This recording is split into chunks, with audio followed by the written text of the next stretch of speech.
Hey, if you enjoyed the video, don't forget to hit that thumbs up and show some love for the series. Every single like and comment truly means a lot and helps keep this project alive. Thanks so much for listening. Volume 11 Prologue Gando Firebeard changed into his work clothes. They were a set of coarsely designed coveralls, stitched together from sturdy cloth. They stretched poorly and did not feel comfortable when worn. They were a poor choice for everyday wear. However, they were exceptionally suited for working in the mine tunnels, where conditions were poor. Putting it on might not have seemed like a big deal, but being able to wear such gear was revolutionary when one looked back on the history of the dwarven people and how they had first worked the tunnels while practically naked. After that, he put on a metal helmet, of the sort that light infantry might wear. The insides of the mines were very humid, and wearing it directly against the skin would be uncomfortable due to the heat and the trickling of sweat. Thus, the miners all padded the insides of their helmets with thick towels. Finally, he put on a set of dog tags around his neck. The number 5 was inscribed onto the metal plate. It implied that he was on the final day of his 5-day on, 5-day off work regime. In other words, Gando would briefly be free from tomorrow onwards. After his preparations were complete, Gando emerged from the changing room and headed straight to the usual place, the waiting room. Gando squeezed between several dwarves and immediately picked out his name on the message board. There were 4 other names on the same row as his, and they would be Gando's, shiftmates, his working buddies for today. Finding one's colleagues, the people with whom he would share his toil, was a piece of cake in this cramped waiting room. It would seem Gando was the last to arrive, because his buddies had already noticed him before he could rush over. "Oh, Gando, it's been a while. Ho, Gages, I'm fortunate to have you as shift leader. It'll be good to work with you. Same goes for the others. Ho, Gando, let's do our best today. Today's the 5th day, the last day. I'll give it all I've got." How I feel like slacking off, they chattered on like this as they left the waiting room and signed out pickaxes, shovels, and other mining tools. Then they drew rations and refreshments lunchboxes and 2 liters of water, stored in a magic item which maintained a steady temperature. However, there was no sign of the dwarves' beloved beverage, beer. There was no way it would be there. While it was true that the dwarves were highly resistant to alcohol and would not be intoxicated by just a few drinks, no mining boss would ever allow his prized workers to touch the demon drink while working in the dangerous tunnels. That said, one of the dwarves took a swig from a flask at his waist, which had not been issued to him. Puha, the air he exhaled was redolent with the scent of alcohol. Neither was he the only one to do so. Gando had several pouches like that as well. Of course, he did not have alcohol with him. However, he had flasks of water, soup, 5 sticks of boiled sweets, and dwarven bread to supplement his rations. The interior of the tunnels was hot and humid, so in addition to consuming additional calories, they had to take in extra water as well. The fact was that their issued rations were the bare minimum needed for them. Their bosses were the sort who would cut costs whenever they could. After finishing all their preparations, they stepped up before the dwarf who was in charge of this state-run mining tunnel. He was seated on the other side of a counter, a creepy, sinister-looking dwarf in glasses. He raised an eyebrow and looked over Gando and company. He muttered quietly when he came to the humming dwarf who reeked of alcohol, but in the end he did not say anything. He might have been their manager, but he was still a dwarf, and he understood these things. Or rather, it was because Gages made the first move and spoke up. "I am Gages. Where will we be digging today?" The creepy-looking dwarf snorted, and then turned his attention from the group to the map he was holding. Although their view was blocked by the counter, it was reasonable to assume that it was a chart which held the assignments for all the dig sites. "Y'all be in Sector 8821. 8821 heatstones then. Heatstones were very important things to the dwarves. Dwarves were a race of the earth. For the most part, they lived underground. When they used coal or firewood to produce the heat needed for warmth, cooking, and smithing, it would pollute the air and make life difficult for them. Granted, there were magic items which could cleanse the air. However, such items required druids to make, and they were regrettably rare among the dwarves. Thus they could not mass-produce such magic items. Therefore, they used the metal called heatstones as a replacement for those things. Heatstones were a special kind of metal. If one struck them with a very hard metal mithril, at the barest minimum, they would produce intense heat. The dwarves used this curious metal like coal, and their refineries and smithies consumed vast quantities of them. Thus, one could say that heatstones were a central part of dwarven life. Incidentally, firewood and the like were rare in this place. A set of metal plates hit the counter. They were permits which allowed passage in and out of the tunnels. Gages threaded them onto his necklace with a dexterity one would not have expected of his stubby fingers. After that, he studied the sheet of paper which had been passed to him. He let the others read it as well after he had verified the contents. Soon, the paper reached Gando's hands. As always, it contained the route leading to their dig site. Gando imprinted the location of several critical junctions into his mind. They would come in handy if they had to flee due to an emergency. After all, monsters might show up even in a dwarven mine, so it paid to be careful about these things. Use the mining cart at the third junction. Got it. Then, let's go.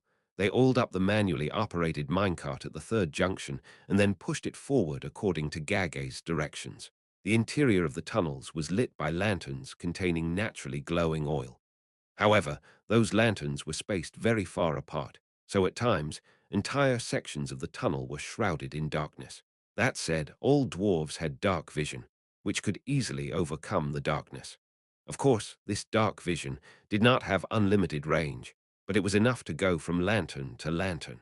Perhaps the races from the outside world would not be able to bear the sense of pressure which the tunnels imposed on its occupants. However, it had no effect at all on the underground-dwelling dwarves. The tunnels might have seemed narrow, but they were quite spacious to the dwarves. Given that the average height of a dwarf was around 130 cm, a tunnel of around 180 cm across was broad enough for them. Before long, the sound of footsteps came from ahead. If they were miners like Gando and the others, they should have heard the sound of a minecart as well. However, there was nothing of the sort. What was this, then? If it was the patter-patter of bare feet on the ground, they would have dumped everything and fled back to where they came. However, that was not the case.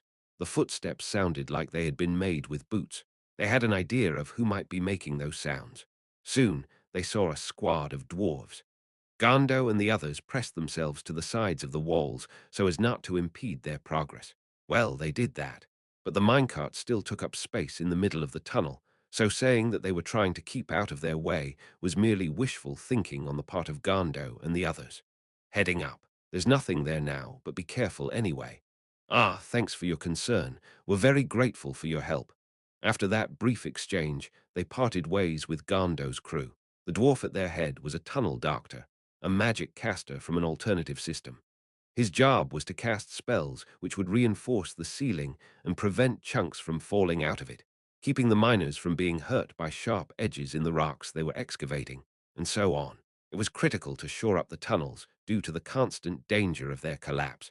But wood, the most commonly used material for such reinforcement, was hard to come by in the Dwarven Kingdom. Thus, tunnel doctors used their magic to strengthen the walls of the tunnels.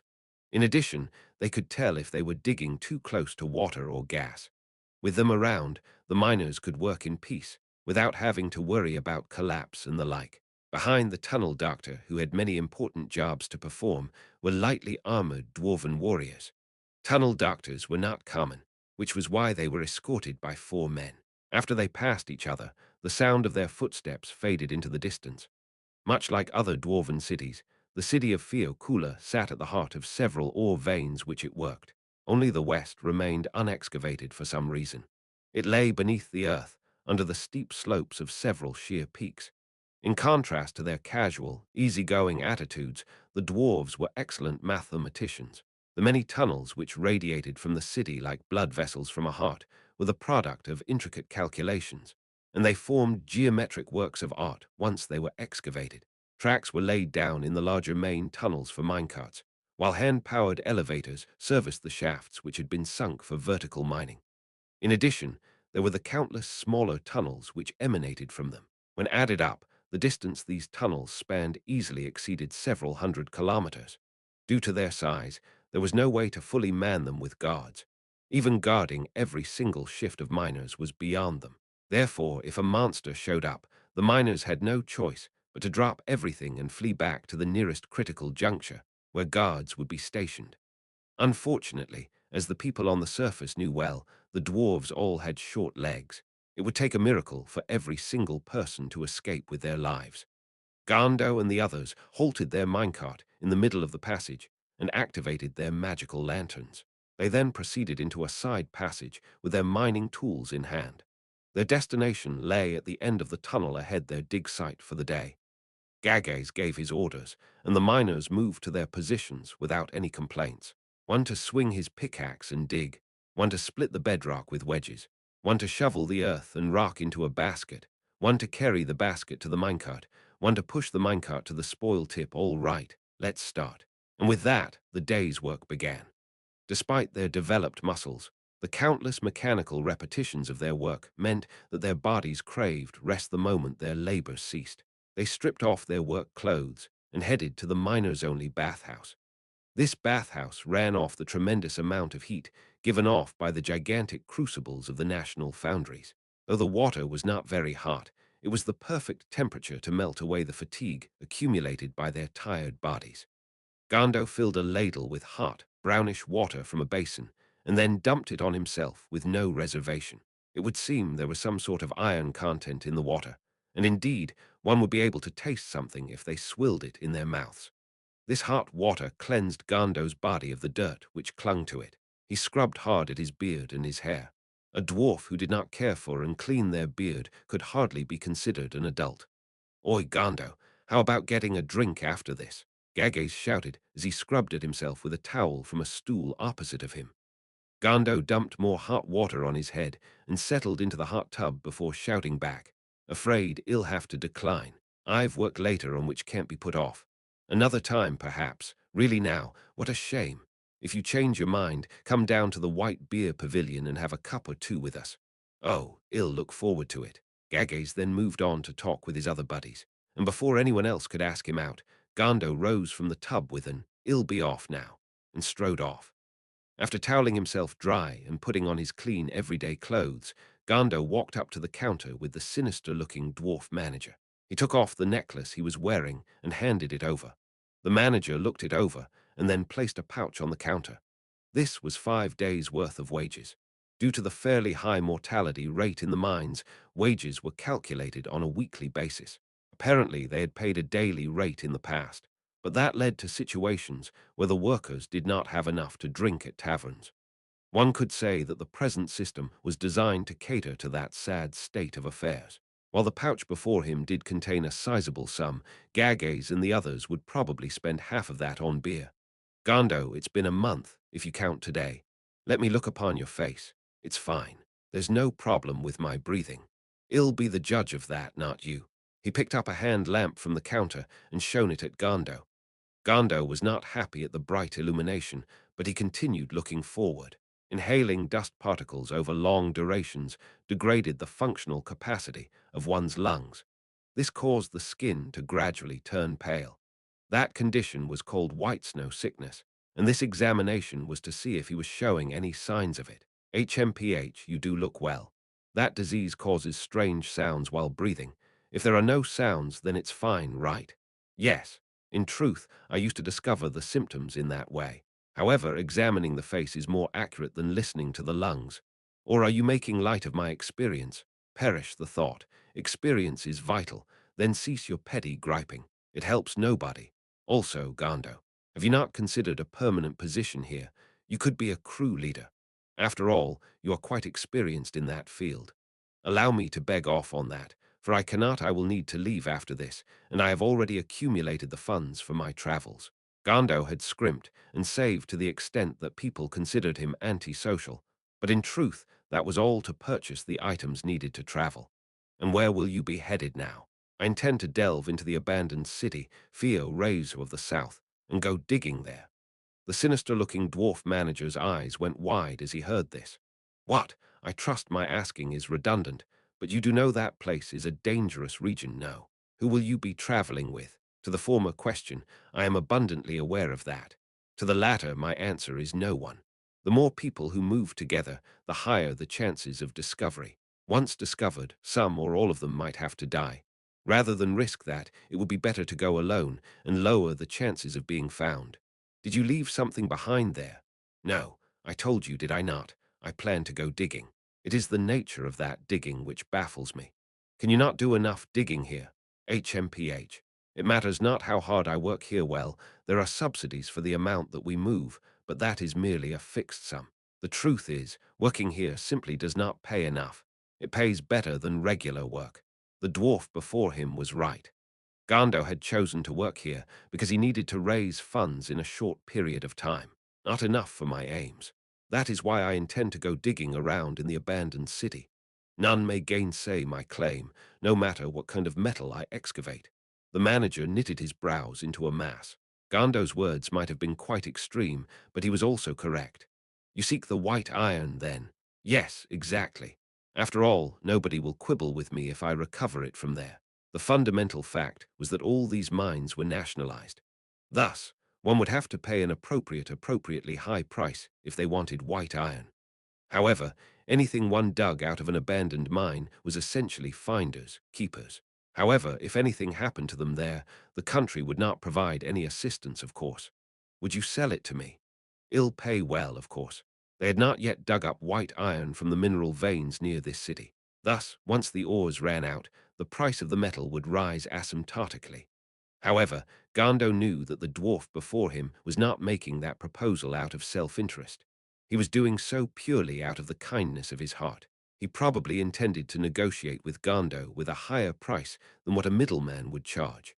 However, Gando was not digging the white iron up to sell it. In other words, he was not prospecting for profit. How shall I say this? I have already decided what to use it for. It will all be going to my research. A shadow fell across the sinister-looking dwarf's face. Are you still saying that sort of thing? Well, I cannot say I do not understand how you feel, but should you not face reality and settle down here as a crew leader? What would your father think? In that moment, anger blazed up in Gando's heart. However, he lowered his face to hide the rage twisting it before it could show. After all, the dwarf before him had helped Gando's father many times before. That was why he was so concerned about Gando, his son, immersing himself in research that could not possibly bear fruit. While the other man had said what he had out of goodwill, Gando could not bring himself to accept those words. I face reality every day. Father did not walk a false path. I will revive the arts that were lost. In the end, he could not hold back his wrath completely. As he vented the dregs of his rancor with those words, Gando turned and strode away without looking back. He felt guilty about making people worry for him, but it was overruled by the passion he felt for what he had to do, no matter the cost. Yes, that was what he lived for, as someone who could not be compared to his outstanding father. Gando bit his lip and looked forward. Chapter 1. Preparing for the Unknown Land. 1. After returning from the Empire, Ainz sat at his desk in Yggdrasil and leaned heavily against the back of his chair. While he had already begun recruiting for the newly founded Adventurers Guild of the Sorcerer Kingdom, it would take quite some time before the results could be seen. Until then, he would have to amply prepare himself. His top priority was setting up a school to train the adventurers, but if circumstances permitted, he could use the Adventurers Guild itself. It would probably be a sign of hospitality to prepare a hostel for the volunteers who had traveled a long distance to seek him out. Their instructors would be those adventurers who had chosen to remain within the Sorcerer Kingdom. I should probably ask Albedo and the others about how to manage the territories. But before that, why did he bring up the matter of vassalage? It'll be troublesome for Albedo and Demiurge. Right. Ainz had no idea what Jerkniv was thinking. Neither did he know how to explain the situation to those two sagacious individuals. Why had Jerkniv made a proposal like that? For all he knew, Demiurge might have been working behind the scenes here. I should have discussed all this with Demiurge beforehand. Ah, but he went to a faraway place, and now all I can do is think of how to take care of it between Albedo and myself, as I thought. It's impossible. Ha-ha. He sighed internally. His unease and confusion made his non-existent stomach ache. And then, when he thought about what would happen when they returned, the pain intensified. Ainz shook his head, and then considered the information he had learned in the Empire as a way to avoid thinking about what loomed ahead of him. Runes, ha! Bits and pieces of knowledge from Yggdrasil were scattered throughout this mysterious new world, like stars glittering in the night. He had found traces of other players, the existence of world-class items, and so on. He could now add the existence of runes, a form of writing from Suzuki Satoris world, to that list. The reason why the people of the theocracy could summon angels from the religions of Suzuki's Satorus world was probably due to magic originating from Yggdrasil. Then, what about these runes? How had they come to exist in this world? Were the runes in this world the same as those in Suzuki's Satorus world? Or were they simply a form of magical writing which happened to resemble them, and thus the term had been automatically translated as runes?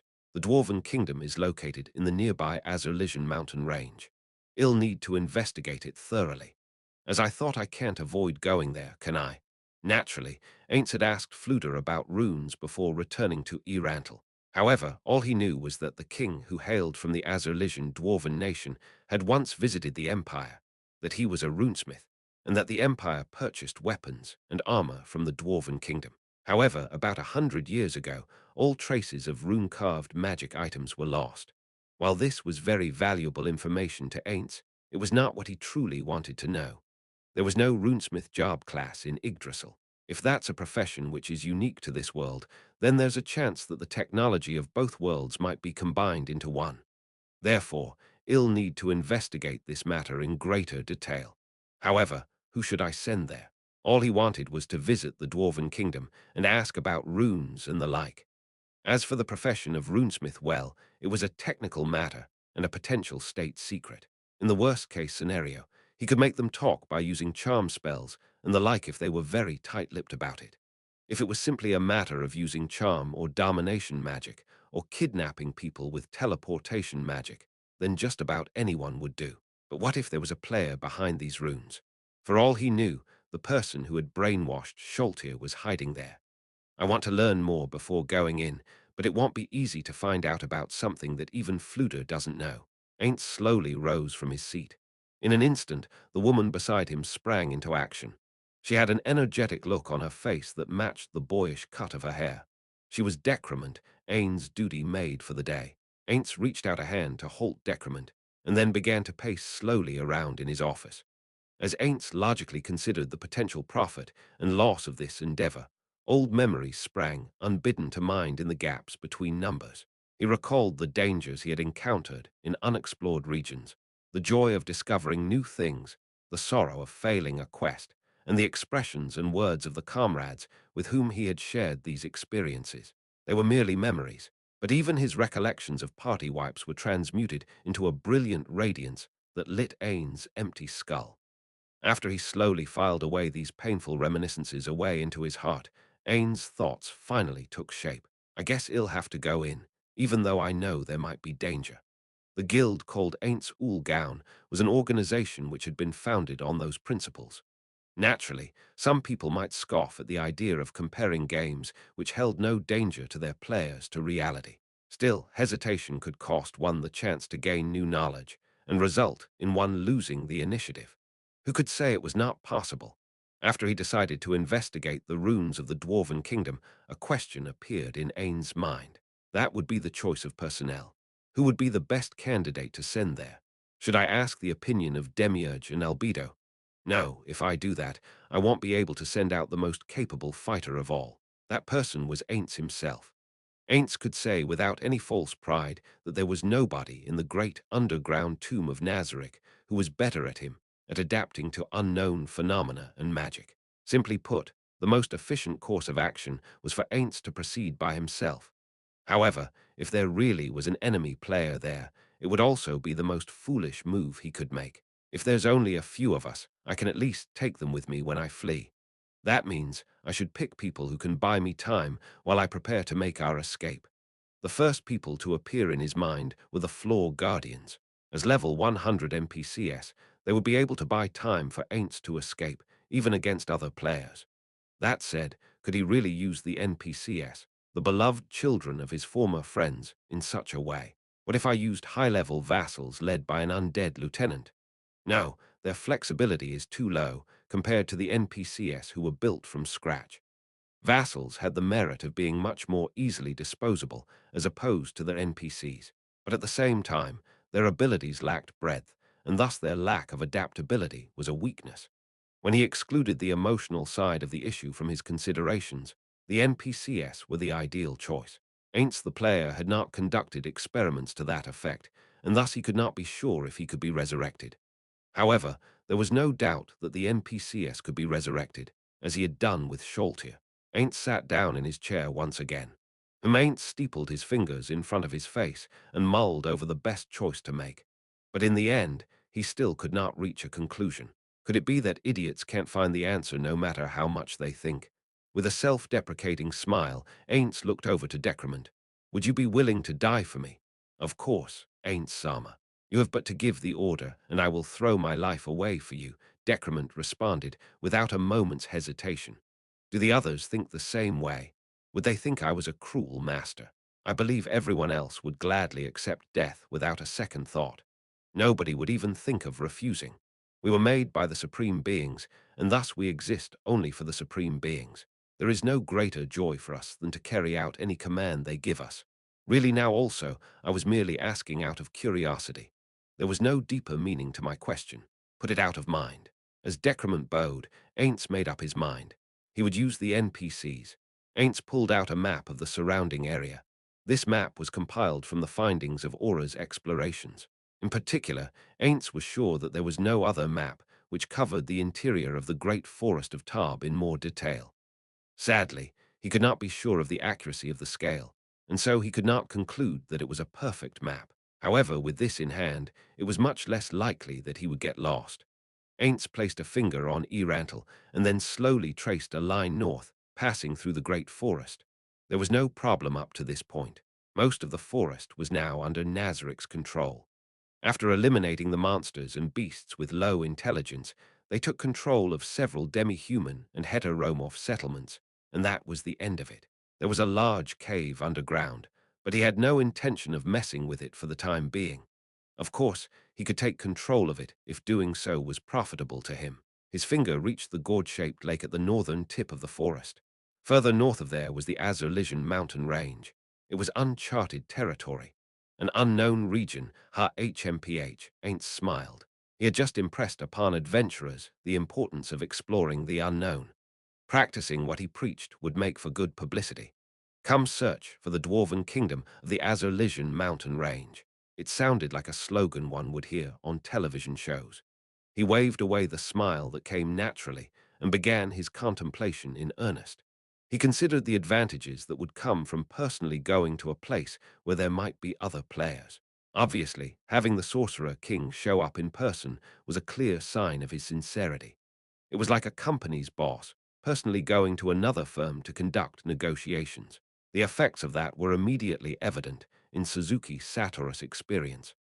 In addition, his perspective was unlike his subordinates, who tended to view those outside of Nazarick as inferior life forms. Ainz qualified as a moderate among the members of Nazarick. As a result, he felt that he was not a bad choice for negotiating with the Dwarven Kingdom or a non-courageous choice, if he was being honest with himself. In addition, he could always send Pandora's actor over. He was the ideal choice, be it in terms of intelligence, adaptability, or other areas. However, who will administer this country in the meantime? Somebody else had to answer that question. That person was naturally Ainz Ooal Gown. "I can't do it." Ainz screamed internally over and over again. If he had to pick between the two, he would rather go to the Dwarven Kingdom. More to the point, all he needed to do was to visit once, and he would be able to teleport there in the future. If any problems came up, all he had to do was to play his trump card of "I shall consider this in greater detail back home." Even if the other party countered with "we hope you will decide on the spot," he could just throw another excuse together on the fly. Ainz knew many techniques to escape a situation like that. "I had Ainzak around last time, but now he'll be playing the role of the door-to-door salesman for my wares. It's not like I need to clinch a sale either, so it should be easy." Ainz smiled as he took on the expression of Suzuki Satoru the salesman. Then, the context of his smile changed. "Plus, as time goes by, I might be able to hand over the vassalization of the Empire to Demiurge and Albedo and let them draw up the plans for it. Yes, it can't be helped. It's not like I want to flee from my work or anything." As he fervently made excuses for his behavior, Ainz began thinking about the next problem. Who would he take with him? Ainz folded his arms with a puzzled look on his face. While he would like nothing more than to have Albedo or Demiurge around, they had more important things to do, and they were also project leaders. If he brought either of them along, then problems would crop up in their affairs. Aura and Mare were very good choices, especially because they were humanoids like the dwarves. Thus, their counterparts would not be too wary of them. Carsitus would be tricky. Granted, he was a good pick for visiting a cold and mountainous region, but he was now in charge of the great forest of Tarb, which also made him a project leader of sorts. Ainz hoped that he could focus his energies on that task. In addition, his unusual appearance combined with that of Ainz would probably make the other party unnecessarily nervous. Sebas was a good choice too. He was currently providing administrative support in Irantal, with Suraninya as his assistant. It should be fine to bring him out with Pandora's actor around, but Ainz had some doubts about his fighting ability. Gargantua and Victim were out of the question, of course. The images of several other NPCs loomed up in Ainz's mind, but most of them were not suitable to follow Ainz around as bodyguards. If that's the case, then it'll have to be Aura and Sholtir. Aura and the monsters she commanded could be considered an ideal choice for the role of a tank. In the worst-case scenario, he could sacrifice her beasts and escape with Aura. And then there was Sholtir, the best one-on-one fighter. She could serve as a trump card against a strong foe. In addition, there was another reason why he wanted to use Sholtir. He should have brought Mare along instead, considering that he might be facing an army. However, if they encountered a player, their priority would be to retreat and not exterminating the enemy. Thus, he would leave Mare behind this time around. If that's the case, just as Ainz was about to make a move, the sound of a message rang within his head. Ainz Sama. Oh, it's Entoma. Yes, I am currently traveling with Sholtir Sama, and we have reached the village of the Lizardmen. Karsita Sama wishes to send over a lizardman with a report concerning the village's status and seeks your permission to open a gate. What should be done, Ainz Sama? Carsitus would occasionally send over reports on the village which he was tasked to run. Ainz did not really know how well Carsitus had done, so typically he would give these reports a quick once-over and reply with a good job. There were times that he wanted to say, "You don't have to do this anymore," but reporting to one's superiors was the proper attitude to have, and in turn, he had to fulfill his responsibilities as Carsitus' superior. Then open the gate at the usual place. No, the defensive spell should still be active. Wait an hour before Ainz took out a schedule sheet and made sure of the time. Cast the spell at 13:46. I will lower the defenses for about 2 minutes at that time. While this building was not Nazarick, it was still shrouded in magical fields which impeded teleportation and the like, powered by the MP of high-level vassals. These fields were strong enough to impede fairly high-tier spells, but they drained the vassals to the point where he had to rotate them out several times a day. In addition, they also impeded friendly teleportation. This was because of the friendly fire effect, which did not exist in Yggdrasil. Thus, there were occasions when he needed to briefly disable the defense grid to permit direct teleportation to this place. Of course, lowering the defenses meant that enemies could teleport in as well. In order to keep them from being hit by an explosion, as they called it in Yggdrasil, Ainz decided to limit these brief openings to predetermined periods. Understood. I shall relay your message to Sholtir Sama. Ainz replied, good, before cutting off the message and rising to his feet. I'll leave the choice of my clothing to you. A lizardman is coming as an emissary of Carsitus. Pick something which won't embarrass me. Yes, sir. A fire blazed in Decrement's eyes. Her too, Ainz thought, but he did not give voice to those words. A man with no confidence in his sense of style could not say such things. With Decrement in tow, Ainz walked while giving orders to an undead being he had created on the fly. Said orders were to inform the undead guarding the great hall of this manor about the arrival of a lizardman via gate. As he watched it disappear into the distance, Ainz contemplated the effective use of the undead which he had created. If Ainz undead could report to him, then he could place them all over the world and create an undead intelligence network. Unfortunately, that would be very difficult to accomplish. Even if Ainz gave a command, the undead could only give vague responses. In addition, it was very hard for Ainz to manage the massive increase in the number of undead which he had created. There was always the risk that he might slip up and give an order to a completely unrelated undead minion by accident. In the future, he might be able to set up some sort of system to address this problem, but that was impossible given the present circumstances. Perhaps I could let Pandora's actor handle that sort of thing in my place. But then it'd have to deal with the problem of all the undead he made freezing up when he's not in my form. He would have to consider the matter in earnest after seeking the opinions of Albedo and Demiurge. While pondering this problem, Ainz reached his changing room. As usual, the two lines of maids greeted him with eyes aglitter. In particular, Decrement's eyes as Ain's duty maid were practically bloodshot. Ainz permitted the maids to help him change while asking about Aura's location. Today, he would wear something in pure white. It seemed too flashy for someone like Ainz, who was used to wearing dark browns. On top of that, the maids adorned him with a gigantic necklace made of gold and other metals. It made him worry that the magpies would try to steal it on account of its shininess. But the part of the outfit that made the least sense was the feathers which protruded from his back.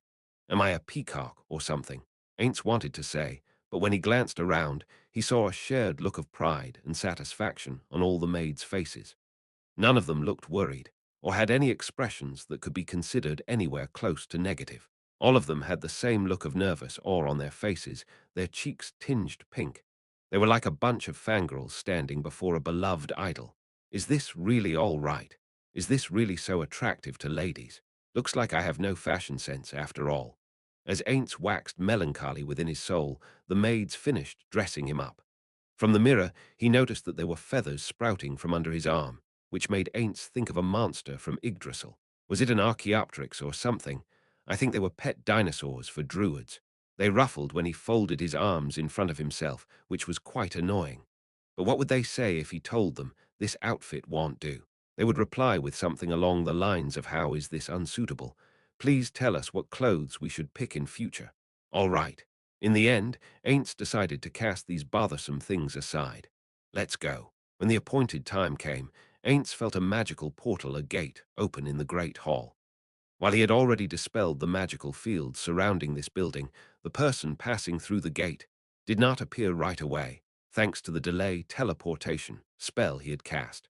This was the same spell he had used during the battle with Sholtir. Delay teleportation briefly hindered teleportation effects that had their destination near the caster, buying them several seconds of time, which the caster would typically use to flee or prepare an attack. In addition, the spell also informed the caster of how many beings would be teleporting into their vicinity. Thus, Ainz knew that only one person had teleported here. Entoma might not have come here with Sholtir, but she would probably be arriving soon. Delay teleportation only delayed a teleport. It could not cancel it entirely. Thus, some time later, a black half-sphere appeared within the area of the delay teleportation spell. Shortly after that, a lizardman fearfully poked its head out from within. As it should have been a he, right. Looked around, his line of sight met that of Ainz, who was seated upon the simple throne in the middle of the great hall. Your Majesty, Ainz Ooal Gown, forgive your servant's rudeness before you. Ainz could not fully conceal his consternation at the lizardman's fluent speech. While Zaryusu was a cut above the rest of his tribe, this lizardman's diction sounded polished and natural. Is this the result of Carcitus training? The question percolated in his mind, but there was something to do before that. Ain's delay teleportation spell had already told him that only one person would be coming. Once he was sure that nobody else was coming, he ordered a Death Knight standing by on the sidelines to reactivate its magic item. The Death Knight nodded in acknowledgement and strode forth, and then Ainz turned his gaze to the kneeling lizardman. At the same time, Decrement, who stood at Ain's side, chimed in with expert timing. Lizardman, you are granted an audience. This was completely different from how she had been when picking out clothes for Ainz. She radiated the air of an icy princess. Under normal circumstances, most people would be upset at a maid in a palace or a similar location, taking this tone with them. The supplicant might well smirk, as he noted that the ruler doing so was accompanied by just a single maid. Alternately, he might pity the sorcerer kingdom for having so little manpower that a maid had to perform such duties. However, these lizard men were trained by Carcitus, and they fully understood that any of the NPCs was vastly superior to them. Therefore, they did not question Decrement's attitude. Ah, what a pain. Why can't you dispense with this nonsense and speak plainly? Well, that's what I think, but as the saying goes, when in Rome, do as the Romans do. Ainz Ooal Gown was briefly troubled by the remnants of the spirit which belonged to Suzuki Satoru the salaryman, But that could not be helped. The lizardman rose to his feet, unaware of Ainz's inner turmoil. In truth, Ainz could not tell the difference between one lizardman and another. If their scales were a different color, or if they had obvious distinguishing features, brands, or an abnormally large arm. For instance, it might have been possible, but he could not tell how the lizardman before him differed from any other. In any case, Ainz had decrement command the lizardman to identify himself. Ainz Sama graciously permits you to state your name. Understood. I thank you for your magnanimity. Your servant is Kyuku Zuzu, former chieftain of the Razor-Tail tribe. Ainz had never heard that name before. Should he openly display his ignorance or pretend that he knew? Ainz chose neither of these, but picked a third option. In other words, he nodded to continue the flow of the conversation. After all, Carsitus might have mentioned this during a previous report. Following that, Ainz ordered Decrement to have the lizardman tell him why he had come here. What a pain. This was basically how things went whenever he met with a subordinate, his servants. If I wasn't worried about people looking down on the Sorcerer Kingdom, I would have suggested doing away with this bothersome business, just as Ainz sighed internally. Decrement gave the lizardman a command. In his mercy, Ainz Sama permits you to state the reason for seeking an audience with him. Understood. Carsitus Sama, the ruler of our villages and the master of the lake, wishes to present something to His Majesty, the Sorcerer King Ainz Ooal Gown, Supreme Overlord and ruler of the great underground tomb of Nazareth, as well as the liege of Carsitus Sama. Ainz was surprised by how many titles the lizardman had managed to string together, but he did not show it on his face. Instead, he inclined his head toward Decrement, who stepped forward and received a scroll from the lizardman. Then Ainz had to wait for Decrement to return and present it to him before he could finally read it. It was covered in Carsitus script. There were so many numbers recorded within that it would take quite a while to read through it here. Therefore, Ainz rolled the scroll back up and gave it to a Death Knight who was standing nearby. Only then could he finally address the lizardman directly. Well done. Thank you. While that was all Ainz could say, he did not intend to end the conversation there. Ainz rose from his throne and spoke to the lizardman. Now then, I will ask you a question, not in my capacity as the Sorcerer King, but as the master of Carsitus. After all, they say speaking to one's vassals directly will deepen their mutual understanding. The lizardman looked vaguely confused. This was because he had no idea how to handle being directly questioned. At least that was what he thought was going on, despite the difficulty of reading a lizardman's face. Be at ease. This is not a formal interview. Once you leave this place, no trace of the events here will linger in anyone's thoughts or memories. Neither will I censure you for any lack of respect in your behavior. These words were addressed to Decrement and the surrounding Death Knights as much as they were directed to the lizardman before him. Now then, how is Zaryusu? I understand he has remained within the great underground tomb of Nazareth as of late. Indeed, by your Majesty's grace, he is in good condition. He is the father of a healthy child, and his relationship with his wife is similarly excellent. Oh, is that so? I permitted him to return because his child was about to be born, and now it has. I see, I see. Well, it is good that the happy couple is getting along. There were married people within the guild Ainz Ooal Gown. Ainz could not help but remember them. My wife's feeling kind of grouchy became a magic word that allowed anyone to disconnect in the middle of a game, and no one would be able to find fault with them for that. Smiling from the memories of the past, although his expression did not change, Ainz continued asking questions. Was the child white as well? Zarius's wife was the white lizardman. Being that she was a very rare breed of lizardman, she aroused the collector's spirit within Ainz and left a deep impression on him. Yes, your Majesty. It is as your Majesty has surmised. While the child will assuredly be a superior individual regardless of whose bloodline it inherits, it would seem it has tended toward its mother's ancestry, being that its scales are snow white. Oh, so there's only Ainz closed his mouth before he could blurt out one hatchling. Referring to them as people would probably be more prudent. While none of them would actually express displeasure at his choice of words, that did not mean Ainz could casually make mistakes. If his poorly chosen words led to problems in Carsitus rule, Ainz would not know where to begin apologizing. Only one child, then? Yes, your Majesty, just one. Oh, I see. Only one child, then. It would seem they differed from reptiles, who had big clutches. Still, as long as the couple had a good relationship, they might well have more children in the future. Ainz felt the collector's blood stir within him. He kind of wanted to know if he could have one of them to play with, but forcefully separating a child from its parents was a poor thing to do. However, he had heard that the lizard men had a tradition of branding themselves before traveling on long journeys. If Zarius's child chose that path, then he might be able to train them up as an adventurer. The Adventurers Guild Ainz envisioned was an organization made up of many species. If he could get a rarely seen lizardman in there, it might end up being good for publicity, like an idol enrolling in a school. How are the mother and child? Are they being fed well? Yes, your majesty. Many thanks for your kind concern. The mother and child are in good health, and the child looks like it will grow to be exceptionally lively. Really now, is that so? This is certainly cause for celebration. Then, to commemorate the birth of a child with a glorious future ahead of him, permit me to present a gift. However, I am not fully apprised of the intricacies of birth gifts within lizardman culture. Share your opinion with me, then. What would be a good present? It would be terribly boring to give fish or something in place of a birthday cake. He would rather give them something more tangible and permanent. I understand. While my tribe does not have the practice of giving gifts to celebrate births, I feel that Zaryusu would be delighted to receive arms and armor, war gear, then Umu. If possible, he would have liked to give something which would please his wife as well. But since armor would protect her husband's life, one could say that it would indirectly make her happy. Just then, Kyuku fearfully spoke up. May your servant venture a question, your majesty. What is it? Why is Zaryusu worthy of such high praise? The fact was that Ainz had no intention of praising Zaryusu. He merely thought of him as the husband of a rare white lizardman. Still, he could not actually say that, so he racked his brains for an excuse to give. He is an outstanding man.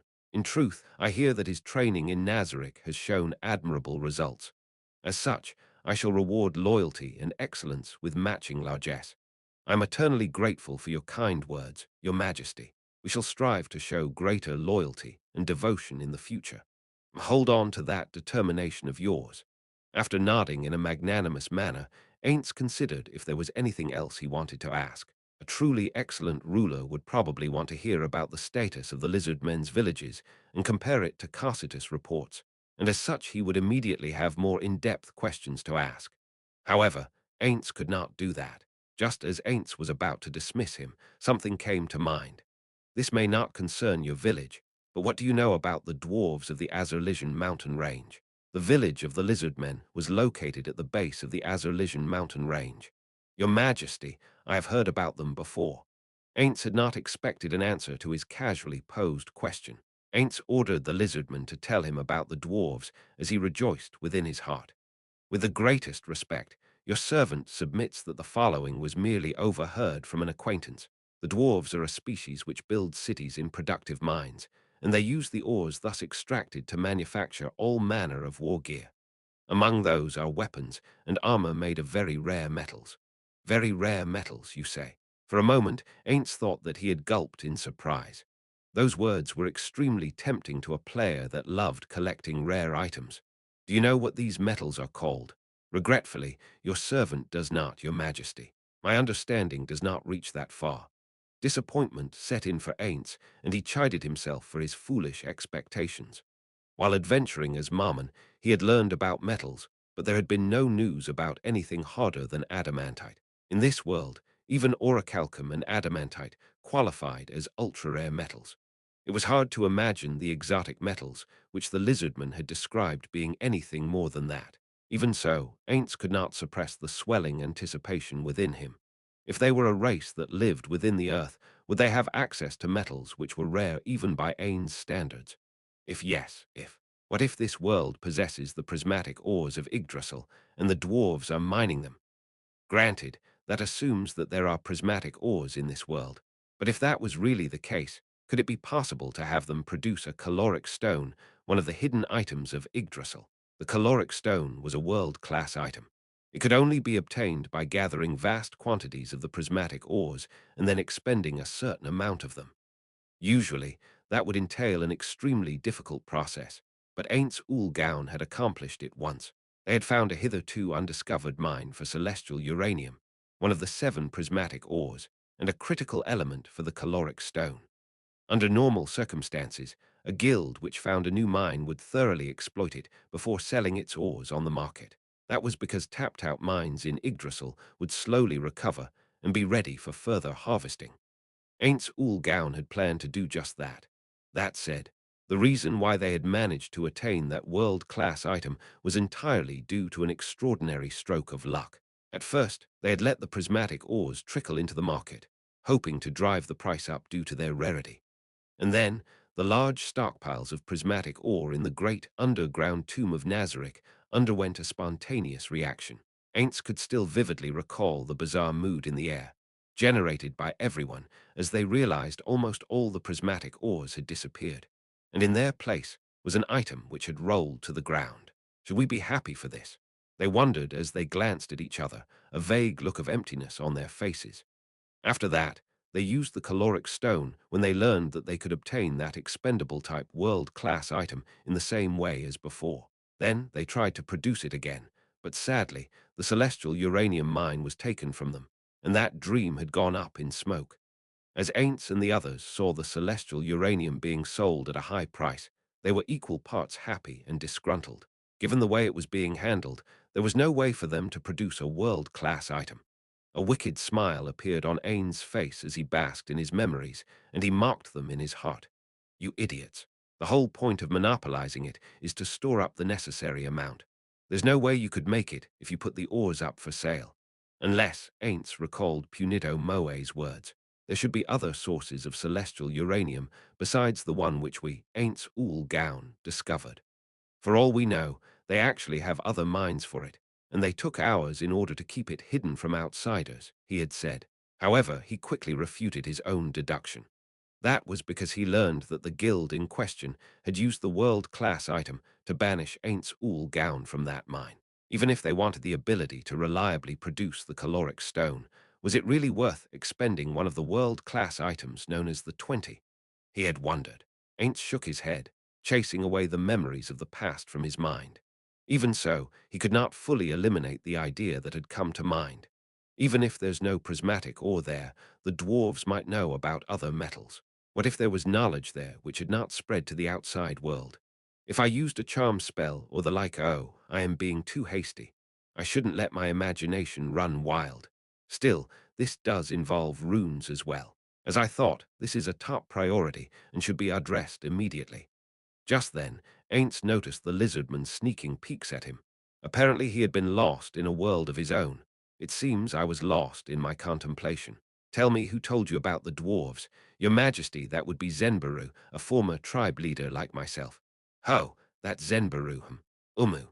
Are you saying that frost pain was also a creation of the dwarves?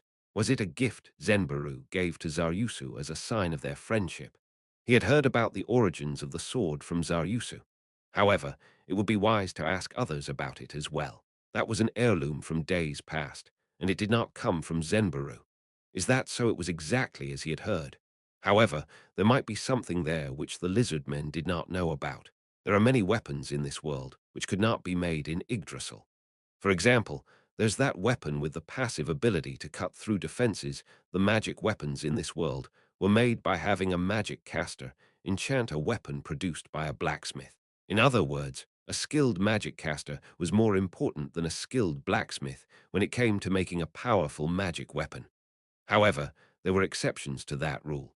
Fluda could make the stilettos which Clementine carried through his magical knowledge, but the same could not be said for Gazef's sword. Perhaps Fluda had begun by saying Gazef's sword was spontaneously created by the natural absorption of mana, or perhaps through the magic of the dragons. Still, I can't be certain that he was correct. There's many things Fluda himself does not understand. Could the dwarves make a weapon like that as well?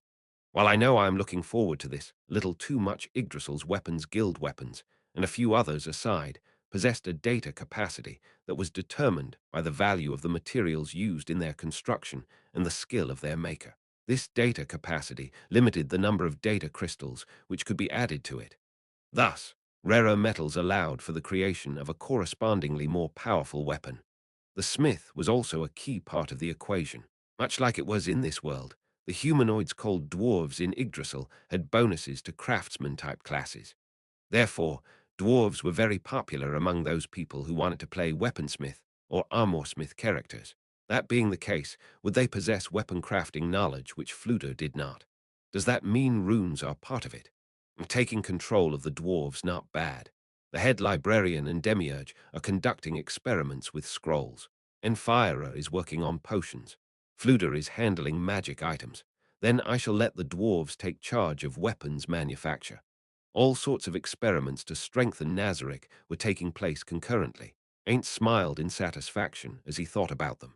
And then he realized that if the 6 great guards really were players, then Ainz might well be 600 years behind them. We may need to spend the next few years, no, the next few decades on technological development. We can't be careless here. For all he knew, others may have noticed those things which even he had picked up on. As a leader, he had to eliminate the baseless notion that he was special or unique. If someone was thinking along the same lines as me, then there'd be a higher chance of discovering something useful among the dwarves. Other players might have asked the dwarves to help develop technologies or commissioned weapons from them, and in the process, they would have learned about their application of runes. Should I get Albedo and Demiurge's opinion on this, and ready our forces for a full-scale operation? An hour ago, he was still thinking about visiting the Dwarven Kingdom with just himself and Aura for company. However, given that the Dwarven Kingdom had just gone up in priority, the plan for that excursion had to be remade. He had to learn about the Dwarven Kingdom and ensure that his spy could gather information in a clandestine manner. At the same time, avoiding magical surveillance was very important. The problem now was how long all this would take. If the player who brainwashed Scholtier was hiding there, it would be extremely dangerous to give the opposition too much time. If he took a passive stance, the enemy might well pick the most opportune moment to launch an attack. In order to avoid this, they had to take the initiative and make the first move. So this will be a gamble, after all. An ambassadorial party. We will establish diplomatic relations with the Dwarven Kingdom. If a player launches an attack, it will be a casus belli for us to mount an invasion in turn. We can then dig out the necessary information from the debris. Ainz enumerated the things he had to do after meeting the dwarves. 1. Verify the presence or absence of players. 2. Investigate the runes and their origins. 3. Obtain information and samples of their metallurgy and ores. Something like that. However, they would hardly tell all of that to Ainz up front. It was only natural to conceal one's technological prowess. Information was more valuable the more hidden it was. If there were Yggdrasil players who let their knowledge leak out all over the place, Punito Moe would surely give them a vicious tongue-lashing. Also, what if I could get them to export weapons to the Sorcerer Kingdom so our adventurers could acquire them at a lower price? Pretty attractive, no. But in order for that to take place, it'll have to be on good terms with the dwarves. While I could always take them as slaves within Nazarick, that will be a last resort. I'd like to make my words to Ainzak that much more convincing. Still, all this was ultimately nothing but a conjecture. Lizardman, does Zenbaru know about the Dwarven City? Yes. He told me that he had lived in the Dwarven City for some time. Is that so? Do you think Zenbaru would take me there? The lizardman fell into thought and then tilted his head. My deepest apologies, but your servant cannot answer that question. Of course, I am certain that if your majesty orders something, Zenbaru will strive eagerly to fulfill it. However, it has been several winters since he returned from the Dwarven City, so I am not sure how much he still remembers really now well. If that's the case, I can deal with it using magic. It'll be fine. Control amnesia might well be able to clear things up. After praying that Ainzak or Fluder knew something about this, Ainz permitted the lizardman to leave. 2 hours after meeting the lizardman, Ainz sighed quietly within his room. That was because he had just finished communicating with Fluder and Ainzak via message. Why do I have to teleport over there in person to prove my identity? Especially Fluder. I thought he'd be used to it by now, but I guess I was wrong. When he used message, neither of them believed that he was Ainz, so he had no choice but to teleport to where they were and speak to them in person. The way in which they apologized for the inconvenience in the same way and asked Ainz to only use message, in times of emergency, made him feel like they had planned it out beforehand. Ainzak aside, you'd think Fluder wouldn't want to waste time on other matters, considering the book which I gave him. Of course, Ainz was wise enough to remain silent. Speaking of which, While he had heard of the tragedies caused by the use of message, in the past, it was hard for him to understand why they could not put their faith in the spell until now. That said, it probably was not something they could accept so easily. In addition, it would be quite damaging if they, as his collaborators, were deceived in such a way. In that case, all he could do was suck it up and accept that the MP cost of teleportation magic as a necessary expense. His dejection was also related to the results of his conversations with the two of them.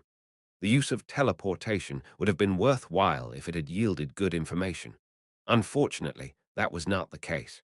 Ainz knew that there was a dwarven kingdom in the Azerlisian mountain range, but he was not sure of its location. The kingdom had not attempted to forge any national-level ties with the dwarves either. Even if they had, those would probably be limited to small deals within the mining city of Reblumrussia. Ties like these would be closely linked to the city's profits, in any case, and so it would be hard to try and cut in on them. Fluda felt the same way too. Although he had heard of dwarven culture and their government, the fact was that he knew next to nothing about them. There was something about how a powerful dragon had caused great damage to a dwarven city, but he had no clue about the name of the city or the name and abilities of the dragon. It would seem Fluda had not investigated the matter because it did not interest him. However, they could probably begin researching it through imperial channels after this. At least, that was what Fluda suggested, but Ain't shot that suggestion down. It would take too much time, and having an exposed traitor like himself perform said research might lead to trouble. In the end, the only person he could count on was Zenbaru the lizardman. It's about time I sent a message to those two and told them about the dwarves. I'll contact Sholtir first. I'm the right person for the job. That was high praise and cruel criticism at the same time. Ainz closed his eyes though he had no eyeballs and thought about the matter for a few minutes. Then he opened his eyes and cast the message spell. Sholtir Bloodfallen. Is that you, Ain't Sama? Where do you need a gate? Opened at this time. Sholtir was the strongest of the floor guardians and the only one to administer multiple floors. The fact that the first thing she asked was where to open a gate was terribly sad. At the same time, Ainz felt a little guilty about assigning that task to her. No, this time I shall entrust a weighty duty to you, or a weighty duty. Umu, you shall accompany me on my travels and ensure my safety. The silence lasted several seconds. Don't tell me she didn't hear that. What's going on? Just as Ainz began to wonder if something was wrong, Sholtir's voice off-key, probably from overexcitement, rang through his head. Your servant shall fulfill this task, even if she must grind herself to dust in the process. Yumu. Then I shall explain in greater detail. Come to my quarters in Irantal. If he did not specify that, it was quite likely that she would teleport to Ain's room in Nazarick. However, that had only happened once. He had sent a message to Narbaral telling her to come to his room, and after waiting and waiting for ages, she had not arrived. It was only after he sent another message to her that he discovered she had been waiting at his room in Nazarick. Ainz reflected on it and realized that the fault lay with the order which he had given. Thus, he resolved never to make that mistake again. Understood. Your servant shall come immediately. Also, give Mayor your task of maintaining surveillance on the great underground tomb of Nazarick. Inform him of whatever he needs to know when you hand your duties over to him. Considering the time needed for that, come over when you've settled your affairs over there. I don't have any appointments which will take me away from my chambers, so I will wait until you arrive. Yes, I Sholtir Bloodfallen shall carry out your orders faithfully and without delay. The handing and taking over of duties is very important. Don't rush and make a mess of it just because I am waiting, got that? I shall order Mayor to proceed to your room, the Adipocere chamber. Understood. Then I shall commit the tasks which I will be handing over onto paper. Also, I trust I don't need to say this, but you are to give your ring to Mayor. Of course, I understand that it will only be in his safekeeping for a while. It was very dangerous to bring that ring outside of Nazarick. On the other hand, as long as it and the staff of Ainz Ooal Gown were not taken, there would be enough time for all the guardians to gather. Therefore, the rings were hidden within the piles of gold within the treasury, apart from the one which Ainz wore and the ones issued to certain people within Nazarick.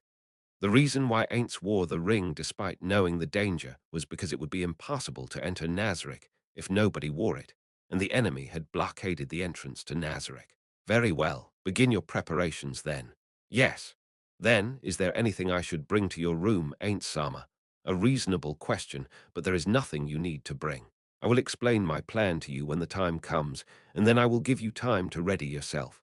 Understood. Sholtier's passionate response vanished as the spell terminated. Then he sent Mare a message.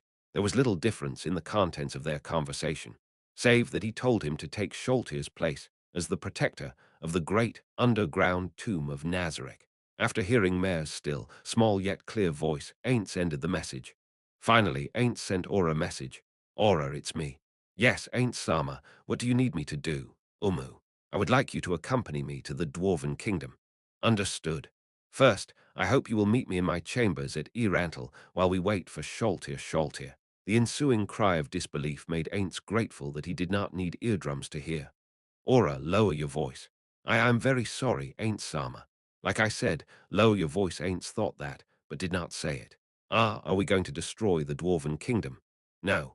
How did you reach that dangerous misunderstanding? I just want to conduct some friendly negotiations. Ah, I see. So you've already foreseen that peaceful negotiations will break down then. Aura, your Ainz Sama, I am here. What? You mean you've already arrived at my room? Yes, exactly. A knock came from the door just as she said this. Ainz smiled bitterly as he watched Decrement go to answer it. Ainz Sama, Aura Sama requests your permission to enter. Ainz gestured his approval, and Decrement took one step away from the door. Sorry to disturb you, Ainz Sama. Aura's voice overlapped with that of the message spell as the dark elf girl greeted him. All right then, have a seat and well talk. Ainz indicated a pair of sofas which faced each other, and then turned to Decrement. Prepare refreshments for Aura. Yes, Ainz Sama. We have apple juice, orange juice, lemon squash, tea and coffee on hand at the moment. Decrement placed the apple juice which Aura requested on the small table between the two sofas. As Aura began sipping at it, Ainz began his explanation. First, let me explain myself about your question concerning the destruction of the Dwarven Kingdom.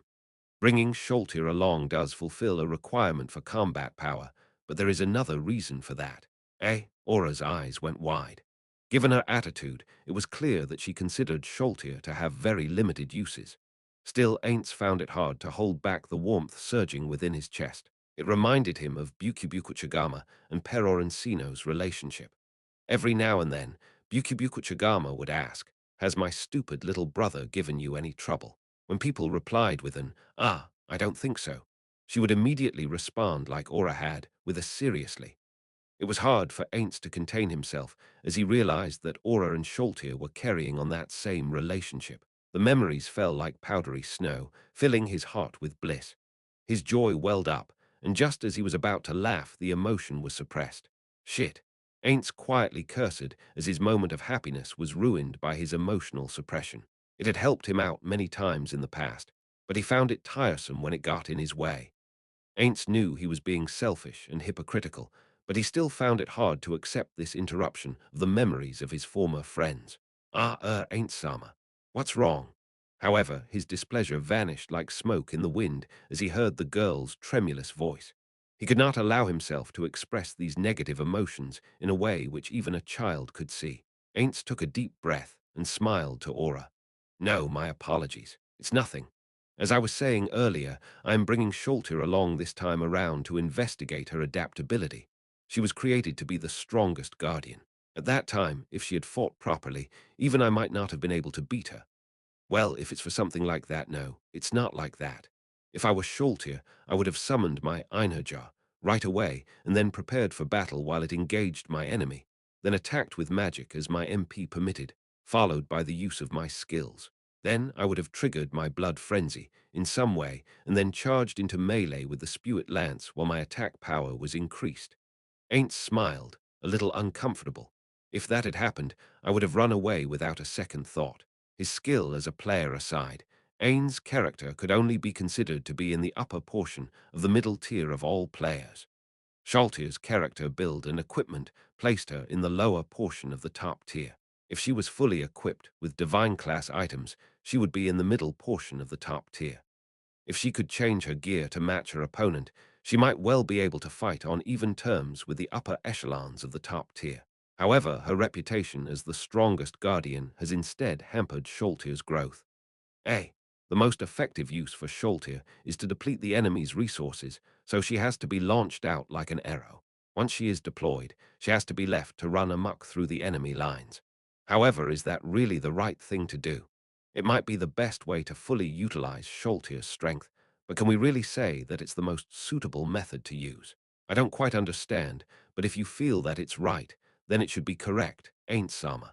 That sort of answer really makes it hard to keep the conversation going. What Ainz truly wanted to hear right now was a carefully reasoned reply about the pros and cons of Ain's statement, which was what a proper adult would have said. Still, children were expected to be frank after all. Is that so? However, I don't think that is the case. When I said that it was the best way, it was only in terms of fully utilizing her strengths. However, it might not be the best way once Sholtir starts accumulating experience. Ainz was making progress as a warrior. Now, it would be best to say that he had learned to make full use of all his abilities. While his physical abilities might not have improved, other parts of him were still growing. Unlike how they had been when they were merely data, the NPCs now had minds and the capacity for independent thought. The same applied to Sholtir. The Sholtir of tomorrow would be different from the Sholtir of today. Having her do different things, instead of repeating the same old tasks, might help her grow, of course. She might fail, although I do not wish for that. Still, even if she does mess up, all we need to do is to have someone beside her to pick up the slack. That is precisely why I asked for you, Aura. Aura had a better relationship with Sholtir than Mare. Ainz had selected the elder sister of the twins because she could keep Sholtir in line. Having listened attentively to all of this, Aura forcefully nodded in acknowledgement. Still, while I said that I want her to accumulate various experiences that might violate the social contract, and it would cause problems for the company, for the group.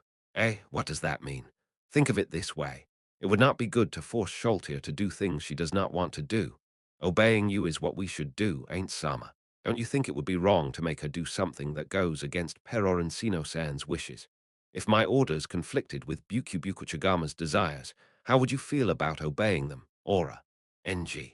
Well, I would. Aura nervously lowered her head and muttered something along the lines of, it's hard to say. All right, don't worry about it. It was just a comparison. My reason for picking Sholtir this time around was to challenge her and see if she has grown. I see. That's ain't Sama for you. Your complex insights run so deep. A superior had to let his subordinates experience challenges in order for them to grow. This was one of the secrets he had gleaned from a book he had read not long after coming to this world. The reason why he had not given Sholtir an opportunity like this until now was because the situation had been very dangerous, and also because there was no time for such things. Now, however, no, there would be no better chance than this. I'll tell you the rest when Sholtir arrives. That way, I won't have to explain myself twice. Just as Ain't said so, knocking came from the door, followed by Decrement going over to check on the visitor. It is Sholtir Sama. The person he was waiting for had arrived. Ainz indicated that Decrement should let her in. As the door opened, he saw someone in the doorway. Sholtir, blood-fallen, is ready to go. Ainz, who was prepared to thank her for her coming all this way, froze up for a moment, and it took him a while before he could gather his wits and speak. Why are you in your full battle gear? Not only was she in her full plate, but she was even holding her spewit lance. Yes, I am fully prepared to protect you, Ain't Sama. I shall exterminate anyone who dares to oppose you, Ain't Sama. Ain't glanced at the panting Sholtir, her eyes wide open. Then he glanced to Aura as if to say, what should I do about this? It was not as though he could say Sholtir had gotten the wrong idea. You're being too hasty. How about taking action after Ain't Sama finishes speaking? Sholtir pouted as Aura took a jab at her. Before the two of them could start quarreling, Ainz raised his hand to get their attention. Sholtir, you might have the right idea, but things are different this time. Forgive me for not explaining things to you. Ainz hurriedly explained the objectives of this operation to Sholtir and his plans to forge friendly relations with the Dwarven Kingdom. A baffled look appeared on Sholtir's face after she took it all in. If that's what you want, is it really all right to bring me along? I have many reasons for choosing you. Having you protect me is one of them, but the greatest reason is so that you can gain experience. It is my selfish opinion that you consider yourself unsuitable for this task due to your blood frenzy. Perhaps after you give it a try, You might discover that you are surprisingly suited for this sort of thing. Sholtir's eyes went wide. I understand, Ainz Sama. I shall make sure you do not regret your decision. Umu. Then, Sholtir, I will be placing you under Aura's command for this journey. Since Aura is in charge of you, I hope you will obey her. Understood. Sholtir bowed to him. Ainz wondered if her response was too high-strung, but it was better than a dispirited answer. Still, it would be troublesome if it all turned out to be for nothing. I appreciate your eagerness, but you should calm yourself down, Sholtir. Then, let us consider the matter of followers. Who else should we bring along? Ain't Sama, may I be allowed to speak? Ainz was somewhat startled because the response had come from an unexpected quarter, but he coolly turned to face Decrement. What is it? Is something the matter?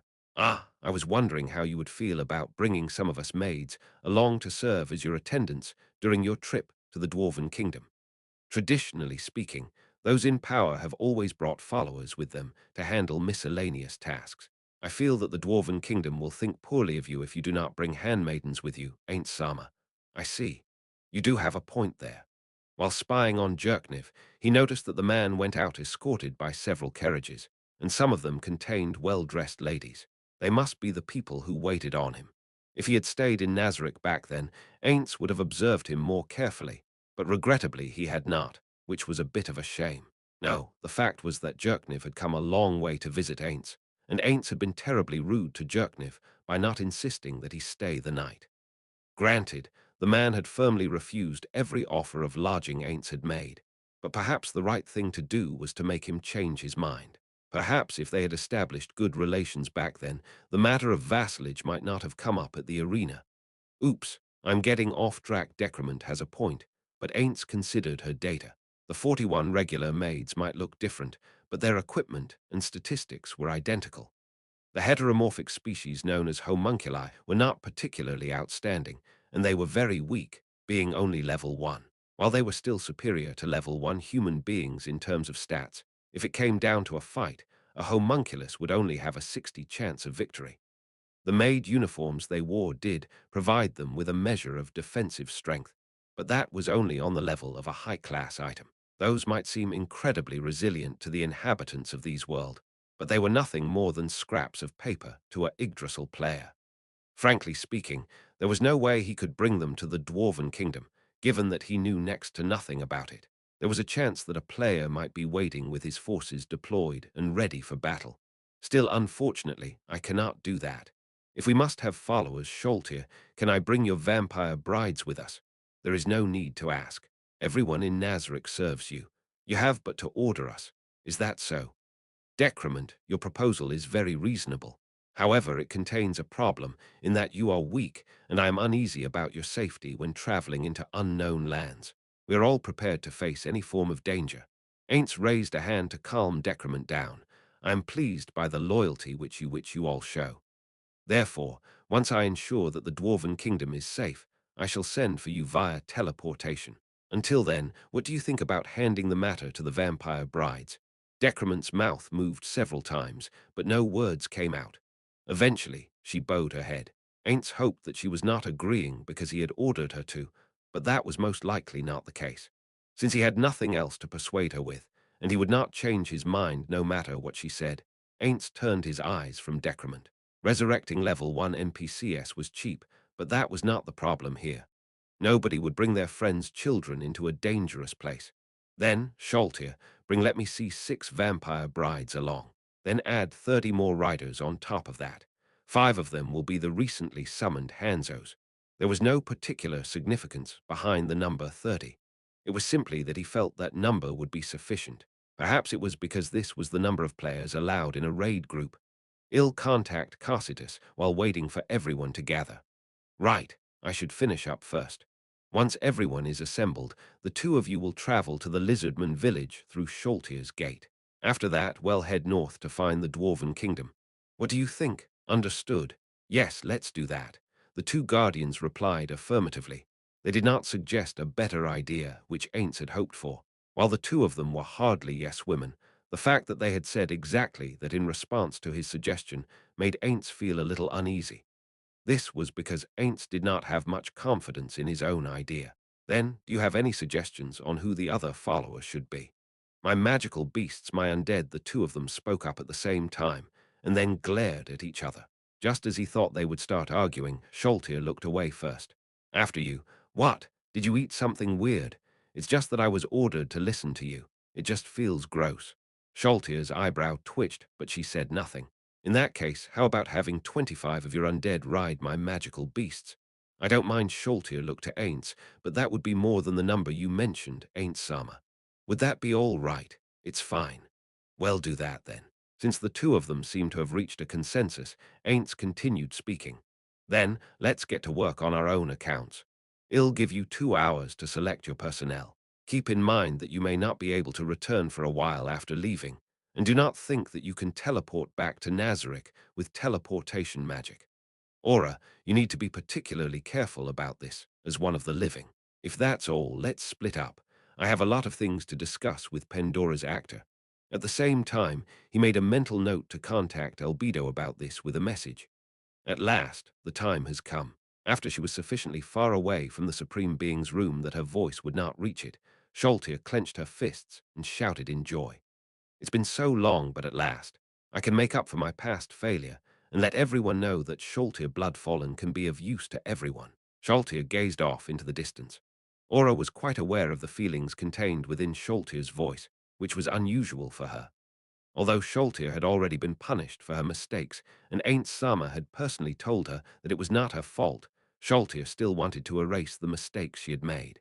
As a fellow floor guardian, Aura could understand her feelings very well. Still, she was a little uneasy. It's been a long time coming. All the work I've been given until now had been so easy that anyone could do it. However, I feel that the work Ain't Sama gave you was very important, Sholtir. Well, it is as you say, to some extent. Still, was that work really important?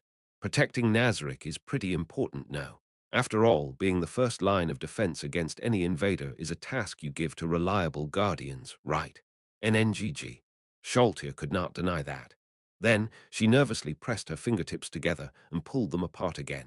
Does Ain't Sama really think that way? Probably. Ain't Sama said that you were very strong, Sholtir. Sholtir smiled broadly. That response let Aura sigh in relief. If she had let her go on like that, Sholtir would surely have gone to a lot of trouble for nothing, and that would only inconvenience Ain't Sama. If that happened, she had no idea how she would apologize to him for it. In addition, she felt pity for Sholtir. But when I was in the human city, Demiurge singled me out. He must have felt I was useless. If that was what Demiurge, the greatest mind of Nazarick, thought about me, then wouldn't the others, especially Ain't Sama, whose wisdom surpasses that of Demiurge, feel the same way? And you can't really say that. Perhaps it's because Ain't Sama is smarter than Demiurge that he felt that way about you. In that moment, Sholtir moaned wetly with a hoe as expected of Ain't Sama ha. Aura was starting to feel a little tired. However, she had the feeling that being direct with Sholtir would not work, so perhaps an indirect method would be effective. Still, that means that the others feel the same way as Demiurge. I can't deny that. Or rather, that was definitely the case. Aura spoke up before the wide-eyed Sholtir could continue. Ain't Sama wanted to test your flexibility by exposing you to various situations, so I think encountering difficulty isn't a bad thing. Until then, if you take notes and learn from around you, you'll be able to impress Ain't Sama and the others. So I should study up before that. That's right. Think about it, you're traveling with the greatest person in all of Nazarick, right? Doesn't that mean you can learn something from Ain't Sama? I see. But what should I do? Sholtir, that's where the learning starts. That's right. At a loss for words, Aura had simply thrown that question back to her. That ought to be okay, right? A flicker of unease passed through Aura's heart. Still, the ball was in Sholtir's court now, and there was nothing else she could do. Will she behave herself? Aura offered up a prayer to Bukubukuchagama, the supreme being who was also her guard. Bukubukuchagama-sama, please watch over Sholtir, who was made by your little brother Peroncino-sama. 3 Aints traveled to the Lizardman village through a gate. He was escorted by Hanzos for his protection. Of the 5 Hanzos, one had a red cloth tied to his right arm. It was not enchanted in any way, it merely indicated that he was their leader. At first, he had simply thought that doing so would make it easier to manage them. However, the newly appointed leader was delighted at being chosen, and Ainz could tell that he was smiling under his mask. Frankly speaking, Ainz felt somewhat guilty. After all, he had merely given him a piece of cloth. Defended by his vassals, Ainz could now see the statue of himself. Ainz had already been here several times before, since it was a prearranged teleport destination. Still, it deeply embarrassed him. There were statues of historical figures, and so on in Suzuki's Satyrus world. But surely anyone would be ashamed to witness a monument to themselves while they were still alive. What truly disturbed him was the fact that the facial bones were slightly different from his own. It would seem they were trying to beautify him. Do the cheekbones look more handsome when they're like that? I don't get it at all. What kind of aesthetic sense could have produced this? As Ainz contemplated the matter, he turned and noticed Cocytus and his lizard men kneeling before him. He was used to such genuflection now that he was more experienced in playing the role of a superior being. Still, it did not please Suzuki Satoru the salaryman. That said, he understood that it was a sign of their loyalty, so he did not ask them to stop. Raise your heads. After that permission given with mixed feelings was granted, the lizard men looked back up as though they had come back to life. Thank you for coming all this way, Ainz-sama. Ainz indicated to the still kneeling Cocytus that he should rise. Umu, thank you for your hard work. I have received your report on the village. Though I only glanced through it, I did not see any problems, which is good. Your accomplishments here are worthy of praise. Many thanks. All this was accomplished by your glory, Ainz-sama. I didn't do anything, Ainz wanted to say. Instead, he accepted Cocytus' loyal praise with dignified grace. After all, if he had said anything else, it would have devolved into an infinite loop of na-no, na-no-no, na-na-no-no, and so on. Ainz was quite certain of that. That said, the excellent results you have shown deserve to be rewarded. Thinking back, Albedo and Mare had already received a ring of Ainz Ooal Gown each. Aura had received a watch with Bukuchigama's voice recorded into it. Sholtir had been given Peroncino's bestiary. And Demiurge, he had given Demiurge that demonic statue made by Albert. His gift to Cocytus was the lives of these lizard men, but it was probably time for some other reward. Perhaps you might say it is not needed, but it is only natural that rewards and punishment must be handed out as they are deemed necessary. Tell me, Cocytus, what do you want? No, Ainz-sama, I desire number reward other than to serve you loyally. While Solution's request for innocent humans was quite disturbing, a request like Cocytus was also quite hard to grant. One of his guild members had complained about a certain type of annoying woman, the kind who said, "Anywhere is fine," when you asked, "Where do you want to go for lunch?" And then went on to say, "We should have gone to an Italian place after all." Ainz felt the same way. It was 100 times easier to get along with someone who plainly stated what they wanted. Cocytus, a lack of desire can sometimes be more troubling than greed. I now command you tell me what you want within a week's time, limited to material objects. Do you understand? A distressed look appeared on Cocytus' face. Ainz paid it no heed. Do you understand? He repeated. If that is your will. Ainz-sama, Umu, that is my will. All right then. Cocytus, it is time to move on to my reason for coming to this village. I wish to speak to Zenbaru. Understood. I have already brought him here. Please come this way, Ainz-sama. Cocytus moved behind into the side of Ainz and then addressed the kneeling lizard men. Zenbaru, answer Ainz-sama's questions. You are permitted to directly address him. Zenbaru raised his head with a yes, but there was confusion in his voice. Then I shall get to the point. I wish to visit the Dwarven Kingdom. Thus, I wish to employ you as a guide. Can you take me there? The lizardman looked like he had narrowed his eyes. He did not understand the expressions of lizard men, and he could not tell what kind of look he had on his face, but it did not seem like a good one. My sincerest apologies, Your Majesty, but may I ask your intentions for heading to the Dwarven Kingdom? As he finished speaking those words, a clacking of mandibles issued from behind Ainz. Zenbaru, seeking to know the intention behind Ainz-sama's decisions, is the height of disrespect. All you need to do is answer the question truthfully. Cocytus was using the same tone he always did, but there was distinct displeasure in his words. Ainz wanted to shrink away from the clearly unhappy voice coming from behind him. Still, while Ainz was already like this despite not being the target of Cocytus' aggression, Zenbaru remained silent. He watched Ainz's reaction, his gaze unwavering. Tension filled the air amidst the fearsome silence, which was broken only by the threatening sounds from Cocytus. Not much time should have passed, Ainz thought, when he suddenly realized that Carsitus was about to make a move and stepped in to block him. Not doing so would be dangerous. It's fine, Carsitus. Zembaru did not show me any disrespect, but Ain't Sama it is fine. Then I shall take a small measure of pity on you, Zenbaru. What gave rise to the misconception you now hold? Zenbarus' reaction was only natural considering what he had done to this village. Still, Ainz did not let those thoughts show on his face. If Ainz willed it, then no blame could be attached to the servants of Nazarick for their actions. Acting otherwise in front of his subordinates might make them doubt themselves and affect their future activities. Zenbaru, I have no intention of harming the dwarves. I have come in person because I wish to form a friendly relationship with the dwarves. Is that really true? You ain't turned to Carsitus. Carsitus, your loyalty pleases me, but I have already said that it is fine. Pay no heed to what Zenbaru says here and forget it. Understood. Was this what they meant by speaking your mind frankly? If the boss asked you to speak your mind frankly, it was clearly a trap. Ainz turned back to Zenbaru.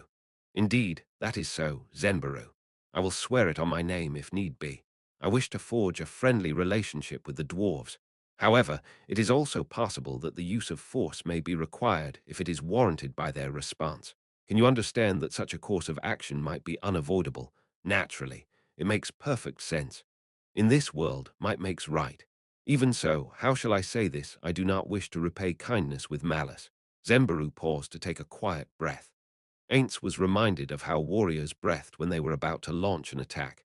In addition, if you launch a surprise attack and begin their extermination after I lead you there, I pray you will forgive me for taking up arms against you.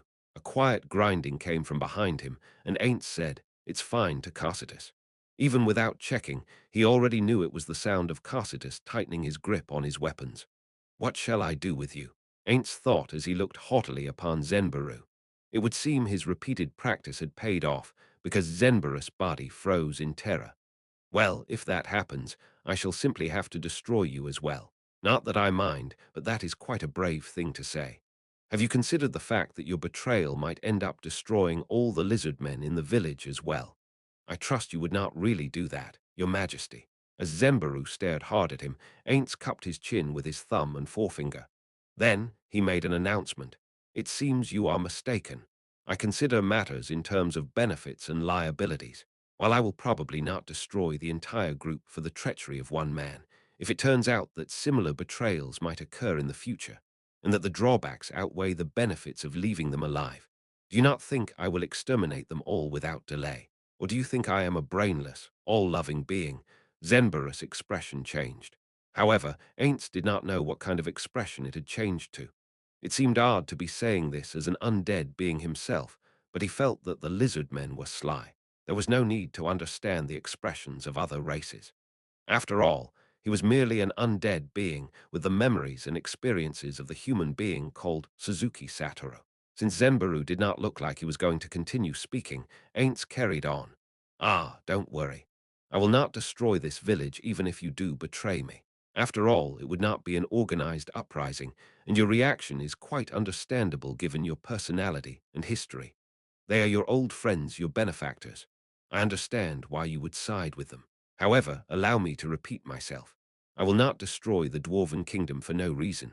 Whether players were present or not, Ainz did not want to launch straight into hostilities without a dialogue.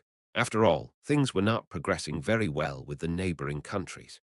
Now that they had to vassalize the country which they appeared to have had the best relations with, their name would live in infamy if they ended up waging war on the dwarves as well. Therefore, they had to do their best to sign a treaty of friendship with the dwarves.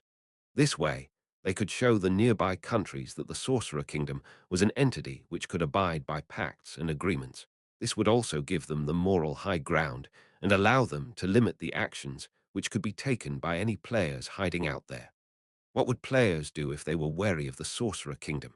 The most likely outcome was that they would deem the Sorcerer Kingdom an evil empire and use that as a rallying cry to make war on them. On the flip side, what would they do if they heard that the Sorcerer Kingdom had signed a treaty of friendship with the Dwarven Kingdom, like a proper, decent nation? Some people might think that it was signed under duress, or that it was gunboat diplomacy. However, on the surface it would appear to be a fair and normal treaty. Hypothetically speaking, if a player decided to wage war on the Sorcerer Kingdom, that player would certainly invite entities on his level, most likely other players, to join him in his crusade. However, some of these people might think of the Sorcerer Kingdom as a decent nation.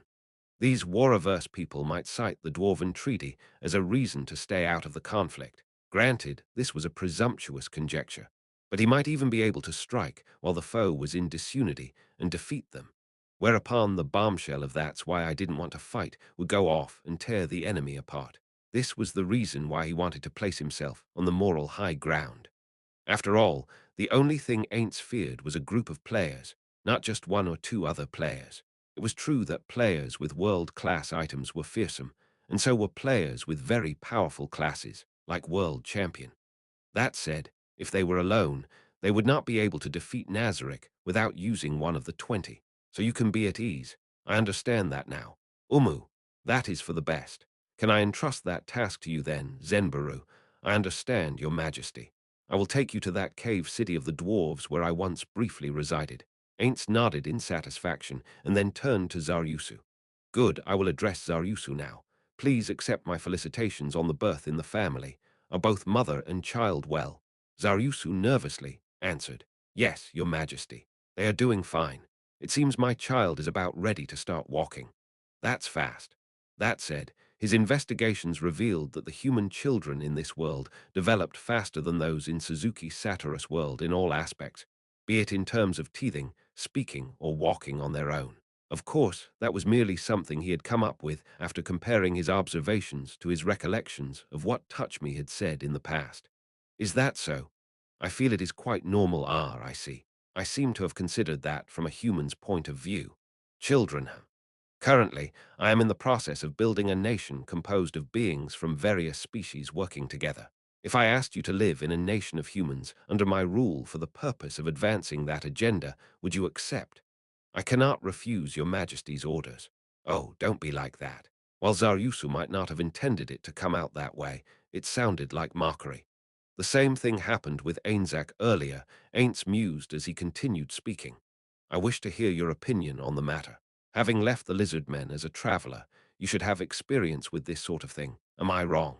In other words, you should be able to think in ways that differ from regular lizard men. Because of that, I would like to hear what you think and feel about the ever-changing world that lies ahead of you. I became a traveler because I felt that things could not go on as they had. I was forced to do so by my circumstances. Even if that was the case, your perspective should have been broadened by seeing the world. If possible, why not substitute yourself with a regular lizardman and thus evaluate the merits of lizardmen traveling to a human nation? Yes, after thinking briefly, Zaryusu spoke once more. Personally speaking, I would not want to travel to a human city. I would feel uneasy about doing so with a wife and child in tow. Even if it was a country ruled by your majesty, it would be quite difficult. Having to abandon familiar surroundings and travel to a completely different environment was deeply distressing. It was only natural that one would want to preserve the surroundings which they were used to. This was especially true for Zaryusu, who was a man that had to shoulder the burden of a family. There might be some people who did not want to be protected for their entire lives, but Ainz felt that people who could not accept protection when the circumstances called for it were weak, be they PKS or PKKs. I see. Then is it possible for the children to become accustomed to that sort of thing? Does that mean you only intend to take the children, your majesty? Ainz sensed faint criticism within those words. Zaryusu must have thought that Ainz would forcibly separate the children from their parents. Don't let your imagination run wild. I intend to build a nation where different races can coexist in harmony. The first step of that is to create a place where the children of lizard men, humans, goblins, and so on can come together and play happily. That is all. Still, I trust that all of you do not intend to live and die in this tiny little world of a lake, but that you plan to step into the world at large. The faces of the lizard men filled with complicated expressions. Do you mean you want more people to become travelers? I take it the job of traveler is not very glamorous among the lizard men. Am I wrong? I am simply saying that you should broaden your minds. I am not quite clear on this, but could it be that you and your wife do not intend to grant your child a wider view of the world? A strange look crossed Zaryus's face. That is hard to say. I would like to have our children live in a village that is safe and does not lack food, but times are different now. He must have been speaking in his capacity as a parent. This was little different from how Ainz wanted the NPCs to live in happiness. As he mused on that, Ainz began feeling a certain kinship with Zaryusu. I understand how you feel. One cannot expect change from those who are set in their ways. The quicker the change, the more the older generation will whine and reject it. Ainz shrugged while Zaryusu and Zenbaru smiled. It is as your majesty says, Zaryusu replied. The elders still complain every now and then. Doesn't that mean you're one of those old folks then, Zaryusu? Zaryusu looked at Zenbaru in bafflement, but even Ainz had picked up on it. Parents with children then? Yes, exactly. Ainz looked fondly upon Carsitus, who stood by his side. Well, it seems I will have to make this point clear. Carsitus, I shall now give you an order. Understood. Even if Zenbaru chooses to oppose me, you are forbidden to harm his friends within this village. I hear and obey, oh, supreme. 1. Ainz nodded in satisfaction to the deeply bowing Carsitus, and then looked back at Zenbaru. Then Zenbaru. I would like to know everything you know. Tell me where you met the dwarves, what sort of life you had with them, what sort of gifts pleased them, and so on. Tell me everything. No problem, your majesty. Such. Rudeness, it's fine, Carsitus. He would lose his head for something like that under official circumstances. Ainz looked around. However, this is hardly a formal setting. I shall allow this to go unpunished. I believe I am capable of that much. Ainz chuckled, and Carsitus spoke again, confused. AI Ainz Sama Ainz reached out to interrupt Carsitus, and then glared coldly at Zenbaru. Then he used a move he had practiced countless times before the mirror. However, Zenbaru, there is one thing you should not forget. Carsitus will feel guilty because of the shameful tone you take with me. Zenbarus' body shuddered, possibly out of fear. Are these pre-battle tremors? My sincerest apologies, your majesty. Your servant has overstepped himself. It is fine. You should be grateful to Carsitus, the administrator of this village. Because of him, I will not harm it directly him. It seems I have said something pointless. Shall we begin discussing the Dwarven Kingdom? Before that, will you not take a seat? Ainz Sama. Ainz was mildly discomforted by Carsitus' suggestion. Ainz did not feel fatigue, so he did not need to sit down. However, he could not simply ignore a valuable suggestion like that. Indeed, let us do so. Carsitus, don't use something too decadent. Anything I can sit on will be fine. Understood? Then, please excuse me. Carsitus went to his hands and knees, prostrating himself on the ground. The image of Sholtir overlaid itself on Carsitus from Ainz's memory. I think I know what is going on, but it might be best to ask, just in case. What are you doing? I heard that Sholtir once did this as well, therefore I sought to imitate her. That was a punishment for her. There is no need for you to do this. But the lizard men under me have spoken disrespectfully to you. Ain't Sama, there is no need to bring up the past. I already said I did not mind. Did you not hear me? That is true. But Har Ainz had tried to talk him around, but Carsitus was proving unexpectedly stubborn. Despite the fact that the undead did not get tired, fatigue filled Ainz's soul. Sensing difficulty all around him, Ainz decided to abandon his resistance and made a pronouncement. Ah, that's enough. Then I shall be taking a seat, Carsitus. Understood. His reply was quite forceful. Sitting down like this in front of others was very well. To some extent, it was embarrassing. Still, the others would find it strange if he hesitated here. What he should have done was to adopt the air of an absolute ruler and matter-of-factly sit upon the body of his vassal. Ainz bent at the waist. In truth, it was very uncomfortable. In truth, it was very uneven. And in truth, it was very cold. On top of that, Carsitus seemed to be huffing and puffing in excitement, leaking an ever-thickening white mist, so it looked as though someone had sprinkled water on dry ice, and the vapors were billowing out from between Ainz's legs. It looked like some cut-rate special effect used to make someone look more impressive, and it made him feel like he was sitting on a bed of nails. Does it please you? Ainz Sama? Crap. He could not be honest here. A bizarrely curious part of him wanted to know what would happen if he did speak his mind, but the thought of Carsitus' reaction was too frightening. It's not bad, will I sound like a pervert if I say that? Ainz frantically thought. However, he could not think of anything else to say. Then, may I know whether you prefer Sholtir or myself? Ainz was struck dumb. How should he answer? Why do you want to know? Yes, I feel that I must practice. for when I must someday bear my master upon my back. What the hell was he talking about? Was Carcidus of a species which allowed the female to mount them during reproduction? Or was he just a sexual masochist? Take Mikazuchi-sen. No, he should have been more decent than that. He might have loved fighting, but he should have been a good man who rarely gave people trouble. But why did Carcidus turn out this way? Ainz was shaken to the core, as though he had discovered someone else's secret fetish. Is that so? That's good. Although Ainz did not know whether it was good at all. Yes, then, dare I ask, what your answer is, Ainz-sama? It's slightly uneven, but not to the extent that I can't sit down. In that sense, Scholtier is slightly better. Is that? So no, I mean, you have your advantages as well. How shall I put this? Cold, yes. This cool sensation would be best on summer days. Ainz could not help but wonder why he was so desperate to comfort Carcidus. I see, however. While silently rejoicing that Carcidus had fallen silent to think, Ainz addressed the lizardman. Then, pay no attention to what is happening over here. Come, Zenbaru, tell me. Yes. According to Zenbaru, he had climbed up and down slopes and peaks to find the dwarves, spending a month in a fruitless search. It was only when he was about to give up that he encountered a dwarf who came out to explore the surface.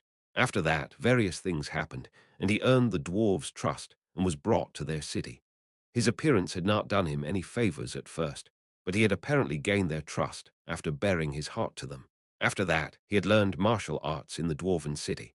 He left once he gained enough confidence in himself and returned to the lizardman village. The most important thing among all this was whether or not Zenbaru could lead Ainz and his party to the dwarven city. Zenbaru looked a little uncomfortable, but in the end he replied that he could probably do it. The dwarven city was underground, in the depths of a cavern, so he should be able to lead him there, as long as the mountain's terrain did not change. When he heard this, Ainz was reminded of the underground cities in Yggdrasil, and he could not help but get excited. The last thing he asked about was the distance to the dwarven city. Zenbaru replied that the journey back from the dwarven kingdom had taken about a week along the mountain trails.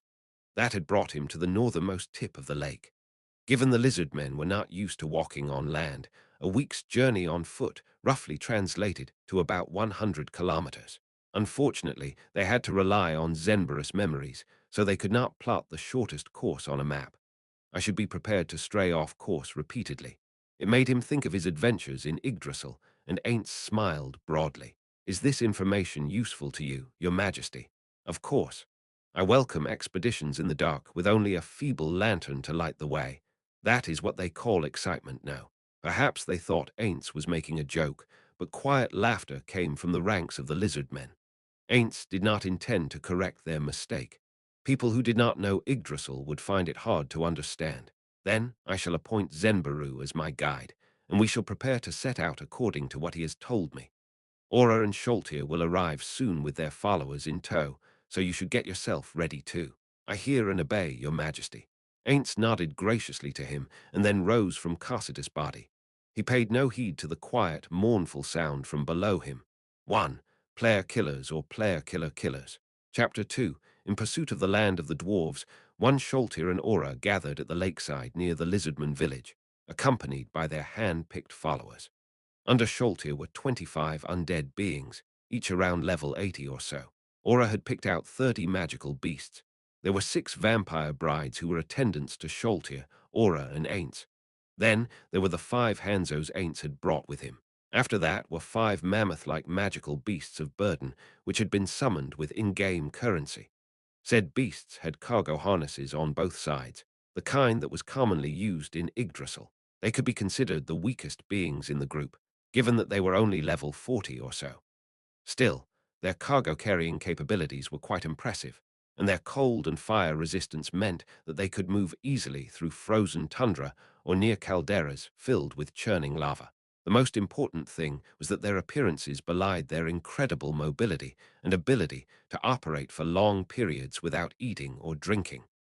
Ainz ordered Carcidus to stand by behind him, and then called Zenbaru forward.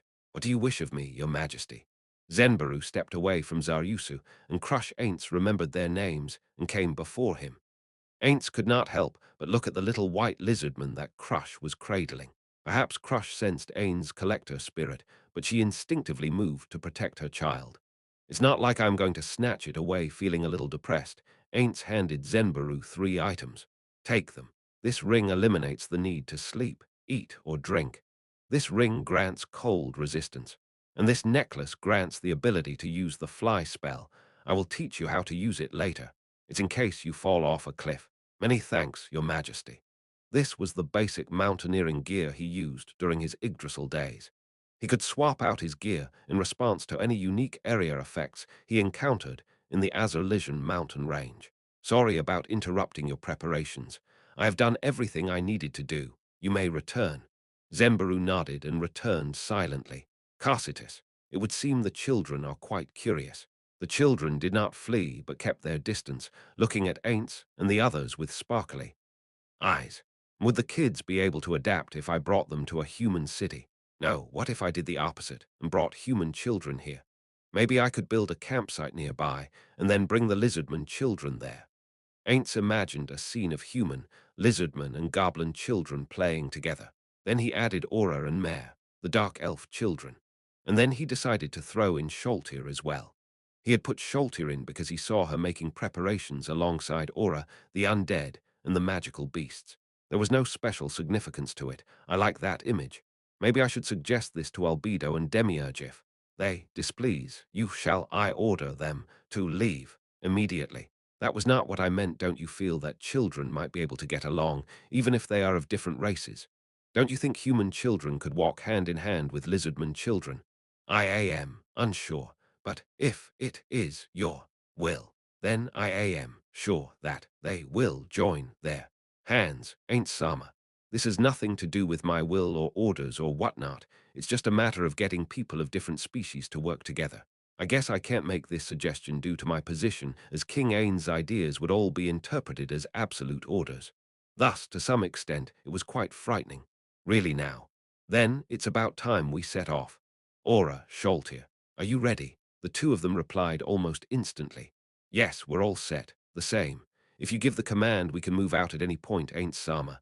Zenbaru, no problems here. All right then, let's go. Ain't Sama, be careful if anything happens. I can mobilize my forces at any time. Carcitus had a point. If there were enemy players around, things might escalate into a full-scale battle, and that would require the use of military force. However, that might happen eventually. However, this is more of a reconnaissance in force. If we encounter anyone strong, we will fall back after gathering sufficient intelligence. If that happens, we will look forward to your accomplishments on the battlefield. Understood. The plan was to head north and climb the mountains, guided by Zenbarus memories. The mounted undead acting as their vanguard proudly displayed the flag of the Sorcerer Kingdom. All the intelligent beings who lived near the lake were under Carcitus' banner. Thus, raising the flag meant that they did not need to fear any attacks. Even so, that only applied to intelligent creatures, those that understood the concept of being ruled. It meant nothing to low-intelligence creatures, like beasts, for example. On the contrary, it raised the chances that such creatures would attack them.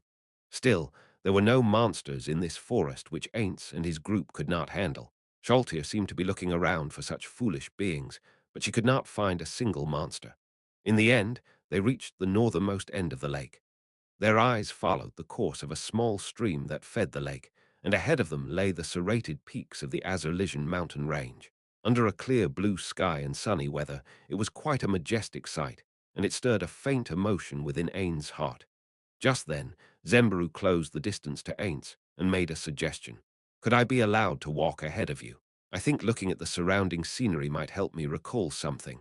Naturally, there were no objections. All right, go to the head of the column then, but don't go alone. Take one of my people with you. If anything attacks, use them to cover you and fall back. You are a very valuable member of this expedition. My deepest thanks. After commanding, or rather, asking the magical beast that he rode, the creature obeyed and began moving. Since Zembaru had no experience in riding, Ainz had put him on one of Aura's magical beasts, which could be controlled by speech rather than technique. There was a big difference between their speed in the mountains and their speed while traveling along the lakeside. In other words, they moved very slowly. At first, they simply followed the stream north, but they slowed down after detouring to avoid a waterfall. Zenbaru tried his best to recall the route he had taken, but it was very difficult to retrace the steps he had taken only once, several years ago, while heading in the opposite direction. In addition, their elevation was still very low, so the tall trees blocked their line of sight. Even if the shape of the land had not changed, the trees still grew as time passed. Zenbaru continued forward as he struggled to jog his memory. Most of the group's members did not require rest, but Zenbaru, the most important person of all, was among the few exceptions to that. Thus, they had to stop several times to take a break before they continued on in silence. They caught glimpses of what seemed to be monsters in the distance, but they did not seem to want to approach. Perhaps Ainz's group was too numerous, or perhaps the monster had fed itself already. Ainz thought that capturing an unknown monster to play with might be fun, but he decided to give up on that idea this time round. Their current objective was to reach the Dwarven Kingdom. Ainz knew very well that a hunter who chased 2 rabbits would catch neither. With a faint twinge of regret, Ainz chose to hurry on their way. As the group neared the edge of the forest, the trees gradually grew shorter and the sun began falling behind the mountain. The blue sky was dyed a madder red, and then it passed into night. The silhouette of the mountains against an endless sea of stars could only be described as majestic. The knowledge that even this magnificent view was but a fraction of this world made Ainz feel like nature itself was bearing down on him. His sinuses quivered, and he took in the fresh, fragrant air. Why could he do that, or rather, if he could do this, why could he not tell how food tasted? Ainz pushed those thoughts out of his mind, and instead chose to savor this air, which could not be found in Nazarick or the outskirts of Yggdrasil. In Yggdrasil, he would not have been able to experience the greatness of nature in this way. He felt a sense of fulfillment, just like when he had gained new experience while adventuring as Mammon, and Ainz's heart filled with satisfaction. In all honesty, they could go back now without ever finding the Dwarven Kingdom, and he would not mind at all. Isn't this the sort of scenery adventurers should be seeing? Ainz chuckled, and then spoke to the people behind him. Then we shall camp here for tonight. After they all replied affirmatively, Sholtir asked Ainz, shall we return to the great underground tomb of Nazarick? Indeed, the wisest thing to do would be to make a mark here, and then teleport them all back to a safe place to spend the night. However, for some reason he did not feel like it. It was not a matter of the merits or demerits of the situation, but a purely emotional issue. There's no need for that. We shall set up camp here. But ain't summer. The thought of making you camp at such a place, a quick look around would reveal only bare rock. And the frigid mountain winds, granted, they had no effect on Ainz, who was immune to cold, stole body heat. Anyone without cold resistance or thick woolen clothing would feel as though they were being pricked by needles. This was probably because the wind had blown across heaped piles of snow and brought the cold air down the mountain slopes. Ainz smiled as his respect for the grandeur of nature grew ever deeper. In Yggdrasil, there were guilds that explored and adventured to turn the unknown into the known. They traveled on an endless journey with those feelings in their hearts. They were weak in guild battles, but threw themselves single-mindedly into the unknown reaches of the world. At that time, he did not understand what they were thinking. However, after encountering a magnificent world like this one, he began to see where they were coming from. While he had been Mammon, he too had entertained the thought of letting go of everything and traveling the world Ain't Sama. The thoughts that had begun floating up in his head were suddenly scattered. What is it, Sholtir? Forgive me for interrupting your contemplation, Ain't Sama. Ah, no, it's fine. I wasn't thinking of anything important. Really? All right then, what's the matter? Ah, you're talking about camping here, right? Yes. Please accept my sincerest apologies for not preparing a suitable tent despite knowing that you might wish to stay here, Ain't Sama. I wish to retrieve one from Nazarick. Might I be allowed to use gate? There's no need for that. It wasn't that you forgot the tent, but rather I didn't write it down on the list because it wasn't required. Did you know that Mare can make a shelter with magic? Sholtir nodded. I see. Then you should know that I can do so as well. I could use a magic item like the green secret house instead, but that might be a bit too cramped for our numbers. Now, watch this. Ainz looked for a suitable location. It could be slanted, but the important thing was that it had to be open and free of rocks. He found one almost immediately, and then Ainz cast his spell. It was a 10th tier spell, Create Fortress. As the spell took effect, a mighty tower appeared where there had been nothing before. It was a tower which stood over 30 meters tall, standing erect and proud like it was going to swallow up the starry sky. Its massive double doors looked strong enough to shrug off battering rams. The walls were studded with countless spikes to keep anyone from climbing them. 4 demonic statues adorned the corners of the uppermost level of the tower. They felt weighty and oppressive even at a glance. This sturdy fortress-like fortification was the physical incarnation of the word, towering. Then, let's go. As Ainz approached the door at the head of his group, the iron doors swung open. He waited there for everyone else to enter. In Yggdrasil, anyone on the same team could open those doors with a touch. On the contrary, everyone else could only gain entry by destroying the door. He wondered how the door in this world would make that judgment. Ainz left 2 of the undead outside, and then ordered them to open the door after it shut. The doors remained closed. He waited a bit longer, but there was no sign that the doors would be opening. Could it be that only I can open them? Aura, go touch the doors. With a sure. Aura touched the doors experimentally, but they did not seem like they wanted to open. It would seem only Ainz could open those doors. He mentally furrowed his brows. Friendly fire was a pain in the ass if other players existed in this world. Small changes like this might end up affecting others, and in the worst-case scenario, he might end up killing someone by accident. It's been nearly a year now, and I still have to be careful about using my power. It would be a tragedy if someone got caught in our area of effect attacks. Should I point it out to the higher-ranking people? Meh, especially although they might resent me for nagging them about it. If they've already realized it, I guess I'll try and pass it off as an offhand remark or something. Subtly reminding people was unexpectedly difficult. It was completely different from just going up and scolding them. Ainz had become thoroughly acquainted with that fact during his time in the working world. As his heart grew heavy, Ainz decided to terminate his experiment and open the gate to let the 2 undead outside come in.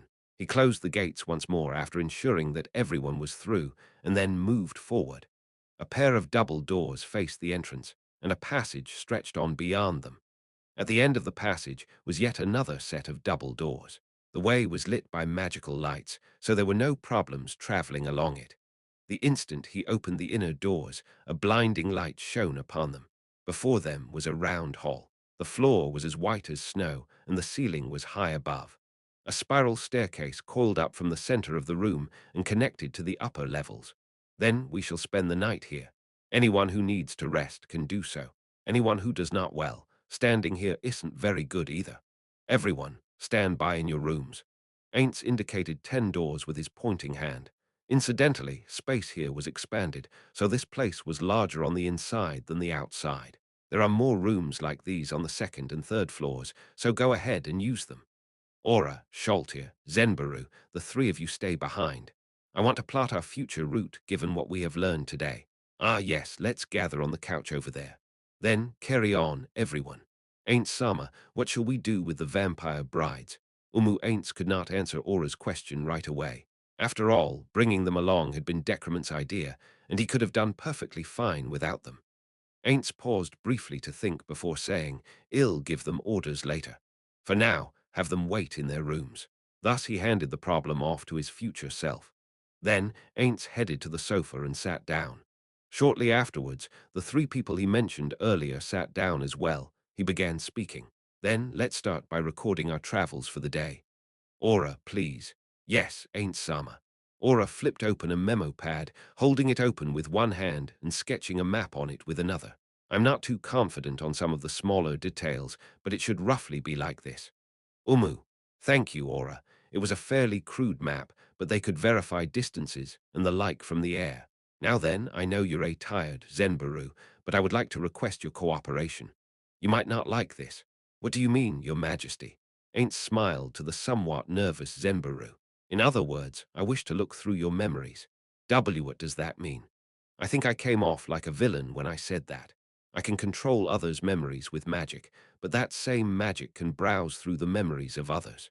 Frankly speaking, it drains a lot of mana, and I'd rather not use it if I could avoid it, but relying on your clouded memories alone is somewhat worrisome. I trust it will not have any side effects. It'll be fine. Thanks to the assistance of a certain cleric, I can safely say that I am quite the veteran at this. There won't be any problems as long as I don't do any weird things in there. In fact, I've performed the same procedure on one of my maids, and there were no problems either. You mean Shizu, right? Exactly, Aura. That said, the spell isn't all-powerful. If the person himself has almost forgotten an event, I can only get rough details. There are also other things which complicate the spell's use. For instance, the memories might not reside within the brain, but accessed from a more primordial source. Ainz shrugged as he realized he had gone off topic. Well, something like that. In any case, I'd like to investigate your memories. I see just in case, I would like to ask again, but is it really going to be all right? I understand your concerns. Do not worry, Zenbaru. I will not alter your memories. I swear that on my name. Then what should I do? Umu, sit there and relax. This won't hurt a bit. However, I need to verify some details with you before I cast the spell. Things like how many months and years ago and where these memories took place and so on. After hearing Zenbarus' explanations, Ainz cast the spell. Having cast this spell many times before, Ainz had an expert's confidence in his handling of the magic, but still, using it was extremely difficult. Since any changes to the memories remained forever, mishandling them might lead to an irrecoverable situation. It was like trying to reprogram a computer without making any backups of the data. One could say it was an excellent spell for making vegetables. More importantly, the spell expended a vast amount of mana while it was in effect. That was what made it hard to use. Ainz felt his mana draining away in torrents after briefly browsing Zenbarus memories. Ainz's original plan was to find the targeted memories and then browse around at his leisure. However, he estimated that his MP would run dry before that. In addition, the problem with this spell was that even if he wanted to wait until the next day for his mana to recover before casting the spell again, he would still have to start from the beginning. As a result, other spells were more effective at gathering information. After grumbling in his heart, he saw what looked like a mountain. Just as he found the place he was looking for, his mana ran out. Examining memories of the past are the most tiring. It's much easier to view recent memories as he had expected. The memories he found were blurred, as though shrouded in mist. He saw the faces of dwarves, but they all looked the same to him. He did not know if that was Zenbarus' fault, but he could not tell them apart. All of them were simply beards who bellowed in crude tones and swilled beer. This is no good. I used that cleric as a test subject, and it worked well on Shizu.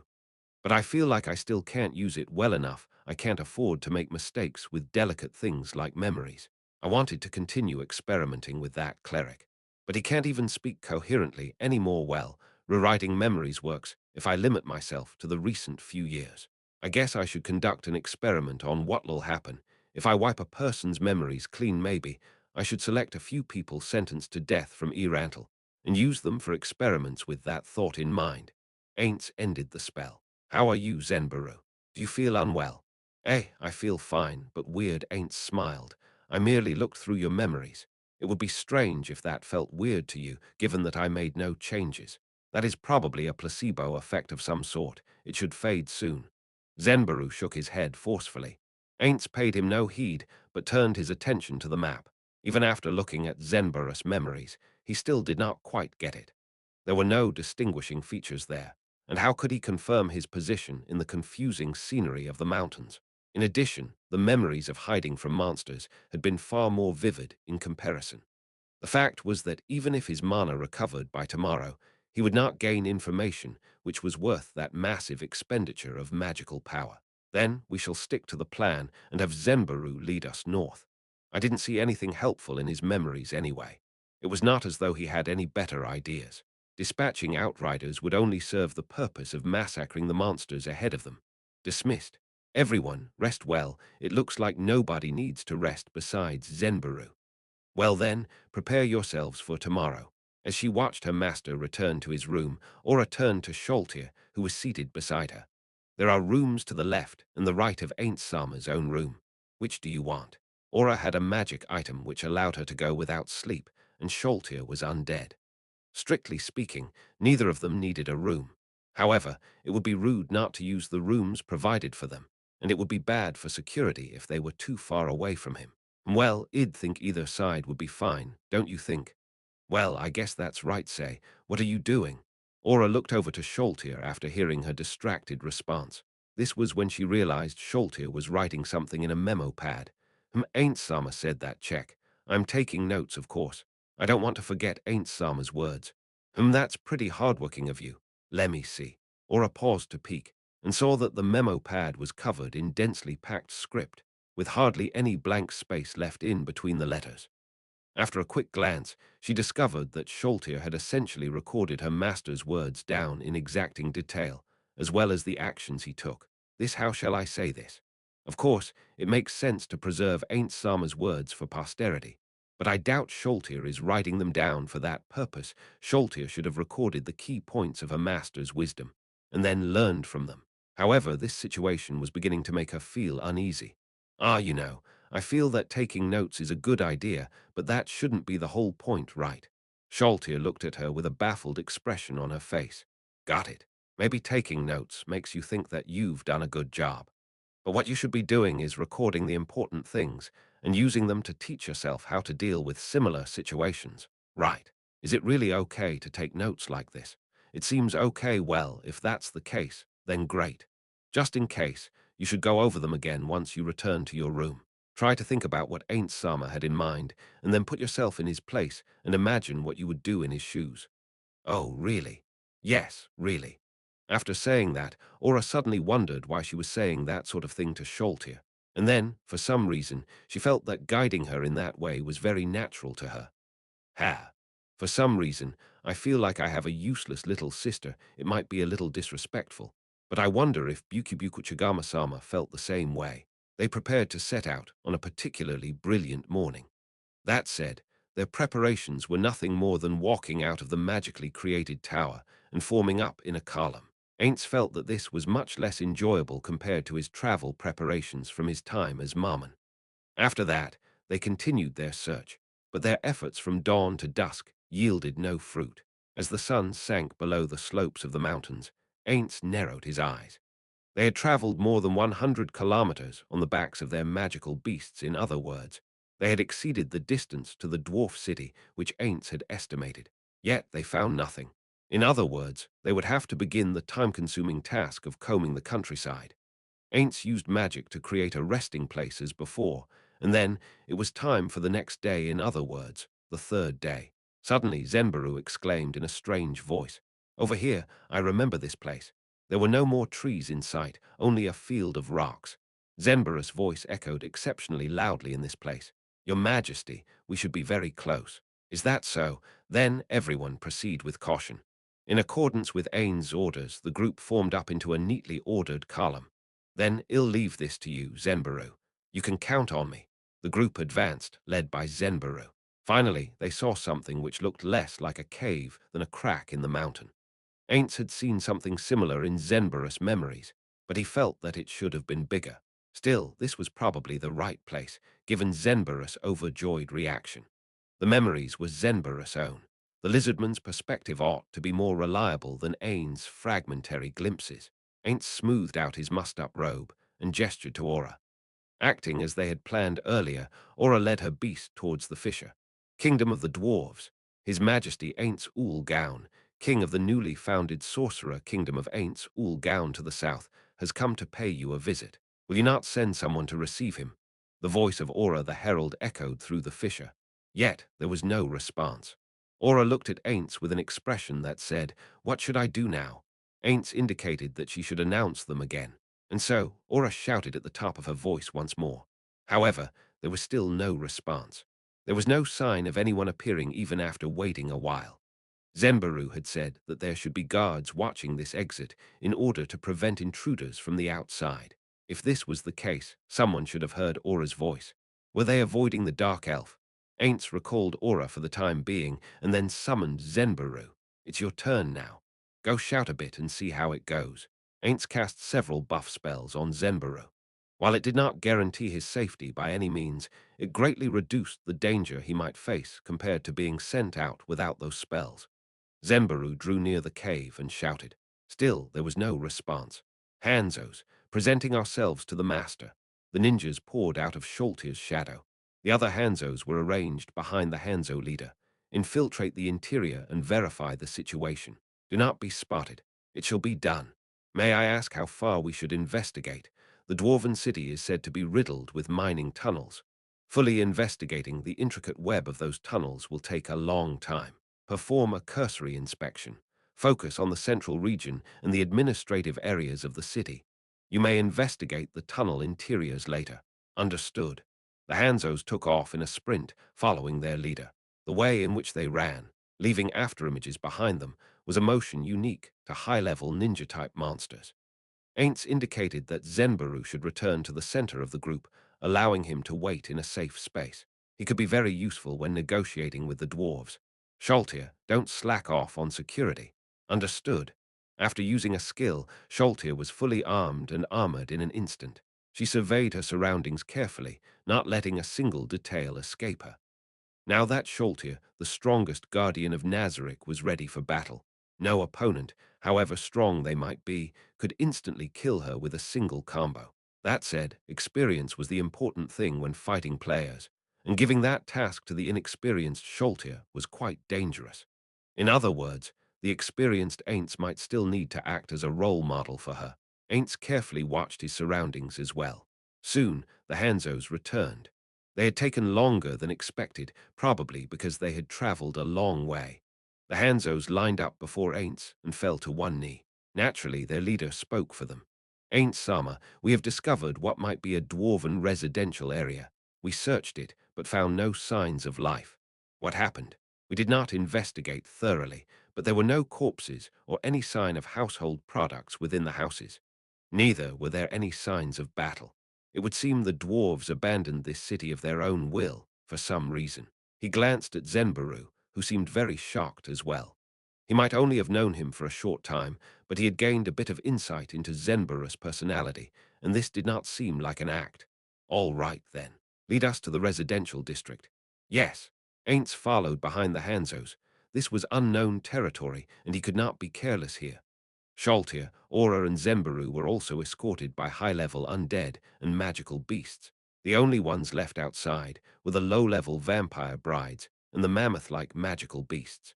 This was done to set a trap. Any unknown beings who saw them as enemies would surely start whittling down their fighting strength from the part of their forces, which they were confident in beating.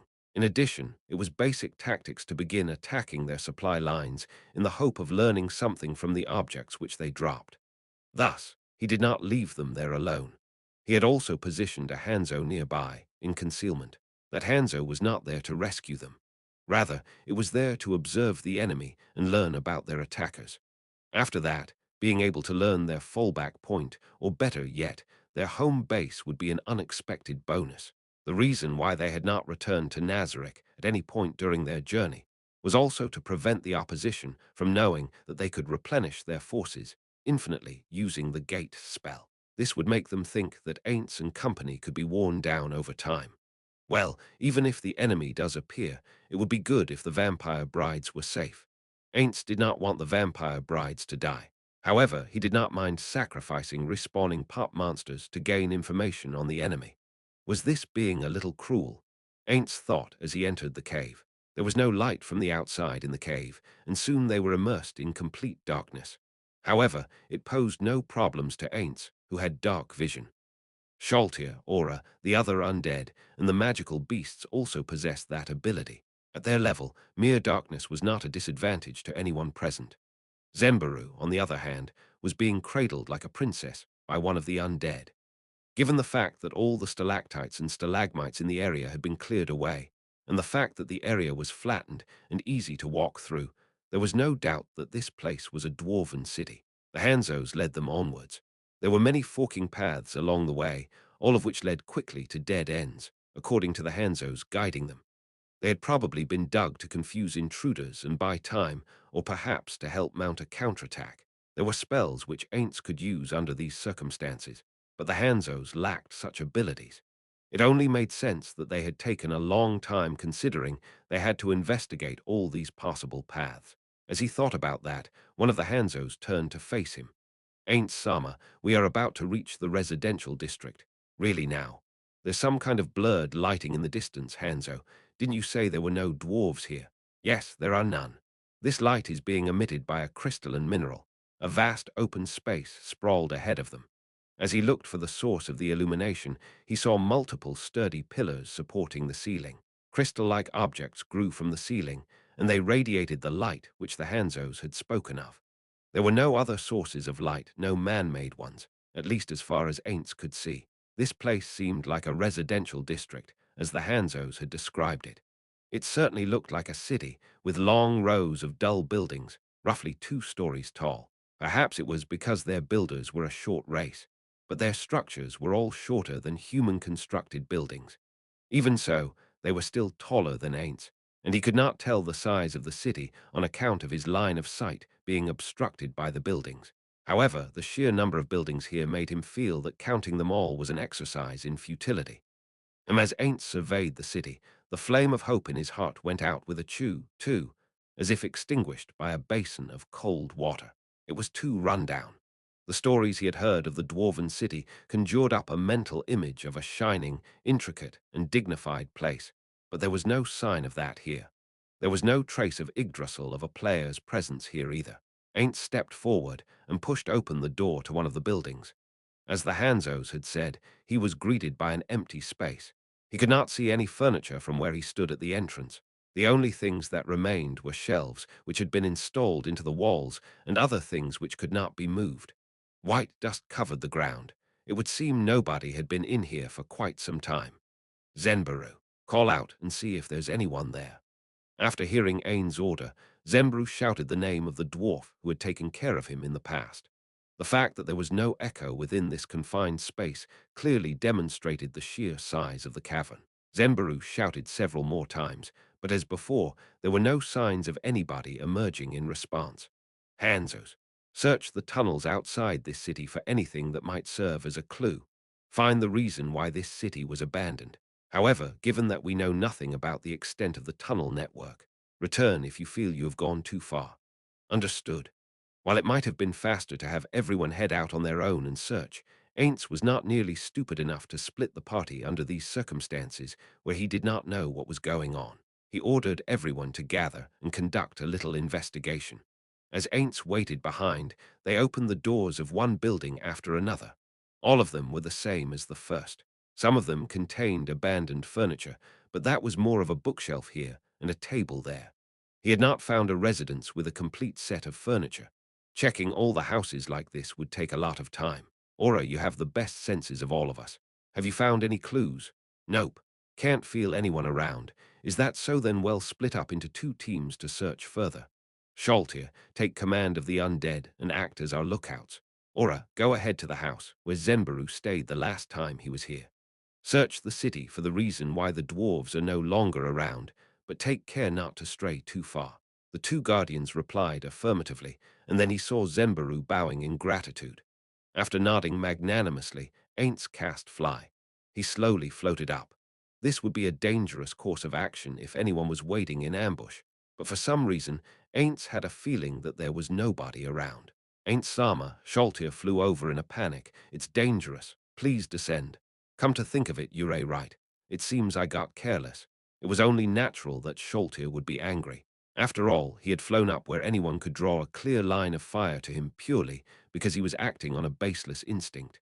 Still, the fact that I was not attacked is further proof that there's nobody here. Also, there's a chance that anyone who spotted me might want to come closer to learn more, so I'll leave perimeter security to you. Please do not use yourself to lure the enemy into a trap. Punito-san had a point.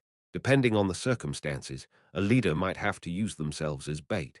Still, I guess it's hard for someone like Sholtir to understand that, given that she isn't one of my friends, but my protector. Forgive me, Ainz said to Sholtir before looking downwards. This was a city, filled with many identical buildings, as neatly laid out as a Go board. There's an impressive-looking building over there, and there, and there. Although most of the buildings looked like they had been cast from the same mold, there were few which seemed larger than the others. Shall we go and look? Let's call Aura back first. It feels like things might become very troublesome if there's an ambush there. Everything Sholtir had said since just now had a point. Ain't Sama. Just then, Aura's voice came from below. Looking down, he saw Aura and Zenbaru waving to Ainz, and given the way they were doing so, it would appear something out of the ordinary had taken place. Looks like they've found something. It seems that way. The two of them exchanged looks before landing alongside Aura, followed shortly by the undead hurrying to their position. Come see this, Ainz-sama. Aura led them into one of the houses she had opened up. Ainz gave the place a once-over, but he could not detect any differences from the other buildings, and he found nothing special within it. Is this the dwarven home where Zenbaru once stayed? No, this isn't it. On our way to the home of the dwarf who took care of Zenbaru, we found several buildings that had been opened up. After checking them, I found footprints on the ground, and those might not be dwarven footprints.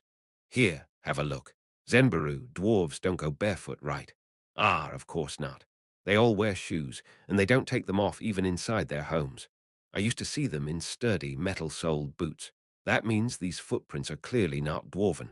How much can you learn from them? Let's see. Aura tilted her head in contemplation.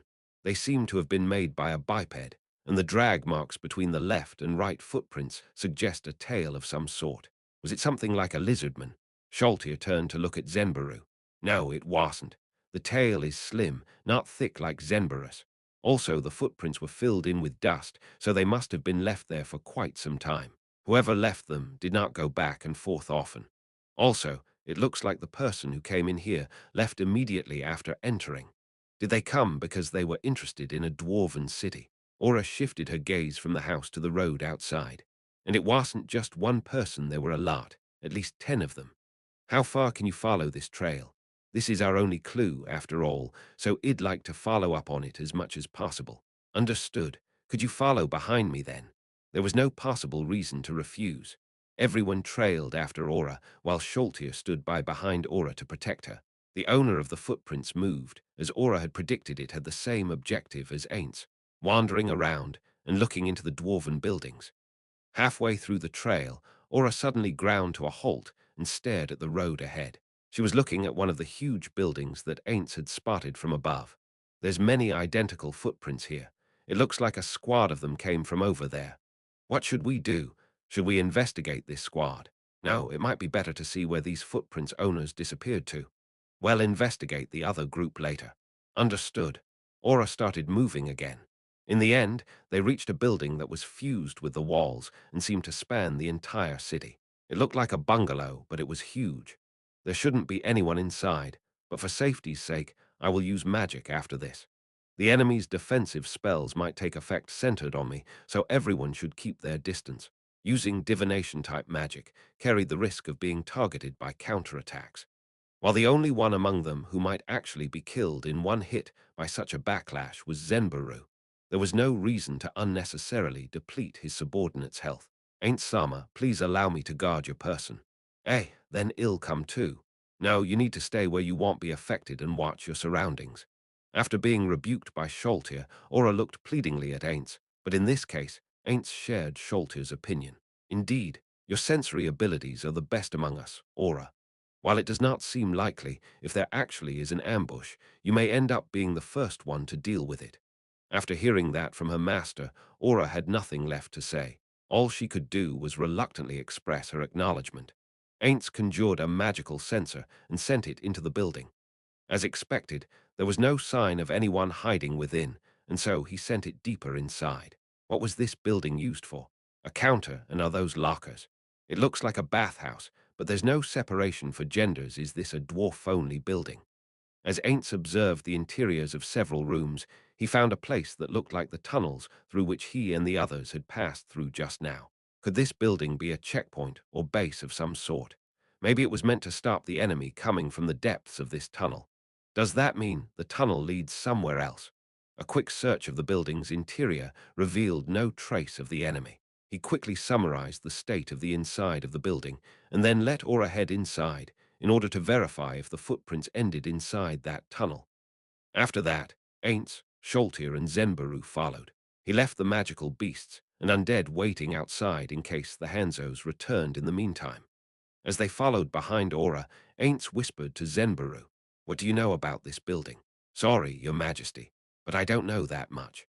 All I know is that the gigantic building that our company saw just now, the one in front of the building where we picked up the trail of the footprints, was apparently used for administrative tasks.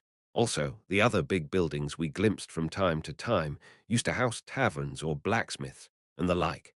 Even the dwarven chiefs know their people in charge don't live in big houses. I don't know the reason for that, Zembaru concluded. Just then, Aura stopped at the tunnel's entrance.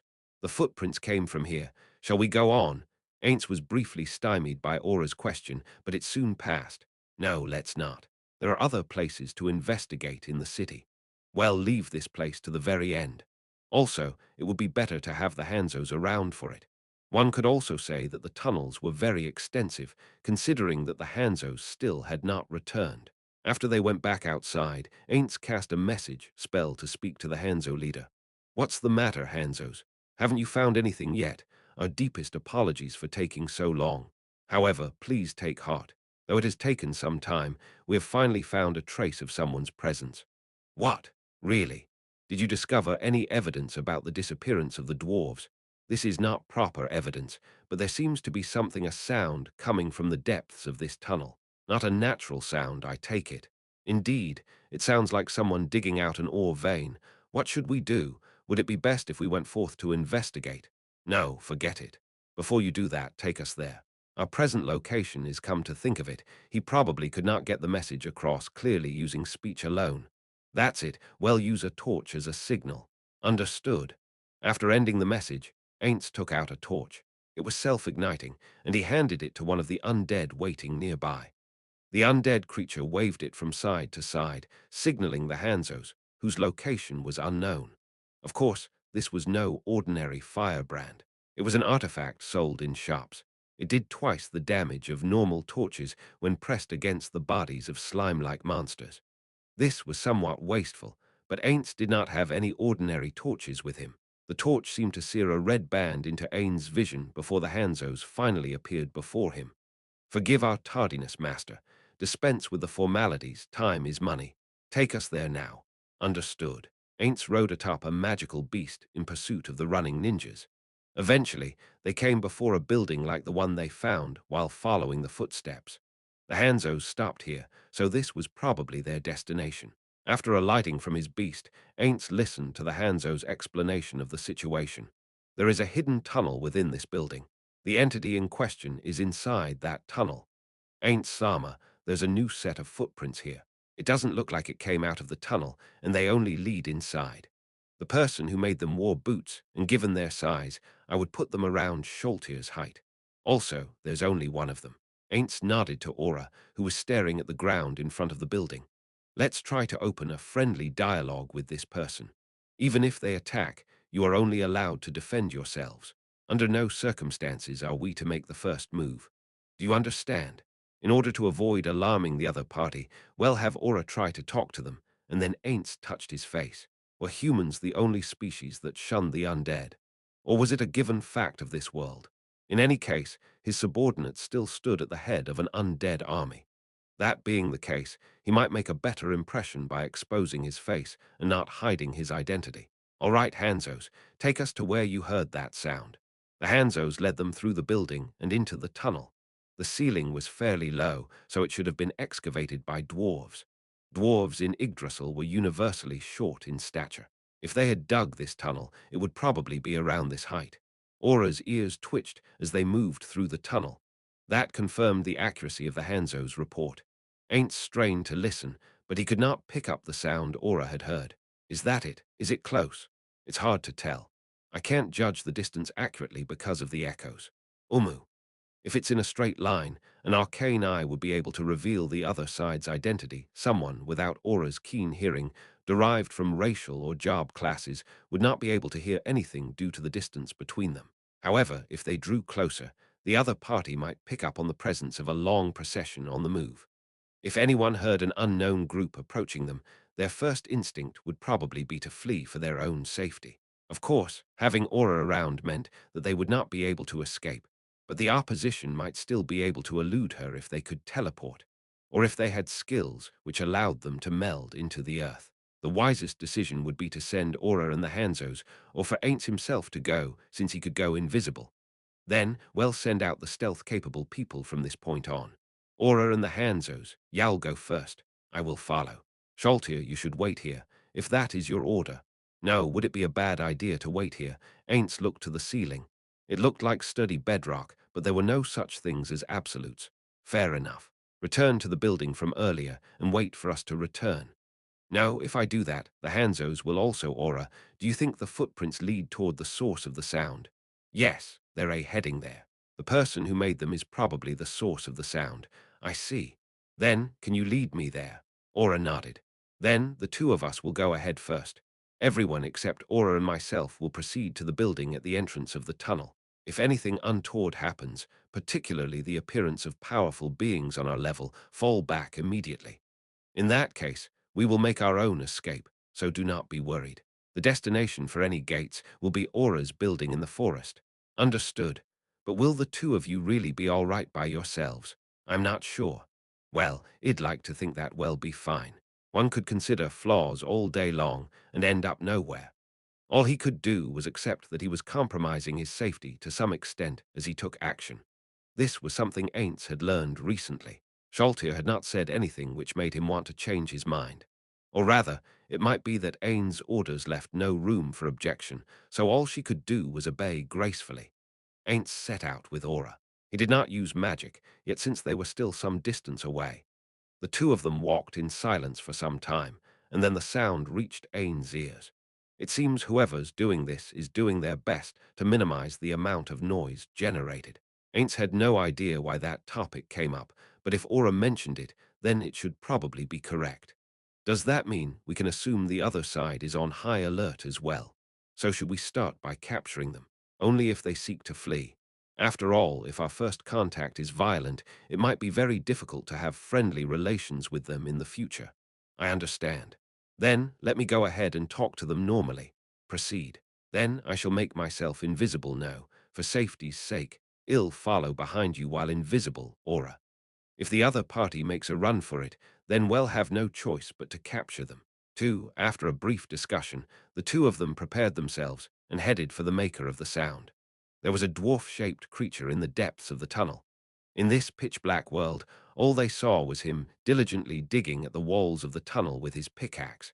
They were some distance away, so they could not be sure, but he seemed to be around 140 cm tall.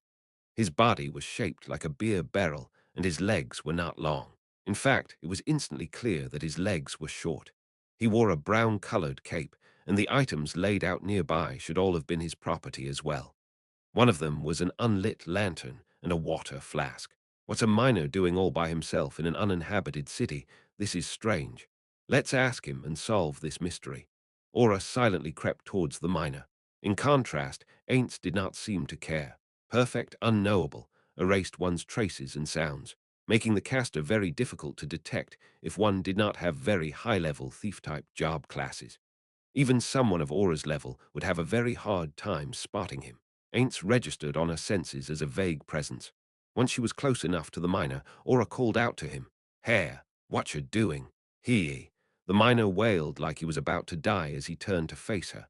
His beard was long. There was no doubt that he belonged to the dwarven race. The wide-eyed man pulled his brown cape tight around himself. However, that was all. The man was still there. However, it would seem Ainz was the only one who thought that way. HMPH. Invisibility. Aura's voice made Ainz, who could see through invisibility, look carefully in the dwarf's direction. Just as Aura had said, the dwarf's image seemed somewhat fainter. The cape must be a magic item, and doing that probably activates its powers of invisibility. Feels pretty much the same as Shizuhei. Hey, I don't intend to hurt you, right, dwarf-san? I know you're there. Let me take a look at you. Aura's adorable and heartwarming tone must have had a great impact on the dwarf's heart. He parted his cape slightly and peeked at Aura through the slit. Ah, are you a dark elf? What are you doing here? When I came to the dwarven city, I found that it was an empty shell, so I decided to find out why there was nobody around. I looked around, and here I am. I see dwarves were still living here until 5 years ago. Where are they now? Did something happen? And speaking of which, why not let me take a look at you? The dwarf shifted slowly, but Aura followed him with her eyes. Sure enough, it seems you really can see me. The dwarf folded up his cape. That was probably to terminate the effects of the magic. It all seemed quite comical to Ainz, given that nothing had changed from his perspective. Then, let's start afresh. How do you do? I am Aura Bella Fiora from the Sorcerer Kingdom of Ainz Ooal Gown. The Sorcerer Kingdom. Forgive me for my ignorance, but is that a dark elven kingdom? Something like that. Oh, pardon me. I am Gando Firebeard of the Dwarven Kingdom. Pleased to meet you. Aura extended a hand. Gando seemed to pick up on the meaning of the gesture and wiped off his own dirt-stained hand before shaking. Things seemed to be progressing well. Ainz nodded as he watched the proceedings, still sustaining his spell of unknowability. Well, I guess we don't need to be so formal. How about speaking normally? Oh, I was about to ask that myself. I am a mere commoner myself. But if you were an important figure, then all I can do is keep quiet. Aura saw Gando's smile, and she smiled in turn. Then back to the previous question. There were dwarves still living here 5 years back. Where did they go? They all moved to another city 3 years ago. Is something the matter? Yeah, sort of. I came here with a lizardman who said he stayed here for a while. He told me about this place. A lizardman? 5 years ago. Gando thought briefly, and then he slapped his palm. Oh, I didn't see him myself, but I know that it did happen. It was the first time a lizardman visited us, so it became quite a hot topic. I believe he was a fellow with an exceptionally thick arm, am I correct? That's right, that's him. Gando muttered, I see to himself over and over again. A look in his eyes suggested that he had lowered his guard. The person who was kind to that lizardman seems to have moved as well. Could you tell me where he went? Well, telling you should be fine, but I've heard that dark elves don't dwell beneath the earth, am I right? Even if you knew the underground way there, could you reach it safely? Well, I think it would be fine, but if possible, I'd like to know the above-ground route as well. Gando scrunched up his bearded face. Oh, I must apologize. I rarely travel the surface, so I'm not confident in describing the route to Fiojira, that is to say, the city that they moved to. All I can give are rough directions, like so and so kilometers north, and so on. That's fine, too. Actually, I wanted to ask you to lead the way. What if I hired you? You'll be paid. Of course, what an attractive proposal. Still, did you know, you mentioned the lizardman just now. Did the two of you come here by yourselves? You're not an adult yet, right? How many people came with you? Quite a few. Still, if we all came in, it would cause problems, so I had them wait at the tunnel entrance. Entrance. Gando fell into thought, as though he had just remembered something. Still, that was only for an instant. He cast it aside and continued speaking. Well, that's a relief.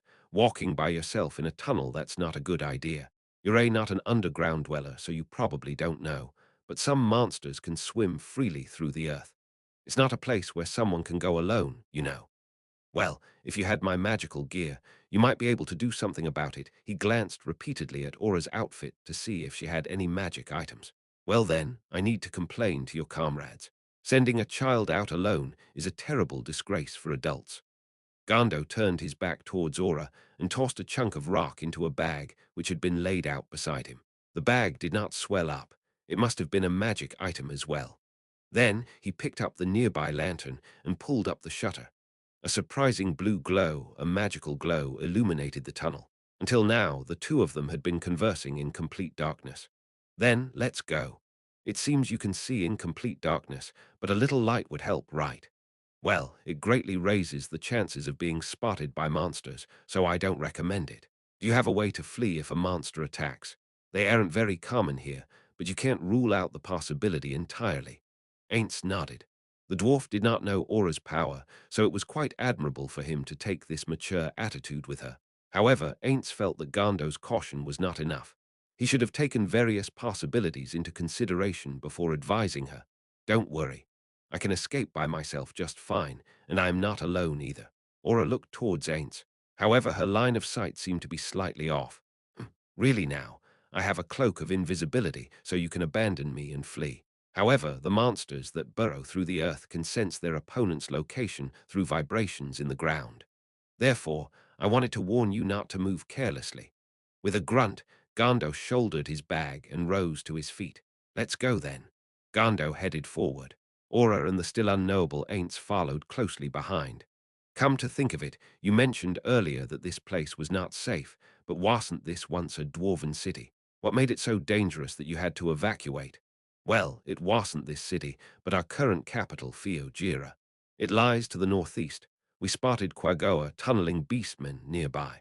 It would be a tragedy if our cities were destroyed piecemeal, so we decided to temporarily abandon this city Fio Rezo.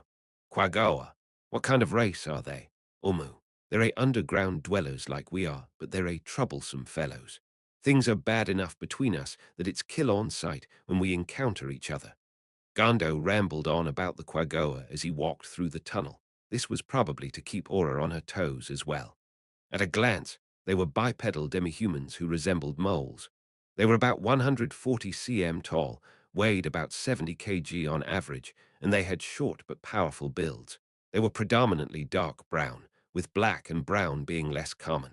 Special colors like blue or red apparently denoted an individual of some power. They lived in places where light could not penetrate, but their vision was stronger than those of human beings. Their technology level was low, on par if not lower than the lizard men. They could not make armor or weapons, probably because their own bodies, their claws and fur were superior to subpar war gear. The fur that covered their entire bodies was about as tough as metal armor, and it could dissipate blows from metal weapons. The fur grew tougher if they fed on rare metals in their youth. One could tell their resistance to damage by the color of their fur. From a Yggdrasil player's point of view, one could say that they probably possessed a racial skill related to damage resistance in this case, the damage of metal weapons. The question now was how resistant to metal weapons they were. It was unlikely that their damage resistance was broken to the point of complete immunity, but it still warranted investigation. Then there were their claws like those of armadillos and anteaters, which could even pierce steel.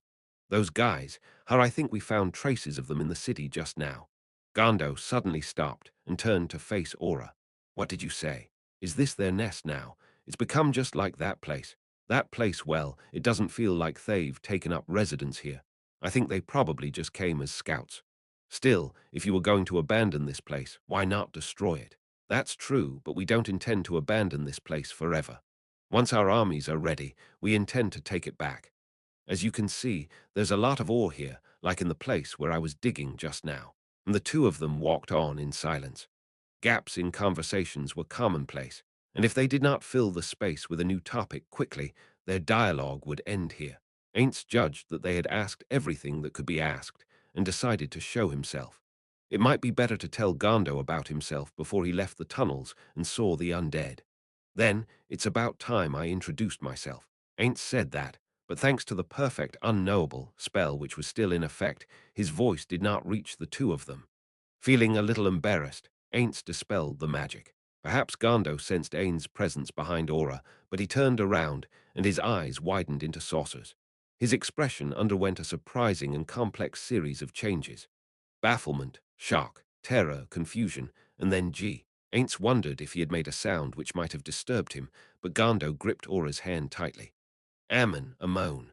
Ra, run away, quickly run away. However, Aura knew the person who had appeared and had no reason to run. Come on, hurry up and run. Gando could not move as though he had been chained to a great boulder. It's so heavy. What's wrong? Did something happen to me? Fear not, Gando. As Ainz spoke, Gando's frightened face twitched. How do you know my name? Did you see through me? Or was it magic? I should have worn the mask after all, Ainz thought. Then he spoke calmly so as not to agitate Gando any further. Calm down. I merely overheard your conversation. I am the Sorcerer King Ainz Ooal Gown, ruler of the Sorcerer Kingdom. Gando's face underwent another series of changes, and this time Gando's eyes flickered between Aura and Ainz. The Sorcerer Kingdom. Is the Sorcerer Kingdom not a nation of dark elves? No, it is a country of various species which acknowledge me as their king. Seriously. There was only wariness and suspicion within the eyes of Gando, while his tone was taut with apprehension. One of the undead, Husso, that's not a mask. You mean those undead, those beings who hate and slaughter the living. It's just as Ain't Sama said. He wasn't lying at all. I am a dark elf, and the story about the lizardman coming here was true too. Ain't Sama's been with me ever since I met you, you know. Like I said, I didn't come alone.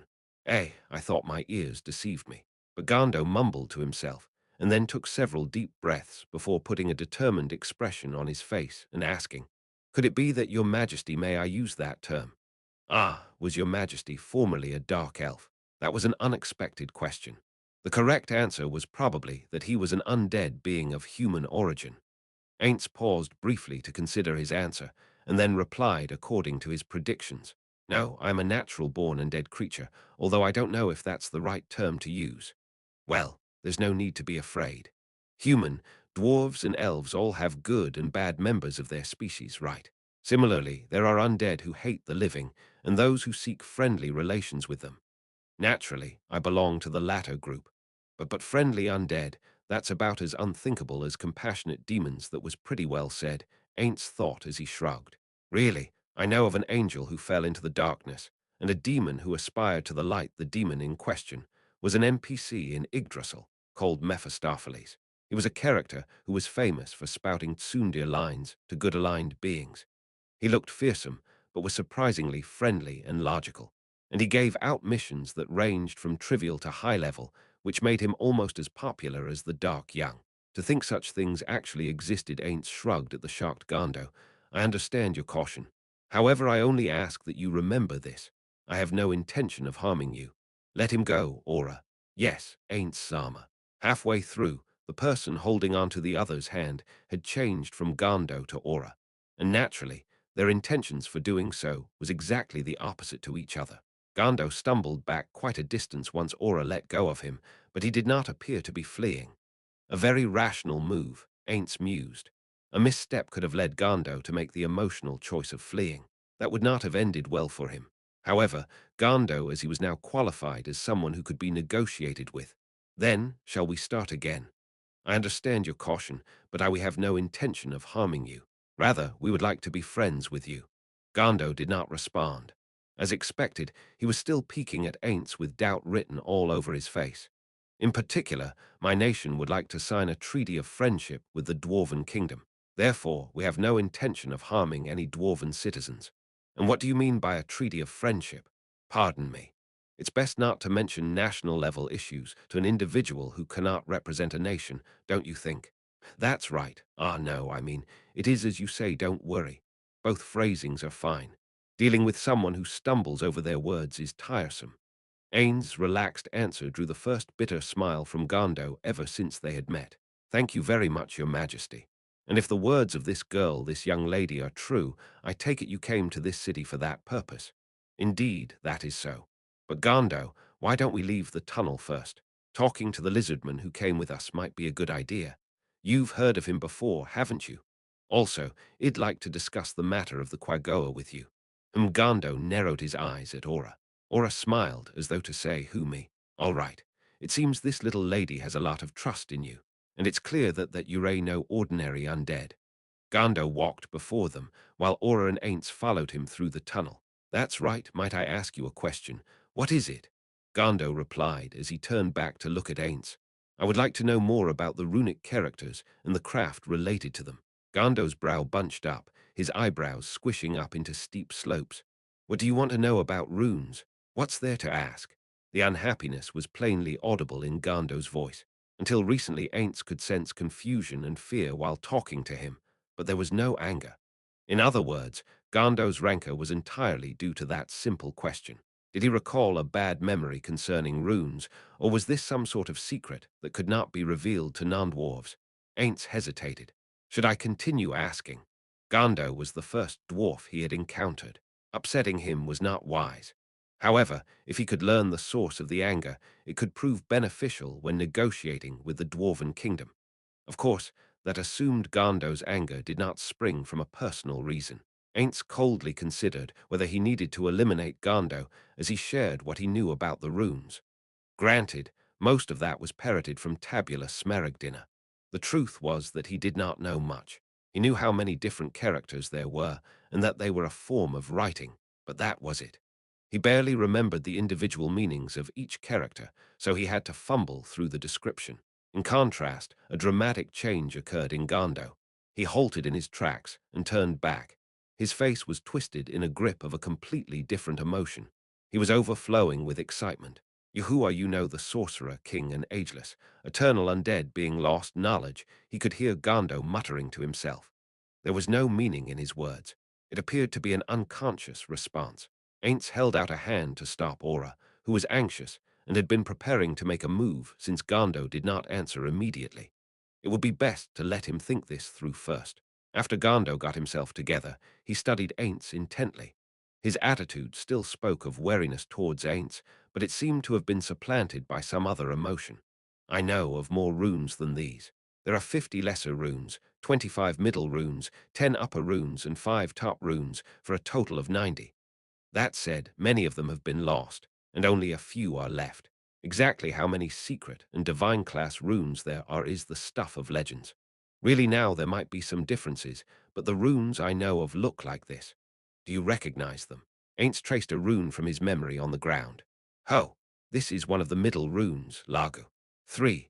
Although Ainz did not know why there were so many of them, it was certain enough that some of them matched the ones which Gando knew. I understand. Then please continue telling me about the runes. What Ainz really wanted to know was who taught this knowledge and information related to other players. However, that question would be best addressed to a historian. For the time being, he would build a knowledge base with other related information. About 100 years ago, the dwarves exported rune-carved magical weapons to a human nation to the east of these mountains, the Empire. However, the flow of such weapons stopped after that. What is the reason for that? What he really wanted to know was whether a player died 100 years ago, but pushing too eagerly for such information could end up exposing him. Ainz had been contemplating this question for some time now, and it seemed like a good question since it did not run the risk of leaking anything about himself. Gando's face darkened. He paused briefly and then continued walking. This will take a long time. Let's talk as we walk. For a while, the only sound audible in the tunnel was the footsteps from the three of them. He's probably silent because he's smoothing over the gloominess in his heart. Firstly, my friends know me as the rune developer. Does that mean he gave himself that title? Gando continued speaking without waiting for Ainz to respond. Dwarven magic items have always been made with runes, but 200 years ago, we were attacked by the demon guards, and the last remaining royals left our kingdom to join the fight against them. Technology from the outside flowed in, and as a result, runes were regarded as outdated. Gando produced a sword from his pack and gave it to Ainz. There was a runic character on the blade's body. This is Quen, a lesser rune which means sharpness. When carefully engraved, it creates a magic sword. Its effect is to increase the weapon's sharpness and makes it easier to inflict deep wounds upon the enemy. This is a very basic effect on magic weapons, no. The time it takes to inscribe a rune depends on the amount of bonus damage the rune adds. That said, I've heard that it should not take long to complete a low-end weapon. Am I correct? That is exactly why runecraft fell behind the times. The same item takes 3 times longer to make with runecraft as compared to other methods. From a mass production point of view, it isn't even in the same league as the enchantments of mankind. Gando sighed deeply. Thanks to superior technology from the outside, the number of runesmiths who could inscribe runes gradually dwindled. That was because everyone felt that it was better to become a magic caster who could perform enchantments. That was probably why the flow of weapons into the Empire had stopped. Ainz understood that much. In other words, the ancient traditions and crafts had died out. Gando narrowed his eyes. Still, abandoning our dwarven techniques was utterly foolish. More to the point, runecraft has its merits too. For instance, you don't need to spend money on it. Gando's voice echoed through the tunnel. After realizing how dangerous it was to get worked up in a place like this, he took a deep breath. That in turn allowed him to speak more calmly. Did you know? The typical enchantment costs a lot in reagents and supplies. That was correct. Ainz had once heard that half the market price of magic items came from the ingredients. While the production cost for magic items was abnormally high, one could ignore markups from suppliers and retailers when calculating their price. That was because the Magicians Guild did not collect administrative fees, probably, because they felt that those were included in their yearly dues, and so magic casters could sell directly at no further cost or negotiate directly with their clients. Therefore, when one sold them through a retailer of magic items, the price would go up. However, in contrast, rune-empowered items have hardly any material costs. That's amazing. Ainz suddenly leaned forward. He had agonized over this expense many times, both as the adventurer Marmon and as the ruler of Nazarick. Therefore, the wonderful idea of something being almost free was very dear to Ain's heart. That was why he could not understand it. In truth, Ainz would never have allowed such a technique to die out. Are there any other flaws? Ah, those do exist. Mainly, they're hard to produce. Taking too long to make is one thing, but there's too few people who are suited to becoming runesmiths as well. According to the people of the Empire, there's fewer of them than those who can become magic casters. I have a question. While you said that runes fell out of fashion 200 years ago, why does the title of rune developer still exist? Isn't it too late for that sort of thing? Or is that normal for the dwarven lifespan? Gando did not respond, so Ainz asked another question. What sort of runecraft are you developing now? Ainz took several steps forward, coming up alongside Gando. Gando's face was fixed forward, with none of his passion from before. He simply answered Ainz's question with another question. Why do you wish to know about runecraft? Answering a question with a question implied that he did not want to give a proper reply. If he could give the answer Gando sought, he should be able to uncover what he was hiding. After all, he had gone from addressing him as your majesty to you. This must surely be an important question. However, they were not close enough that they could bare their hearts to each other. And more importantly, why is he leaking this knowledge? Is it a trap, or does he not know the importance of the information he holds? If it really is a secret art, he should understand what that means, right? It was somewhat confusing, but for the time being, he would give him the explanation for his motives which he had prepared beforehand. It's because these runes differ slightly from the ones which I know of. You understand how someone can be interested in the historical background and spread of runecraft? No. If so, I hope you can answer my question. Gando looked away and fell into contemplation. They continued walking forward in silence for a while. Just as Ainz was starting to get restless, Gando finally answered him. I am now experimenting with reducing the time it takes to performing runic enchantment, as well as a way to mass produce them. However, that is only a means to an end. My final objective is to develop techniques that make runes essential. In other words, I want to make runecraft unique and able to stand the test of time. In other words, he wanted to add value to runes. The boss of any company would understand that motivation. When developing a product, it was quite common for that point to be repeatedly emphasized to the point of revulsion. Ho ho, that's pretty amazing research, is it not? How is it progressing?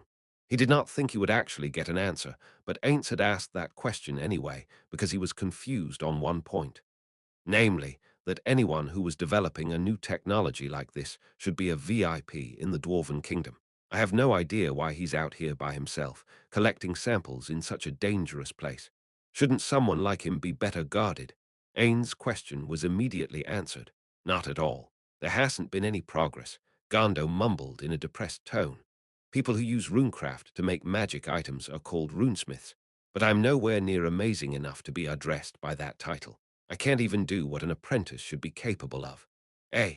Ainz mouthed in surprise. Did that not mean that someone who could not even apply proper runes was trying to advance the field of runecraft? This was an utterly ridiculous situation. Could he really make any breakthroughs like this, or was this very normal for them? No, this could not possibly be normal. If it was normal, Gando would not have been so depressed. In other words, he too must have felt that he was merely fumbling around. In truth, Ainz was in quite a quandary. He had no idea how to make use of Gando. I am not talented. I can carve runes, but it takes too long for me to do so, although they say all runesmiths have to pass through this phase before they can grow. But other runesmiths progressed forward, instead of being stuck at a plateau like me. Gando drooped his head powerlessly. I'm no good as a runesmith. I'm just a useless descendant that my great father left behind. I see, Ainz mused. So his problem was simply a lack of talent. After considering the knowledge from this world and that of Yggdrasil, he was quite sure that this was the case. One needed 10 other levels in certain job classes before being able to take levels in the runesmith career. However, if his overall level cap was 11, then he would not be able to gain further levels as a runesmith. And if he had only one level of runesmith, he would only be able to learn skills of no great import. There was nothing Ainz could do to help Gando, so he said nothing else. There were times when comforting someone could save them, and times when all they could do was give up. If Ainz were in Gando's situation, he would not want someone he had met for the first time to comfort him either. Is that so? Speaking of which, Do all dwarves have the goal of advancing runecraft and developing new techniques for it? No, I am the only one who does that, Gando replied, with a terribly lonely laugh. All the runesmiths have given up on their craft. There's nobody left who wants to break free of the current state of runecraft and develop new technology for it. They all feel that it's all right to abandon it. I see then, there's something I'd like to know. What will you do after developing new runecraft techniques? What will I do? I just want to use runecraft to enchant things and increase the number of runesmiths. Runes are an amazing technology. It would be a terrible waste to let them die out. Is anyone helping you in this? No. Like I said, almost all the runesmiths have given up their craft and spend their days drinking and cursing bitterly about how it's going to die out with their generation. I've tried to talk them around in the past, but they all rejected me. Well, the weak perish. It's only natural for useless technology to vanish. Gando suddenly glared at Ainz, but his gaze lost its strength within moments. As he watched Gando hang his head and move on, Ainz contemplated the value of runes. Frankly speaking, he had no interest in them beyond their historical involvement with players. However, abandoned arts could be developed on the cheap, and a brief investment might not be a bad idea. The concept of not having to spend money was also very attractive. In addition, he wanted to collect rare technologies. Also, if other players appeared, one could use their interest in runes as an excellent lure. I have a question or two. What basis do you have that techniques like what you mentioned earlier can be developed?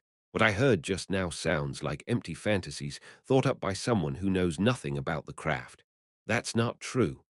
Well, it's true that I don't have the talent to be a proper runesmith, but my father and my father's father, my grandfather, were both the top runesmiths of this country, and they served the last royal, the runesmith king, as his right and left hands. I've seen it with my own eyes. I've read the literature and theses my father and grandfather left behind. I'm sure it's possible. My father confirmed my theories on his sickbed.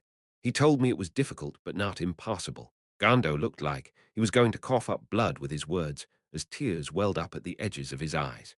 The feelings and thoughts he had long kept inside of him had finally burst forth. Though that torrent of emotion crashed against him, Ainz remained unmoved. While Gando's words made him hope that the dwarf's research would bear fruit, the fact was that Ainz merely wanted access to rare techniques which might have otherwise been lost. If Gando could not deliver concrete results, then Ainz would give up on him. It's true that I am useless as a son. Still, I don't want to let the art which my ancestors passed down die out. I won't let the glorious name of my father vanish from the history books, no matter what I have to do. And then those words struck a chord with Ainz. He too wished to preserve all the things left by his comrades in Ainz Ooal Gown. He wanted them to endure for all time. In that instant, Ainz could understand Gando's feelings deep in the marrow of his bones. His affection gauge maxed out in a flash. At the same time, he understood why Gando went on and on about runecraft. To him, runecraft was dead, or perhaps close to death. Thus, he had no reason to hide it. For all he knew, he might have wanted to let it spread as far and wide as possible, so it could survive in one way or another. Of course, he did not know if he had thought that far ahead. Forgive me. This might anger you, but I hope you will permit me to say this. From my point of view, you are you, and you are neither your father nor your grandfather. Am I wrong? An inexplicable blend of emotions appeared on Gando's face. It was hard to tell if he was angry, hurt, or touched, but it eventually faded into dejection. Your Majesty, I am very grateful to you, but I have already decided my reason for living. Then allow me know the Sorcerer Kingdom to provide the financial assistance for your endeavors. Allow me to become your patron and aid you in the advancement of runecraft. Gando's eyes went wide, and he exclaimed in shock, Are you serious? This is incredibly good fortune. This is unbelievable. There must be some catch to this unimaginably tempting offer. Anyone would think that way. Ain't understood how Gando must feel. Well, all I can say is that I hope you can believe me. However, someone like you who isn't a runesmith probably won't be able to develop those techniques you were talking about. Am I right? Gando's mouth pressed flat, and he went silent. Therefore, I wish to recruit all the runesmiths in the Dwarven Kingdom to my country to work on developing runecraft techniques under your direction. What does that mean? It means exactly what it implies. I will gather all the runesmiths and compare their knowledge to serve as the prototypes for new techniques. For that reason, I hope you can help me recruit them. Is that impossible? Gando considered it, and then replied, no, it should be doable. Almost all the runesmiths have given up on their craft, but there should be a lot of them hoping for a chance to shine. And then you will move their hearts then, Gando. How about it? Will you help me? Will you give your soul to me? How far are you willing to go for me? What? It will be very difficult to revive an almost lost art if you do not focus all the runesmiths on a single objective. This is why you cannot slack off on the recruitment of talent. I want to bring all the runesmiths to my country. Thus, it is quite likely that I may have to employ certain unsavory methods. This may lead to my collaborators performing actions which might be termed treason to this country. What was that it? The answer is simple. If you want my soul, then take it all, the whole thing. It is a small price to pay in order to make runecraft live forever. Gando extended his hand. Ainz took it. I am undead. Does that sit well with you? Gando laughed at Ainz's words. As long as you can make my dream come true, I don't care if your majesty is undead or the fearsome lord of the frost dragons.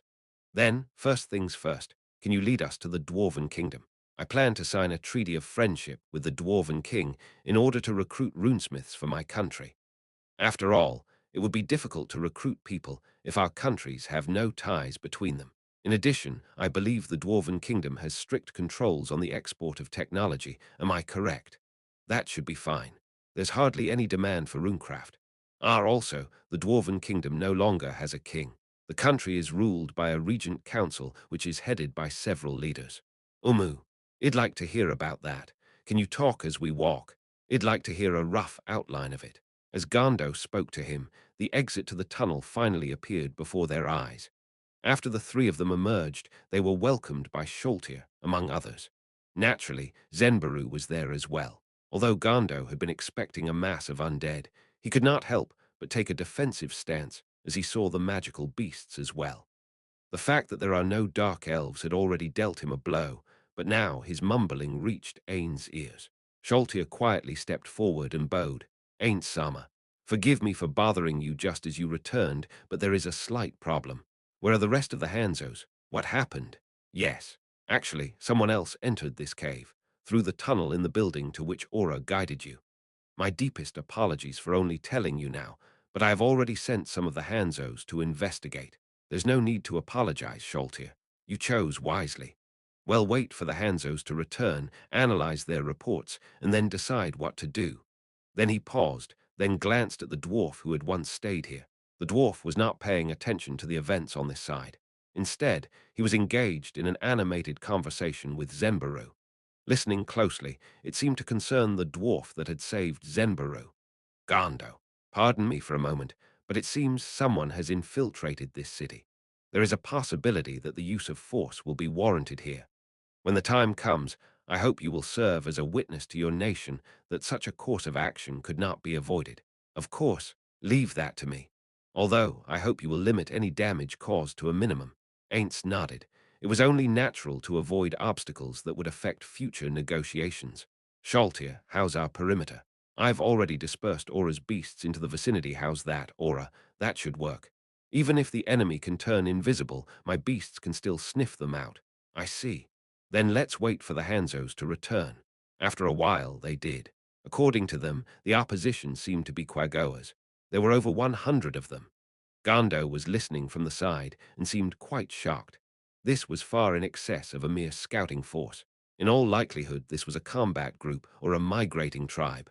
There was only one course of action Ainz could take. Sholtir, capture them all. Can you do that? If that is your command, then I command you to do so. Do you understand why I want you to capture them? It is to question them and prevent word about us from leaking out. Ainz nodded grandly. Correct. If we only capture one of them alive, then we can only interrogate one of them. This increases the chance that we might be compromised and that we might end up learning false information. In addition, we must consider that we may need to make an example of them. There was one more thing Ainz did not mention because Gando was there, that simply believing one side of the story might turn out poorly for them. Who knew? It might be better to strike a deal with the Quagoa than the dwarves. Go then, Sholtir. I await your good news. Three Sholtir and her underlings picked up the pace as they headed towards the location of the Quagoa. They leapt from roof to roof at breakneck speeds. Since she was already in armor, she did not have to worry about the several layers of breast pads within her clothing. She glanced back at Aura, who was following from behind. The fact that she was being followed by a guardian who was supposed to stay by her master's side was proof that he did not trust her. That was only natural. She might not remember her failure, but she had heard the details from others. Although her compassionate master had said, Sholtir, you did nothing wrong, that could not possibly be true. Thus, she had been waiting for a chance to scrub away the stink of failure from herself, but sadly, that chance had not come. Aura might have comforted her, but that was not what Sholtir wanted. Sholtir looked ahead, her gaze full of strength. She would not allow herself to make any mistakes on this journey. Before long, they reached a building near their objective. Sholtir looked down on the Quagoa from its roof. There were many silhouettes visible, of the kind that the Hanzos had described. Now then, what shall I do? Sholtir pondered the matter. Aura should have heard what she said, but Aura merely folded her arms, intent on remaining silent. That, too, was expected.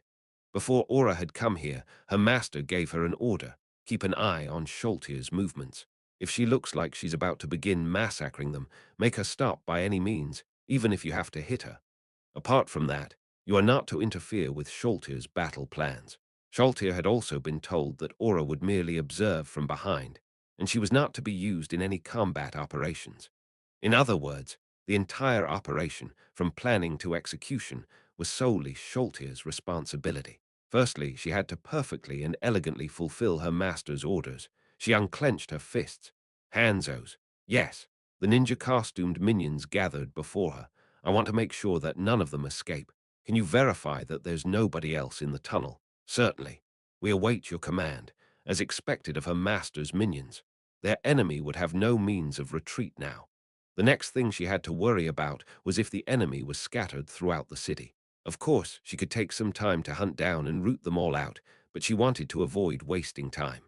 While her master had not given her a time limit, wasting too much time was proof of incompetence. All right, how about this? Sholtir relayed the details of the plan she had thought up on the way here. She would surround the enemy and then disable everyone within the perimeter. In other words, she would use the Hanzos to cut off their retreat, then compact them into a mass before taking them all out in one blow. Granted, this plan was a little dangerous, given that she did not know the abilities of the opposition.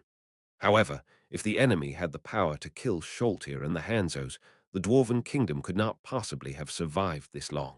Well, provided that Dwarf Gondo was not especially weak. After dispatching the Hanzos, Sholtir counted out 3 minutes.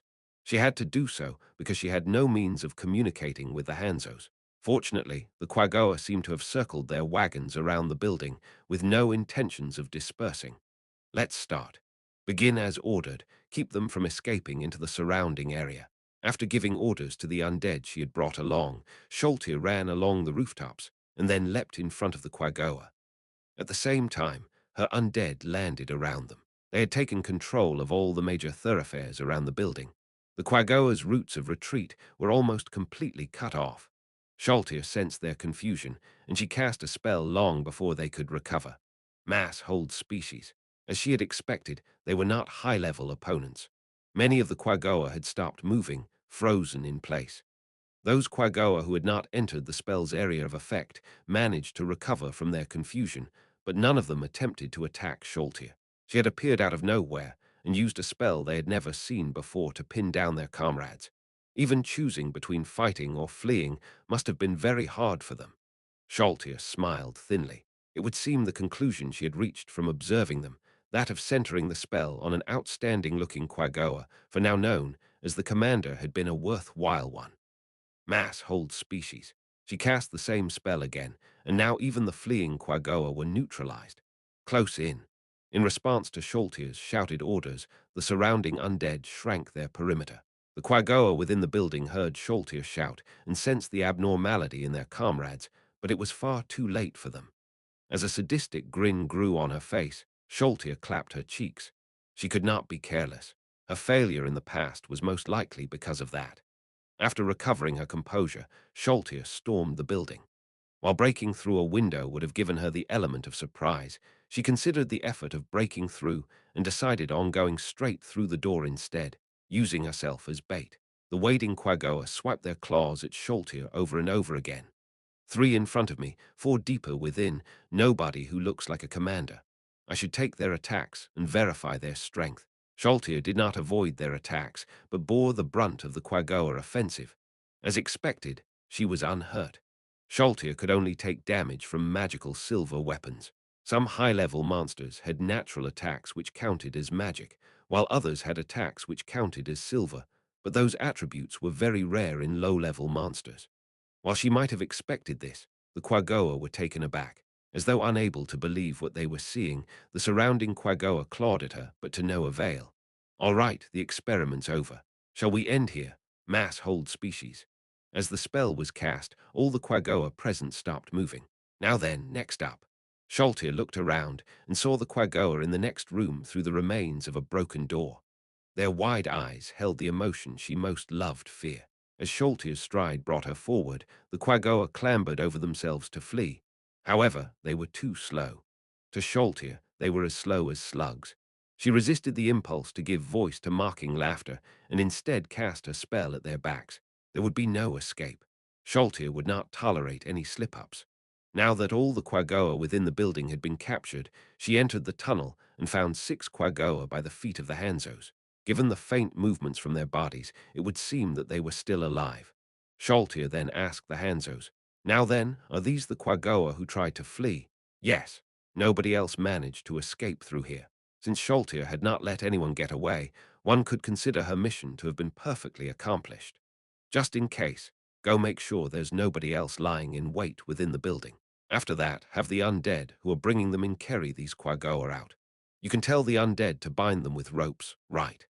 I'll wait here until you finish searching the interior and see if anyone else is trying to make a run for it. After receiving Sholtir's orders, the Hanzos picked up the Quagoas on the ground and returned to the building. They returned to Sholtir after 2 minutes had passed.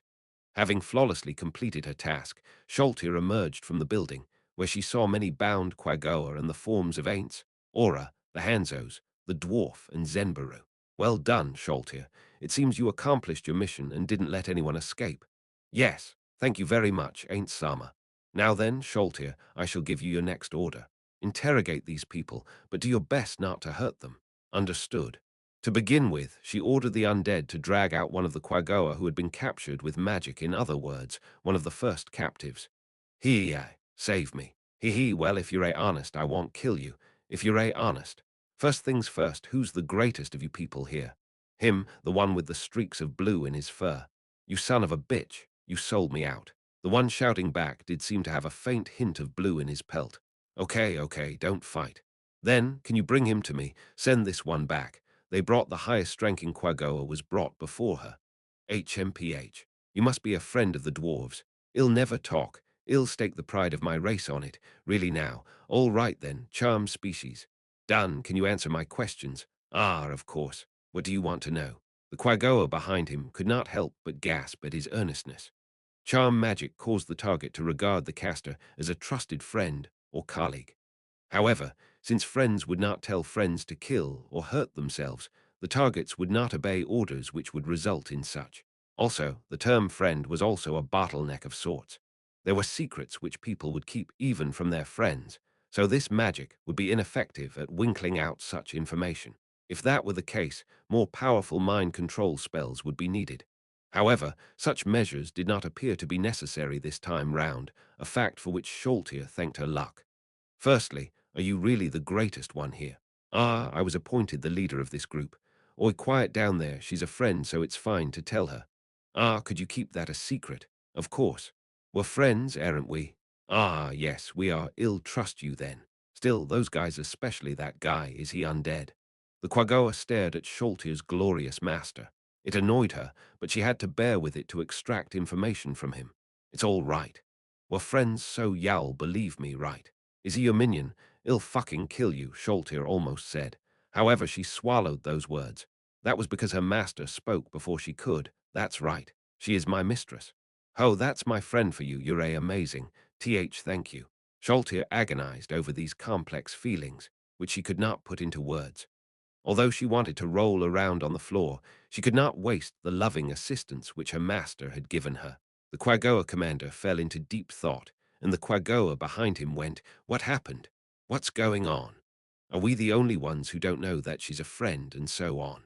However, the Quagoa commander ignored them, and a twisted look dawned on his face, which was probably a smile.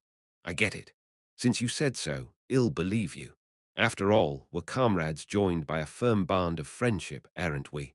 Sholtir snorted. "Then, could you speak loudly enough that the people behind me can hear? Who are you people? What are you doing in this city?"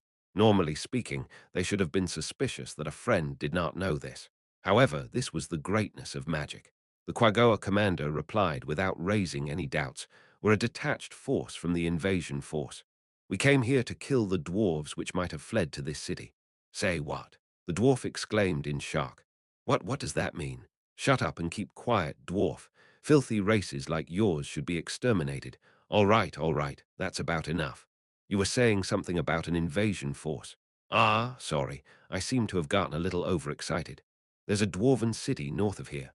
The invasion force was raised to destroy that city. The problem is that the suspension bridge over the Great Rift is protected by a fortress, so our attacks have always been defeated. However, we've found a shortcut that bypasses the rift and runs alongside the fortress, so we're planning to use that to wipe them out in one fell swoop." Sholtir narrowed her eyes at the dwarf. His expression looked ghastly. Apparently this was very bad news. "When will the attack come?" "We're a detached force. We split off from the main body, so we don't know the exact time. But I think it should be today, or maybe tomorrow." Sholtir overheard the conversation between her master and the dwarf. "That said, will the city actually fall if the suspension bridge is taken?" "I am not sure, but I've heard that, since the enemy needs to use the bridge, they can only attack one spot. Thus, we can use the magic items within the fortress to repulse them. However, if the fortress is taken, the enemy will have a clear path to the city, and it'll be hard to stop the advance of a large army. If that happens, we might have to abandon the city and escape to here. But if we're ambushed here, the dwarven race might be wiped out." The Quagoa commander chuckled deviously as he listened to their conversation. "So are you the only detached group? We're the only ones who were sent here.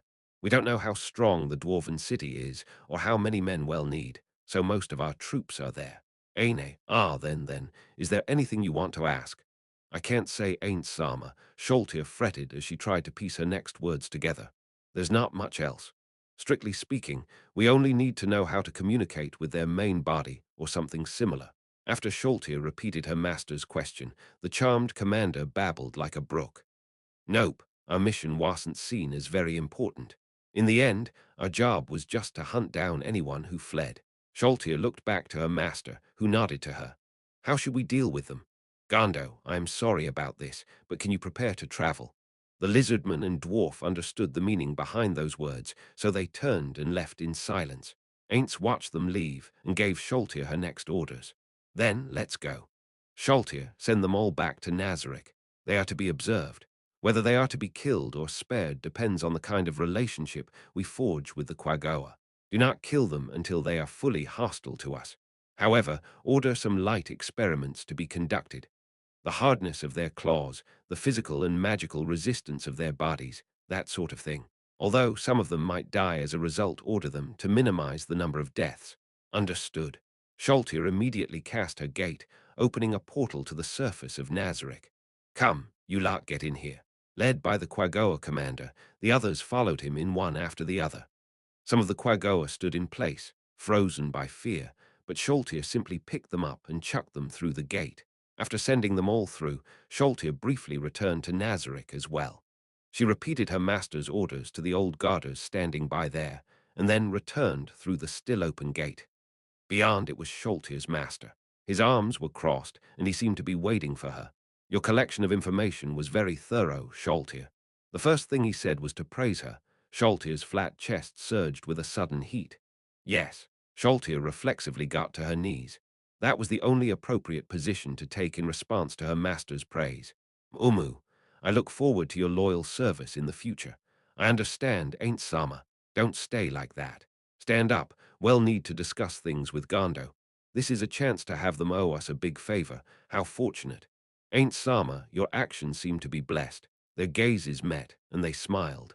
Granted, her master's face did not move, but Sholtir was absolutely certain that he was smiling. Then let's go. Yes, and this is great. The two of us walking side by side, Hera, I am so happy. Sholtia left the building as she savored the taste of happiness. Gando, sorry for the wait. What do you want to do now? Would anything we do even make a difference? It takes about 6 days to travel underground to the city. It's too far for us to bring that information back to the city. Sholtia's slightly slack face tensed up, and as she exchanged glances with Aura, her master and the dwarf began their discussion. She strove to memorize it so she could record it into her memo pad. Since he was her glorious master, he probably intended to crush the dwarf's heart into utter submission. Either that, or he would fasten a heavy shackle around his neck and ensure that he would never betray him.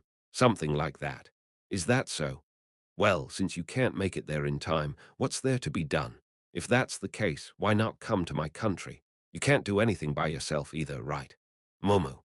Although, I'd like to save the runesmiths, but even if we rushed there to help them, could we maintain an advantageous position during negotiations? Are the dwarves a species that appreciates kindness shown to them? Umu, I hope you can believe that. If you save the dwarves from the threat of the Quagoa, I am sure the negotiations will go well.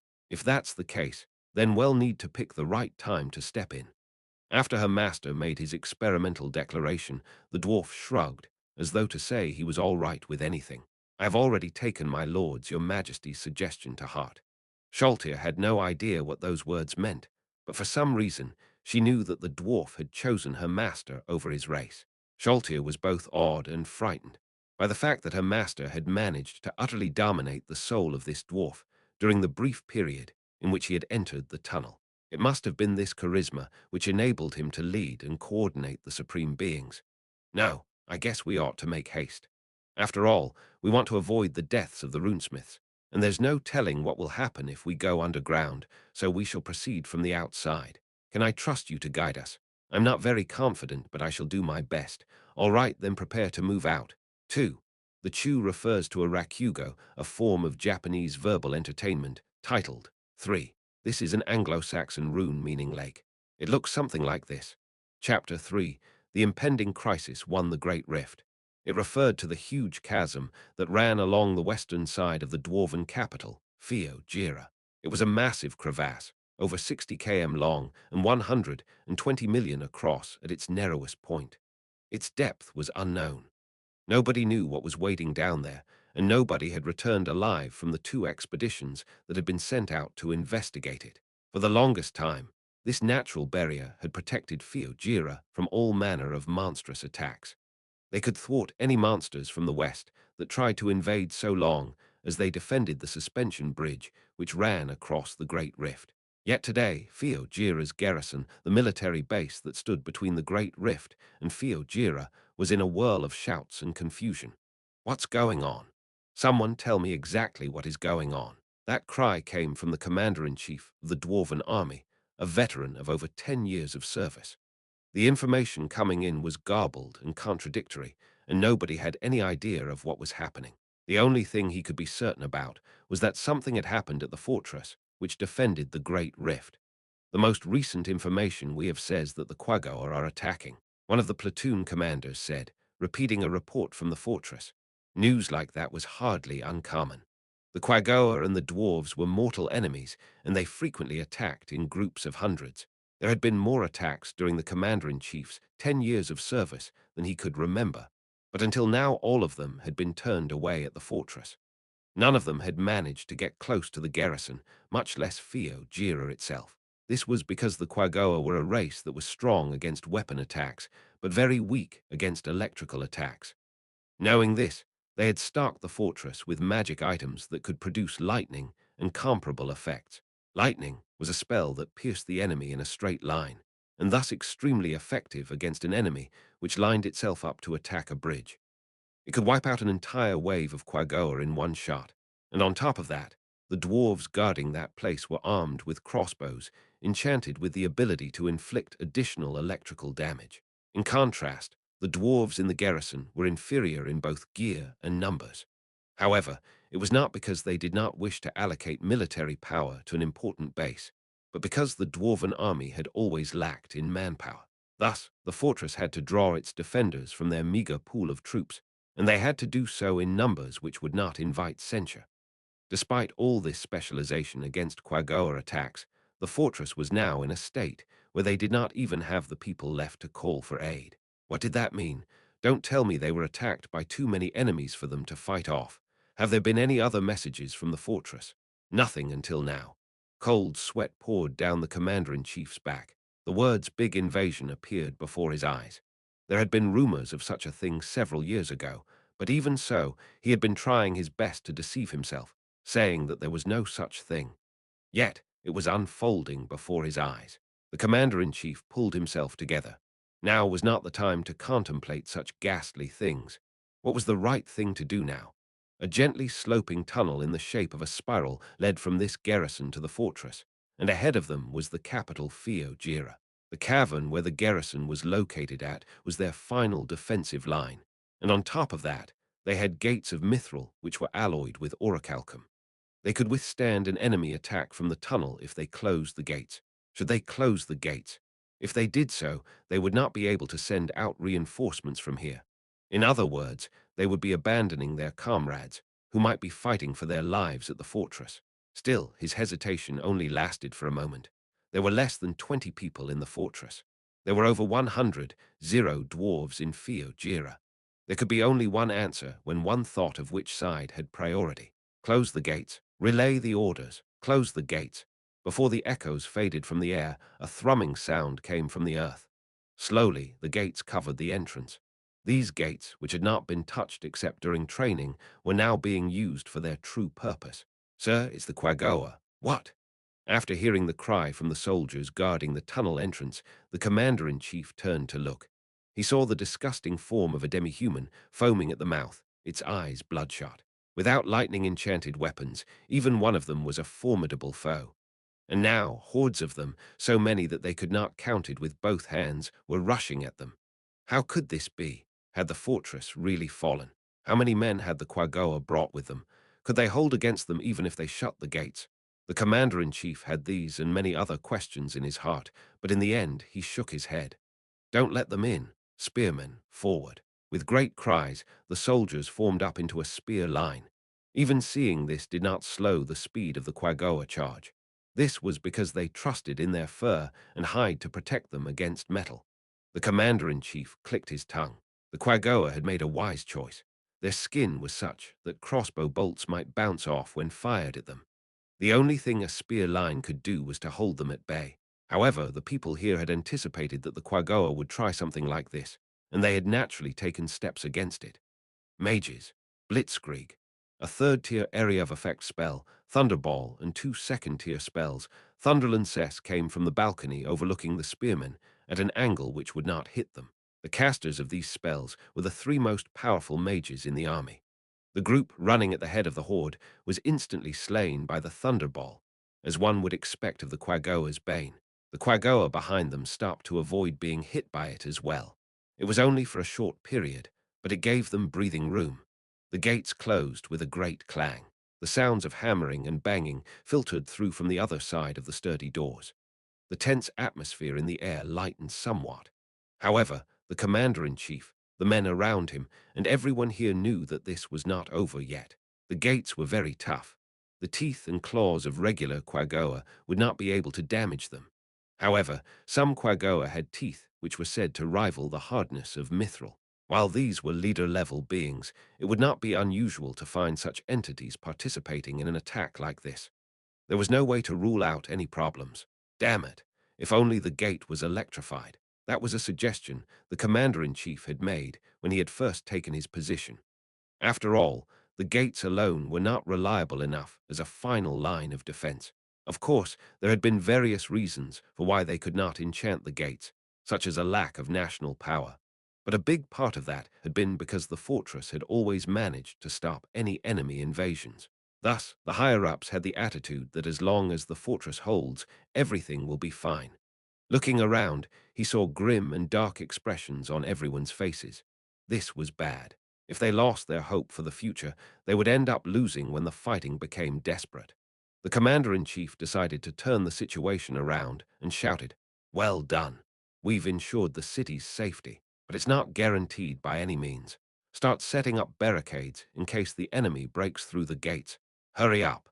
New determination filled the faces of the dwarven soldiers. The knowledge that there was still something they could do rekindled their motivation. Even a fragile hope was better than none at all. The commander-in-chief's chief of staff stood beside him and whispered into his ear, "Sir, should we bury the gate with sand and dirt?" The commander-in-chief pondered the other dwarf's words.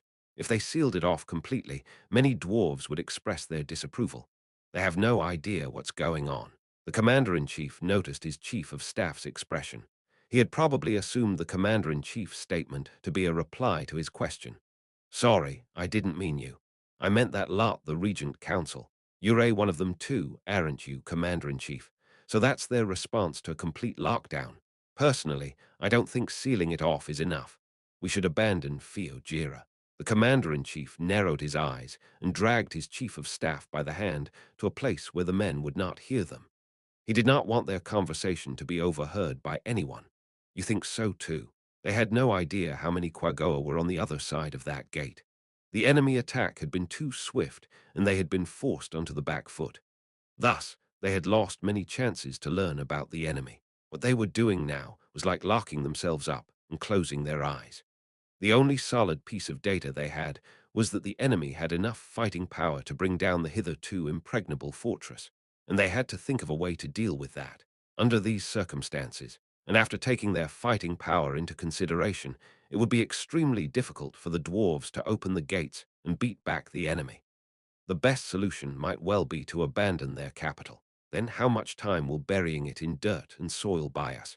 If we collapse the cavern, we'll be able to buy a lot of time. But if we use sand and dirt alone, we'll only gain a few days at most. What dangers will a collapse pose? As you know, we aren't far from Jira.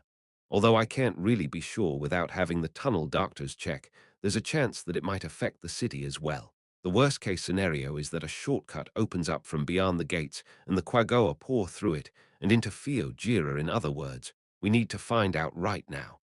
Then, next question. Do you think the fortress fell under sheer weight of numbers? Why didn't the people in the fortress inform us sooner? I thought of a few possibilities. Personally, the most likely option is that the Quagoa have enlisted the help of another species. Could it be the frost dragons? The Quagoa had conquered the former dwarven capital of Berkana and had taken it as their home. However, the royal palace at the heart of the city was ruled by a frost dragon. Both parties did not have a perfectly cooperative relationship, but since they lived together, they might help each other out. The commander-in-chief's face blanched. Frost dragons were essentially natural disasters once they reached a certain age. There had originally been 4 dwarven cities. Berkana, which had been abandoned during the attack of the demon guards 200 years ago. Jira of the east, which was their current capital. Rezo to the south, which had been abandoned several years ago. And finally, Tewaz to the west. This western city had been destroyed during a battle between 2 frost dragons, Alasurdok Halilil and Manuinia Ilislim, and it was little more than tumbled ruins. I feel that it's very likely. While I don't know what they did to induce that arrogant lot to take action, the other alternative is that they did it themselves. Either they invented some kind of spell, or they found a route that bypassed the Great Rift. Even we dwarves haven't found a way around the Great Rift. Still, how many years ago was that? Perhaps the Quagoa dug a tunnel or something as other monsters moved, or the Earth's crust shifted and gave them a detour. If you think about it, they might have gone above ground too. The Quagoa on the surface. There might be an individual with that ability. The Quagoa were completely blind under the sun, so it was impossible for the Quagoa to move their forces on the surface. However, that was merely wishful thinking on his part. No, it was too late to regret it now. He had to take that into consideration when planning future strategies. Chief of Staff, we need to consider that they might be able to travel above ground and enhance our surface defenses accordingly. Send a few people over without compromising our defense here. We also need to get word to the council and have them evacuate to the south. In addition to this garrison, the fortress in front of the Great Rift, and the council chamber in the city itself, there was one more military base in the dwarven city of Jira. It was a fortress erected for the benefit of those people taller than dwarves humans, for example at the exit leading to the surface. The commander-in-chief gave the order to reinforce that area and stay alert for any surface attacks. Understood. Also have the men prepare to bury the door. If we need the council's permission, I'll find a way to convince them. What if the council takes their time deliberating? Do your best. I'll do my best too. That was all he could say. Of course, his plan was to push for it as hard as possible, in his position as one of the 8 councillors. But if the others vetoed him, then all he could do was try as hard as he could on his own. Report. Report. I have a report. Where's the commander-in-chief? Looking toward the source of that voice, the commander-in-chief saw a dwarven soldier mounted on a riding lizard. Riding lizards were a kind of giant lizard. They were large reptiles that measured 3 meters from head to tail. They were not very numerous, so the dwarves raised them as mounts and used them as pack beasts for day-to-day work. However, most runners would not use them to relay a message. They were only employed in dire circumstances when they needed to let the garrison know about the conditions on the front line. Unease filled the heart of the commander-in-chief. Where's that man from? He should have been posted to the fortress at the surface entrance this week. That validated the feeling of dread in the commander-in-chief's heart. No, given the man's expression and his near-crazed tone, it was plainly obvious. Asking that much was simply because he did not want to acknowledge the reality before his eyes. I am here. What is it? The messenger ran towards the commander-in-chief at full speed. It could not be delayed. This was something which had to be heard immediately, so a course of action could be quickly determined. The messenger fell off the lizard's back and shouted as he desperately tried to right himself. Commander-in-chief, there's an emergency. Moan monsters. There's monsters. He had expected it to be about Quagoa, but he quickly ruled that out. The man would not have used those words to describe Quagoa. Calm down. We can't figure out what you're saying. What happened? Is everyone else all right? Why, yes, there's scary monsters at the entrance. They say they want to talk about the Quagoa army headed this way. Where at? Their timing was too perfect. He could not imagine that the two events were unconnected. Could they be the bosses of the Quagoa, or the ones who helped them cross the Great Rift? Who are they? What do they look like? Chief of Staff. Gather every man who can move right now. Understood. The commander-in-chief did not even have the time to watch his panicked subordinate leave. How many of those monsters are there? What are your losses? Why, yes, there's about 30 of them, but they don't seem to want to fight. They even said they wanted to make a deal with us, but they looked very evil, so I don't think that was their real intention. There must be some sort of scheme at work. How exactly did they qualify as evil? More importantly, this man had not described them yet. After being questioned again, the soldier gulped and explained, they're a fearsome-looking undead surrounded by an inauspicious-looking aura. What? The undead? Beings who hated the living, who sowed death in their wake, the enemies of everything that lived. Several images appeared in the commander-in-chief's mind as he heard the word undead. For instance, freezing zombies, frost bones, and the like. However, none of those undead were powerful adversaries. This man should have known that. In that case, why was he so afraid? Besides, why had the undead come here? Were they here to delight in the mutual massacre of the dwarves and Quagoa, both of which were living beings? Chief of Staff, are you ready yet? Move out once you're done. We don't know what kind of undead are out there, but do not take them lightly. Don't let them underestimate us. They may not be acting haughtily, but if they look down on us, we'll be in danger. 2. The group advanced, with Gando in the lead. Since Gando usually traveled underground, he was not very familiar with the surface. Therefore, he had to rely on his sense of direction over the terrain when it came to moving forward. Initially, Ainz was worried about this. But after seeing Gando advance without hesitation, he began to trust the man. Now, he had wholly entrusted the task of guidance to him. The fact was that Gando had no reason to deliberately lead Ainz astray now that the Quagoa were attacking the dwarven capital. That being the case, there should be no problem having him lead the way. Under Gando's leadership, Aura's magical beasts moved across the snow like it was a grassy plain. They boasted high dexterity and great stamina, as expected of high-level magical beasts. Even in the thin air of the snowy mountains, and bearing Ainz and the others on their backs, their speed did not decrease one bit. They headed north at speeds of over 100 km per hour. They had spotted several flying monsters during their journey, but a few threatening growls from the magical beasts scared them all away. Thanks to that, their travel time was cut to a minimum. In less than a day, they had reached the sole remaining dwarven city, Gira. Ainz guided his beast over to Gando and asked him a question. Well then, Gando, the southern city of Rais was accessed through a fissure in a cave. Is Gira like that as well? If that was the case, they would need to search for a way in. Gando, who had initially been frightened by his magical beast, but was now used to riding it, replied, most cities where dwarves live are like that. However, Gira was designed with considerations for large-scale trade with humans, so it's slightly different from Rais. Firstly, it's easy for humans to find, and in order to minimize any discomfort for visitors, they built a huge fortress on the outside. You'll know it when you see it. Ainz looked around after hearing that, but he still could not find any trace of a structure. You won't see it if you don't head further northeast. Gando's words were full of confidence. It would seem he was quite certain of where their destination was. Since he was the only one who could lead them, there was nothing Ainz could do if he was wrong, so all he could do was trust him. While saying "Is that so?", Ainz cast his message spell. The captured Quagoa had been taken to Nazarick. There they had been questioned, and their knowledge used to supplement Gando's report. The Quagoa were a race that submitted to the strong, but the Quagoa of the Azurlisian mountain range were divided into 8 clans, all of whom were united under the clan lord. They numbered 80 in total. After analyzing this information, Ainz stamped them as a race which held no charm for him. If he had to choose between helping the dwarves or the Quagoa, Ainz would choose the former without hesitation. However, he learned that the metals which the Quagoa ate when they were young determined their strength when they matured. If he let them eat the metals of Nazarick, it could give rise to a powerful individual. Then he thought about the prismatic ores in the Dwarven Kingdom. Even if he had not eaten one of the prismatic ores, perhaps this clan lord had reached his station by eating one of the rare metals of Yggdrasil. If he was strong enough to capture, then it was worth investigating him. I should consider taking them in if they can obey the Sorcerer Kingdom, even though I am not confident about feeding 80 people. After all, that's the sort of country I want.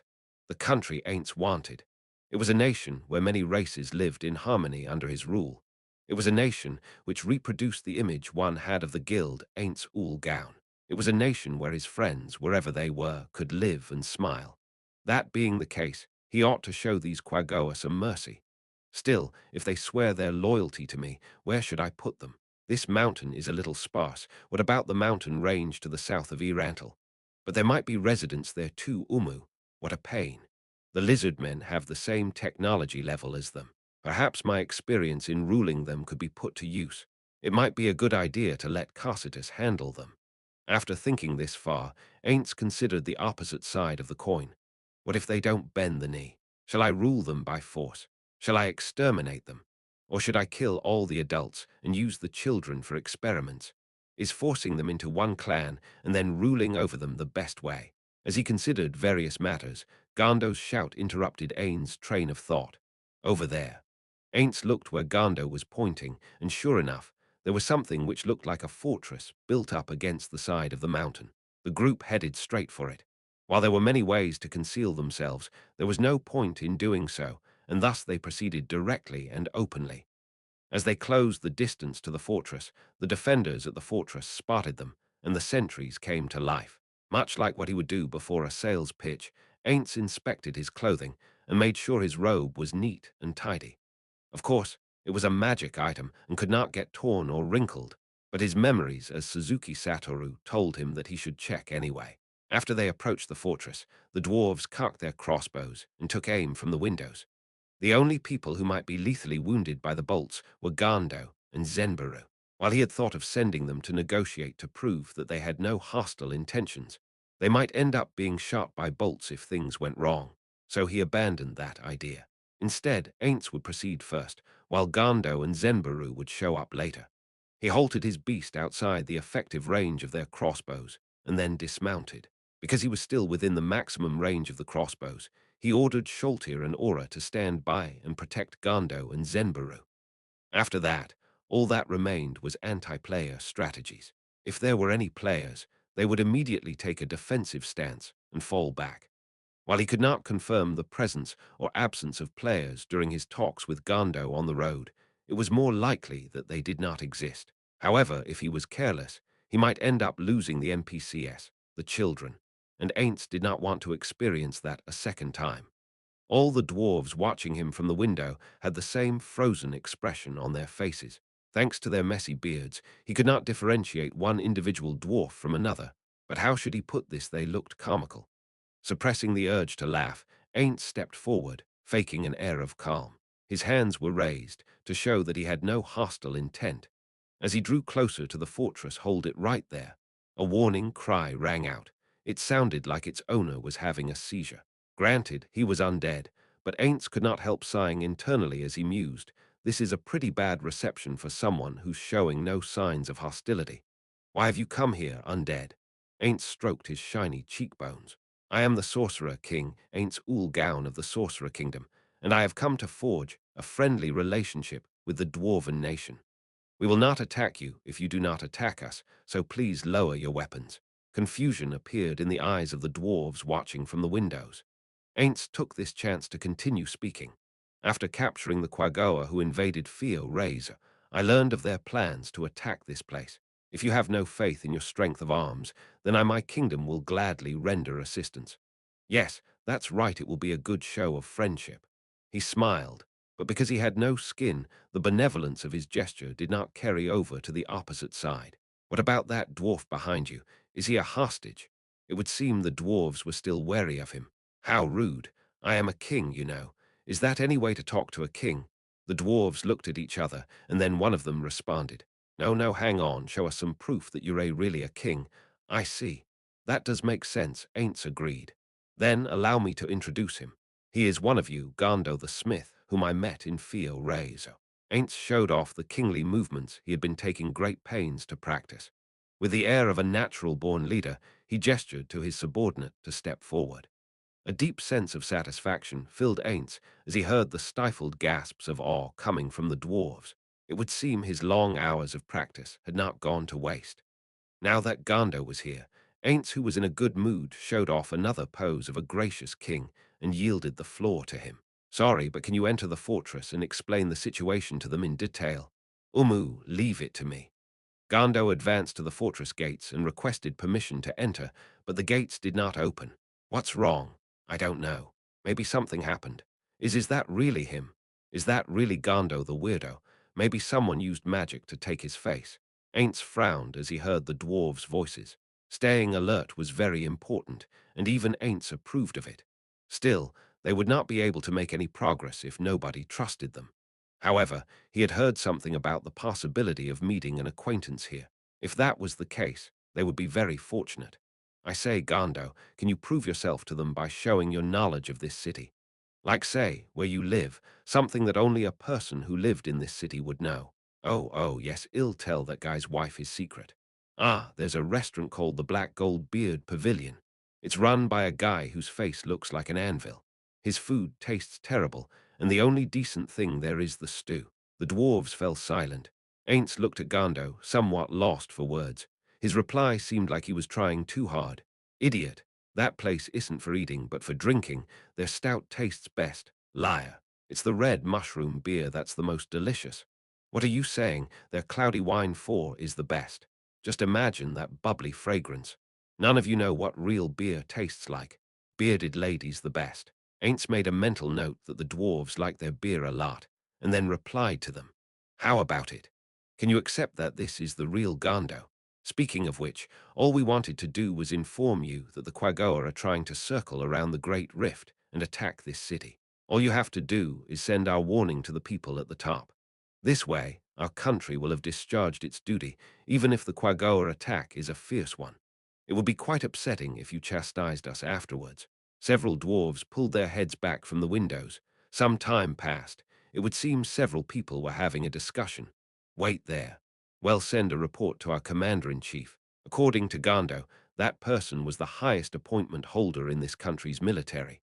It would seem they realized that this had to go to their highest authority. Kukuku Ainz did not suppress his chuckling. There was a clattering noise, and when Ainz glanced towards its source, he saw that dwarves had trained their crossbows on him once more. Their breathing was ragged. They seemed to be in the grip of powerful emotions. Crap. Are they angry because I laughed? Forgive me. In any event, is it all right if only Gando enters? He's proven his origins, hasn't he? No, he can't know. It's not allowed. Stay there. Wait there. He had not been laughing at them, but it would seem he had upset them all the same. Ain's strong emotions were suppressed, but small emotional ripples could sneak by. How would a company react if a salesman whom they had never met before smiled at them as though he had something to hide? Ainz was annoyed at himself for not thinking about that. It had resulted in a mistake. I should be more careful, Ainz thought as he backed away together with Gando. And so they stood there for some time. When Jerkniv came to visit, I provided refreshments, furniture, and made all sorts of preparations to welcome them. Don't the dwarves do things like that? No, the circumstances now are different from back then. In contrast to Jerkniv's prearranged visit, Ainz was essentially a cold-calling door-to-door salesman. He should be grateful that they had not chased him away on the spot. In addition, he would not be able to enjoy any drinks they gave him, considering his body. Still, we did give the dwarves very valuable information. I was hoping for an appropriate response. Well, I can use that as fodder for negotiation during official diplomatic relations. I'll bear with it for now. Still, it would probably be better to change and avoid giving offense. First, he took out a fake staff of Ainz Ooal Gown. It was a perfect cosmetic copy, down to the metal used in its construction. However, that was all. It did not possess even a tenth of the power of the original, and it was merely socketed with jewels that had the same color as the original. Ainz imbued the staff with a red glow, which quickly darkened. Why did it have such an adjustment function? His past companion's obsession filled him with irritation. It did not seem to be linked to his own aura. Ainz radiated a black halo from behind him, but as expected, the staff's aura did not change. Is it just a visual effect? There was a sudden clatter, which snapped Ainz out of his thoughts. When he turned to look at the source of the sound, he saw 3 dwarves seated on the ground. They looked like the dwarves manning the fortress, but at the same time they seemed more impressive. In truth, 2 of them were better dressed than the other. That one must have been a soldier in this fortress, and the other 2 would probably be his superiors. Why are the 3 of them sitting there? Is sitting down to talk the proper etiquette amongst dwarves? They're staring at me with eyes wide open. It would be annoying if it's a dwarf-only expression. Their mouths were hidden by their beards, so it was difficult to see the looks they had on their faces. Baffled, Ainz nevertheless extended a hand to the seated dwarfs. One could take that as the intention to help them up, or that he wanted to shake hands. But in truth, he wanted to tell them that he would rather talk while standing. It was hard adjusting to different cultures. If he handled this poorly, the other side might take offense. If they attacked him with something like, "You should have done some research on our country's customs since you wanted to form a relationship with us," he would have nothing to say in response. Though he was very uneasy about this, Ainz gave thanks to his unmoving face and kept his hand extended. The dwarves glanced back and forth between Ainz's face and hands, a troubled look on their faces. Could it be that they're afraid of me? Well, given that I look like this, it can't be helped, right? Reactions like this are kind of expected from humanoid society, although they feared him in Yggdrasil as well. They had not reacted in this way. Therefore, it might be that taking the hand of a highly placed person was impolite in their society. In the end, the worried Ainz decided to pull them up by the hand. Since they have the time to waste on this pointless business, it should mean that the Quagoa haven't attacked yet. If they did attack, we could have them owe us a big one, but just warning them about it would count as a small favor, so I should bear with it. Ah, what a shame. Still, which one of them is their leader? Well then, I am the Sorcerer King Ainz Ooal Gown. Are you the gentlemen who are in charge of welcoming me? He did not know which of the higher-ups was of higher rank, so he addressed the space between them. Then one of the dwarves nodded forcefully, like he was trying to shake something off his face. Ahem, I am the man in charge of the military, I see. So this was the commander-in-chief. Ainz was surprised. He had not expected their top man to come down in person. Could it be that this country has heard of the Sorcerer Kingdom before?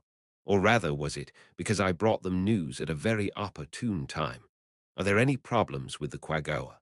I do apologize for making you come down in person during a busy time, Commander-in-Chief. The Commander-in-Chief's eyes went wide. I see, so you already know why I came then. What the hell is he talking about? Ainz wondered. Naturally, he did not actually say it. Of course, that is correct. He nodded magnanimously, in the regal manner he had practiced many times before. I see. Well, as you know, we've somehow halted the Quagoa advance for now. No, we're trying to hold them back. Ho, ho, ho. And Ainz wanted to ask the dwarf what he thought Ainz knew, but since Ainz had already pretended that he was well informed, that line of questioning was ruled out. But has anything leaked out about me? All he could do was hang on to that thought as he looked forward to their response. Before that, I heard from my men that you obtained your information after questioning some Quagoa captured in Fio Rays. Do you have any evidence to support it? There is Gando, a citizen of this country, material evidence. So, you want to see the captured Quagoa then? I can bring forth several of them, and you can ask them yourselves. An immediate answer, it seems. I will have to be frank with you then. At this rate, an evacuation to Fio Rays will be very difficult. Commander. Judging by the reproachful tone taken by the man beside the commander-in-chief, Ainz guessed that the man was harping on the fact that the commander-in-chief was talking about military secrets in front of Ainz. However, the commander-in-chief calmly continued. His Majesty already knows everything. It is, as he said, the fact that someone who should be commanding at the front lines is here is a clear sign of a stalemate. Since he already knows that, it should also be easy to imagine what our troops who cannot look forward to any reinforcements intend to do. No, I was just asking to be polite. However, Ainz could not speak the truth, and instead he nodded in the practiced manner of a true ruler. The commander-in-chief described the terrible state they were in. The fortress defending the Great Rift had fallen, and they had been pushed back to their final defensive line. Only one gate stood between them and the enemy, and if it fell, the foe would pour into the city, and many dwarves would die. While they had originally planned to buy some time for people to flee to Fio Rezo, it was clear that the survival of the entire species would be in doubt if the plan was not radically altered. After Ainz learned of the dwarves' dire straits, he smiled in his heart. Everything was developing in a favorable direction for him. How about this? I will lend you the use of my forces to beat back the Quagoa for the time being.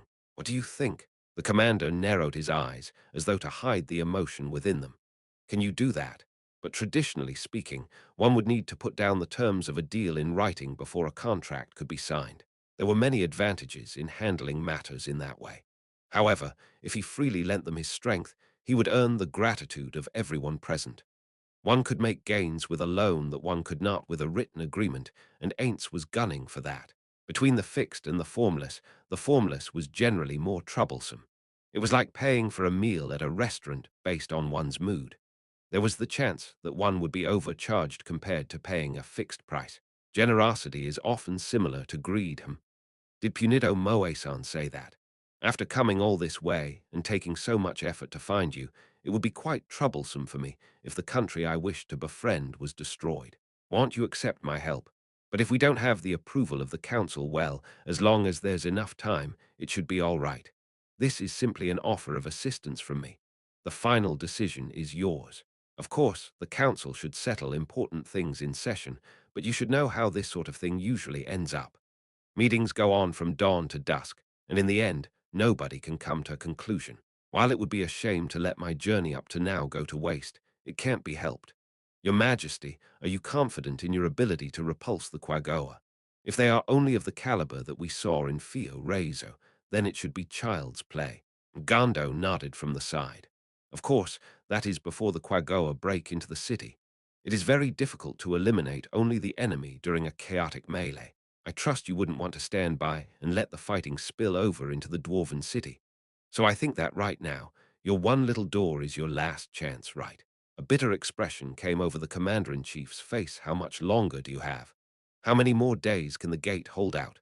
Ainz' repeated hammering on the point seemed to have made up the commander-in-chief's mind for him. I understand. Your Majesty, I pray you will lend us your nation's strength. Commander-in-chief. Another soldier called out in a panicked voice, and the commander-in-chief glared sharply at him. Then the commander-in-chief apologized briefly to Ainz before taking the other man some distance away, so he could not hear. Then they talked. He could hear fragments of conversation, like "this is bad, Quagoa, we still, danger before us in any case," and so on. The general idea seemed to be that it would be hard for them to deal with the Quagoa on their own, so they should take advantage of this opportunity and gamble on it. It would seem the time had come for one last push. Infusing strength into his voice, Ainz called out, "Don't you think it's about time to decide your future plans now?" 3. There were 8 clans of Quagoa living in the Azerlisian mountain range. They were the Pu Rimidal clan, the Pu Randall clan, the Pu Surix clan, the Po Ram clan, the Po Cheyennam clan, the Po Guzua clan, the Zu Ijin clan, and the Zu Ryushuk clan. The children of Pu, the hero of old, formed 3 clans that took his name, and they feuded with the clans which named themselves Po and Zu. There were slight differences between each individual clan, but on the whole each was composed of 10, 0 Quagoa, for a total of 80, 0 Quagoa distributed throughout the Azerlisian mountain range. Now, if someone wanted to know if the Quagoa people were strong, the answer was that they were not. Even if one clan had 10, 0 members, the Quagoa had little in the way of technology or civilization, and ranked among the lesser races of the mountains. They were little more than prey for the strong. Now, if one asked who the greatest enemy of the Quagoa race was, the answer would be the fellow clans of their race. No, sometimes even the people of their own clans could become their enemies. Other monsters viewed the Quagoa as little more than food. They did not hate the Quagoa, nor did they compete with them. However, their fellow Quagoa thought differently. That was due to the way in which the Quagoa grew. The ores and rocks which the Quagoa ate at a young age determined their abilities later in life. In other words, they had to compete with their own people for rare ores and metals to strengthen their bloodline. Thus, their fellow clans were their enemies. But it was only natural that the nearby foe was more troublesome than a distant one. Similarly, the dwarves who contended with them for ores were also their enemies, but it was more likely that the dwarves would chase them away with their lightning-enchanted weapons. However, at some point, a hero of legends, one who surpassed Pu, the hero of old, was born. He was the lord of the clans, Pi Ryuro. His might far surpassed that of the blue and red Quagoa. His overwhelming power allowed him to unite the clans. Ryuro's revolution did not stop there. After discovering an abandoned dwarven city, he gathered the clans there and formed monster fighting units, using dwarven prisoners to develop agriculture and animal husbandry. That was not all. Usually, when a new clan leader was born, he would exterminate the bloodline of the previous clan leader. This was the commonly accepted means by which power was exchanged within the Quagoa people. However, Ryuro did not do that. Instead, he chose to let the leaders of the various clans rule themselves. However, Ryuro ordered all the ores to be brought to him. Those who obeyed Ryuro and performed well would be given rare ores, regardless of their status. For instance, those clans that defeated monster invasions would be known as brave, while those clans that found more gold or precious stones would gain favor and more members. He would reward them for their work with the appropriate ores. Their competition against their lord turned into competition with each other, and the lord's seat was secure. He had done all these things, which no Quagoa had even dreamed of, to expand his influence and to set into motion a certain plan. That plan was to attack the dwarven city.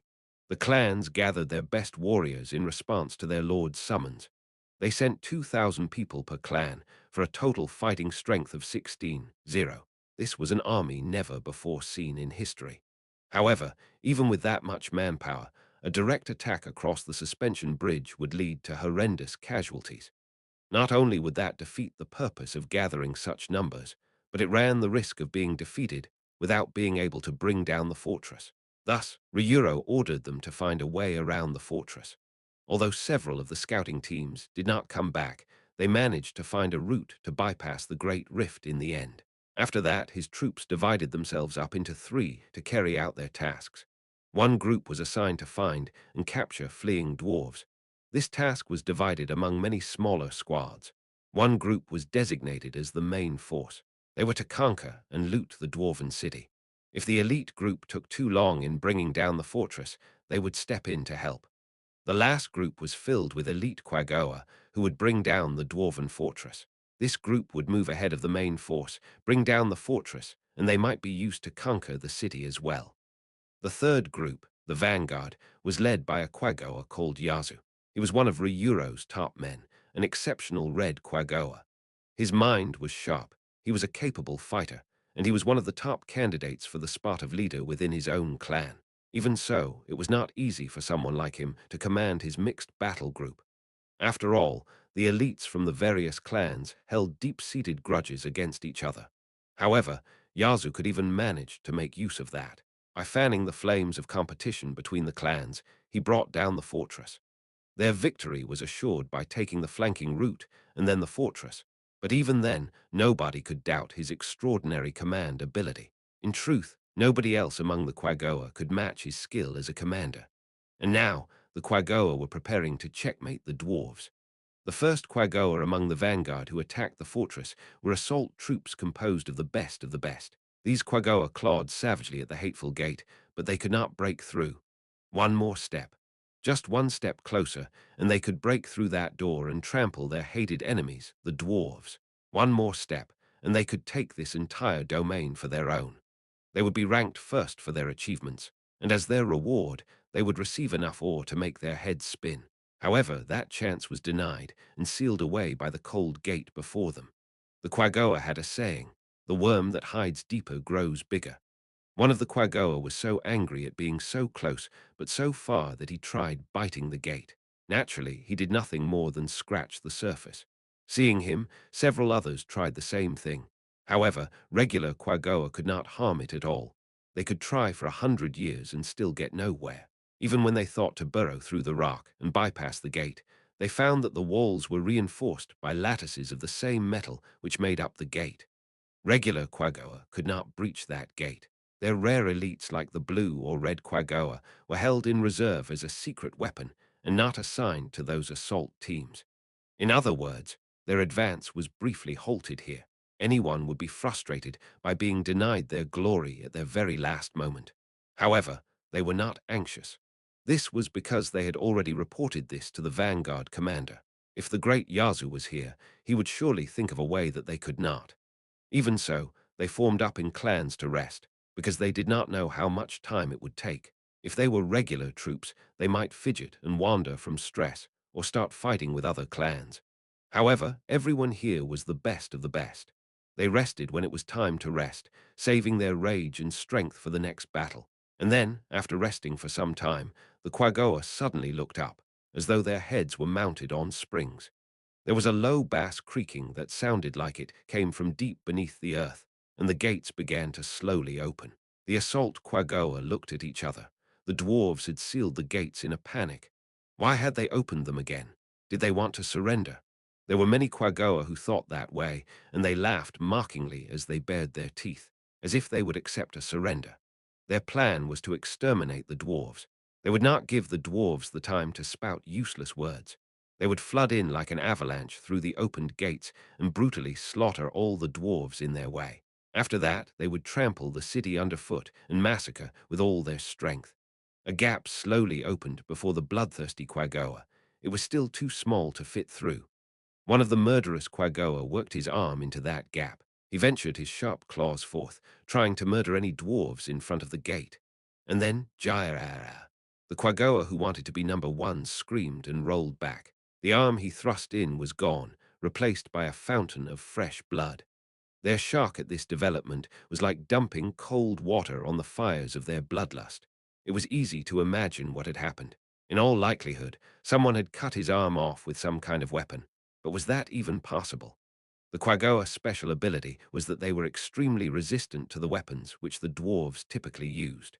During their surprise attack on the fortress, some of them had been hurt, but none of them had died.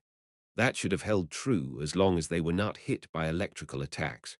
But then, why had their comrade's arm been chopped off? There was only one reason for that. That would be the existence of an extraordinary swordsman who could easily cut through the arm of a Quagoa, a member of a race whose skin and hide repelled all blades. In other words, there was an unimaginably powerful warrior behind the slowly opening door. The Quagoa stepped back, gripped by an emotion they had not yet felt in this battle fear. During this time, the gap in the door continued to widen. "Why are you backing down?" called a powerful voice from the rear of the assault team. "There are no cowards among Clan Pu Rimidal." Oh, that cry of agreement must have come from the members of Clan Pu Rimidal who had been chosen for this assault team. Panicked, those from the other clans shouted as well, proclaiming their strength. Clan Po Guzwa knows no cowards either. Nobody from the Zhu Ijan clan will lose to the Pu or the Po. How can we let our ancestors laugh at us from the land of Derry? To the Quagoa, the valorous dead would watch their children prosper from the land of Derry. It was said that the ancestors would mock those who shamed themselves. Those words were the trigger that reignited the fighting spirit of the Quagoa. They dragged the disarmed Quagoa aside, to the wall. The assault teams kept their distance and took a close formation, ready to slaughter this mighty swordsman. Charge. No matter how strong he is, the enemy only has one sword. Well, hit him with more people than he can handle, someone said. No, we just need to rush straight ahead once the door opens. Once we knock him down, well, trample him. Then well, sack the city. Then let me take the lead. There was a mineral called neuron, which was crushed into powder and mixed into paint. The courageous would take this paint and draw 2 stripes through their fur as proof of their bravery. The Quagoa gathered behind one such brave soul. If he was struck down by that sword, they could still shove him in. The gap in the door was now big enough for a single Quagoa to pass through. While it was too cramped to burst through, they would be losing men for nothing if they hit the entrance with the lightning magic from just now and then closed the doors again. Charge! With a valorous cry, over 10 Quagoa made their move. The brave Quagoa at their head stiffened. The people pushing him from behind felt him being killed by the swordsman. However, they could not stop. If they stopped now, they would be insulting his courage. Because of that, the Quagoa from behind pushed forward with single-minded intensity, intent on letting their momentum carry them into the dwarven city to loot and pillage it. And then they stopped. No matter how hard they pushed, they could not carry on. It was as though a thick, massive wall was blocking them. One of the Quagoa raised his head and looked forward. It was only natural to wonder if the dwarves had made a wall, because indeed there was a jet-black wall there. All their eyes could see was the wall, and then it started moving. Oh-H-H-H-H-H-H-H-H-H-H-H-H-H-H-H-H-H. It was a mighty cry that made the air quiver. What they had thought was a wall was in actual fact a gigantic shield. The Quagoa had no history of weapon or armor use, but they had seen the dwarves use them before. However, they had never seen anything this big. Before them was a shield that could have been mistaken for a wall. As the Quagoa were baffled by this development, the loathsome creature behind the shield revealed itself. It was a creature sheathed in black full-plate armor, its crimson eyes glowing with hatred. Even the ignorant Quagoa could understand that it was evil, it was violence, it was death itself. A paean rang out.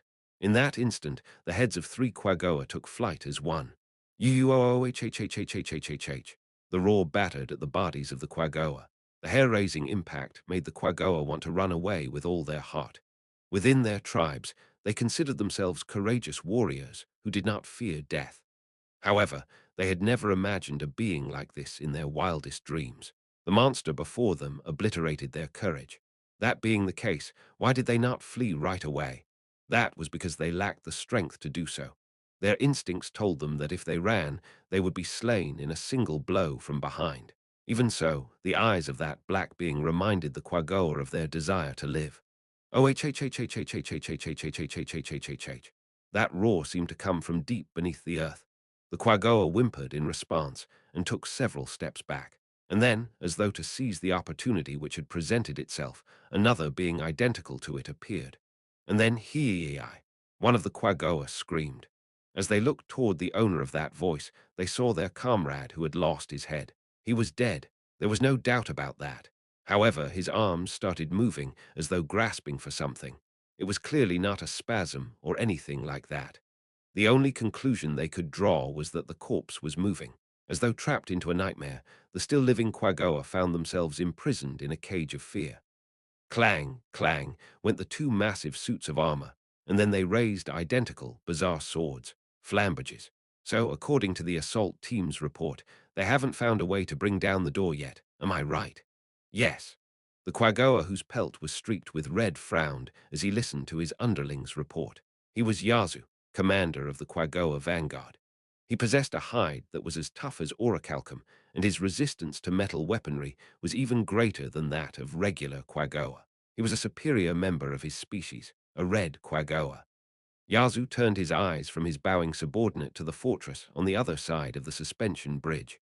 Beyond the fortress was a tunnel, and after the tunnel was the dwarven city. After conquering it, they would have a good location for a base. and all their competition for ores would also be eliminated at the same time.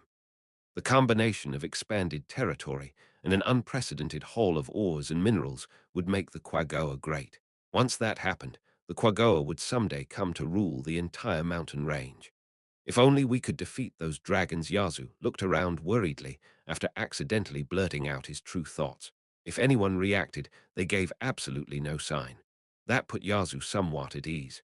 The Quagoa had taken the former dwarven capital as their home base. The royal palace still stood proud within the city, but it was now the domain of the white dragon. He was a frost dragon who could exhale freezing breath. The Quagoa had forged an alliance with the frost dragons. However, anyone who knew even a little bit about the truth would know that this was nothing like a relationship of equals. The clan lord might have prettied it up by saying that it was for mutual co-prosperity and whatnot, but not even the lord himself believed what he was saying. The truth was that the dragons were strong, and their servants, the Quagoa, were weak.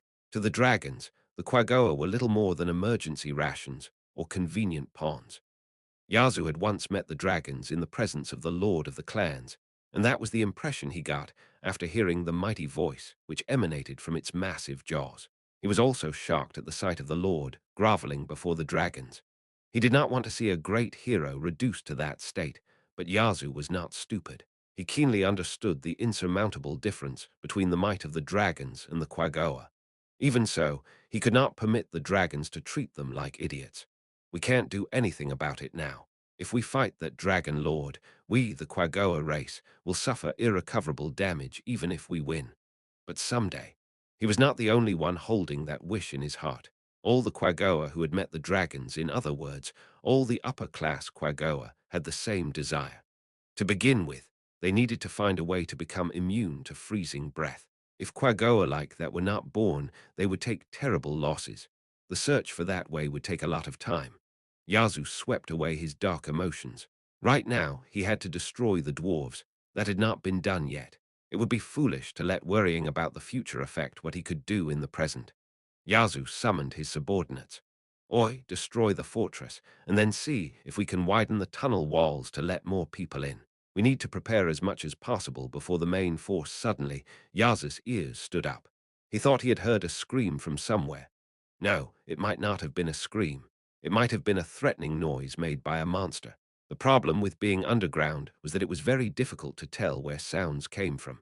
This time, however, he knew instantly. That was because he saw the Quagoa from the assault team fleeing from the fortress while screaming at the top of their lungs. A hubbub came from the Quagoa around Yazoo. Given the state of the Quagoa who had come back, it was very clear that they were terrified and confused. Several Quagoa even shoved their buddies from behind, and the latter tumbled into the great rift. "What's wrong? Is there an emergency?" One of Yazoo's subordinates answered. "We're not sure. Could it be a dwarven counterattack?" That was not possible. A dwarven counterattack was well within the expected range of responses. It would not cause the assault teams to flee in panic. It must have been some sort of special attack. Yazoo had once heard that boiling oil was very painful. Gather the men and find out what's going on. If it's a dwarven counterattack, continue the advance. We must not let them take the fortress back. Yazoo's men formed up into a company per his instructions, and they began crossing the bridge. The screams continued during this time, and the assault team continued fleeing. What were they running from? Was it the result of the mysterious power called magic? As Yazoo thought about the matter, a pair of silhouettes appeared at the door of the fortress. They were big, black somethings. What are those? Giant dwarves, dwarf lords. Yazoo had never seen such beings before. Although he knew that the dwarves used armor as part of their equipment, and that some sets of armor covered the entire body, what he saw now was completely different from what he had seen then. In their right hands, they carried wavy-bladed greatswords, while in their left, they had massive shields. Given that the lord of the clans was slightly different from regular Quagoa in appearance, the dwarven lords probably looked different from regular dwarves. Yazoo did not know the true identity of the beings which stood at the entrance of the fortress, like nice statues. However, his animal instincts told him that they were dangerous entities. He also understood why the assault teams had fled from those monsters with all their might. His subordinates around him were frozen in shock, the same way he was. The only beings that still moved were the Quagoa running from the fortress. They did not look back. Their energies were fully focused on getting across the suspension bridge. The black suits of armor roared. Even at such a great distance, the cry ripped through the air and made his fur stand on end. Yaza's guts clenched and turned cold. It was like feeling a dragon's roar through his entire body. As though on cue, he saw Quagoa slowly emerge from beside the black suits of armor. Did they escape? Or did they betray us? No, that's not. Yaza's eyes went wide. One of the Quagoa he saw was missing its head. He squinted and saw that several Quagoa were trailing their innards behind them, while others seemed to be shambling in an uncoordinated manner, the left and right halves of their bodies moving out of sync, as though they had been cut in half. Beings that moved even when they could not be alive were magic. Magic that controls the dead. Is that the dwarves' secret weapon? Yazoo agreed with what his subordinate had said. Did they have an ace in the hole besides lightning-enchanted weaponry? Are they golems? It was said that when the dragon took possession of the royal palace, it had fought monsters with those names. Apparently, they looked like armored statues. Are those the dwarves called golems? Yazoo shook his head at his subordinate's question. No, golems are monsters. The dwarves probably raised those. Like the Nuks we tamed then. These Nuks were magical beasts. Their males were 5 meters long and weighed 1,200 kg. They were shaggy, four-legged herbivores who could survive on even a little bit of algae. They were tough enough to survive in heavy snowfalls. So many monsters in the Azerlisian mountain range fed on them. In any event, there was no telling how well those black golems could fight. But given the fleeing Quagoa and the assault team's diminished numbers, no, more than that. Yaza's goosebumps and his cold sweat told him everything. Beating them would not be easy, but fortunately, they only seemed to be watching them from afar and not trying to cross the bridge. It seems they came to take back the fortress. Why, yes, that's right. All right, form up again while their A still stopped. At the same time, well prepare to their A moving. The black suits of armor broke into a run, charging at the suspension bridge. Who was that? Who said that they were there to take back the fortress? Commander, now's not the time for that. What should we do?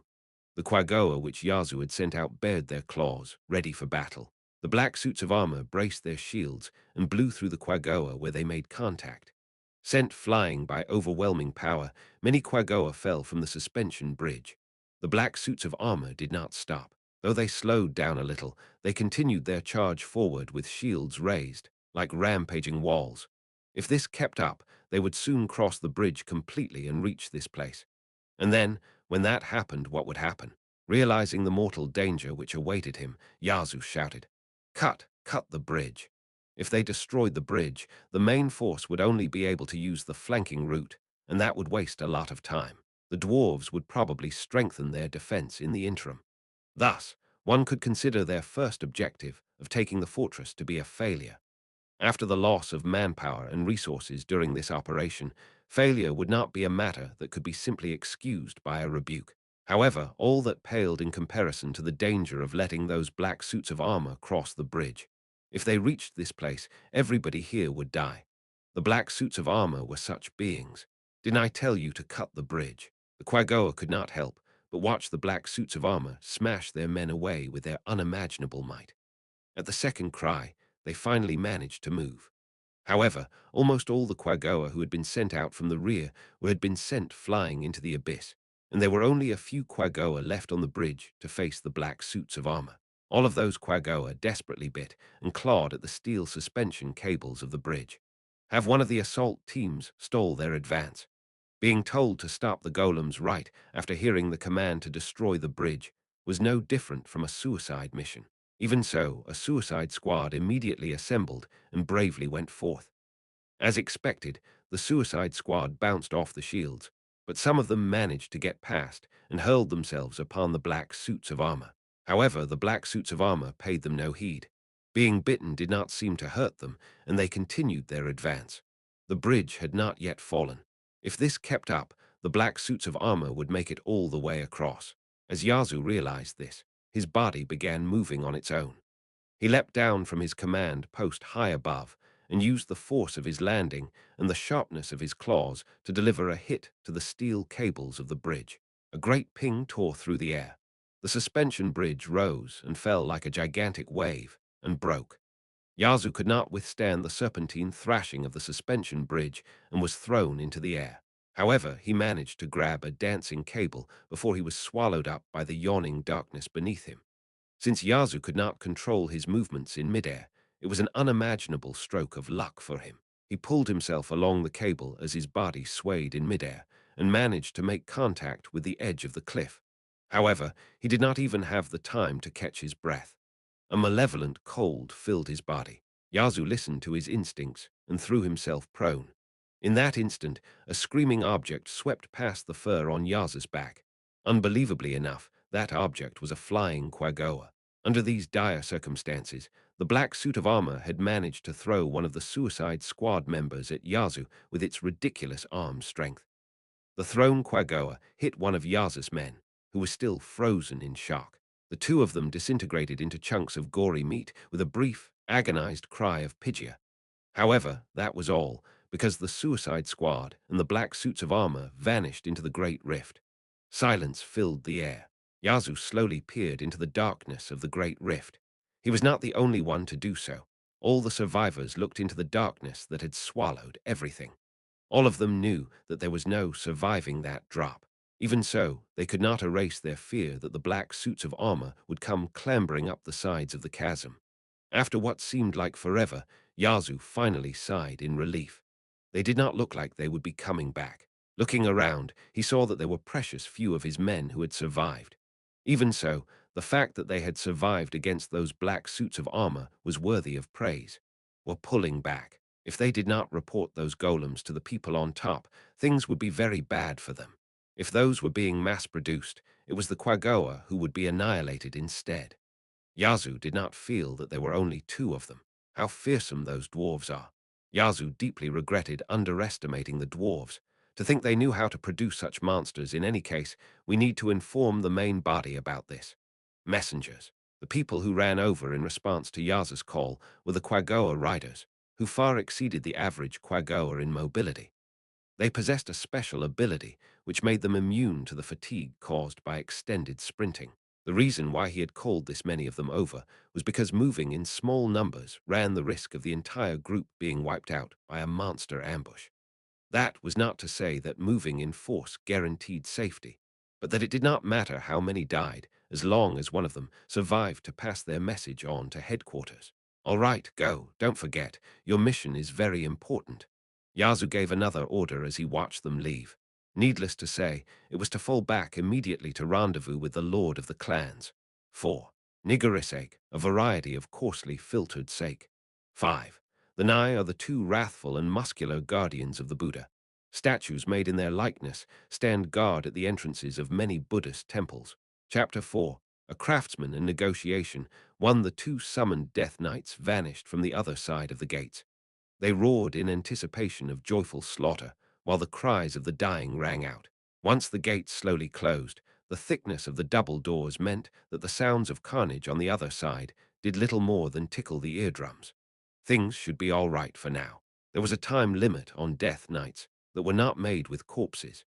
Even so, if the estimates of quaggoa combat power from their captives was accurate, they should be able to defeat a sizable portion of the attackers even without knowing their opponent's numbers.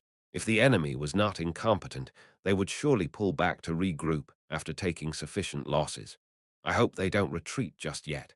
If they build a camp, it'll mean the danger is still clear and present. That way, the Dwarven nation will have to work with us. I should order the Death Knights to hold back for now. It's quite troublesome when you can't win by too large a margin. As Ainz contemplated these details in silence, he glanced to the Commander-in-Chief, who was looking at him with a twitching smile on his face. Ainz had no idea why he had that smile born of terror on his face, and in that moment, an imaginary light bulb shone above Ainz's head. He should have become used to my appearance by now, so it's probably because of the quaggoa screaming outside. Well, it's true that the wails of the dying can be somewhat disturbing. That said, Ainz felt that he should not mind the screaming of the enemy so much. Still, he would not be human or a dwarf, rather if he did not think that way. But how can someone like that be a commander of warriors? This is somewhat worrying. He knew he was thinking too much about this, but Ainz continued looking at the commander-in-chief. At this moment, Gando approached him. Then, Your Majesty, I shall be returning home for a bit. Ah, then will you help me settle things on your end? Of course. I will arrange for it and send it out. It's all right if the time or whatever isn't adjusted right. I can count on your spells if something happens right. Ainz extended a fist and bumped it against Gando's. They had talked about many things before coming here, and it would seem it had been effective. Gando really does talk a lot. He tended to monopolize the conversation, and he spoke at such lengths that it seemed never ending. This must have been the result of being obsessed about the almost lost art of runesmithing and then being ostracized. That was why he kept babbling about the topic to Ainz, who had an interest in the topic, like a burst dam. Ainz could understand how he felt, because there were times when Ainz had also wanted to talk to people who shared his interests. However, Ainz was not going along with this long monologue out of the kindness of his heart. Gando lightly tapped his magic rucksack and began walking away. The commander-in-chief seemed to have something to say to the retreating Gando, but he did not call out to him. Then, what should we do now? Should we wait a while before opening the gate and inspecting the results of the battle? The commander-in-chief must have anticipated Ainz's question. He replied instantly, as though he had already prepared the answer beforehand. It is deeply disrespectful to have the sovereign of a nation waiting here. I feel we should proceed to the council chamber and present your suggestion to everyone. Why not take a look at the aftermath? I think Your Majesty's introduction is more important. I sent a message to the council while the Quagoa were attacking. They are probably still fumbling for some way to deal with the situation now. I feel that we should present them with new information before they panic and give bad orders. I see. In that case, I have no objections. Please lead on. Understood. However, Your Majesty's magical beasts will surely terrify the common folk. It shames me to ask, but could you have them stand by here? We will take care of them to the best of our ability if you inform us of the key points. Ainz looked towards Aura, who nodded. I see, then they shall wait here. Ainz indicated to a corner of the garrison with a bony finger, and the commander nodded in agreement. Also, there is no need to care for them. We will take care of that. I will have 3 of my followers accompany me. Ainz selected Sholtir, Aura, and Zenbaru. He ordered the others to wait here. The commander-in-chief looked somewhat relieved. It would seem he did not want to have the undead strutting through the streets. Then, shall we go? Ah, please do. Ainz and company walked proudly through the dwarven city, led by the commander-in-chief. An almost painful number of curious stares focused on him, while dwarven mothers who saw Ainz hid their children indoors. That made him somewhat disappointed. Of course, he could have been less obvious if he wished. If he had put on a mask, much fewer people would have stared at him. That said, there was a reason why he did not choose to cover his face. It was because he wanted to announce his arrival in the city of the dwarves. It was not very likely that there would be a player in the dwarven nations if it had to seek external help against an invasion like this. However, there might be low-level players here, or items they had left behind, like that spell-sealing crystal.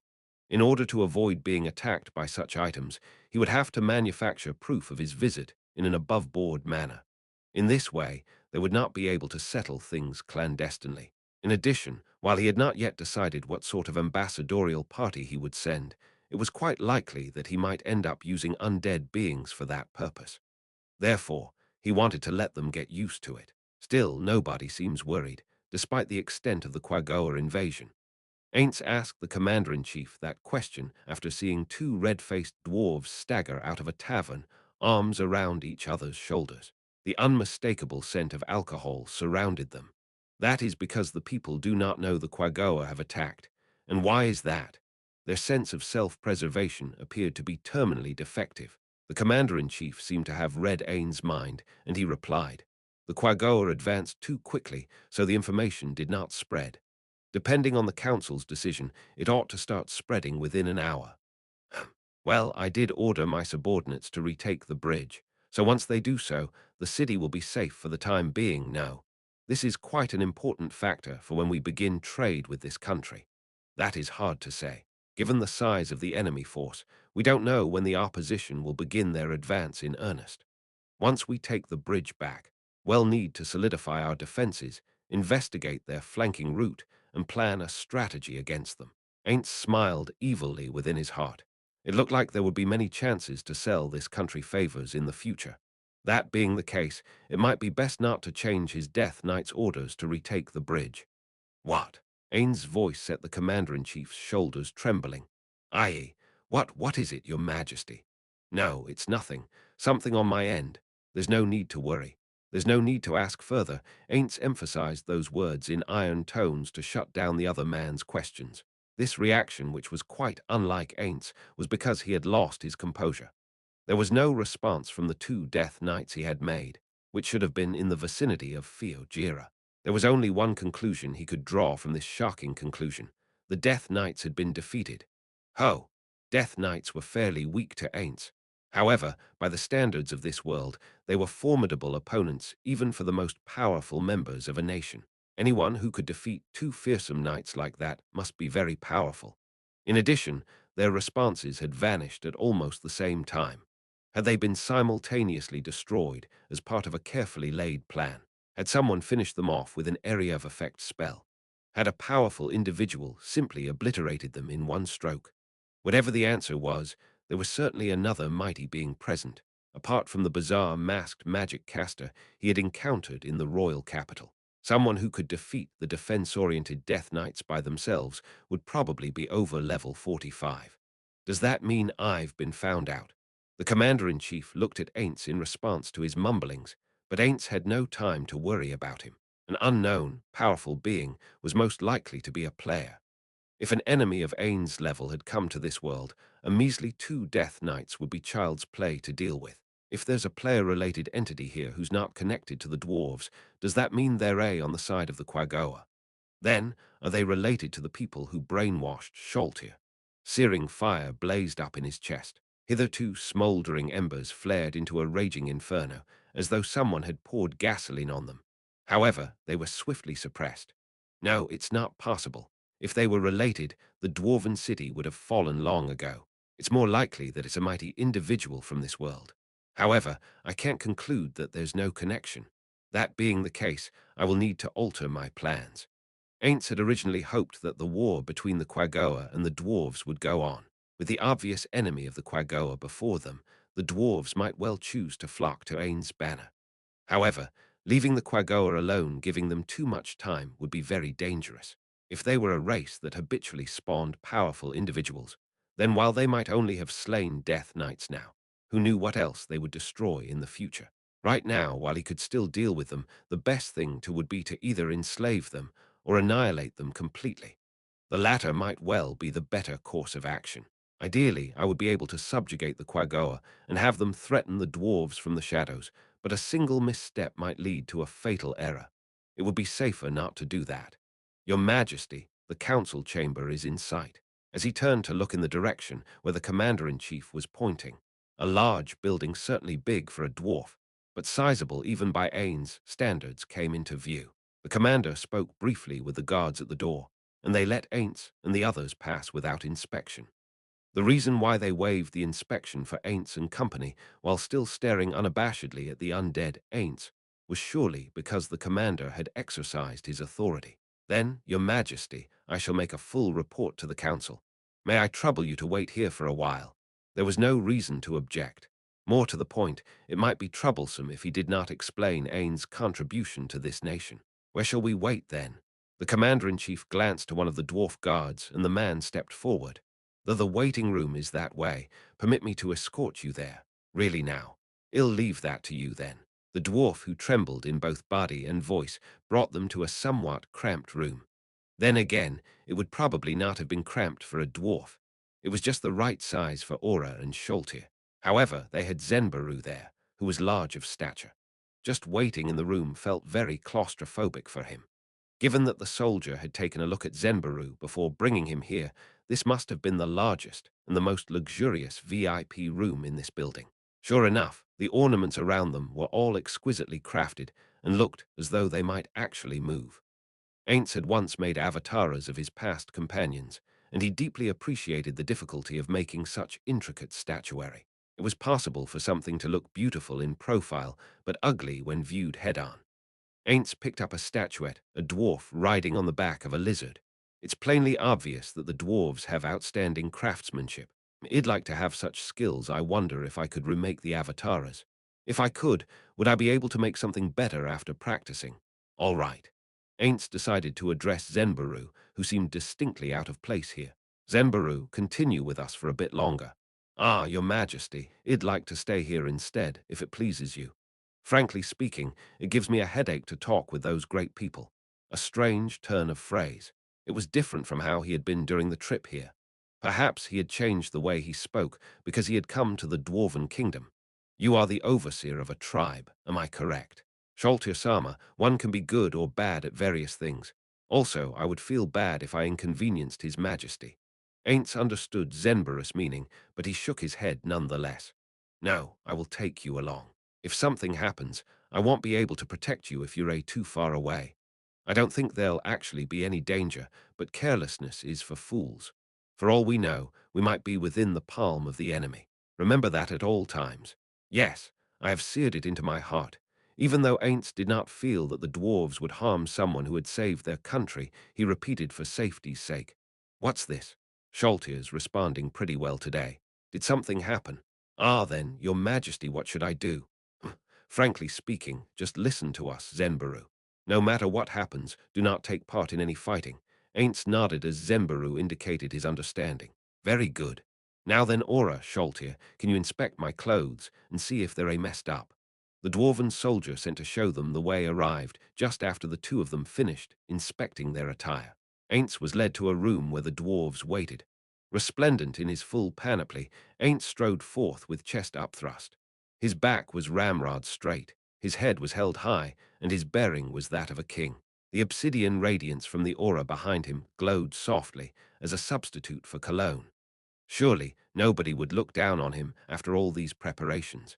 He kept the wand, which substituted for a royal scepter, at his waist. It was infused with a first-tier spell, but since he had no intention of activating it, it should not pose any problems. After looking at himself up and down, he felt that this getup was somewhat at odds with the objective of seeking friendly relations, but Aura and Sholtir strongly approved of it. The problem was that both of them thought too highly of Ainz, so he felt uneasy about relying on their opinion. Thus, he asked Zenbaru for his view on the matter. After some fidgeting from being asked about something which lay outside his field of expertise, Zenbaru finally said something along the lines of your attire would surely inspire awe in anyone who sees it. Ainz took his word for it and came here. However, the dwarves he encountered turned pale, their postures shot through with nervousness. Of course, that too was an appropriate reaction to a king, announcing the arrival of his majesty, the sorcerer king. He could hear the dwarf announcer from the other side of the door. When the door opened, Ainz entered the chamber. It looked like a meeting room, and there were 8 dwarves there. Incidentally, he had learned their names, their posts, their looks and features from the commander-in-chief. There was the High Priest of Earth, who governed everything to do with magic. He held sway over divine magic casters and even arcane magic casters. There was the Forger Master, who controlled all production which derived from the forges. There was the commander-in-chief who had brought them here. He was responsible for all security and military matters. Once, he had commanded many dwarven soldiers, but the fact that he only had less than 100 men now made the title a joke. There was the director of food production, who managed food production and other industries which did not concern the forges. There was the cabinet secretary, who was in charge of everything which fell outside the jurisdiction of the other leaders here. There was the brewmaster, who was on this council because there had to be a leadership position for the dwarven people's favorite pastime of alcohol. There was the master of caves and mines, who had a lot of power in this city due to his influence over the sphere of mining and resource extraction. Once, there had been an organization called the Merchants' Guild, but due to the lack of traders and trade in general, the title of Merchants' Guildmaster was now a hollow position in charge of foreign affairs. Those were the 8 of them. Ainz slowly swept his gaze across everyone. 7 of them stared at him. The last one, the commander-in-chief, had a look of fatigue on his face instead, and his eyes met Ainz. Ainz was pretending to be the picture of calm, but his heart was in chaos. Oi, I can't even tell them apart. Maybe some of them have shorter beards than the others, but aren't they all pretty much the same length? Was he lying to me? No, that must have been how he saw it. What should I do? Zenbarus memories had depicted them all with identical faces, and at first Ainz thought it was simply because the lizardman saw all dwarves as the same. He had even felt that Zenbarus' ability to recognize faces needed improvement. However, that was not the case. "I'm sorry I doubted you, Zenbaru. You were telling me the truth all along. In this world, there was no practice of exchanging business cards upon a meeting, a fact which he had long lamented. Ainz felt the same way today, and then he gathered his strength into his belly. Next would come a presentation which he had already made several times. Of note was the fact that he had two guardians behind him and a subordinate of his subordinate. He could not allow them to see him make a fool of himself. If only I hadn't brought the three of them, however, his regrets were immaterial. The die had been cast, after all. Still, while he had psyched himself for it, there was not a single trace of the dialogue starting. The silence remained unbroken for a full minute after his arrival. What's going on? Standard practice for a company would be to start by the host introducing their staff, right? Shouldn't the commander-in-chief introduce us? Or should I make the first move? I'm not too well versed in courtly etiquette, and I don't want to appear boorish. According to courtly etiquette, inferiors could not address the king directly. Direct interaction required a permission of some sort. In other words, the king was an untouchable being. Therefore, if Ainz initiated the dialogue, would the dwarves look down upon him? After looking at the dwarves, was the answer yes or no? That said, I doubt anyone will slight me, given the country's situation and the actions I took. If that really happens, then I might as well say that I won't negotiate with a pack of buffoons like them. Having made up his mind, Ainz decided to make his pitch. I am the ruler of the Sorcerer Kingdom, the Sorcerer King Ainz Ooal Gown. The dwarves sprang into motion as though they were reconnected to a power supply. We bid you welcome, Sovereign of the Sorcerer Kingdom, Your Majesty Ainz Ooal Gown. May we offer you a seat? There are seats for your esteemed followers over there. Ainz nodded, and then he was ushered to what he called the birthday boy's place. He sat down with regal aplomb, using movements he had practiced over and over. Sholtir, Aura and Zenbaru sat behind Ainz. Then we shall introduce ourselves. Firstly, I am this country's, and so the dwarves gave their names. The opening seemed to have gone without a hitch, but Ainz could not contain his worries. Just keeping their 8 names in mind was already difficult. Having to associate each of those names and titles with a face was proving to be quite the challenge. Names were easy enough to remember, but adding a title onto that made him uneasy. Things like whether it was Master of Caves and Mines or Master of Mines and Caves only made things worse. That said, Ainz managed to remember them. He would not have been able to do it had he not inquired about them with the Commander-in-Chief earlier. Please allow us to thank you on behalf of this country. Without your majesty, this country would have been destroyed. Those words were spoken by the Master of Caves and Mines. All the dwarves present nodded in response. The members of the council apparently took turns leading it, so the leader this time around was the Master of Caves and Mines. Pay it no heed. Saving someone in trouble is common sense. Your Majesty is a truly magnanimous person. We will surely aid you to the best of our ability if any trouble besets you. That said, I fear we cannot do much to aid your august person, who commands the troops that saved our nation from extinction with but 2 of their number. It's nothing like that. My country is indeed powerful in a military sense. However, there are some inadequacies when it comes to other fields. I would be very grateful if you could provide help to me in those aspects. I see. We would be glad to be of service to your majesty to the Sorcerer Kingdom. However, before that, we pray your majesty will tell us the reason for your visit to our country, if it is convenient. The commander-in-chief has already told us, but we would like to hear it directly from you. The master of caves and mines narrowed his eyes slightly. Well, see through any lies. His unyielding determination was palpable. I can't expect them all to feel goodwill towards me well, given the difference in power between our nations. Anyone would be cautious. The same applied to Ainz. If the top-ranked guild in Yggdrasil Seraphim offered a world-class item and asked to negotiate, Ainz would also suspect some kind of a trap. Therefore, he was not displeased with the dwarves' reaction. Firstly, I would like to initiate friendly relations between our nations. Then, I would like to engage in trade. Is that so? I have heard from one of your countrymen that your staple foods are mushrooms and meat. Am I wrong? I recall something about farms at the feet of the mountain which raise fresh vegetables, but apparently they are few in number, and their variety is quite poor. My nation can supply fresh vegetables and do the alcoholic spirits of human kingdoms and the sorcerer kingdom hold any interest for you? The topic of alcohol made the dwarves' eyes light up. That was a very frank reaction. I also hear that this country trades with the human nation to the east, but not to any great degree. Indeed, our traffic is merely 20 dwarves' worth of merchandise. Currently, we are developing magic items which can hold an unlimited supply of goods. The merchant's guildmaster gave that reply. I see. Is it true that there are few dwarven trade caravans due to the dangerous mountain roads? That is indeed the case. Another dwarf supplied that answer. We cannot carry too many goods due to the steepness and danger of the mountain paths. In addition, moving in groups draws the monster's attention. There are many monsters which will attack regardless of the numbers of their prey. In particular, aerial ambushes are hard to deal with. It was true that conventional trading methods would require great effort. The Empire only engaged in limited trade with the dwarves due to the lack of profit in doing so. However, it was precisely that reason which made them a very lucrative trading partner for the Sorcerer Kingdom. Unfortunately, the only notable export which the Sorcerer Kingdom could boast was their undead. However, to the Dwarven nation, even regular food would sell well. What a marvelous trading partner. Ainz smiled evilly in his heart as he asked his question. If that is the case, then I must further recommend national relations with me with the Sorcerer Kingdom so we can export foodstuffs. We have not yet inquired of the precise location of the Sorcerer Kingdom. Can we transport our trade goods there by ourselves?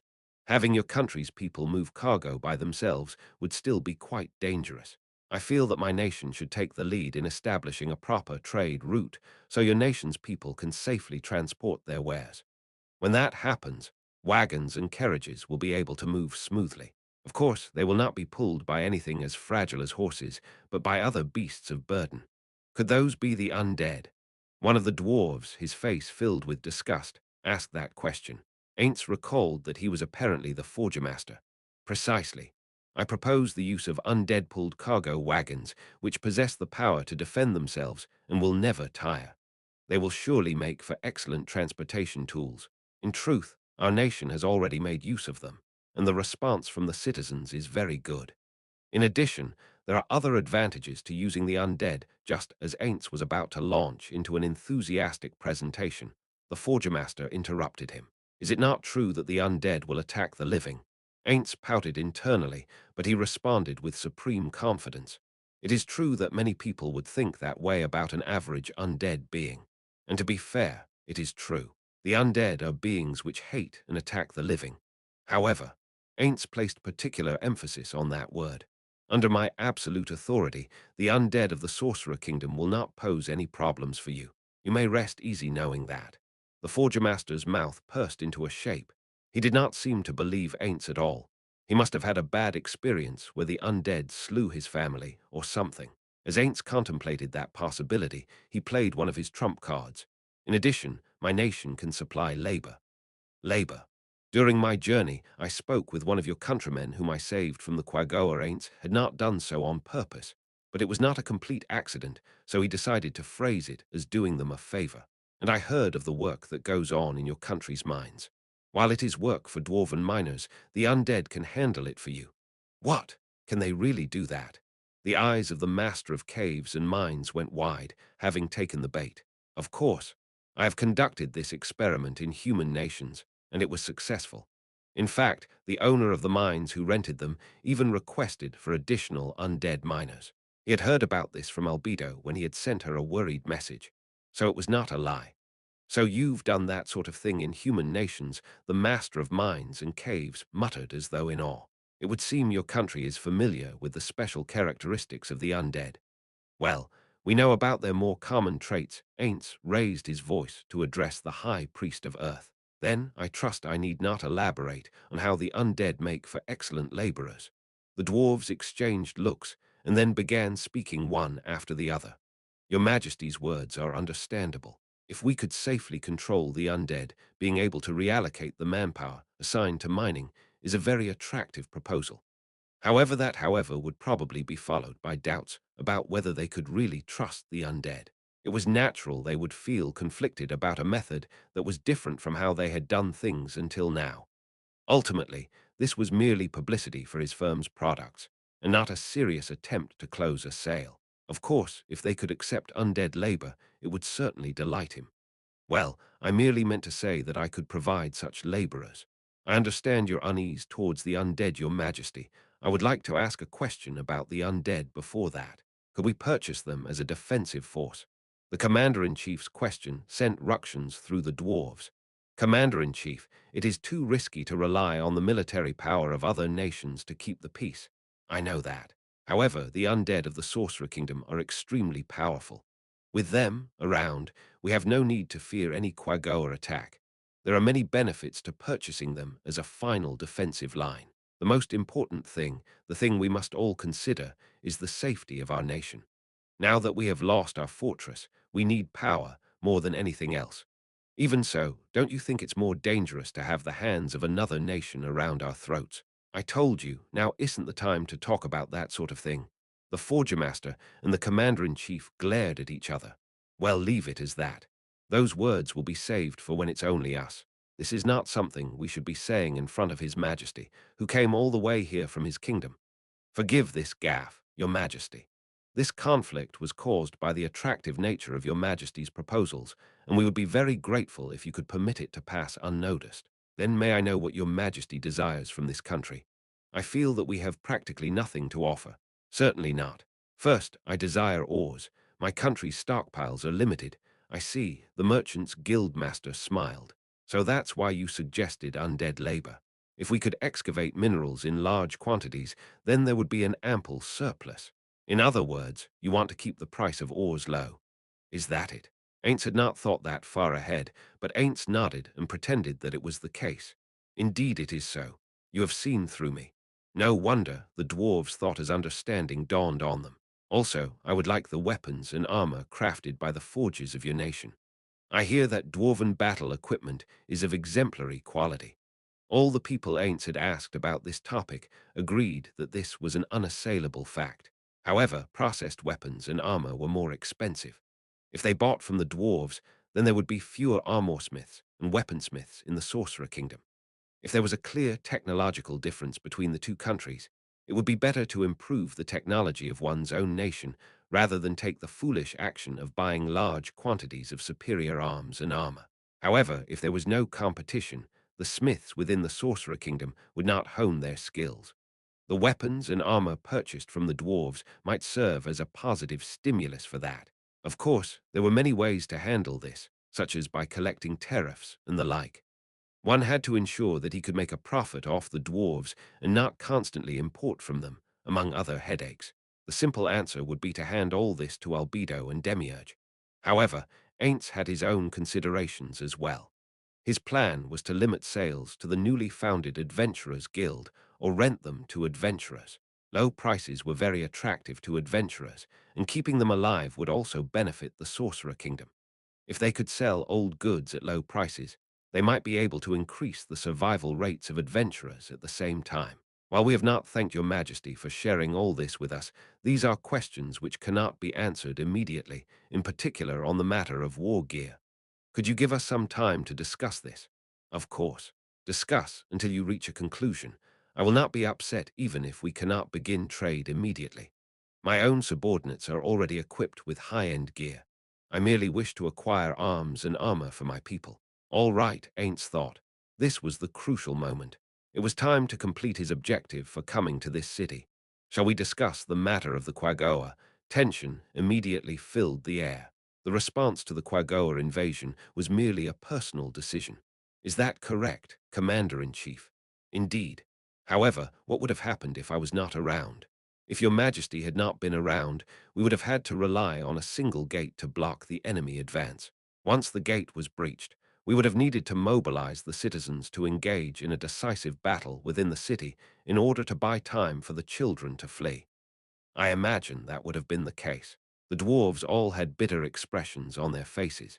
Perhaps it was due to the commander-in-chief's earlier report, but the utter absence of objections or counter-arguments spoke of the excellence of everyone here. There was nobody present who was driven by idealism. emotion, or personal gain. If there was anyone like that here, particularly if they possessed authority or influence, they would waste time pointlessly before even the basics were completed, chattering away until the meeting was concluded. The fact that there was nobody like that here was worthy of praise. Then, please explain to me in more detail. What would this decisive battle entail? It is difficult to answer because we do not know the enemy's full battle strength.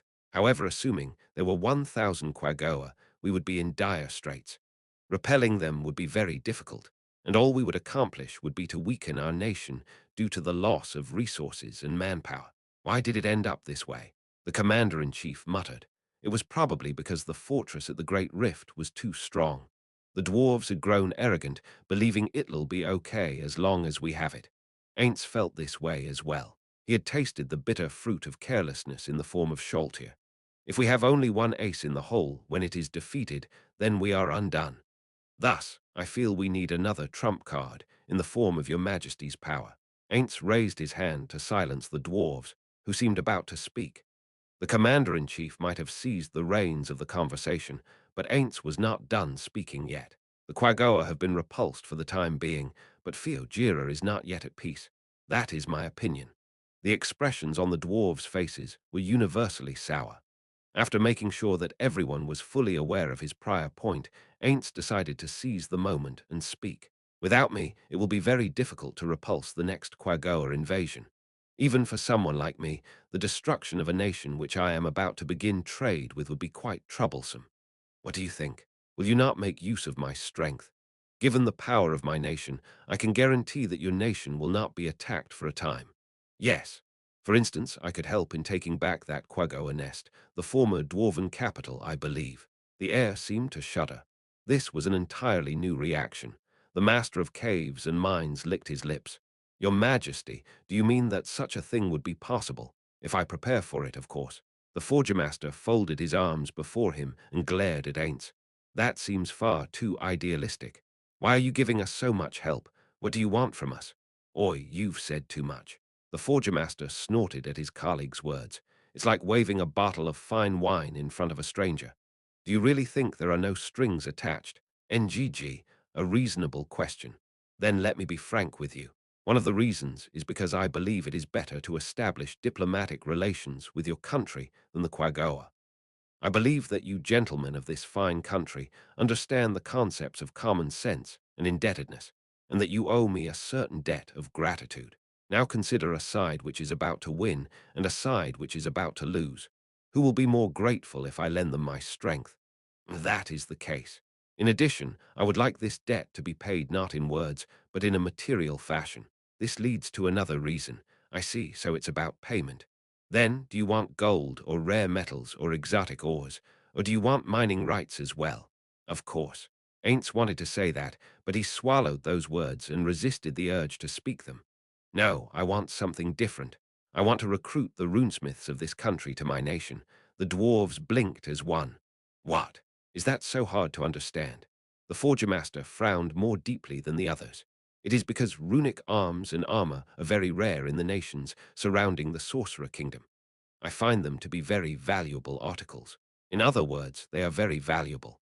Therefore, I thought of recruiting runesmiths and having them produce runecrafted war gear in my nation.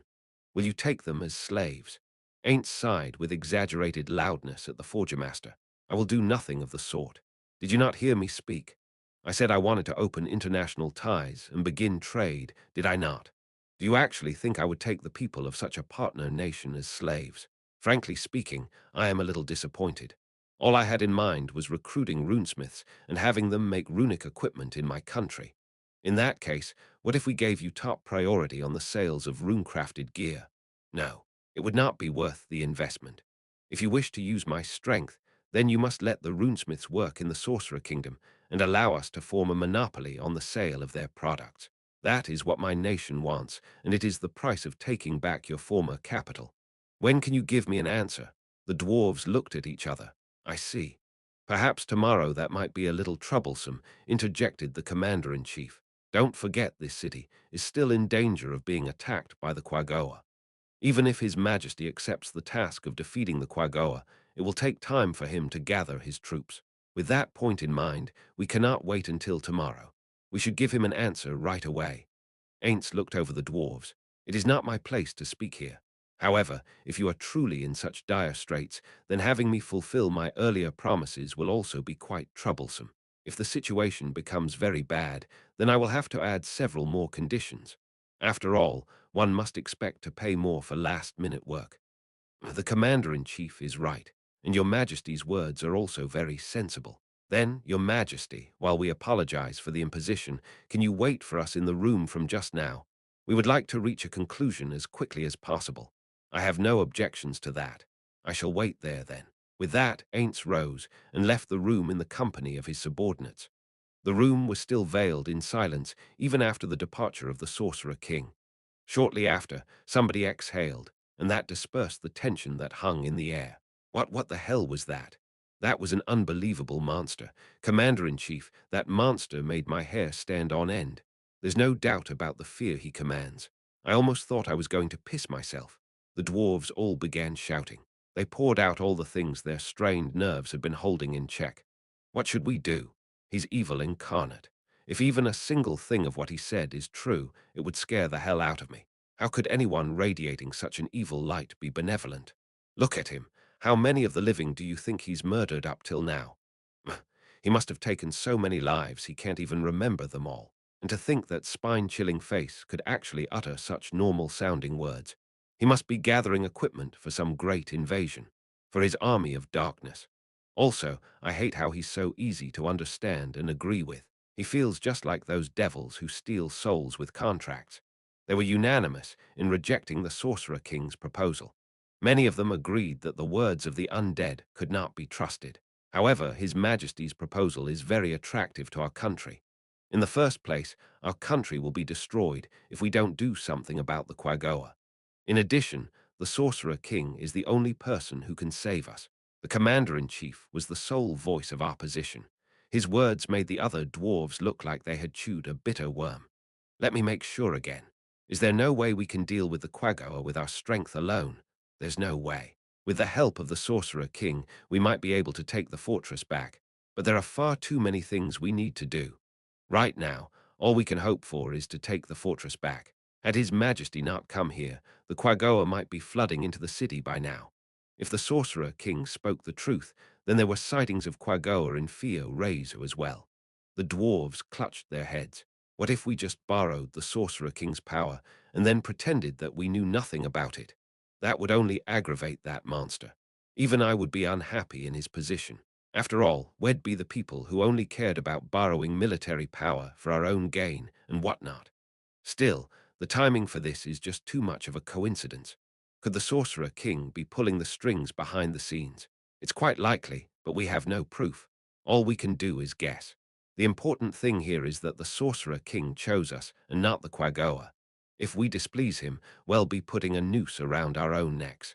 Trying to investigate him would also be very dangerous. Does the Sorcerer King drink? Do you think he can? I guess you can't trust a guy who doesn't drink, after all. Still here the hitherto silent merchant's guildmaster spoke up. I believe we can all accept what the Sorcerer King is saying. It makes perfect sense. I'd do the same in his position, picking the dwarves over the Quagoa. If he commanded an army which could easily annihilate the Quagoa, then helping the Quagoa kill the dwarves would not offer him a lot of benefits. He said he wanted to lend undead workers to us. Wouldn't taking the mines for his own be more profitable? Well, there would be no point in taking us as slaves. Besides, we know the mountain, don't we? I see. That's very likely. He feels that exploring the mines by himself would be very troublesome, so hell let us excavate the ores. So hell give us a pretty collar to please us then. Still, after talking to the Sorcerer King, I get the feeling that everything will be all right as long as we trade with him. In other words, he doesn't intend to exploit us with uneven trade deals. In that case, I can understand why he's offering such generous terms. Still, wouldn't it be all right to agree to his proposal? Why do you say that? Because we can help each other. As long as the Sorcerer King wants ores, he will protect us. We can think of the Sorcerer King as a mercenary with a huge appetite for wine. In that sense, the general opinion had shifted from dealing with him is dangerous to well be safe as long as we have value. However, during the course of this change, one dwarf spoke coldly. Do you all intend to be the minions of that undead creature? All eyes turned to the man who had been staunchly opposed to Ainz since the beginning, the Forger Master. It's not a question of good or evil. Right now, our country is in a crisis of survival. If we don't do something about the Quagoa, we'll be destroyed for sure. And our strength alone cannot defeat the Quagoa. Then, how about asking the Empire for help? We've had dealings with them for many years. Wouldn't that be safer? We don't know anything about the Sorcerer Kingdom, you know. Even if we asked the Empire for help, they'd have no chance against the Quagoa. They're a very tough foes for anyone who uses a weapon. The most important thing is that humans can't see in the dark, and they're not suitable for underground combat. While they might have a chance if we could lure them to the surface, we have no way of doing so. Then it seems dealing with the Sorcerer Kingdom is our only option. In any case, we'll start by asking for help and leave the trade deals for after we've seen the Sorcerer Kingdom. What do you think? That might be the safest way of doing it. Still, we're doing business with them to defeat the Quagoa, right? Then, if we don't make a deal with them, we'll need to pay for services rendered, won't we? I don't even want to think about what kind of price one can put on saving a country. The dwarves were all sour-faced. I guess the only way to save the country is to accept his proposal. That means we'll have to rely on the Sorcerer King's strength for the next few decades. Amidst the murmurs of agreement, the master of caves and mines muttered something along the lines of, using undead labor means that they can keep going for all those decades, but nobody paid too much attention to him. That was because there was another pronouncement which seized their ears. You seem to have forgotten something important. I oppose this. I will never let our people go and be his slaves. Slaves, the runesmiths. The Sorcerer King already said they would not be slaves, no, really. Do you really believe what he says? Thus rebuked, the dwarf who asked lowered his head. Oi, look, we can't rule that out. Even if everything the Sorcerer King stated was fact, anyone who knew the undead, hated the living, would not be able to believe it.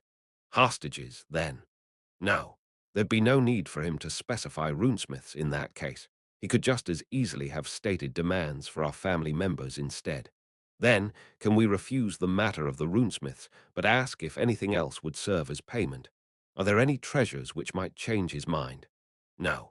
Although, if we take back the capital, and if the treasury is intact, we might be able to pay him with its contents. No, he won't accept that. We'll need his strength to take back the royal capital, right? If we give it to him under that, what will we say when he asks us, "Did you take these treasures from the vaults of the city I took back for you?" Do you think it would be a good deal if you were in his shoes? Frankly speaking, I think it would be fine if we just accepted all his terms. The Forger Master glared at the Merchant's Guild Master. Slaves. That's just your opinion. The Sorcerer King has already said he won't take them as slaves. All we need to do is send people over to make sure of that, right? And most importantly, while this might seem a bit much, runecraft is an outdated technology. Considering it might vanish at any moment, I don't think it'll be a problem to hand it over. Pretty cheap for what we're getting, right? But we'll lose that entire branch of our craft, don't you think? Still, now's the best time to sell it, right? I oppose it. Bubbles formed at the edge of the Forger Master's mouth as he shouted. Is that the result of logic and not emotions? Doesn't look that way to me. I have no idea why you all have so much trust in the Sorcerer King. At this point, the Commander-in-Chief spoke in cold tones. Having faced the Quagoa in battle, he knew the situation of this city better than anyone else. Therefore, he did not wish to waste words in useless conversation and had stood aside as an observer, but he had finally reached his limit. Trust aside, this city will assuredly be destroyed if we do not borrow the strength of the Sorcerer King. What you're doing is casting aside the single lifeline that we have. What did you say, you whippersnapper? I am in charge of this city's military, and I say that the only way we can protect the city is with His Majesty's power. Do you want to destroy this city? Otherwise, give me a way to beat the Quagoa without using his strength. You old relic. You've been calling that monster His Majesty ever since you stepped into this room. Have you betrayed this country? The Forger Master grabbed the Commander-in-Chief by the lapels. What bullshit is that, you addled old fool? You want a fight? It's only natural to refer to someone with such power with terms of respect. You're the ones who can't be trusted. He could easily annihilate this country, you know. If you say I betrayed this nation, then you lot are jeopardizing the safety of the people. The Commander-in-Chief seized the Forger Master by the collar as well, and their foreheads collided. Oi, it's one thing to disagree, but don't fight. The other dwarves hurriedly rose to separate the pair. However, the two of them still glared at each other as though they were getting ready for round two. In any case, let's take a vote. If anyone disagrees, we'll discuss it later. It'll be more constructive than a fistfight. What's the vote about? First, whether we will let the runesmiths go to the Sorcerer Kingdom in order to make use of the Sorcerer King's power. All in favor, raise your hand. Everyone except the Forger Master raised their hands. Then, the next item. Do we want to forge relations with the Sorcerer Kingdom and begin trade? All in favor, raise your hand. The outcome was the same as before. I see. Then, the vote concerning the Sorcerer King, His Majesty, is decided. Sorry, Commander-in-Chief, but you can call His Majesty back now. Two Ainz and company were once more invited to the council chamber. After entering, they saw a single disgruntled dwarf, while the others were brimming with positivity. The commander-in-chief also seemed quite at ease. In other words, everything had developed as he had hoped for. Ainz smiled inside. Please accept our sincere apologies for making you come and go constantly. After our discussions, we have decided to proceed as your majesty wishes. To begin with, we will throw ourselves upon your majesty's compassion with regards to the matter of stationing of the forces. After that, we shall open diplomatic relations and begin trade with your majesty's nation. That said, the nature of the trade goods and the methods of the transaction will require further negotiation to work out the minute details. Naturally. In any event, I shall promptly furnish you with the fighting strength needed to retake the fortress and hinder any further Quagoa invasion. I shall send a representative over to handle the finer points of international relationships in a few days, whereupon you may discuss the matter at length. Ainz breathed a sigh of relief. He had to hand tasks like this, which required relevant knowledge to Albedo. Fortunately, they had not insisted on hashing things out here. Then there is the matter of your majesty's price for the recovery of the royal capital, the dispatch of our runesmiths to the Sorcerer Kingdom. We shall pledge that to you. However, we would like to send a group of inspectors to the Sorcerer Kingdom to see how our brethren are being treated and to ensure their welfare. May we have your permission to do so? Of course. The Sorcerer Kingdom will accept interviews from these inspectors. The dwarves looked much more relieved now. Did they intend to conduct a workplace inspection? Rather, it seemed more likely that they wanted to see if the Sorcerer Kingdom was adhering to its side of the labor agreement between the two nations. Typically, labor contracts are never honored. However, I swear I won't let anyone end up like Hiro-san. I'll need to draw up a contract with terms which the dwarves will respect. Let the runesmiths focus on development and the like, among other things. Ainz nodded to the dwarves and their concern for their colleagues. No, all this is thanks to the Quagoa. This situation came about because they conquered the fortress. If they had not picked this time to attack the dwarven nation, events would not have unfolded so smoothly. Putting on recruitment shows for the runesmith would have taken a lot of time and resources. I almost feel sorry about exterminating the Quagoa. Now one good turn deserved another, after all. Then, when does your majesty intend to begin the recapture of the Dwarven Kingdom? As soon as possible. While it was not likely that the Quagoa who had defeated the Death Knights was a player, he could not rule out a connection entirely. He had to verify this as soon as possible. Then, we will place ourselves in your capable hands. To us dwarves, being able to take back Fio Burkana is like a dream come true. I am certain the people will rejoice at your majesty's matchless might. It might sound forced, but they do come from the heart. In other words, if I don't take back the capital, international relations will be very tricky. It's not like they're trying to impose on me, but it does sound very selfish. I see. Then I shall hasten to prepare, Ainz nodded. Then he thought of something. Oh yes, I have a request. I don't know if y'all mind. What sort of request is that, your majesty? The dwarves asked that question nervously. Ainz was confused by their fearful attitude. He had not said anything which should have frightened them. Still worried about whether he had done something strange, he asked, I intend to present a gift to a certain lizardman, and I wish to draw upon the exceptional workmanship of the dwarves to present him with a suitable set of armor. There was a sharp intake of breath from behind him. That's right, Zenbaru. Ainz turned to look behind him, to the lizardman who was holding his breath. It is for Zaryusu. Call it a present to celebrate the birth of his child. Ainz had spoken of this because he intended to preserve Zaryusu's life. He would surely father many rare lizard men in the future. Thus, presenting him with such excellent armor only made sense. The dwarf's attention turned to the forger master. He folded his arms in front of him, still frowning at Ainz. He did not seem to approve at all. How about it? Can you do it? After being questioned again and prodded by the people beside him, the forger master finally nodded, unwillingness written all over his face. What are the measurements? We can pay for it. Magical armor ought to resize itself to fit its wearer. Can you enchant it here? I have no confidence in magical matters. You'll have to ask the high priest about that. If you're all right with a low-leveled enchantment, there shouldn't be any problem. Do you not mind, your majesty? I believe you should have better enchanters within your domain. In truth, there were few skilled enchanters within the sorcerer kingdom. Enchanters were essentially specialized magic casters, and they were originally affiliated with the Magicians Guild. However, the Sorcerer Kingdom's Magicians Guild was essentially disbanded. In addition, Nazarick used a different enchantment process, that of data crystals. He wanted to preserve them as much as possible, given that he could not obtain data crystals in this world. Naturally, nobody in Nazarick could perform the enchantments of this world. In other words, the Sorcerer Kingdom had no ability to enchant magic items. That said, there was no need to let them know about it. If the need arises, all I have to do is reinforce the existing enchantment. In any event, I would like a suit of armor from this city. It will also serve as publicity for dwarven armor smithing. Ho! The forger master's eyes narrowed. It should be ready within a week. Really now, that would be wonderful. Until then, I shall be engaged in taking back the capital. Well, if the battle ends before it's complete, I might end up waiting around for it in this city. HMPH.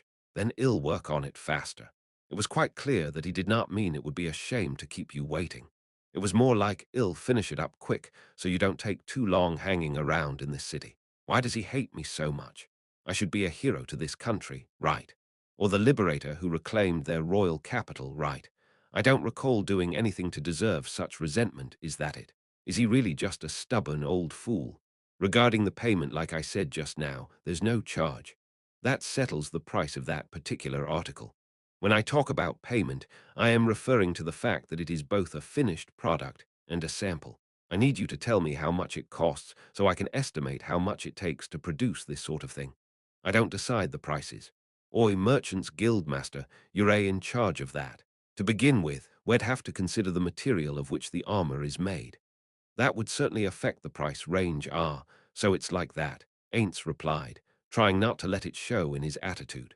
So tell me, what's the highest grade metal in this city?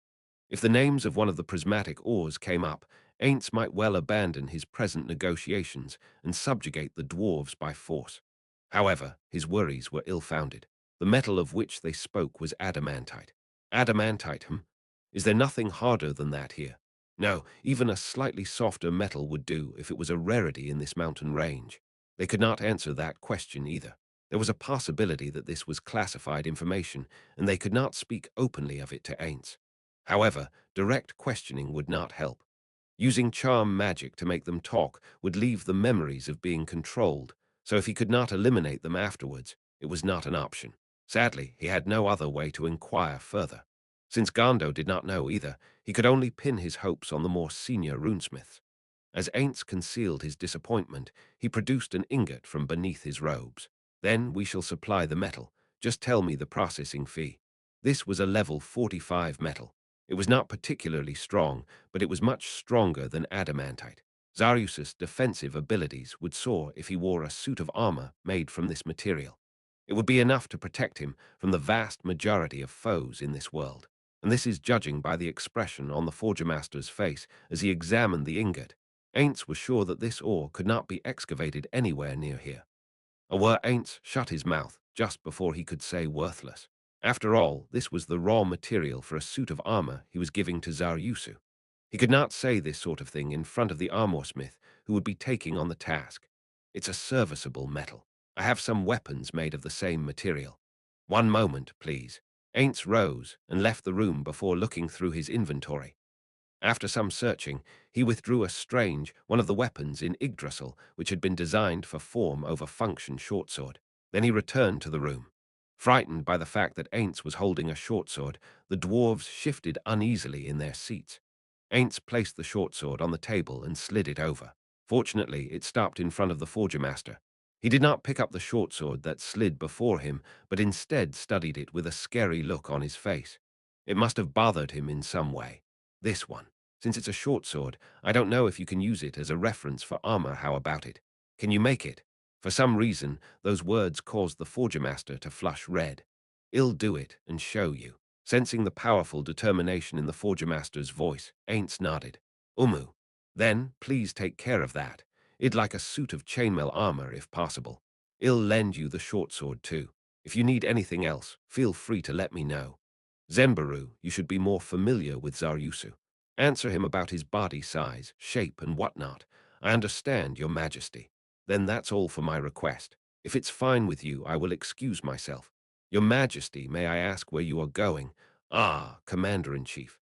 There was a dwarf from the southern city whom I rescued now. I was invited to his home, and I will be a guest there today. Let's leave the welcome reception for later. Or rather, Ainz did not want to embarrass himself, so he wanted to avoid such a ceremony. Of course, he did not actually say that. The Commander-in-Chief looked a little uneasy. I understand Your Majesty's wishes. However, it would be somewhat distressing if word got out that the savior of our nation had to personally procure accommodations. We have already prepared a high-end room for yourself. Would you consider resting there for the day? Ainz considered the proposal. The Commander-in-Chief's words were acceptable, and there was no reason to refuse. Then let us do that. I shall go visit Gando the dwarf who brought me here and apologize for standing him up. I trust you won't try to hinder me any further. It would seem the Commander-in-Chief and the others had no objections either. Another dwarf came in. He was a runesmith. There were very few people in this city who called themselves runesmiths now, and he was one of them. The sorcerer king had given something to Gando, which he had in turn passed on to all the runesmiths he knew. The results were excellent. Even before the appointed time, 9/10 of the runesmiths he had approached were already at his atelier cum research lab. There was no doubt that the rest would also arrive early. Over here. Oh, Gando, I am coming. Anticipation was written all over the face of the dwarf who walked over. All right, now give it to me as agreed. How many times had those words been repeated up till now? While Gando found it irritating, he rationalized it away as a form of work, and he gave that dwarf the same answer he had given all the others. The Sorcerer King has something to tell everyone. You'll get it after that. What? I told you, didn't I? Before I gave you that small bottle. His Majesty has something to say, and after you listen to the end, you'll get the large bottle. Well, that does sound kind of familiar, all right. If you understand, then sit down over there. Umu also, Gando. About that, Gando knew what was coming even without hearing it. Every single smith who had come had said the same thing. Nobody else but His Majesty has such wine. Do you understand? Do you understand that such a wine can only be found in his country? MHM. That's true. That taste, like joy spreading through your mouth, it glides down the throat, but burns in the gut, MHM. All right, if you get it, then sit down over there. Gando pushed the smith, who was imagining delights unseen, in the appropriate direction. Come on, don't be like that. You've tasted it before, haven't you? You understand how I feel, right? I've never touched it. I'm not a fan of drinking. Oh, what a waste. Gando, you've missed out on 4/5 of life. Yes, yes, yes, hurry up and sit down. Look, those guys have all drunk it. You should go discuss it with them. Oh, really? The excited smith began running and then suddenly stopped. Then he turned to look at Gando. Many of the smiths here had done that too. I say, Gando, it's fine. Don't worry about me. Really. But it's fine. That's why I understand. However, there's one thing you must remember. You can come to me for help at any time. After saying that, the smith moved to sit with the others. Then he joined their enthusiastic discussion on the joys of alcohol. Gando sighed, his heart aching faintly. The sorcerer King Ainz Ooal Gown had given Gando a certain item in order to gather the runesmiths. That item was wine. Gando did not drink, but no dwarf could resist the taste of delicious wine. Thus, by whetting their appetites with a small sample of exotic alcohol and promising them a large bottle of it later, they should be able to gather about half the smiths. That was what the sorcerer king had said. However, every seat here looked to be filled up. Gando sighed again. Personally speaking, he did not want to gather them with such cheap tricks. Instead, he wanted to inflame their pride as craftsmen and have them rally round. Or rather, that was just Gando's selfish wish. The Sorcerer King had used the quickest and most effective method to gather the smiths. Relying on their pride to bring them together would have wasted a lot of valuable time. The runesmiths were in dire straits. They had lost the proof that they and their ancestors had existed, while all that lay ahead was darkness. Mired in negativity, it was no wonder that many of them had given up on themselves. Very few dwarves still called themselves runesmiths and practiced their craft.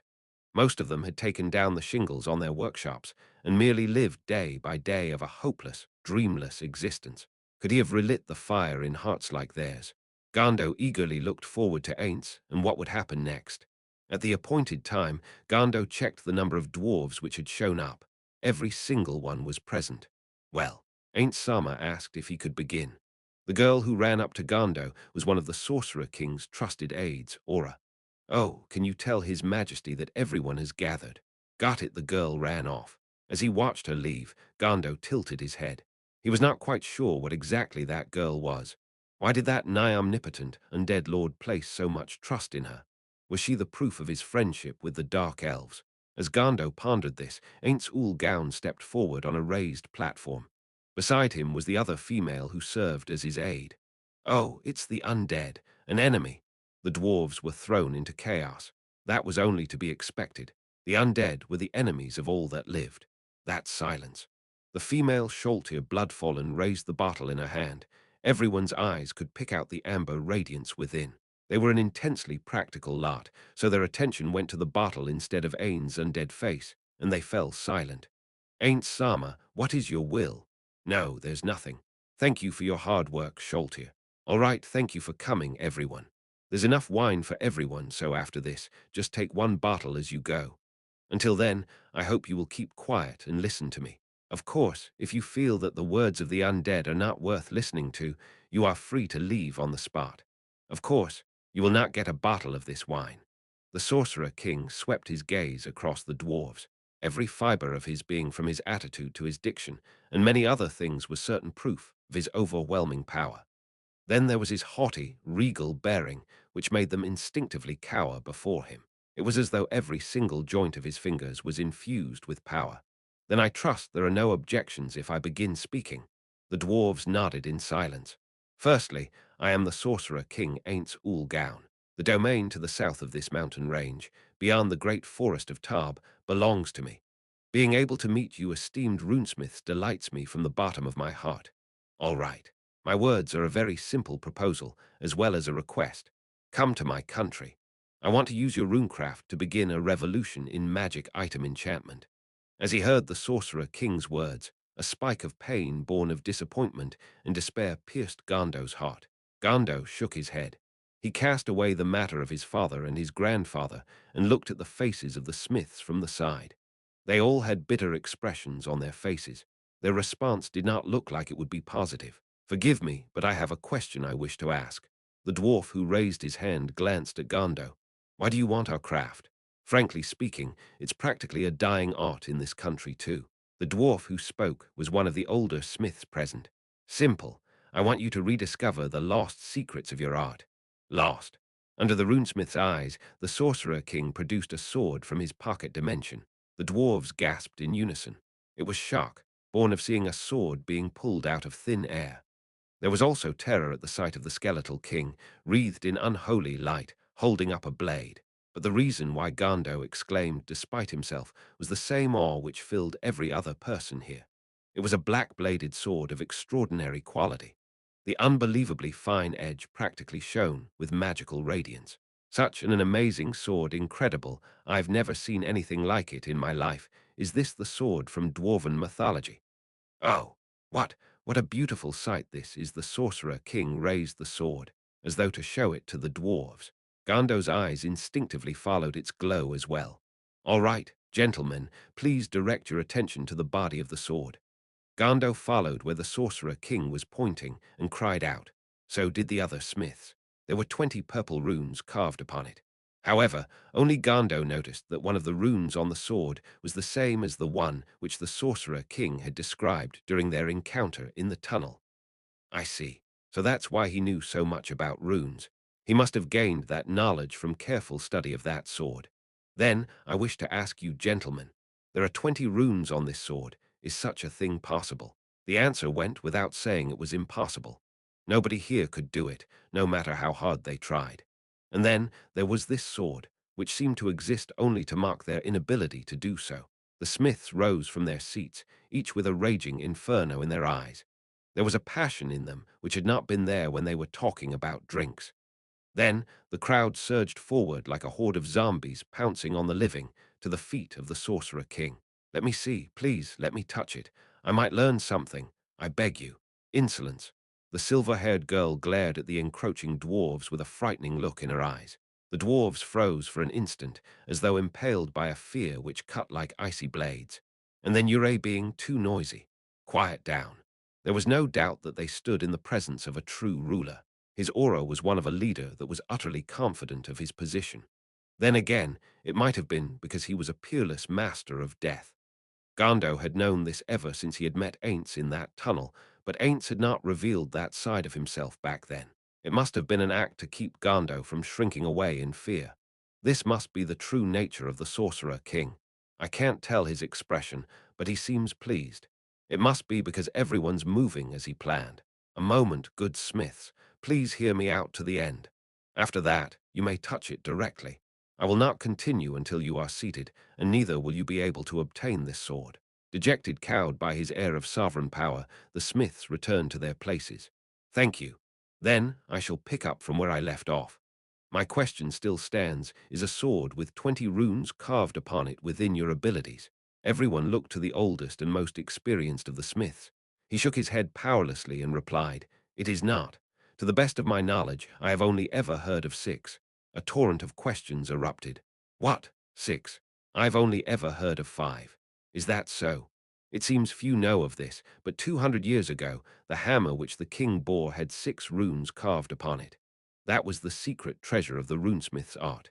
Gando recalled his grandfather. He thought of the face of a runesmith from 200 years ago, a man who was a veteran of weapon forging. Oh, is that the warhammer which could shake the earth? I think I heard of it in a song once, correct. Even the runesmiths, hailed as geniuses and prodigies of that time, could not produce a weapon with 20 runes on it, I see. So this must be a weapon made with lost techniques then. Huh. Do you not know either, your majesty? I'm not sure how this sword was made. In all honesty, it is merely my possession, and its creators are no longer in this world. By that you mean more valuable techniques were lost, then. Pain filled the faces of the smiths. Gando felt the same way as well. Because of that, everyone looked up at the Sorcerer King's words. Because of that, I want to revive those techniques. Thus, I need your strength. I want you to make something like this sword, no matter the cost. Silence descended. Needless to say, it was because they were all aware of how close to impossible this task was. Even the most skilled of the runesmiths present had strained themselves to carve 4 runes at once. The Sorcerer King was asking for 5 times that amount. However, none of them said it's impossible. They had their pride as craftsmen, and after seeing the masterpieces of a prior artisan, they could not bring themselves to deny it. That sword is like a challenge from the smiths of old to the smiths of today, Gando thought. I want to make it. Someone whispered those words. Soon, that voice was not alone. Me too. I want to try it. I want to show the world what a real legend looks like. No, I'll be the one who'll be hailed as a legend. What nonsense is that? I am the one who will bear that heavy burden. The sound of applause rang through the air. Its source was the Sorcerer King upon his stage. Although they did not know how he had done it with his bony hands, it was said that all things were possible for a magic caster. Marvelous. However, can you do so by yourselves? Can you raise your voices and speak your challenge to a legend? It might be possible. It might not. Thus, I hope you will come to my country and devote your lives to creating new techniques. Silence descended once more. Gando was very aware of their feelings. The Sorcerer King was offering these people who were keenly aware that their art was practically extinct in the dwarven nation, a shining opportunity within the palm of his outstretched hand. Should they not bet their lives on this challenge? All right, then, I will entrust this sword to you. The Sorcerer King stepped off the stage, presenting its hilt to one of the aged smiths. Perhaps it was coincidence, or perhaps he had researched it beforehand, But the man to whom he presented it was considered a genius second only to Gando's own late father, and his voice carried much weight among the runesmiths. He did not reach out for it. It was only natural to be confused when presented with such a mighty blade. Is it all right? Is it all right to hand such a powerful a weapon which I may never see again in all my life to someone like me? Right now, you are not dwarves tempted by wine, but runesmiths who wish to take up a challenge.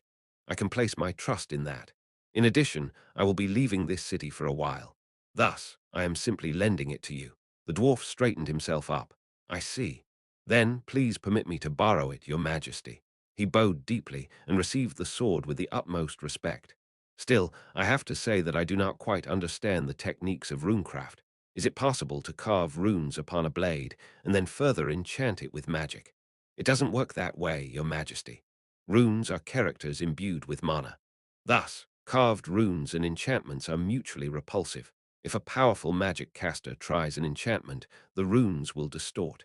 Is that so? Incidentally, when you say you will be leaving Jira, where will you be heading? Ah, I will be going to your former royal capital. The dwarves groaned all at once. He could hear them say things like that, ruined to such a dangerous place where the Quagoa still rule. Gando knew that much, but there was a message within them which he could not overlook. They say there are 3 trials awaiting those who wish to go there from this place. Will it be all right? The 3 hazards, said to be impassable.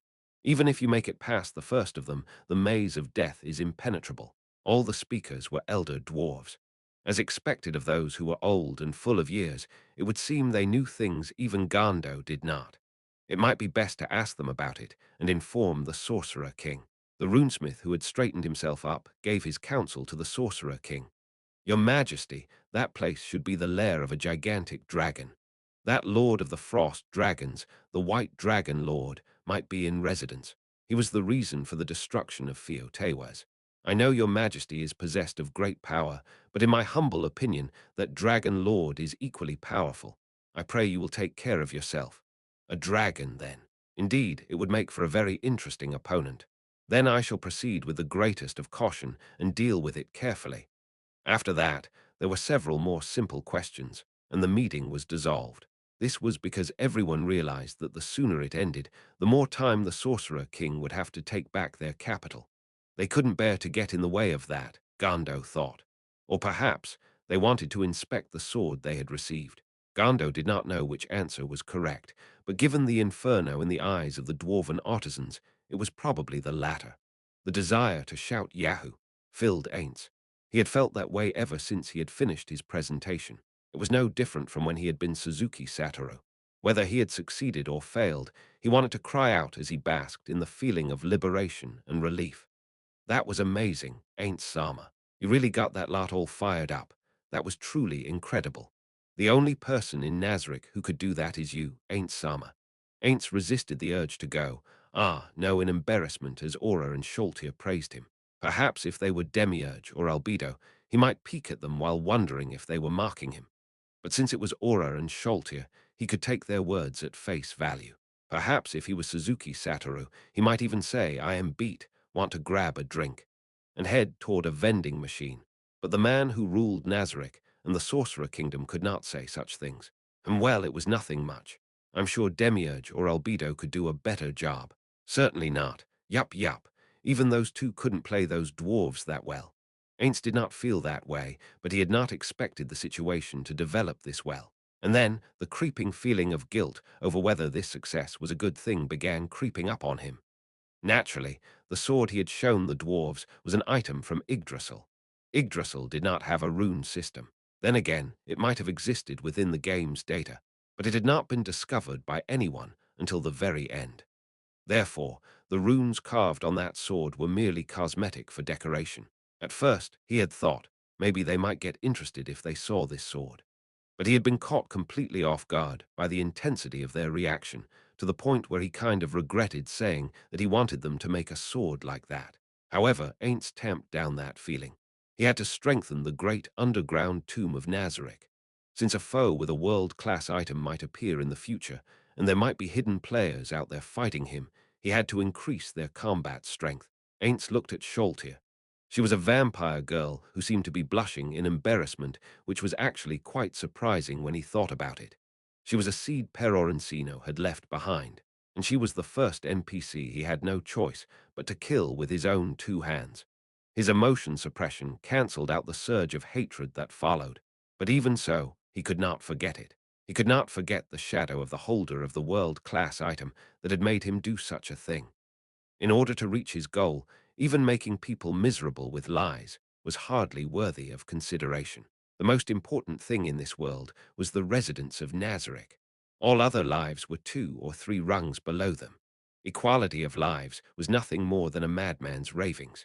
If all life was equal, then he would like to put a man who tortured people to death in one electric chair and a champion of said equality in another, and then make the latter decide which of them should die. Anyone who could actually say that they could entrust their fate to a roll of the dice was a true believer. However, Ainz would kill the former without hesitation. This was because Ainz knew that lives were not equal. There was no comparing the lives of the NPCs within Nazarick to the lives of the people outside it. That's Ain't Sama for you. You're right. Before he could finish his train of thoughts, the praise of Aura and Sholtir stabbed at his heart.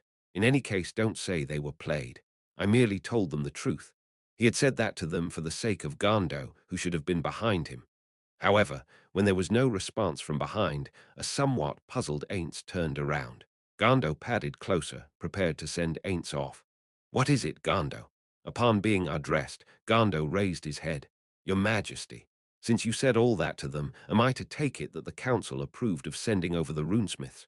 Indeed, they did say they would also send an inspection team in the future to see if they were being treated as slaves, but fundamentally, they agreed to do so. Is that so? So did those great people really feel that runecraft was no longer necessary? Gando's tears flowed down his cheeks. Ainz was shocked. Outside of childhood, a man's tears were a rare thing. Those tears must have been shed because he had learned that the art which he admired, and which he took such pride in, had been judged worthless and abandoned by his country. But was that really the case? Ainz wondered. Given the Dwarven nation's circumstances, it would be very hard for them to refuse the request of a nation who had pledged to send them reinforcements. The needs of the many outweigh the needs of the few. That was a truth among nations. Even Ainz would kill hundreds of millions of people for Nazarick. Still, there was no need to tell Gando any of this.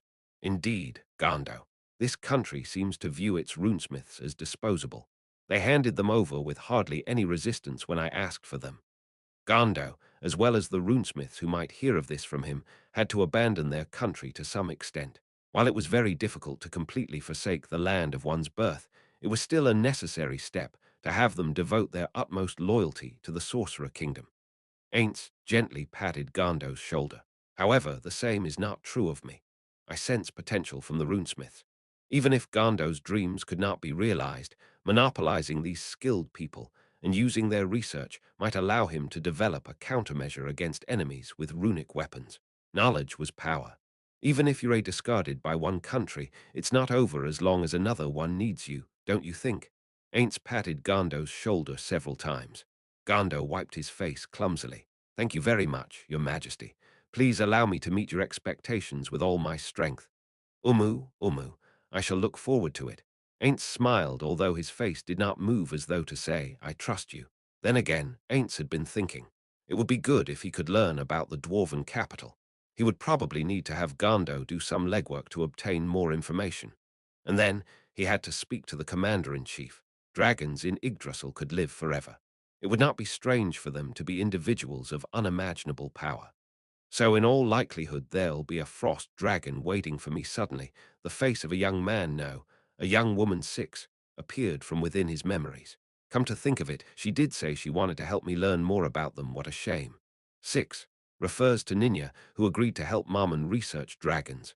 See Light Novel Volume 2, The Dark Warrior, Chapter 2, Journey. Chapter 5, The Frost Dragon Lord 1. It was the next morning. Ainz had decided to set out early to take back the former dwarven capital, Theo Burkana, but just as he was about to leave, a familiar face appeared at the door. It was Gando. Ainz tilted his head. He had no idea why he might be here. Are you here to send me off? No, I have come to lead the way. Ainz blinked. Granted, he had mentioned that he would need a dwarf to show him the way. Judging by how the council had immediately complied with the request, Ainz surmised that this dwarf's mission would be to keep an eye on him, so he thought that they might select an unrelated dwarf. After parting ways with you yesterday, I heard many things from the other runesmiths. I feel that I know the route to the royal capital better than any other dwarf. Then, can you find an alternate route if the tunnel to the capital collapses? You may need to adapt to changes in the situation as they come up. Is that all right? I've studied up as much about them as I could. Please allow me to guide you. Ainz began to think. In truth, bringing Gando along carried more demerits than merits. However, if the council had approved, then if Ainz was the only one who disapproved and requested a change, the chances of him getting someone else as a guide would be very low. Are you a warrior, or do you have some way to fight? No, I don't. I have no confidence in my skills pertaining to that field. However, I am prepared to face any danger, and nobody will blame you if I perish. In addition, I have my father's cloak. That was also a reason why they chose me. The cloak of invisibility lent a lot of weight to his argument. While Ainz had planned to protect his guide anyway, he felt uneasy about bringing along a dwarf with no combat ability. And while he could still resurrect him with magic, even if he died, provided he had sufficient levels, Gando might have the mindset of it's all over if he died. Do you need to verify if I've chased all the Quagoa out of the royal capital? If you die along the way, it'll make things very difficult for me, and then there's the matter of the runesmiths. I'd much rather you stayed here. Gando slowly approached Ainz and quietly said, the royal capital has a vast treasury. If it hasn't been plundered yet, then it will contain many dwarven treasures. There should also be some of my father's weapons and technical manuscripts from the royal family in there. Who knows, there might even be secret manuals left behind by runesmiths of the past. With that response, Ainz indicated that Gando should continue. I wish to secretly obtain them. While it seems rude to ask this of your majesty, may I please ask you to turn a blind eye to this when you retake the capital? Before that, do you have any way to open the treasury? No. However, I believe your majesty should be able to do something about that, right? Does he really think I can do anything? So you want me to become an accomplice to a petty thief? I believe the correct explanation of what would happen is that your majesty wished to see if the treasury had been burgled, and thus opened it to check. Then you were briefly distracted, for just long enough. I would be that petty thief, bearing no relation to your majesty. The line of dwarven royalty has been severed. Is that correct? Is there a ledger recording the treasures that should be within the vaults? I'm afraid there is none. It is very important to make sure of that. It would be very dangerous if there was a record, you know. I cannot approve of this. More importantly, does that treasure not belong to your country? Does it not shame you to steal it? Gando laughed scornfully. Well, those manuals don't mean anything to a country that gave us and runecraft up, don't you think? It's treason, then. Though that thought passed through Ainz's head, the truth was that it did him no harm. On the contrary, letting these books languish in the dwarven nation would be a waste. More to the point, Gando's theft would completely break his ties to the dwarven kingdom. The dwarven kingdom would not tolerate a criminal who had looted their treasury. This matter could be used as a form of blackmail, and it would become a shackle that would render Gando completely incapable of betraying the Sorcerer Kingdom. However, it could also be used against Ainz in a similar manner. Indeed, there's no point in letting people who don't need it have it either. Indeed, it might be that my eyes might fail me at that time. Still, like I mentioned earlier, you need to search out any catalogues of the treasures. I'd like to avoid any future disputes. Understood? I shall do as your majesty commands. Then, we'll leave matters at that. While they had walked some distance away to discuss this, someone with keen hearing might be eavesdropping on them. Then, let's change the topic. Tell me about the hazards we might face before reaching the dwarven capital. A basic outline is fine. A good question. All who wish to reach the dwarven capital must pass 3 trials. Trials.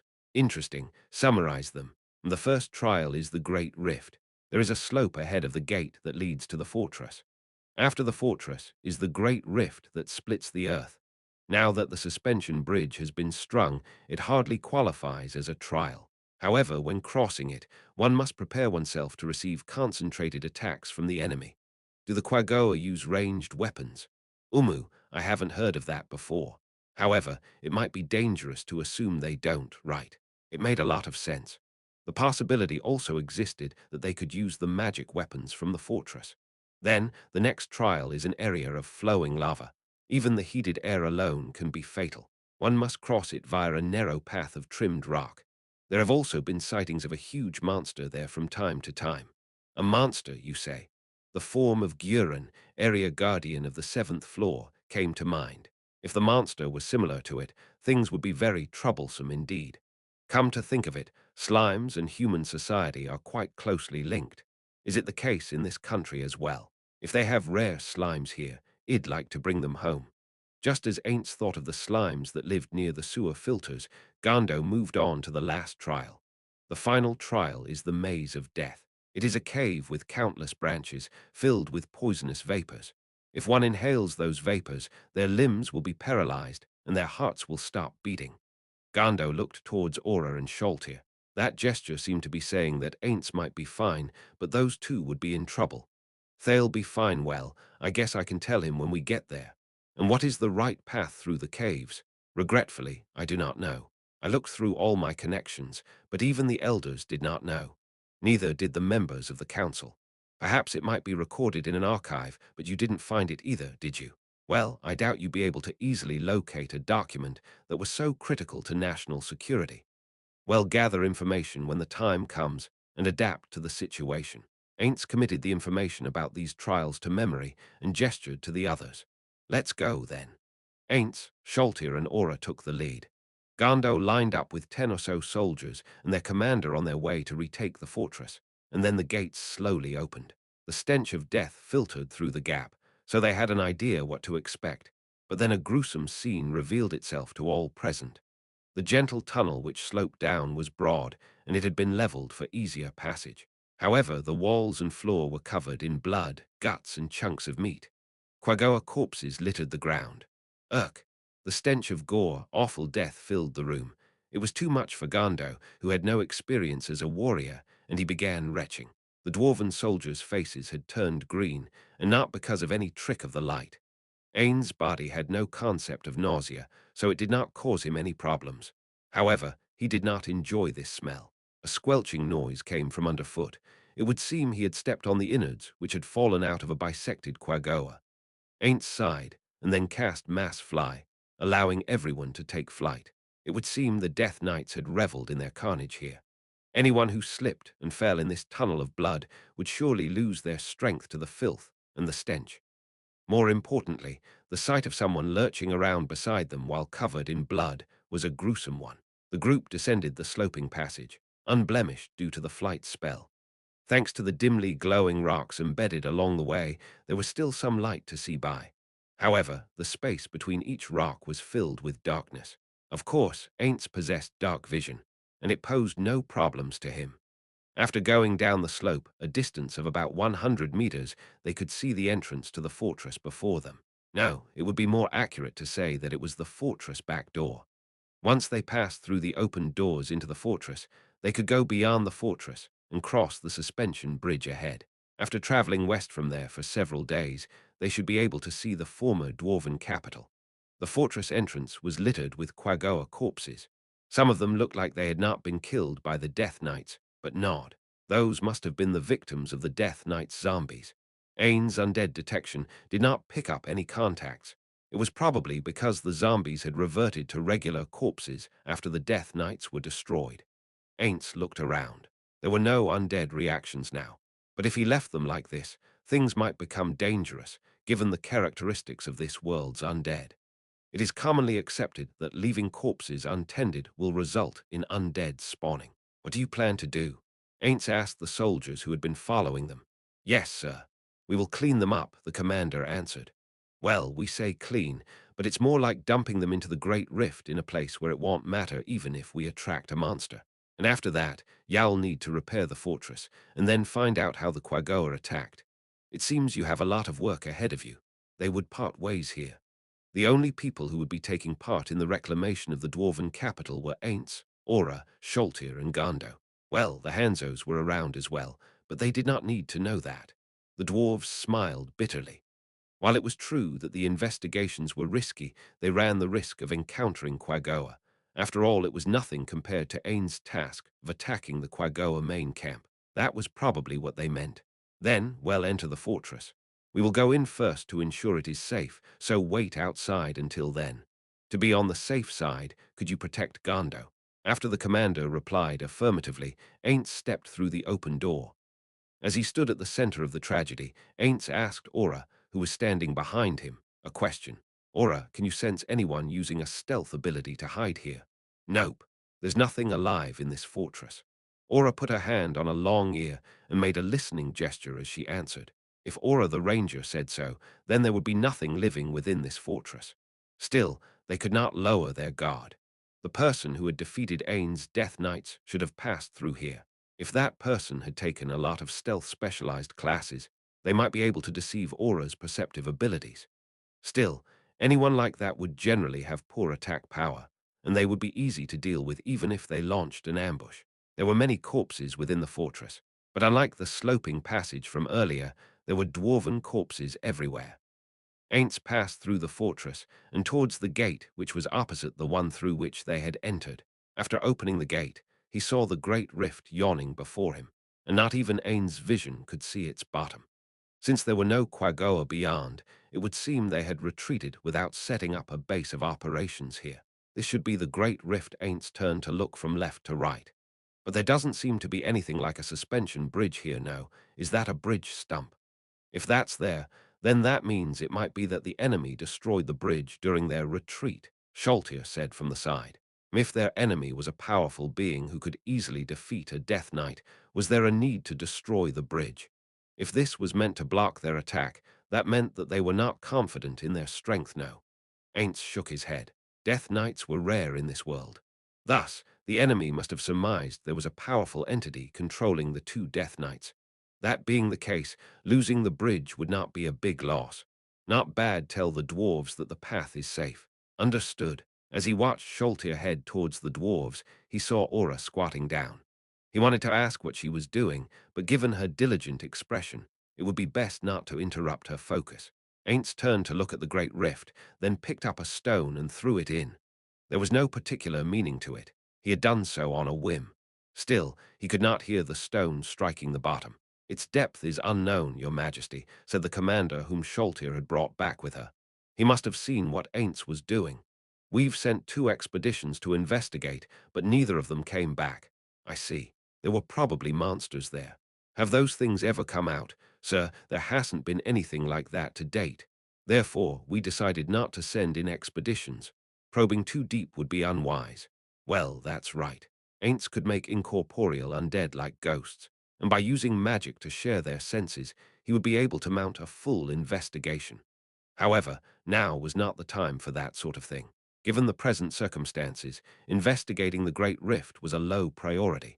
Still, it had to be done. In Yggdrasil, places like this often concealed valuable items or dungeons.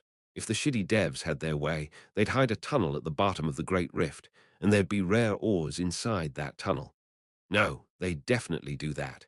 In fact, it's happened before. Then we shall cross to the other side, pursue the fleeing Quagoa, and press them back into the royal capital then. The flight spell was still in effect, so that was not a problem in itself. However, what worried Ainz was whether or not something would crawl out of the darkness. It was an incident from Yggdrasil, but Ainz could not help but recall the time when he had been crossing a lake and spotted a giant serpent-like monster swimming below. It was not a pleasant memory, but that experience had been put to use in the creation of the 5th floor after bidding the commander farewell. The 4 of them took flight, with Sholtir and Aura looking out below them. His worries from just now were ill-founded, and they reached the other side without seeing anything else below. That said, he breathed a quiet sigh of relief when his feet were once again firmly planted on terra firma. Granted, he had to keep it secret from the others. Ainz surveyed his surroundings. There were only 4 enemy corpses here, which meant that the Death Knights had been defeated in this place. Sholtir, there are a few things I need to tell you now. After calling Sholtir to him, Ainz glanced at Aura and saw her inspecting the ground.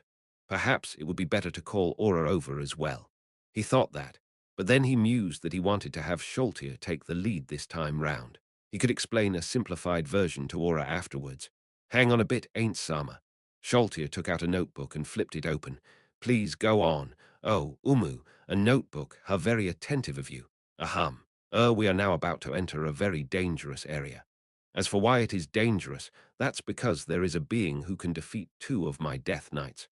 While comparing Death Knights to you is something of an insult, it's nothing of the sort, ain't Sama.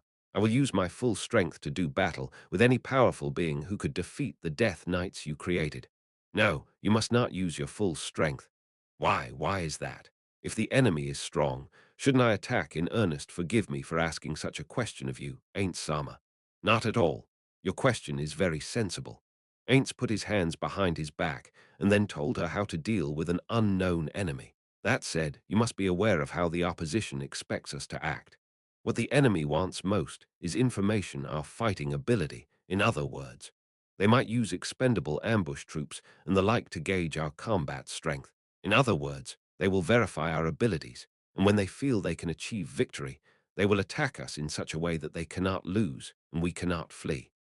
To think they would actually do that, granted, we don't know if the enemy will go that far. Our Ain't Sama Aura called to him in a nervous tone, something which was very unusual for her. Under normal circumstances, he would stop his explanation to Sholtir and listen to Aura. However, he was in a very good mood, since this was a chance to speak at length about one of his specialties. Therefore, Ainz turned to Aura and put his index finger to his mouth. Ah, yes. Understanding dawned on Aura. Ainz was giving an earnest lecture, so he wanted her to be quiet. She understood what Ainz was trying to say. Like I was saying, Sholtir, I would do the same thing if I were fighting a strong foe. No, my friends would do the same as well. The supreme beings would do that too. But comparing this enemy to the supreme beings is a little really. You should assume that the enemy can do everything I can do. Only a fool thinks that they are special and gets full of themselves. Remain ever cautious. In any case, I do not wish to let the enemy see our full fighting strength. Keeping the Hanzos in hiding was also to disrupt the schemes of the enemy. Therefore, Sholtir, I will lay several restrictions on you when you are traveling with me to the dwarven capital before we reach the enemy's headquarters. Yes. What sort of restrictions are these? Umu. Concerning magic, while I permit you to use spells of up to the 10th tier, you are not to use too many different spells. At the very most, limit yourself to 1 or 2 of them.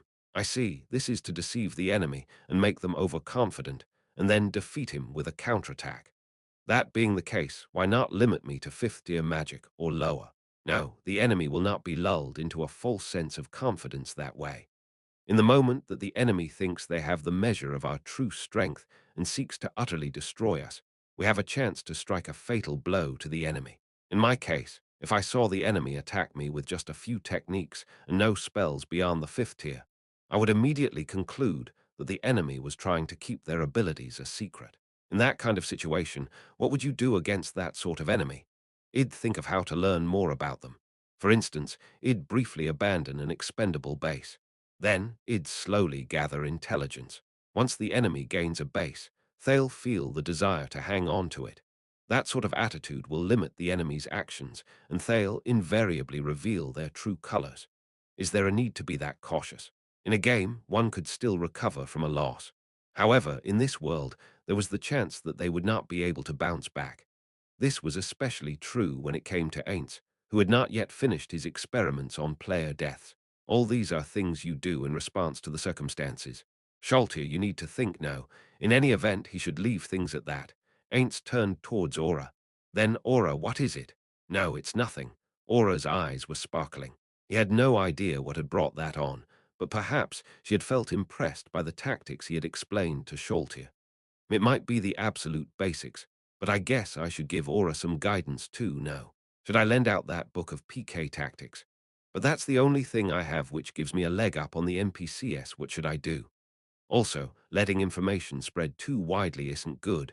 Someone told me that before, just as Ainz fell into thought, Gando spoke up. I am sorry to interrupt you while you're discussing strategy, but shouldn't we move forward? If the path collapses, we'll have to find another route. That's true. Shall we travel by magical beast? It might be better not to. We might encounter small passages along the way, and if we're mounted, we'll have to leave the beasts there. He had thought of using a rideable undead creature like a soul eater. He could simply recreate one if there were any problems. However, it would be wiser to listen to the words of his guide. I understand. Let's go, then. His Majesty has set out. As they heard this, 6 of the dwarven councillors, the High Priest of Earth, the Director of Food Production, the Cabinet Secretary, the Brewmaster, the Master of Caves and Mines, and the Merchant's Guildmaster shivered in delight. It was true that the Sorcerer King had not done anything so far. Still, they could not rest at ease when an undead being one who hated the living of such power walked the streets. The people here were gathered to ensure the safety of the city and its people. Thus, they had to consider the worst possible scenarios that might result before committing to a course of action. For instance, the Sorcerer King might have suddenly turned violent and begun massacring children. These worries plagued them all day, and they considered various countermeasures and useful proposals. Now that the object of their whispered discussion was no longer here, what was wrong in savoring the sweet release from their burdens? Bring the wine. Bring the wine. Just as the parched earth craved the rain, alcohol was essential for exhausted hearts to heal. Nobody could possibly object to that. Still, hell be back, right? The air turned stagnant all of a sudden, and a gloom settled across all of them. Their pumped fists sank powerlessly down. Should we run? Where can we go? If we flee after signing that pact with him also, we asked him to reclaim the royal capital for us, right? If we were in his place, wouldn't we be angry at this? Well, he might get angry, but I wouldn't have the confidence to take a hardline stance against a being like that. Ah, yes, I understand how you feel. Is that really all right? What happened to your pride, Merchant's Guildmaster? Ah, it's not as though we could make a fair deal with such a thing, right? Generally speaking, deals can only be made between 2 equal parties in equal circumstances, right? Therefore, it's de facto impossible to make a proper deal with someone who's far more powerful than you. The dwarves sighed as one. Nobody here felt that the Sorcerer King would fail to reclaim the royal capital. That much was obvious just by glancing at the magical beasts he left behind. And then, he was a person who had the luxury of leaving behind monsters like that when he knew there was a dragon waiting for him. Then let's change the subject. Can anyone estimate when hell return? How would we know? It's not as though we can ask the man himself. If he chuckled and said right now, I'm pretty sure I'd piss myself. Those were shameful words, but none of the dwarves laughed at them. It can't be helped. If he did that to me, I'd piss myself too. Same here. I might even shit my pants. They looked at each other as they uttered those crudities. Have we learned anything new? Do we know anything about that Gando? Nothing at all, only that he gathered the runesmiths. The runesmiths. Was it about going to the Sorcerer Kingdom? Who knows? Why don't we summon one of them and ask him about it? That's a good idea, but it'll tip our hand to his Majesty, no. It's too dangerous to act rashly. Only an idiot would touch a heated crucible, after all. If that's the case, then we'll have to tell the runesmiths that we want them to go to the Sorcerer Kingdom. Then we can casually ask them about it. How about that? I'm not confident in my ability to do so. The dwarves murmured, me too, in response. All right, then let's forget about asking them. It would be foolish to dig needless holes and end up falling to our deaths. Everyone here agreed with that. If they angered Ainz by prying too deeply, many lives might be lost. Then, let's inform the 2 of us who aren't here about tomorrow's business, and not to interfere with the smiths. I heard the Commander-in-Chief will be coming here afterwards, but what about the Forger-Master? I'll go, then, said the Cabinet Secretary. I am interested in the sort of masterpiece hell produce. Also, I am wondering what sort of metal the Sorcerer King gave him.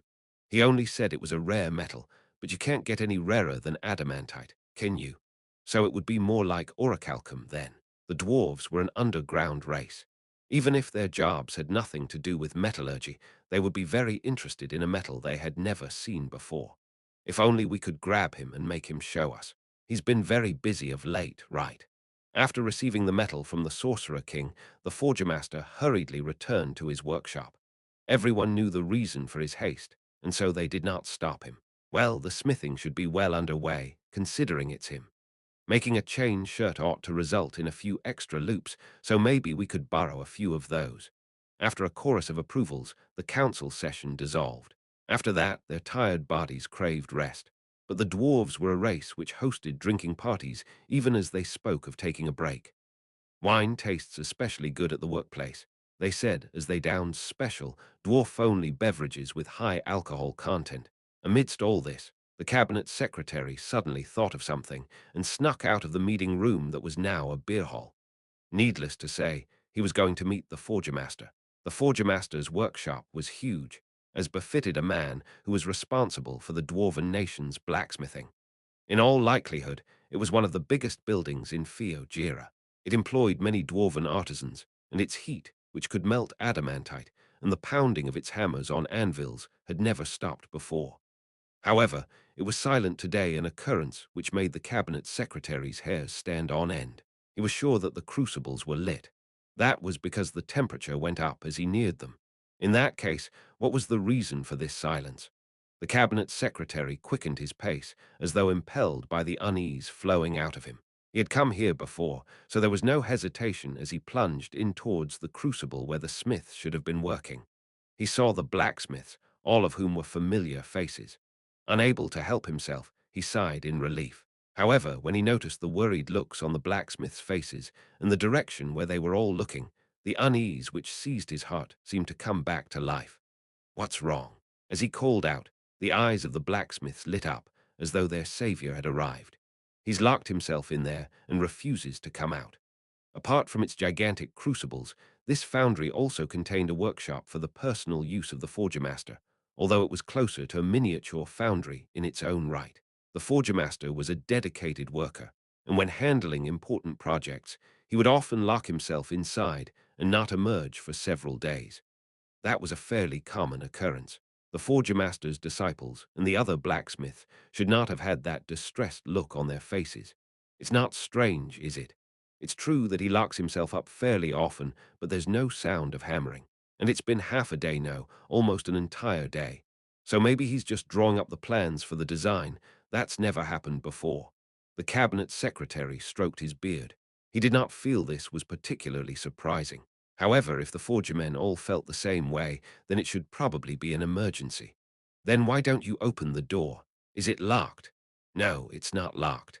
However, whenever the Forger Master retreats to that room, he hates people opening that door.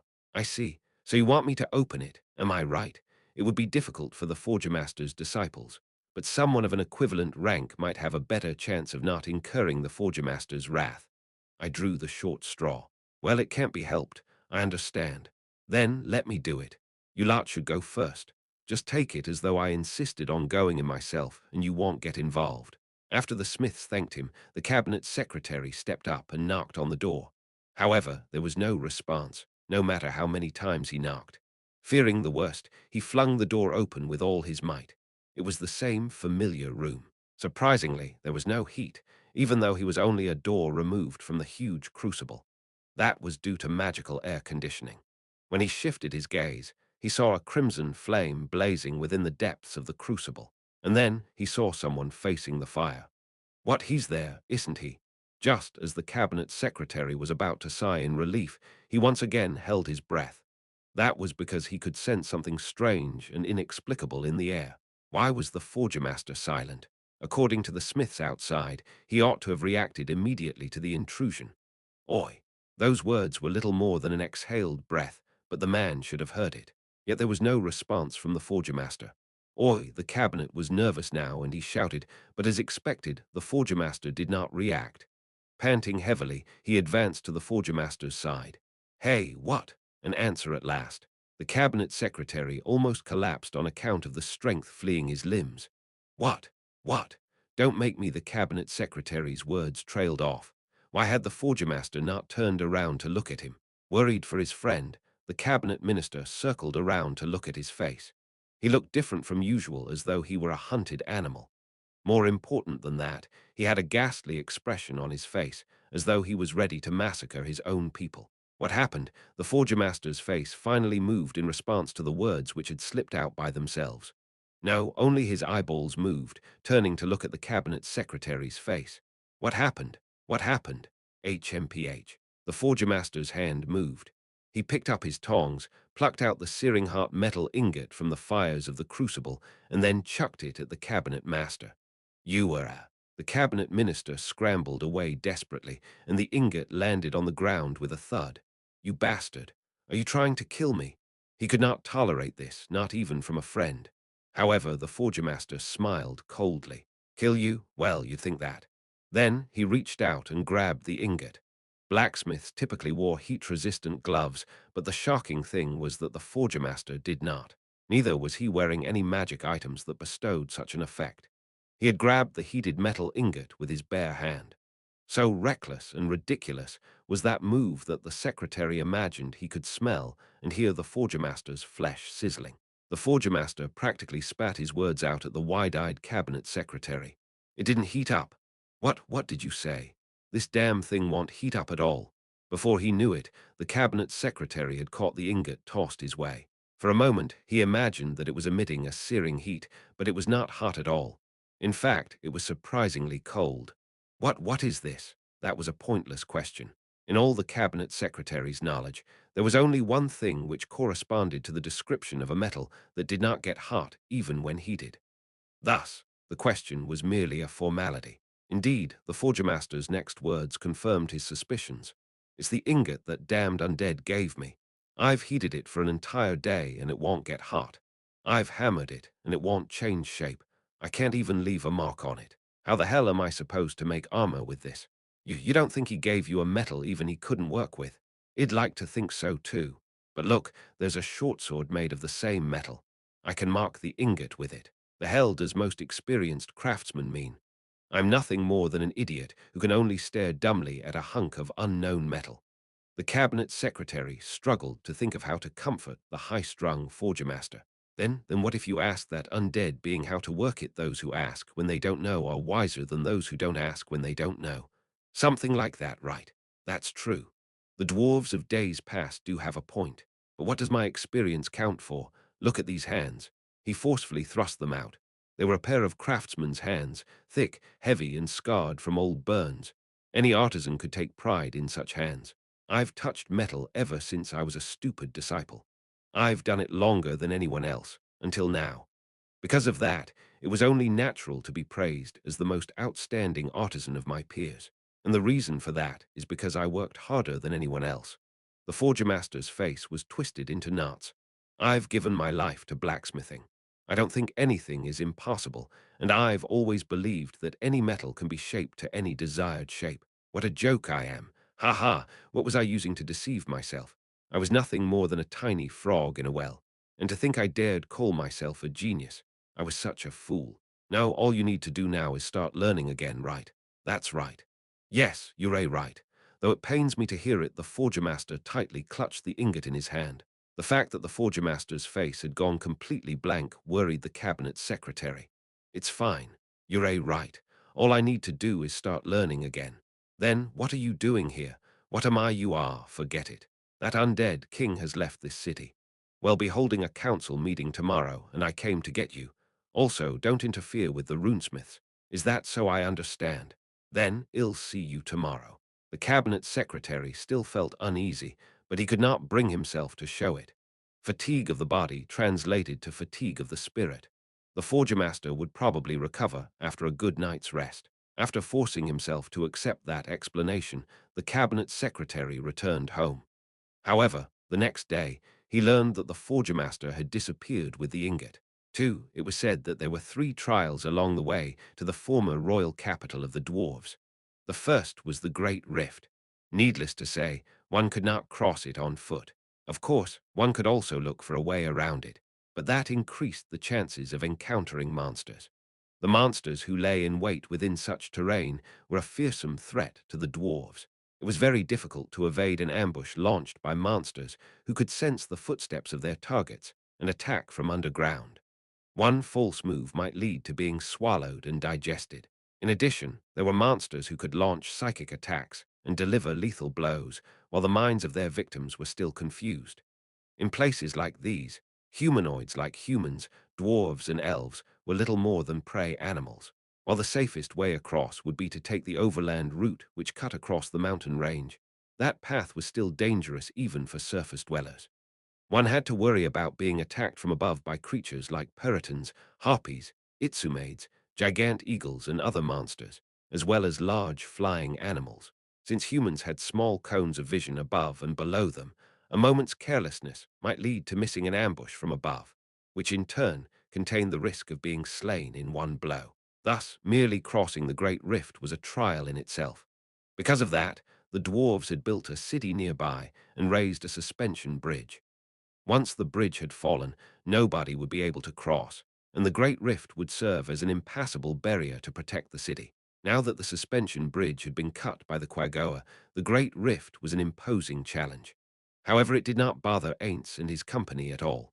After all, the use of the fly spell rendered it a trivial obstacle. Then there was the second trial, the land of molten magma. This sea of scorching heat shone with blinding radiance. It was an extremely dangerous region where inhaling a single lungful of searing air could char one's lungs within the chest. The reason why lava could flow uncounted kilometers beneath the earth was most likely because this world was a magical one. There were naturally formed portals which were close to Gates in power, and they joined the magma flows of this region to those of a distant region. Amidst this searing ocean lurked the reason why this place was considered a trial. That would be the monster who swam lazily through the scorching sea. It was a gigantic monster over 50 meters long, which resembled a fish. To be precise, it resembled an anglerfish. However, it did not have a lure on its head, but a tentacle which substituted for hands. It could seize a distant foe and deposit it into the monster's oversized jaws. Its skin was sturdy and tough, and it grew scales like a normal fish, but their toughness far surpassed that of even orichalcum. Many monsters grew very powerful because they lived a long time. These individuals were famed as superior specimens, and in many cases they would be classified as a different kind of being from their parent race.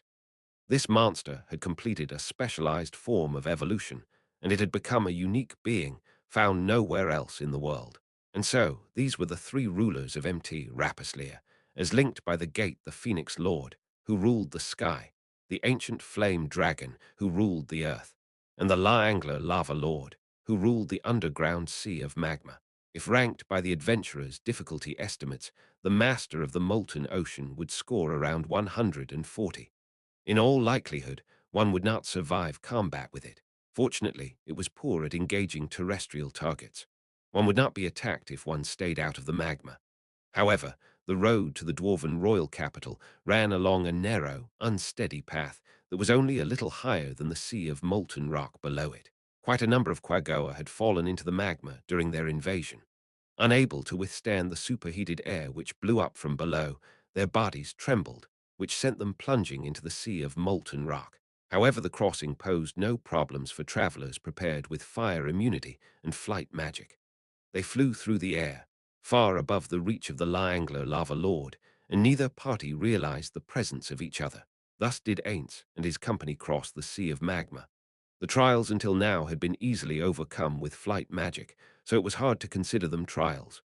However, the final trial was a challenge in the truest sense of the word, being a long, twisting, and branching series of caves. It certainly qualified for the title of labyrinth. Still, that alone would be too easy to count as a trial. There were no monsters in this area, so as long as one spent time on making a map, one could eventually overcome it. And if that were all that were to it, then it would only qualify as a trial to those who lacked food and water, or, in other words, those with limited time. Yes, there was another reason why this place was considered a trial. This area was filled with vents which spewed plumes of volcanic gases at regular intervals, and there were places where the gases collected. In other words, it was a hellish area of invisible, fatal poison, lashed by fierce winds. There were several routes which led to the exit, but there was only one which did so and also avoided the gas. Even that route might end up being filled with gas if one did not traverse it quickly enough. Even the use of the fly spell, which had trumped every challenge thus far, would only allow them to scrape along the ceiling. The sprayed gas would fill even the air up there with poison as well. At most, all the spell would do was allow one to avoid the areas where the gas had settled and collected. However, Ainz and the Guardians had adequate countermeasures against gas vector attacks, so it posed no problems to them. Rather, the only one who might be affected by gaseous attacks was Gondo. The undead had their immunities, and gases which did not inflict acid or fire damage would not harm them at all. Aura had a magic item which surrounded her in a bubble of fresh air, so mere gas counted for nothing against her. In other words, as long as Gondo was protected by magic, he could walk safely through the billowing vapors of death. And so, the three trials terrain hazards, which were deemed impassable to those without preparation or prior knowledge, were easily conquered by Ainz and his party. Ainz' spell the Bless of Titania, which told its user the best way through a dungeon, slowly faded away. That was either a sign that its duration had expired or that its purpose had ended. It looks like there's a fresh Quagoa corpse inside that cave, but we haven't caught up with their unit yet. I guess a day makes a huge difference. Still, we've closed the gap greatly. We've almost caught up with them now, Aura said after inspecting the footprints on the ground. Really now. Then, let's discuss what we'll do afterwards. Gondo will be reaching the royal capital soon, right? Yes. I've only heard of it in legends, but if those caves were the legendary maze of death, then we ought to be there soon. A bitter expression came over Gando's face. Was that really a maze of death? Though the legends said that those who didn't know the way would only find death at the end of their journey, Ainz could not answer that question. After all, it had been too simple a challenge. Perhaps it was only a ruse, designed to trick the opposition into thinking they had cleared it before the true trap was sprung. That was not entirely out of the question. When that happens, all we need to do is break through any traps that await. That said, stepping into a preset snare is the height of foolishness. Let's slow down and advance while staying alert. They had been moving at great speeds to catch up with the enemy. However, they had not caught up with them yet, even after coming all the way here. They should rethink their strategy while operating under the assumption that the enemy had already returned to their base. Then we shall consider what we will do after reaching the enemy headquarters. After verifying that everyone had nodded, Ainz turned towards Gondo. To begin with, Gondo and I will take on the royal palace. I will handle the dragon there. Neither the Guardians nor Gondo objected to this. The highest-ranked dragons were some of the strongest opponents in Yggdrasil. It was very dangerous to move separately from the Guardians while they did not know the enemy's strength. However, Ainz possessed a world-class item. It possessed many powers, and one of them was very effective against dragons. Therefore, even in the worst-case scenario, he ought to be able to escape it.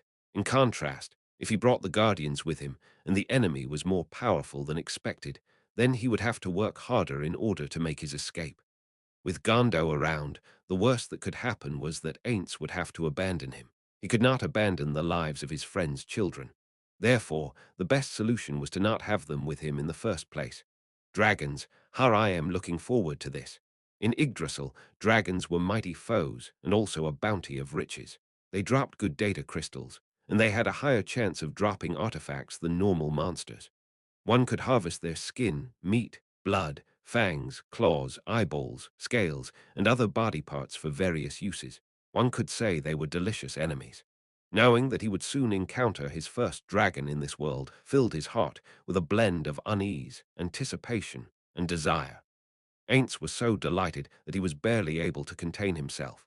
According to the dwarves, the mighty frost dragon which had laid waste to the western city might be there. If things went poorly, he might face another battle with questionable odds of victory, much like the one with Sholtir. Could the dragon have defeated the Death Knights? I can still manage if it was the same entity, but it'll be troublesome if there was another one. Should I remain hidden and bring up everyone, except the Hanzos know, this ought to be the right choice. Ain't Sama, HM. Ah, Sholtir. Forgive me, I was lost in thought. Then I shall give you to your orders as well. Aura and Sholtir, you are to face the Quagoa and have them submit to my rule. If they dare to refuse, then show them the power of Nazarick. The two guardians replied with forceful affirmatives. Ain's gaze shifted to Gondo. He did not look like he had anything to say. That attitude seemed to imply that he would go along with any decision Ainz made. While Ainz had agreed to clear out the Quagoa, Ainz did not intend to completely exterminate them. He simply felt that the genocide of a race which did not exist in Yggdrasil was a bit of a waste. Indeed, killing them all might eliminate this race from the world. No, even if that were not the case, they might end up being beneficial to Nazarick in the future. Of course, they might also be harmful to Nazarick. However, extirpating them before verifying that was something of a waste. Extermination is easy, but revival is difficult. Thus, there's only one path I can take. And besides, if they are fools who will not swear their loyalty to me, then reduce their numbers to around 10, 0 or so.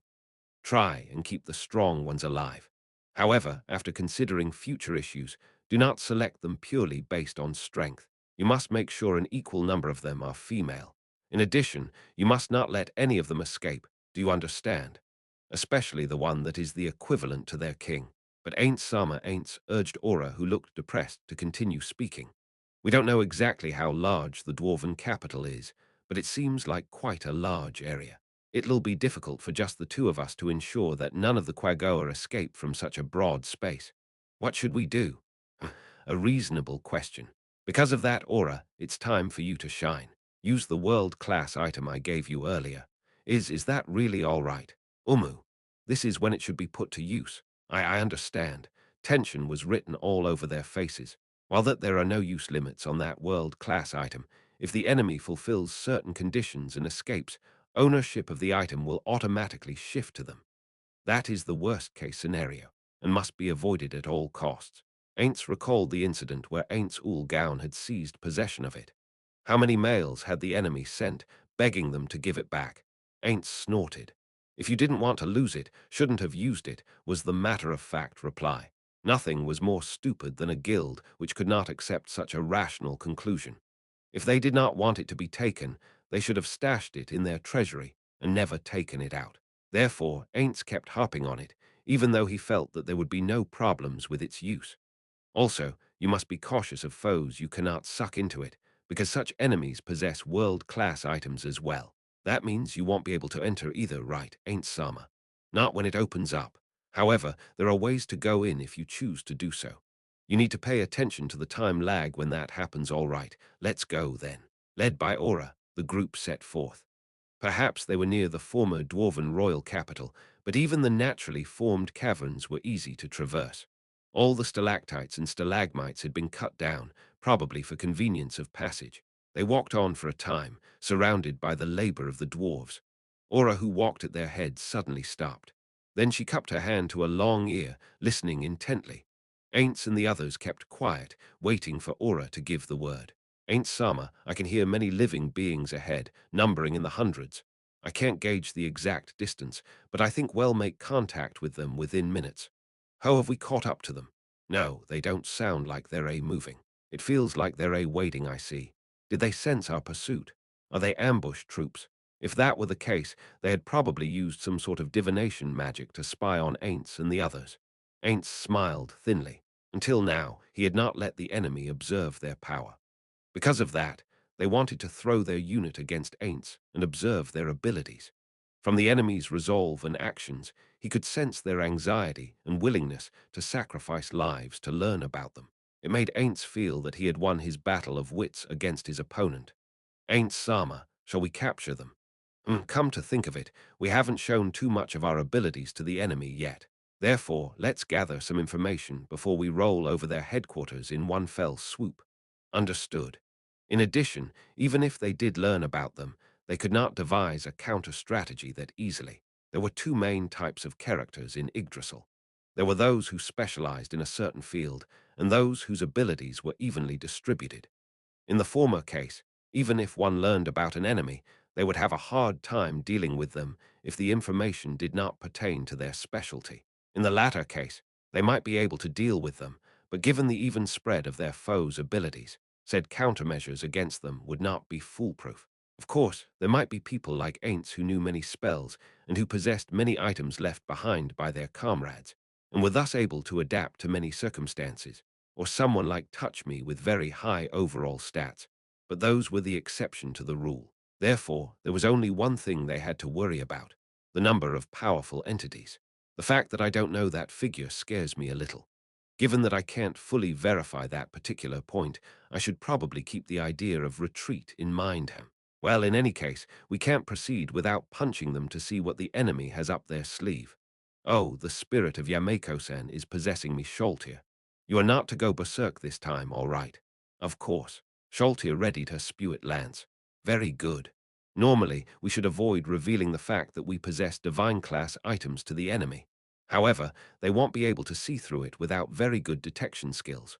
All right, go. Understood. In Fio Burkana, the stately, magnificent former royal capital of the dwarves, built during the flower of their civilization, the largest building besides the royal palace was the Merchants' Guild. because it contained many rooms used during meetings and temporary vaults used to briefly store resources. This building was used by many dwarves, and it was larger than any other structure in the city. However, it was now the residence of the lord of the Quagoa clans, P. Ryuro. By the time Yazu returned, Ryuro was seated almost sinking into a large and soft cushion. His attitude was one which carried on as normal, without entertaining the possibility of anger or anxiety, even after hearing about Yazu's failure. Yazu bowed and described what had happened. While the important details had already been sent via messenger, he was here to explain the details. In particular, he needed to thoroughly elaborate on the Dwarven Kingdom's trump card, the black suits of armor which he had seen with his own two eyes. Ryuro listened in silence, and then he slowly moved his hand, reaching into a cage beside him. He withdrew a squeaking lizard, a fat, round, and juicy lizard, a snack fit for a king. Ryuro extended the hand, holding the lizard toward Yazu. "Want a bite?" "No, no, thank you." "Really now," Ryuro muttered. Then he crushed the lizard's head with his jaws, and Yazu smelled the faint scent of blood and innards. All 20 centimeters of the lizard disappeared into Ryuro's mouth within 3 bites. Ryuro wiped his blood-stained hands and mouth clean with a nearby towel. "And so you retreated. What of your pursuers?" "We're unsure of that. However, since the suspension bridge had fallen, he did not think the enemy would continue their pursuit. And frankly speaking, they had the dwarves by the throat. All the dwarves could do was reinforce their defenses, find and seal off the flanking route, and then perhaps they might mount a counterattack on this place. The reason why they had only committed those 2 suits of black armor was either because they were foolish enough to split their forces, or because that was the sum of their military power. That was Yaza's opinion, which he shared with Ryuro. It wouldn't be strange if there were 1 or 2 more of them. Ryuro seemed to have sensed Yaza's unconscious display of surprise. He poked repeatedly at the lizards in the cage while lazily explaining his meaning. The dwarves were confident in their fortress defense. If it was brought down, they would feel that the chances of their city being conquered were very high. Therefore, it was not wrong to assume that the black suits of armor they had sent out were a significant portion of their total number. However, since they did not know how exactly the fortress had been conquered, committing all their forces to the front lines was a dangerous gamble. If there were multiple avenues of infiltration, then they might be lost, while it was not a situation where they could dole their fighting strength out bit by bit. They did not have the information to commit their entire force to a counterattack either. Therefore, even if there were more, there would only be 1, maybe 2 more. This was what he had come up with. Yazu felt that it was exactly as the Lord had said, and he was filled with awe at the wisdom of his Lord. "Then, who do you think can defeat those golems?" "I am certain that you could defeat it, my lord." Ryuro was the mightiest being among the 8 clans of the Quagoa. Indeed, his fighting ability was exemplary. He might well be able to fight the entire Quagoa race by himself and emerge victorious. There had never been anyone as powerful as him in the history of the Quagoa. Yazu recalled the sight of Ryuro battling a monster in the past. He was absolutely confident that Ryuro's might was superior to that of the golems. "Dispense with the pleasantries. Do you truly think so?" "Yes, I do think so." Ryuro chuckled bitterly, but Yazu's reply was earnest. He had no answer besides that. "Which clan were you born in?" A surprising question. After Yazu stated his birth clan, Ryuro fell into thought once more. "I see. In that case, you must really think I can win, then." What does that mean?" "I simply suspected that you might consider this a chance to eliminate me. It is true that I am stronger than anyone else in the entire species. Because of that, you might seek to have me battle the golems after underestimating their strength. Then the golems would kill me. Well, if you did that, then nobody would be able to defeat the golems, but they would be damaged during their battle with me, and then you might be able to crush them with numbers." Although the lord to which he had pledged his loyalty cast his suspicions upon him, Yaza's heart was filled with nothing but respect. If he were in Ryuro's place, he might not have thought so deeply into the issue. Yazu firmly believed that Ryuro was the true lord of the Quagoa, and his loyalty deepened ever further. Ryuro did not quite understand the man before him and asked Yazu a question. "Why did you not immediately answer that you had no such intentions?" "Yes. My deepest apologies.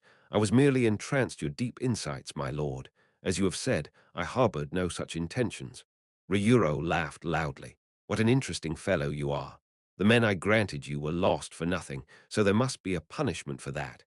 But I will not inflict wounds upon you, which might affect your future development. In truth, you learned about the golems and returned here after realizing that it was important information. In addition, your anticipation of enemy pursuit and the allocation of part of your troops to the defense of the city shows your keenness of thought. Thank you very much. Yazu bowed deeply. Now I have a question for an excellent leader like you. How shall we gather more information about those golems? By attacking the Shorties' nation. That is one way to go about it. If you do so, we might be able to learn if there are truly golems in reserve. Yes, if there aren't any more, then we must conquer the city as soon as possible, no matter the losses we suffer. Ryuro nodded. If it was a matter of lives, then much time would be needed to bear and raise them. However, golems only needed to be built. Time was not on their side, but on the enemy's. What other methods are there? Forgive me, but I cannot think of any at the moment. Ryuro thrust his hand into the lizard-filled cage and withdrew another lizard. Would you like one? Do I look that hungry? It was true that he had fled back here with all his strength, and he had not even eaten or rested properly so far. However, he was not thirsty or hungry enough to beg from the king's table. No, thank you. Really now, Ryuro replied. Then he chewed off the lizard's head like he had the previous one. After devouring it like before, Yazu asked Ryuro a question. Then, my lord, have you thought of any other methods? Ah, yes. We can ask that fellow. His wisdom is far beyond mine, although the troubling thing is that the payment he demands will be equally high. By payment you mean could it be? Yazu immediately guessed it from those words. Correct. We must give the dragons. Just as Ryuro was about to speak, there was a disturbance from outside, and then the doors swung open with a great crash. Clan Lord, it was one of the guards. Looks urgent. What happened? Yes, there seems to be someone headed toward this city. Where are they coming from? According to the guard, they had come from the flank where Yazu had positioned his troops. In other words, they had come from the Dwarven nation. So they've sent out pursuit troops. I underestimated the stunties. With that, Ryuro rose to his feet. Yazu's eyes seemed to ask him where he was going. Ryuro sensed this and replied, It seems we've been saved a lot of decision-making. I will go meet the dragons now. Are you going to ask about the golems? No, I am going to convince them to deal with the approaching stunties. Since they're a stunties, they'll have their golems in tow. Then we should have them fight the dragons and weaken both sides. HMPH. Might as well let them earn their keep. The clan lord was deeply furious about how the dragons had taken the best spot in the city, the royal palace, for their own. This was something which only his most trusted confidants knew, in addition to how the clan lord had cleverly hidden those feelings and bowed to the dragons. There was an overwhelming difference between the power of dragons and the Quagoa. Therefore, they had to feign an air of servitude until they could pare down the dragon's strength. However, there were very few beings who could fight on even terms with the dragons in the mountain range. With one notable exception aside, those would probably be the frost giants. And now the chance had come, Ryuro said. Yazu, it's not too likely, but just in case, begin moving toward the ruins district. I don't want you to get involved in the battles of dragons. One district of the Dwarven royal capital had been completely destroyed before the Quagoa had taken it over. The Quagoa had not rebuilt this area in order to use it as a staging ground to gather a vast army. It would seem that it would finally be put to use. Understood. Then can you help me prepare some offerings for the meeting with the dragons? They like jewels, so prepare some of them. I trust you also know that they're very greedy and won't agree to the initial payment right away. They'll surely raise their price. With that in mind, prepare some lower-valued items as well. After nodding to Ryuro to show he understood, Yazu immediately began the preparations. The mightiest species in this world were the dragons. There were races which could adapt to the harsh lands where humanity could not reach. The Azerlisian mountain range was no exception, and the dragons ruled the roost here. These dragons were known as frost dragons. Usually, dragons had slender bodies. Those did not resemble the crawling forms of lizards so much as they did those of cats. Among them, frost dragons were even slimmer, like snakes.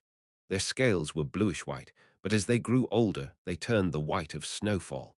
Having adapted to their environment, they possessed cold immunity, but in contrast, they were vulnerable to fire. In addition, there was the trump card of the draconic races. They possessed the fearsome power of freezing dragon's breath. The lord of these frost dragons, Alasurduk Halilil, coiled around his throne, looking down on the Quagoa who craved an audience with him. "So you have come. What is the matter?" "Yes, I am deeply honored to be granted an audience with the mighty white dragon lord. Alasurduk Halilil dispense with the formalities. Get to the point." That said, Alasurduk's eyes narrowed slightly. Being a dragon lord had a special significance among dragons. It was a title only given to those who had reached the highest age category, ancient, among the dragons, or powerful dragons who possessed special powers, or those dragons who could use exotic magic. These outstanding dragons were awarded the title of Lord. Being addressed by such a glorious title was quite pleasing. "Yes. Firstly, I wish to thank you for granting an audience." The Quagoa waiting behind the Quagoa Lord produced a beat-up old sack. They opened it, and as expected, the glitter of gold spilled forth. It was not enough to satisfy him, but that amount should have been all the Quagoa could manage, so he had to bear with it. "All right then, what do you want?" "Yes. In truth, there are some uninvited guests with designs upon our homes, so I was wondering if we could call upon your matchless might, White Dragon Lord Sama." And to Alasurduk, Quagoa were an inferior species. They were beings who should revere the mighty dragons, and they were comparable to his possessions. It was somewhat aggravating to allow them to be killed at will. However, it was equally infuriating for him to have to take action on the behalf of such inferior life forms. Alasurduk's gaze fell upon his glittering, thrown a small mountain of gold and precious stones. One habit which united all dragons was the love of precious metals, jewels, magic items, and related wealth. Alasurduk was no exception in this regard. However, while he might be able to dig tunnels and excavate precious metals or raw gemstones, he could not process them. In addition, the mighty should not be doing such things. That was what slaves were for. Thus, it did not matter if he roused himself to labor on the behalf of his slaves. His heart surged with such generous feelings. And who are these people? We are not sure. We have not grasped their true identity yet. However, they should be dwarves. Dwarves. Umu. Alasurduk glanced at the great door behind him. Behind that door was the dwarven city's former treasury. No matter how many times Alasurduk had attacked it, it had not opened or been destroyed. The protective magic worked on it by the dwarven runesmiths had defended their treasures from all the attacks he had brought to bear on it. His obsession with the contents of the vault had long faded, and that door was little more than a scratching post for his claws. However, when he heard about the dwarves, the smouldering embers in his heart ignited once more. If these dwarves could make it here, perhaps they might have a way to open this vault. Is it time to abandon the Quagoa? The dwarves are more useful in various ways. As Alasurduk contemplated these matters, he glared coldly at the Quagoa beneath him, and the Quagoa Lord's pleas finally came to an end. "I am sure that you will be able to defeat the dwarves or whatnot with contemptuous ease, White Dragon Lord Sama. Please, lend your strength to us. Needless to say, when they are defeated, we will offer up double the sum from just now, no more than that." His greed tickled by that last line, Alasurduk's face twitched. "I see. I shall consider it. Please wait. White Dragon Lord Sama, the enemy is close, and the dwarves seek to retake this city." Alasurduk turned his keen gaze upon the Quagoa. "What do you mean by that? Are you implying that these measly dwarves can evict me from my nest?" "I did not say that. But there's no telling what the dwarves intend to do. For all we know, they might have a way to destroy this city. Do you not think they would have done so already if that was the case? It is very likely they intend to destroy the city from the inside." Alasurduk thought. It seemed a little far-fetched, but it could not be entirely ruled out. This place was absolutely necessary for the creation of a draconic empire. After claiming the dwarves' royal palace, he had ordered his wives to lay their eggs here, and then raise his children as they grew. In the past, they had randomly found a place to lay eggs and left them there, or kicked them out of the nest a year or two after they were born. That would not strengthen the draconic race. I must increase the number of my offspring and then subjugate the frost giants. Then I can completely dominate this mountain range, Alasurduk had thought. The frost giants and the frost dragons were the apex predators of this mountain range. Therefore, they had struggled for a long time to determine who was the top dog. The frost giants were immune to cold, which meant that the frost dragon's trump card of icy dragon breath could not harm them. The power of the massive weapons which the frost giants wielded could not be overlooked, even by dragons. If they came in numbers, the dragons might well be defeated. Indeed, there were frost dragons who had lost to frost giants, and who were used as hounds by them. Naturally, the frost dragons knew that too. If Alasurduk were one of them, he would not miss the chance to destroy a powerful foe before their numbers could increase. If he had to abandon this territory, then the frost giant tribes would surely unite to attack them before he could seize a new seat of power. Alasurduk regarded his concubines, sprawled lazily around the room. There were 3 female dragons. There was the youngest of them, with a single alabaster horn, Myonatal and Fuffiness, the one who had fought with Alasurduk for territory many times, Manuinia Illislim. And then there was the only dragon in residence here who could use divine magic, albeit only of the first tier, Kilistran Den Shushur. What do you think? Why not help them? After all, the miserable little dwarves are hardly fearsome foes. I agree too. Frankly speaking, I don't care what they say. But if the dwarves attack, knowing that we're here, that would be equivalent to looking down on us. We ought to carve fear into the hearts of those cocky little creatures.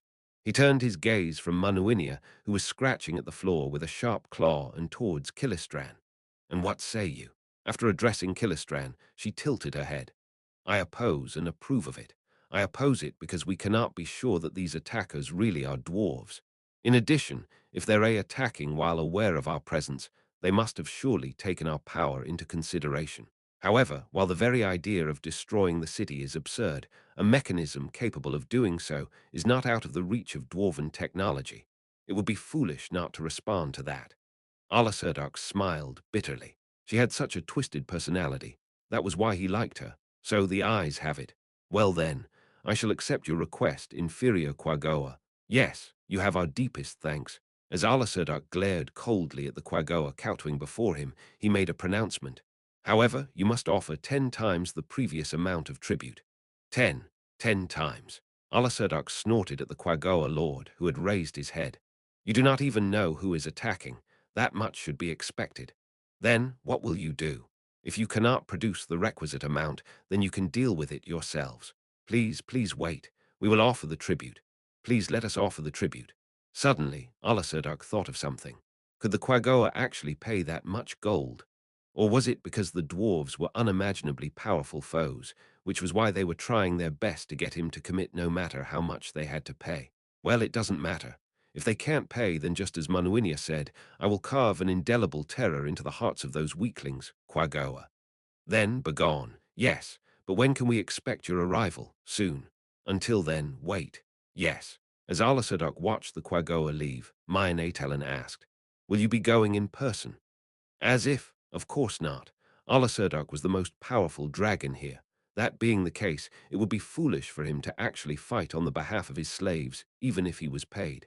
Therefore, who should I send over whose child would be best? They were all his children. Every dragon here, with the exception of his concubines, was bound to Alasurduk by blood. In that case, send my child. Yours, who? Kilistran had birthed 4 children for Alasurduk, and each of them was a dragon of over a century of age. They were far more powerful than the Quagoa. The eldest, of course. Hegemul, then. Alasurduk frowned. That boy might look like that, but he has a good head on his shoulders, and he will see the opposition for what they really are. If they turn out to be dwarves, don't you think hell bring about a most agreeable negotiation? You must be starting to tire of Quagoa slaves, no? Can he do all that? Can the other children not do it? Alasurduk agreed with what Manuinia said. Better than Torungelit, at least. Kilistran. The most important thing for dragons is the power of their bodies. One cannot defeat power and speed with one's head. Alasurduk beat me because his body was stronger than mine. Remember that. Torungelit's superior body is far better than that of Hegemul's. Torungelit was one of Alasurduk's children by Manuinia. In terms of raw strength, he was the best among his offspring. But things will turn out poorly if you don't think. If you send out your child, who might kill the Quagoa for no reason, who knows what they'll end up doing. That's enough. Alasurduk halted Manuinia, who was about to say something, and then looked at Myonatal's face. She seemed to find all this squabbling terribly boring. Let's go with Kilistran's idea and call Hegemul over. It's no use. He won't come. Alasurduk sensed his plan falling apart right from the start. Manuinia chuckled. a thin, unhappy sound. It would be troublesome if they argued again, and Alasurduk raised his voice. Just break down the door or whatnot and drag him out. Ara, I didn't destroy your fortress because you asked me not to. Does that mean you're giving me permission? Although it may not just be the door that gets destroyed. Indeed, he remembered saying those words. While dragons were skillful, they could not rebuild a door once destroyed, and they did not know magic which could do that. Therefore, if they destroyed something, they would leave it where it was. As the White Dragon Lord, it would be a shame to live in a castle filled with holes. Therefore, he had demanded his concubines and his offspring adhere to that rule. Although his concubines would probably go if he ordered it can't be helped. I'll go then. Please. Alasurduk looked at Killistran with an indescribable expression on his face. The fact that he had to go in person despite being a lord did not sit well with him. In response to that, should he allow a few Quagoa to live here and let them work for him? However, Alasurduk abandoned the many possibilities which appeared in his mind. He could not bear the thought of having inferior life forms like the Quagoa running around his fortress. Someday, when he defeated the giants, he would have them work for him as slaves. Until then, he would have to bear with it. When one considered the height of the dwarves, their royal palace was of a staggering size. It was because it was so large that the dragons could live here, and it was a long distance from one end to the other. Alasurduk climbed and climbed until he reached the door on the highest level. Then he shouted, "It's me, open up." He waited for a while, but there was no movement from the other side of the door. It was impossible that he was not in. The son who lived in this room was a hikikomori. 7, he had not recalled him ever leaving his room. Even his meals were sent to him by his siblings.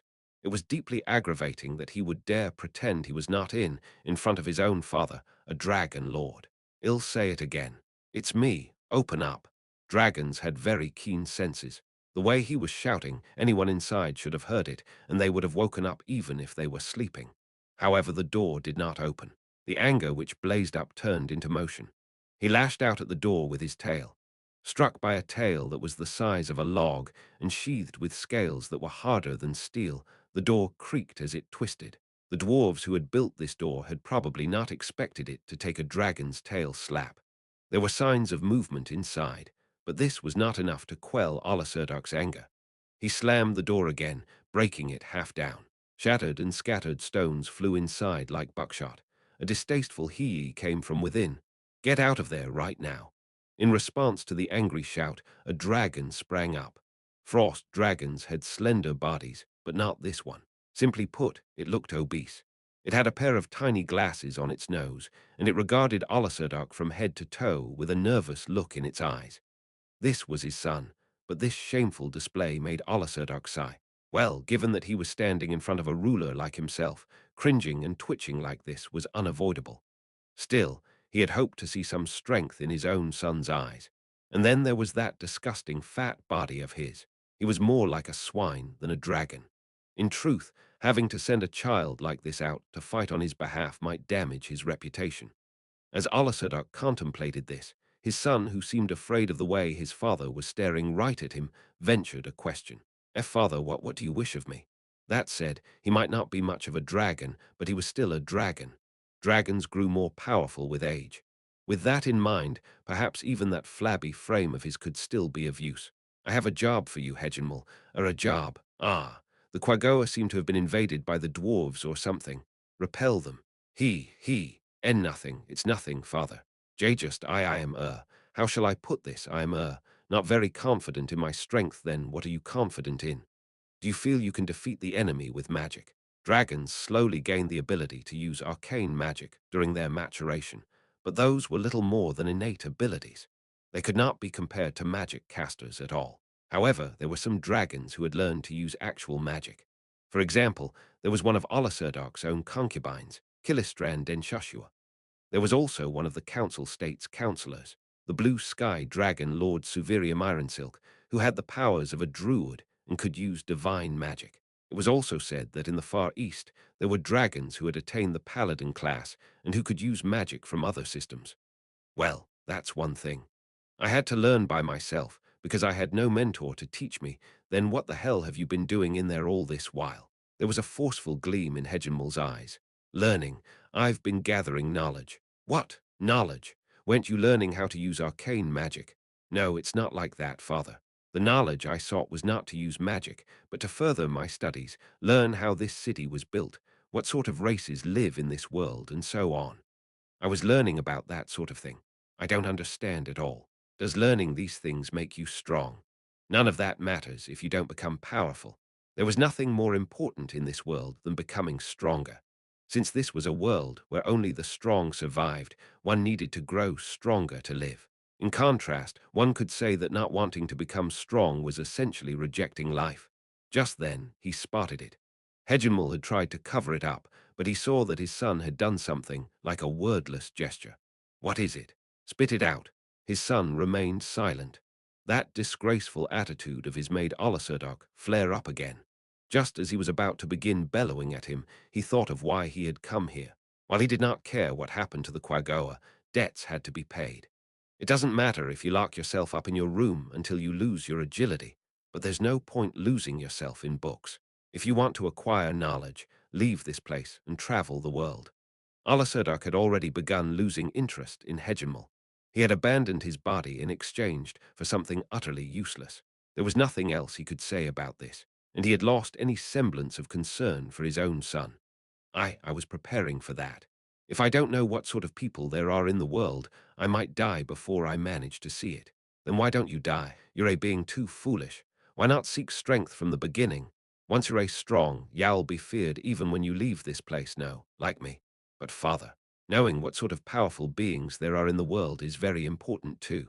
It's the same with you, isn't it, Father? Aren't the frost giants strong? If you went against them without knowing anything, I am not afraid of those frost giants. Forgive me, Father. As he glared at Hegemul, who had his head plastered to the ground, Olasurdok rounded his shoulders powerlessly. That's enough. I command you to complete your task. Then I will kick you out after a month.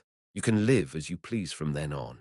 3 Ha Hegemul was currently in a tunnel which led to the royal capital. He sighed, the way his father had. I'm not good at fighting. Not being good did not cover the whole of it. In all honesty, he was so weak that if he went up against his younger brothers, he might end up losing to them. Thus, he was uneasy, which resulted in him muttering to himself, "The enemy hopefully they'll be scared of the way I look and run away." Hegemul inhaled forcefully, sucking up his protruding gut. Then he splayed his claws and opened his maw. That way, he would look more like a proper dragon. Oh, I almost forgot. Hegemul gingerly removed the glasses on his nose. They were not a magic item, but if they broke, there would be no replacements for them. Thus, he had to treat them with care. Her dragon scale makes for strong armor, but all I can do is pray the dwarves aren't savages. But what if they were? No, that was almost certain to be the case. That was because dwarven libraries were the source of much information about draconic materials. Hegemul forced himself to stop trembling. He knew all the Quagoa in the royal capital were watching him. If possible, he would have preferred to fight in a deeper tunnel, where he would not have an audience. However, if that was the case, the Quagoa would not be able to see him do battle, so his father had forbidden it. Father had told him to investigate the enemy to the best of his ability and take them as servants if possible. But this was not a sign of friendship. Instead, it was an order to display his strength and dominate the weak as one of the strong. Therefore, defeat equaled death. He would die if he was defeated in battle. Even if he survived a defeat, the Quagoa would lose their respect for Father. That would displease him, and then Hegemul would be killed by his father anyway. Then, how about fleeing right away? After all, he would be exiled in a month, no matter what he did. It was a good idea, but he needed a month to prepare for it. Hegemul expelled his breath. The supercooled Suspire froze an entire wall into an expanse of solid white. Good, my breath is normal, and its power is consistent with my age.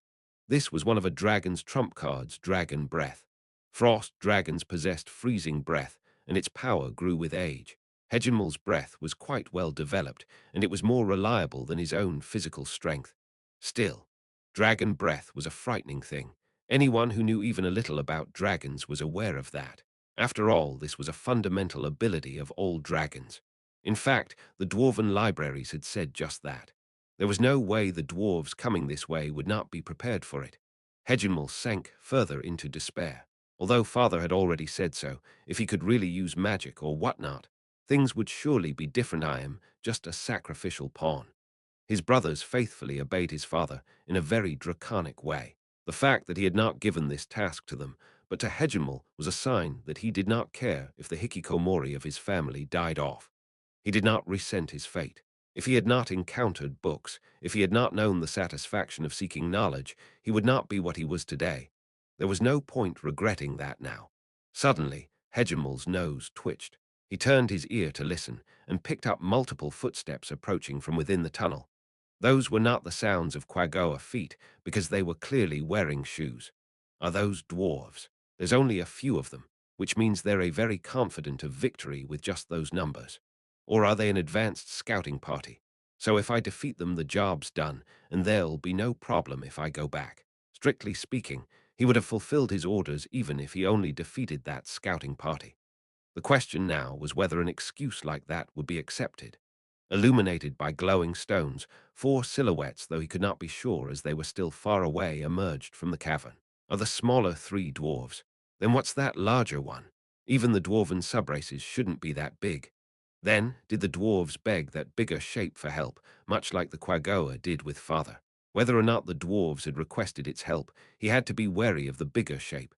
Still, while it was a large silhouette, it was still much smaller than a dragon. Should I strike first with my breath? Hegemel immediately discarded that notion. No, I should ask them what they want and try to complete this task through negotiation. Regular dragons would immediately launch into a fight. However, Hegemel had no confidence in himself and did not want this encounter to end in tragedy. Therefore, he sought a way to safely resolve the situation. Finally, his keen draconic vision, although Hegemel's was somewhat subpar for his kind, finally verified that the one walking at the head of the group was not a dwarf. Haven't I read about them in a book before? Isn't that one of the dark elves who live in the depths of the forests? It was impossible for one to be here.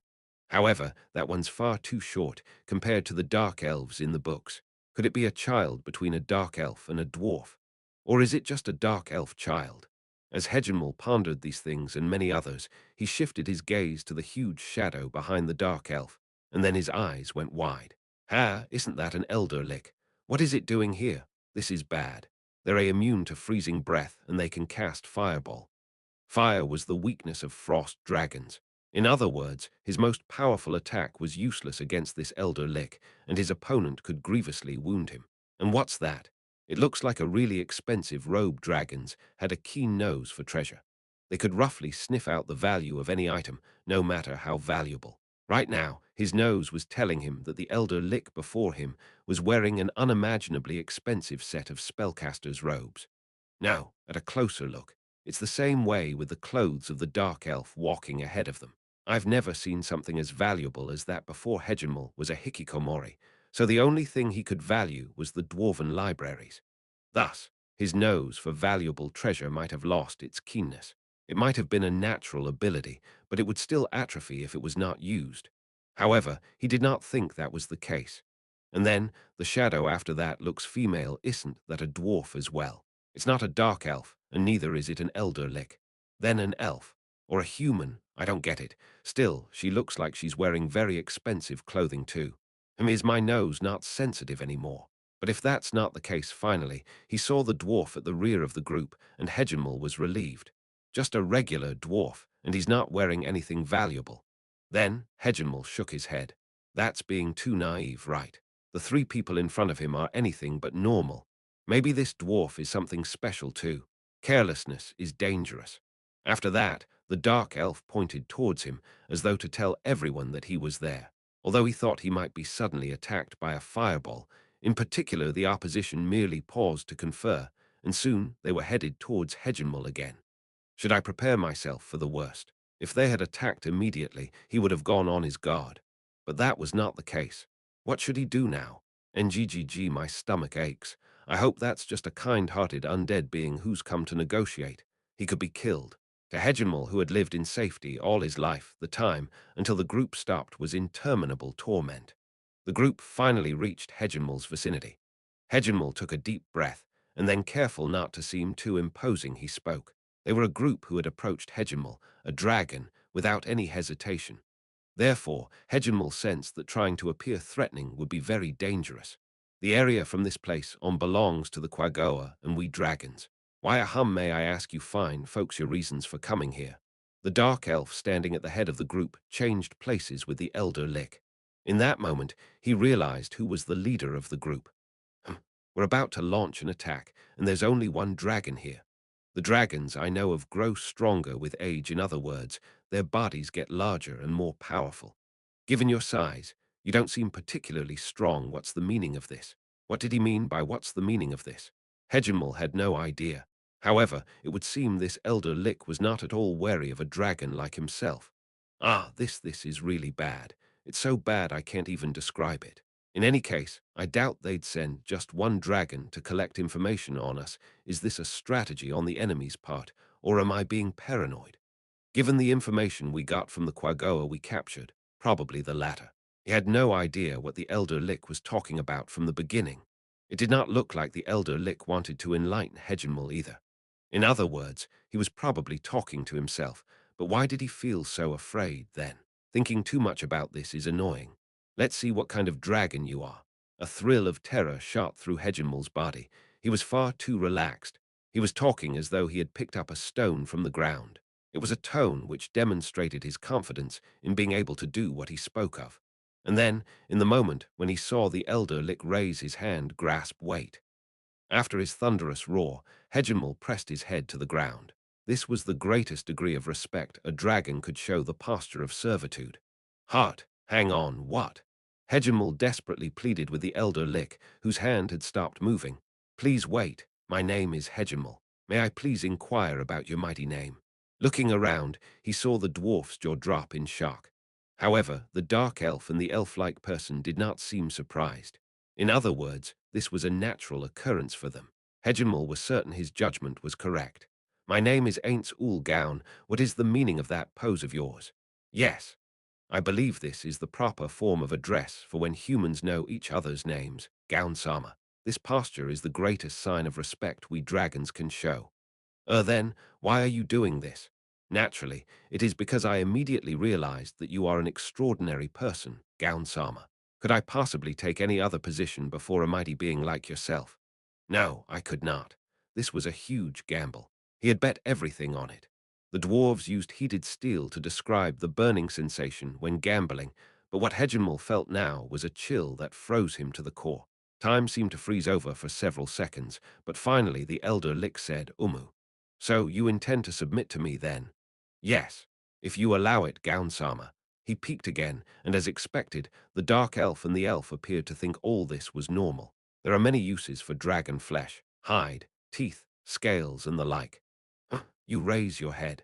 The elder Lick's attitude was one that was used to giving orders, so he must have found it natural that even someone like Hegemel had submitted so readily to him. Clearly, the elder Lick did not consider Hegemel worthy of mention. Dragons were the strongest species, but they were not an invincible species.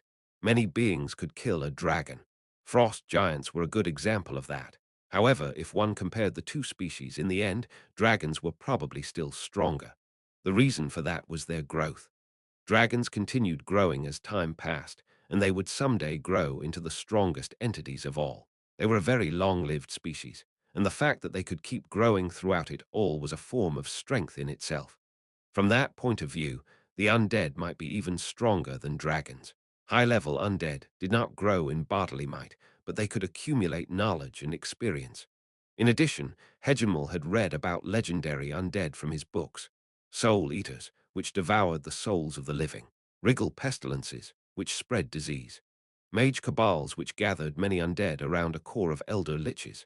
Guffendera Argoros, the undead dragon that lurked in a mountain of the dead and used psychic-type magic. Astral rippers, masses of shadows which stalk the valley of shadows, and so on. This elder Lick must surely be a legendary undead creature whose name had gone down in the history books. However, it would seem the dwarven libraries had not recorded it. Hegemel slowly rose. He felt like the elder Lick was appraising his body. He was ashamed by his decidedly undraconic frame. I see. So dragons that live in these frigid environments store fat under their skin. Although I thought frost dragons were immune to the cold, or could it be that you were storing up nourishment in case you couldn't obtain food. No, it's not like that. I am the only one who's like this. Who that is to say, you're a rare specimen then. Is that what you mean? Hegemel was not sure if he had any value for being rare, but there was nobody else in his family like him. Therefore, it was a correct statement. That might be so, Gown Sama. Really now, the elder Lick said. Then he continued in a quieter tone, killing you would be a waste then. Hegemel's keen draconic hearing picked up those words. He struggled desperately to keep his breathing under control. It would seem he had made another correct choice, which would permit him to live. Are there any other dragons? Yes, there are. There are 4 dragons older than me, 6 around the same age as me, and 9 who are younger than me. Ho! The elder Lick seemed very happy, but Hegemel was sure he had some sort of evil scheme in mind. How many of them are stronger than you? The 4 who are older than me are all stronger than me. The dragons of the same age as me are also stronger than me. I might even lose to my younger siblings. Hegemel could not say that. After all, if his value dropped in the elder Lick's eyes, he might be killed on the spot. I see. Then, what tier of magic can these elder dragons use? Are they only capable of arcane spells? The strongest of them can use magic of up to the 3rd tier. As you have said, it is arcane magic. As dragons grew, they naturally acquired the ability to use arcane spells even without going out of their way to learn them. However, they could only cast a few spells. Even Hegemel's father could only use 3 spells of the 3rd tier. What? They only have 3rd tier spells. The elder Lick seemed disinterested, but then he perked up as though he had noticed something. No, I should probably ask. What if this is just a ruse? They say that a mighty eagle hides its claws. Is it possible that the strongest dragon there can use 8th tier spells? No, it's impossible. Or rather, besides, 8th tier spells could not possibly exist. Would it be better to tell him that? No, he could not. The truth sometimes hurt more than lies. If he gave offense to this undead magician, there was no way he would prosper from it. No, he can't possibly use spells of such a high tier. I once heard that he had learned a 3rd tier spell of flame resistance. He should probably say that right. His father was not a foe who should be underestimated. I see. Well, it's only natural that one would want to cover up one's weaknesses. This nonchalant tone made Hegemel feel uneasy. Aura. Yes, Ainz Sama. It would seem the dark elf was called Aura. Judging by her smell, she was probably a female. The other one who looked like an elf did not have a female scent about her. In fact, she had no scent at all, much like the elder Lick. I'll give you this dragon. I recall you said you wanted one. Thank you very much. But can this chap fly? 2 pairs of eyes looked at him, one filled with doubt, one apparently saying, that's a good question. I can probably fly. He might have been a hikikomori, but he ought to be capable of flight. Flying was the same as walking for dragons. There was no way he could forget how to do so. Hegemel gave that answer as he regretted the fact that he had not flown here. Then I'll take him, Ainz Sama. And then I need to show him who's the boss around here and make him obey me completely. Before Hegemel could wonder what exactly she was going to do, he felt thousands of frigid razors impale him. He was dead. There was no doubt that he was dead.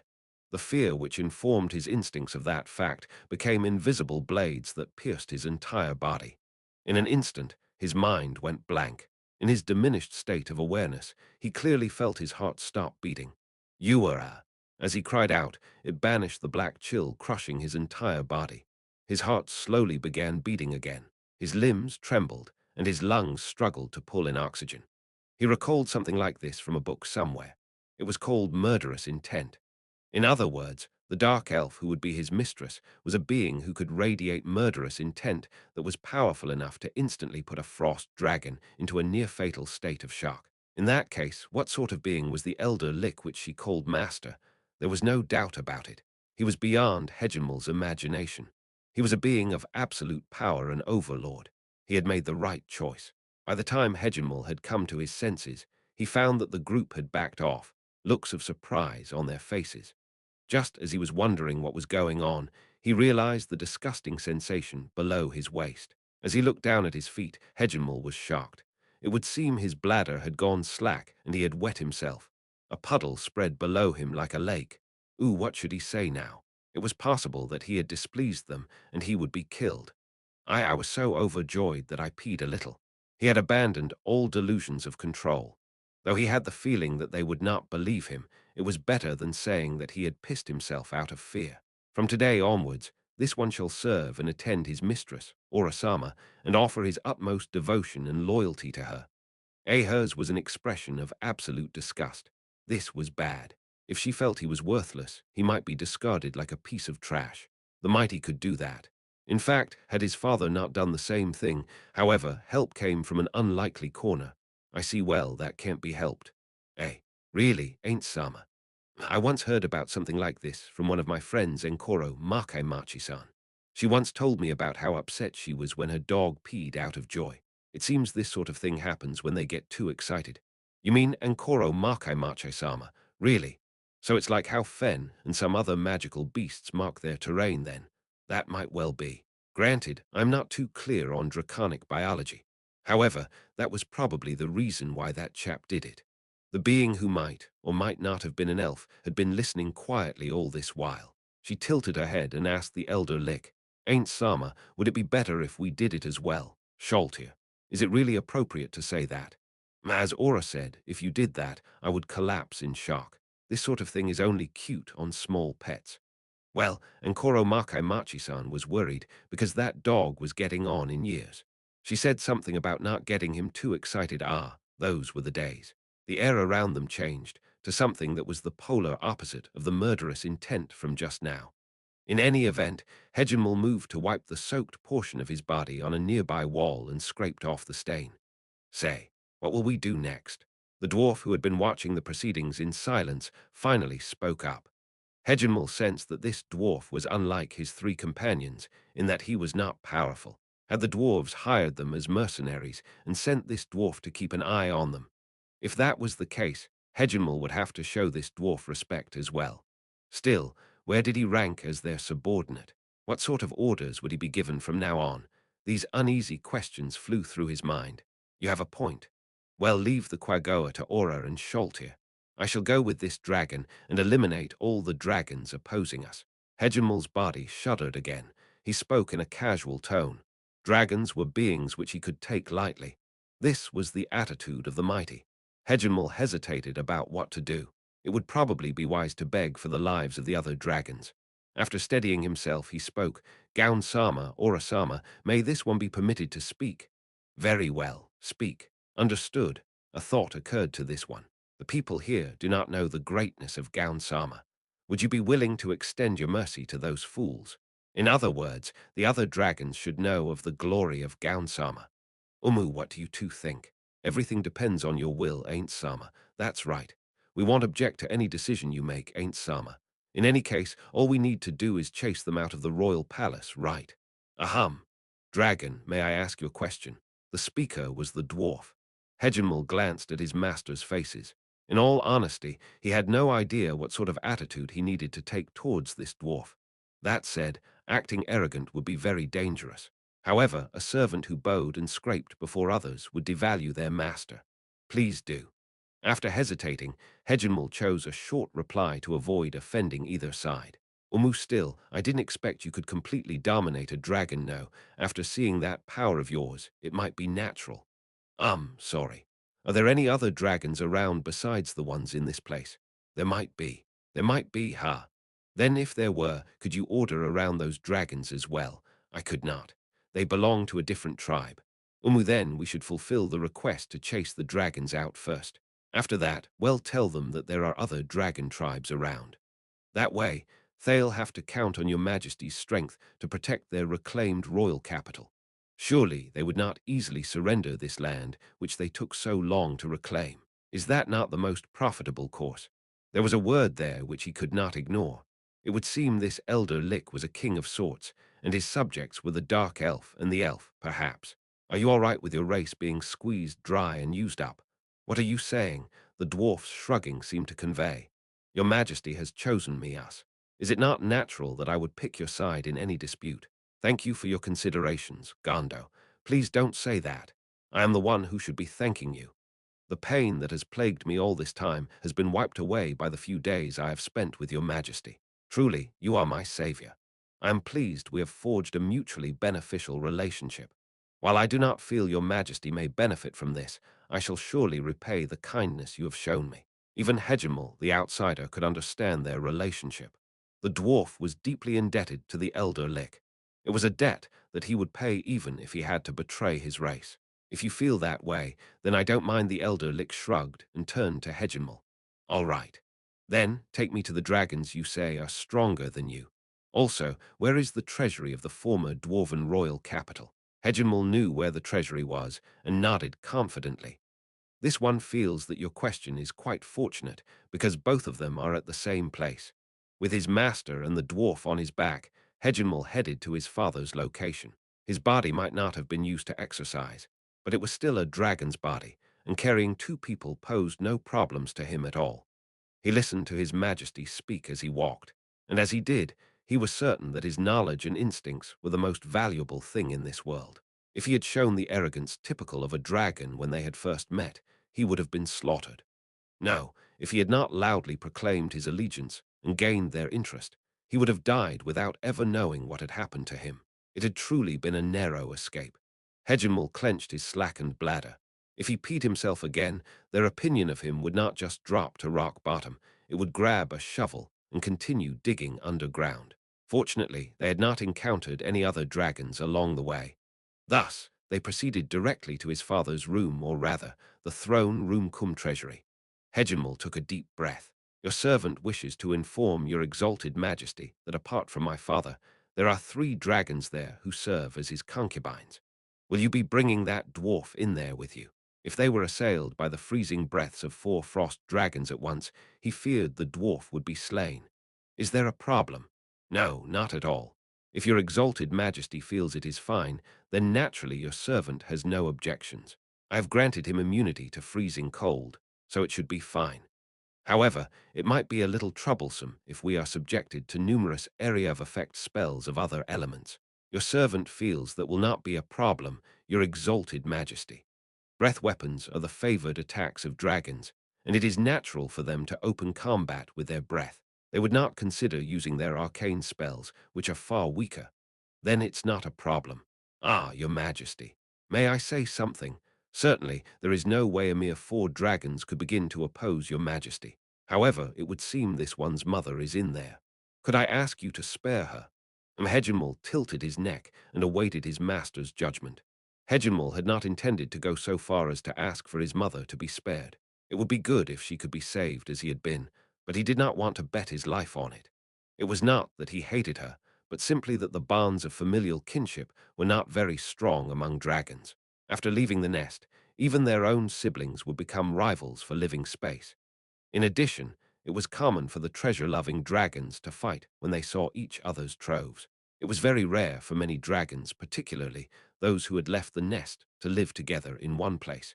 It would never happen at all without an overwhelmingly powerful dragon to gather them. In that sense, his father Oliserdok, who had united everyone as a family against external enemies, was an anomaly. One might even call him wise. It can't be helped. I shall try to let your mother survive. Thank you very much, your exalted majesty. The words of praise immediately fell from his mouth, because he did not wish to displease the person showing him such largesse.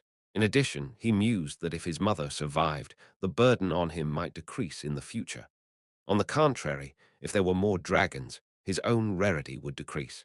If he did not want them to think his death would not be missed, he would have to do everything he could to please them. Still, your exalted majesty seems a bit too a. From now on, you may use Sorcerer King or Ainz as well. Was it a trap or was it a test?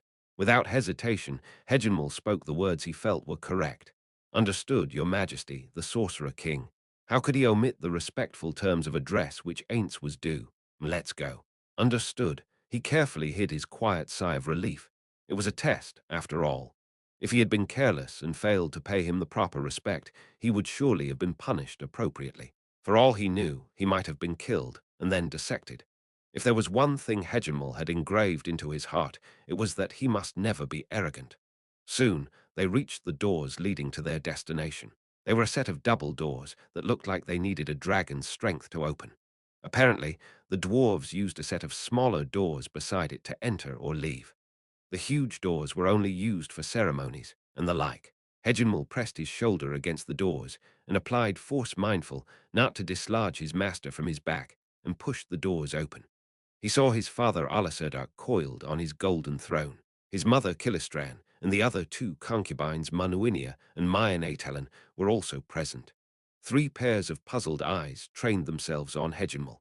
One more pair looked in a different direction at the people mounted on his back. That last pair belonged to his mother, Kilistran. Before anyone else could speak, Hegemul shouted, "He who sits upon my back is the sorcerer king Ainz Ooal Gown. He is the king who shall rule this land and us dragons. Strictly speaking, he was the servant of Aura the Dark Elf. However, it would be easier for them to understand this way, and in any event, he had made this declaration after seeking and receiving permission to do so." Silence filled the room as the words faded. It took some time for the other dragons to parse the words Hegemul had just said. "Have you gone mad, you little whelp?" In an instant, his father's anger boiled over. That was only natural. His father was the lord of this land. No, the former lord. Thus, it was a natural reaction for him. He rose from his cold position and took a fighting stance that would allow him to pounce right away. In truth, it was very scary. Between himself and Alaserduk, there was no doubt that his father was stronger. It was not simply a matter of might and toughness, but there was also a vast difference in terms of battle experience. In addition, Alaserduk's body was also leaner and more conventional in comparison to Hegemul's. Saying that Hegemul had no chance of victory was stating the obvious. However, he had no choice but to make that declaration. According to Hegemul's books, no follower would ever make their master state their identity. Therefore, he secretly looked at his father with an expression which said, "It wasn't my idea." However, it was completely ignored. The angry glare was targeted at Hegemul alone. In the eyes of his father, who believed that dragons were the strongest race of all, people like his master and the dwarves were not worth considering. "King of dragons, will you submit to me in exchange for your life?" "The hell you say, you damn skeleton." How could he be a skeleton? Hegemul wailed internally. At the same time, there was a certain indignation at the fact that he had not picked up on the treasures his master wore. Perhaps he was so angry that he had not even noticed. If I hadn't aggravated him, maybe he wouldn't have ended up this way. No, that was impossible. For all he knew, it might have been even worse. As Hegemul's mind whirled with delusions, a look of surprise appeared on his father's face. "No, wait. What are those clothes you're wearing?" Perhaps after calming down somewhat, his draconic nose for treasure had kicked in. Hegemul felt that this was very bad, and he looked around for help. However, all the concubines had the same excited look on their faces, a bestial hunger for treasure in their eyes. Only his mother was trying to surreptitiously leave this place, but she had no intention of helping her son. "This is the first time I have seen such treasure.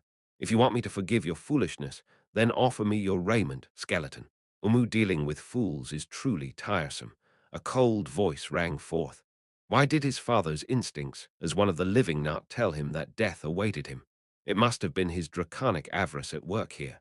"You idiot. You've just thrown away the only chance you had to survive.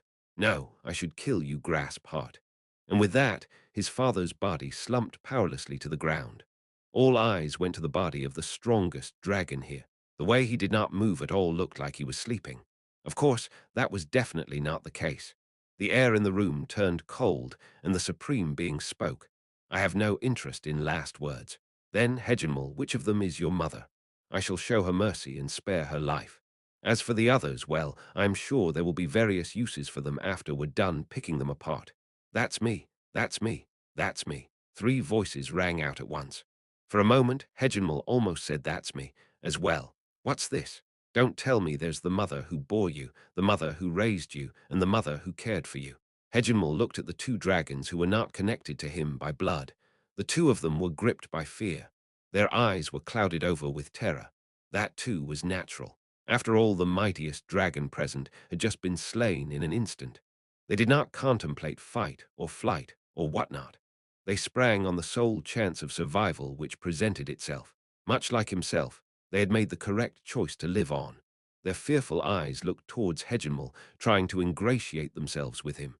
How would they react if he said, "No, I only have one mother"? His absolute master would surely slay the other 2 without any hesitation.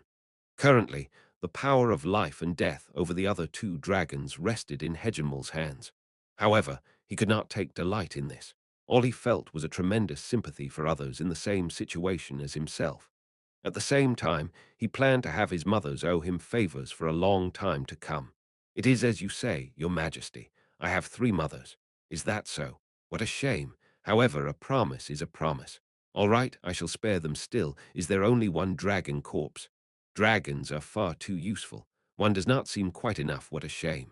After peeking around, the 3 concubines bowed before Ainz in the pose of submission.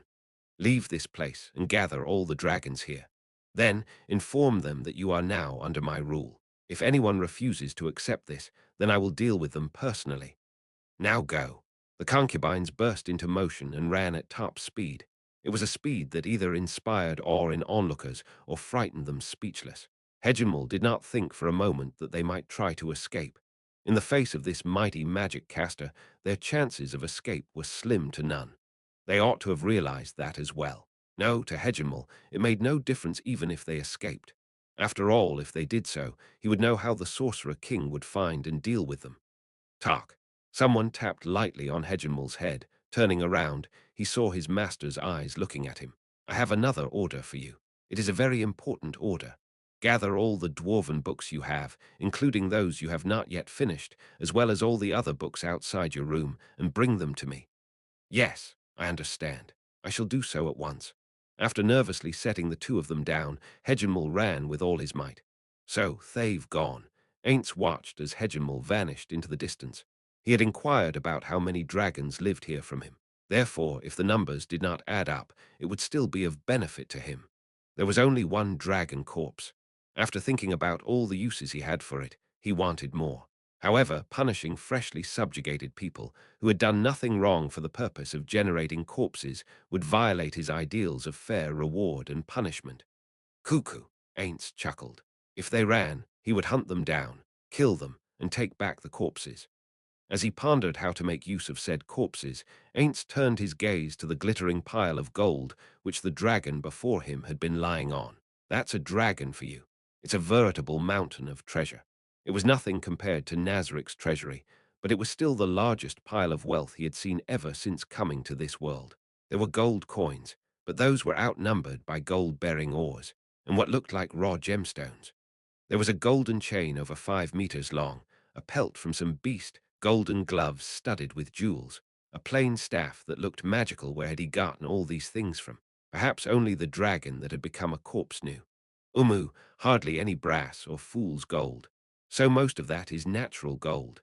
Is that a dragon's sense of smell at work? Gando muttered all that to himself as he studied the glittering ores. Are those any different from gold? Ainz thought, and he resolved himself to properly appraise them once he got home. I trust there are no problems with exercising my victor's rights over the dragon's hoard. Those rights are yours, of course. However, how about trying to open that while nobody's around? Hoo-hoo. You're quite the villain. It's purely for research, of course. Then please tell me if there is anything you desire, your majesty. According to that dragon, there's no ledger of treasure or anything, but it might not be good to take a dwarven treasure that's too famous. Why not say the dragon took it? If that happens, they might request that your majesty return the dragon's hoard. No. While I don't think the council will say anything to your majesty, it would be best not to sow the seeds of future conflict, don't you think? It is as you say. Then I shall open the door to the entrance. It's better if less people know about what will happen. Please, your majesty. Ainz and Gando went about their respective business. First, Ainz used Gate to bring over his 8 edge assassins. I have an order for you. Search this palace, hidden rooms included, and bring all the books you find to this place. If you meet any dragons, say you are my subordinates. If you are attacked, you may kill them. However, avoid making the first move. Also, while I doubt there are any around, there might be powerful beings present, so move in groups. If you encounter any such entities, prioritize bringing that information back to me. Since the books were written in Dwarven, only Gando could understand them, so Ainz had no choice but to let him read them. As he watched his subordinates disperse through the royal palace, Ainz chucked the dragon corpse through the gate. First, he'll harvest all the materials, and then process them. And then, if the dragon is willing to accept resurrection, he'll have another batch on hand. Though I doubt that's likely, as Yuri Alpha of the Pleiades looked at him, he ordered her to store the corpse on the 5th floor. In order not to let the corpse rot, he ordered her to put it on ice. Your Majesty, there are no signs that it was opened. It would seem the treasure should still be in place. Really now. Then I shall open it. He bade Yuri farewell, and after the great doors closed, Ainz stood before the entrance to the treasury. As he recalled his Yggdrasil days, elation soared in Ainz's chest. It had always been an exciting experience to encounter a treasure chest-shaped drop. Even if there was only a single data crystal inside, one would not know before opening it. He felt that same excitement now. However, it was forcibly negated. Every time his joyous emotions were cancelled, it gave rise to some measure of displeasure. Even so, it still enlivened him somewhat. Ainz took out a magic item which looked like a board. It was an artifact, Epigone. 8. It was a magic item which could only be used 7 times, but it possessed the lock-opening abilities of a level 90 thief.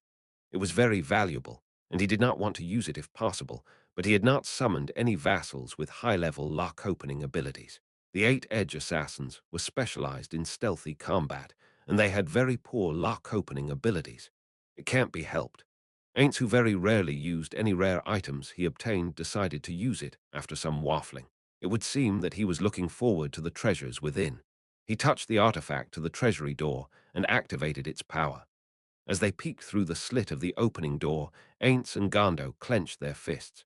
Neither of them said anything, but their expressions said everything. The glitter of gold was little more than a trick of the light. Without any light, it would not shine. However, what they saw was a massive pile of treasure that seemed to shine from within. Unfortunately, the word tidy could not be applied to it. Amazing. Much like the dragon's hoard, the dwarven trove could not compare to that of Nazarick, but to Ainz, it was also a commendable sum. Ainz picked up a gold coin. He had never seen coins like this before, and it did not look like the gold pieces used for trade nowadays. However, it did not feel like it was dwarven-made, simply because of the profile of a human carved onto its surface. They say that in the past, the dwarves traded with the huge human nation which ruled the area around this mountain range. This must be a portrait of the ruler of that nation. Runesmiths flourished then. It was their golden age. Umu. Ainz flicked the coin from his fingers, dumping it into the pile of treasure. Gold clinked against gold, producing a crisp sound that pleased the ears. Then, please excuse me for a moment while I look for technical manuals and any items made by runesmith researchers, and so on. Do so, I will look around myself. Pandora's actor would probably be very happy to see this. As he recalled his bizarre attitude, the mental image of Ainz making sure the treasury's door was properly locked came to mind. He saw armor and weapons seemingly buried by gold pieces. Would that not damage them? Why did they not mind that damage? I see. If it was neat and tidy, then any thieves who got in could quickly find the treasure they were looking for. So instead they messed things up. If that's the case, then they might use that old dodge as well. Gando, I have something to ask you. Is it possible that there is a secret door under this mountain of treasure? Gando looked back in surprise. I see. It's not impossible, but even if there were, it would be very difficult to find. After all, we would have to move out all the treasure in here. At the very least, they would need to move the gold coins. Then, we could estimate the distance from this level to the one below, and if there's a discrepancy in height, we'd be right then. I feel that even if one wanted to put in a secret chamber in this place, it wouldn't be anything more than a sliding secret door to hide several pieces of treasure. Measuring thickness would also be quite difficult. Also, since this is the treasury, the walls and floor would naturally be thicker. Gando's gaze seemed to be asking what they should do next, but Ainz shook his head. Frankly speaking, taking the items from here felt like a complimentary gift. It seemed a waste to go to too much effort for it. That is not our reason for coming here, and we do not know if it really exists. Wasting too much time and effort on it would be foolish. In any event, once the dwarves come to reclaim their city, we will have them serve as witnesses and buy those items at their proper price. I understand.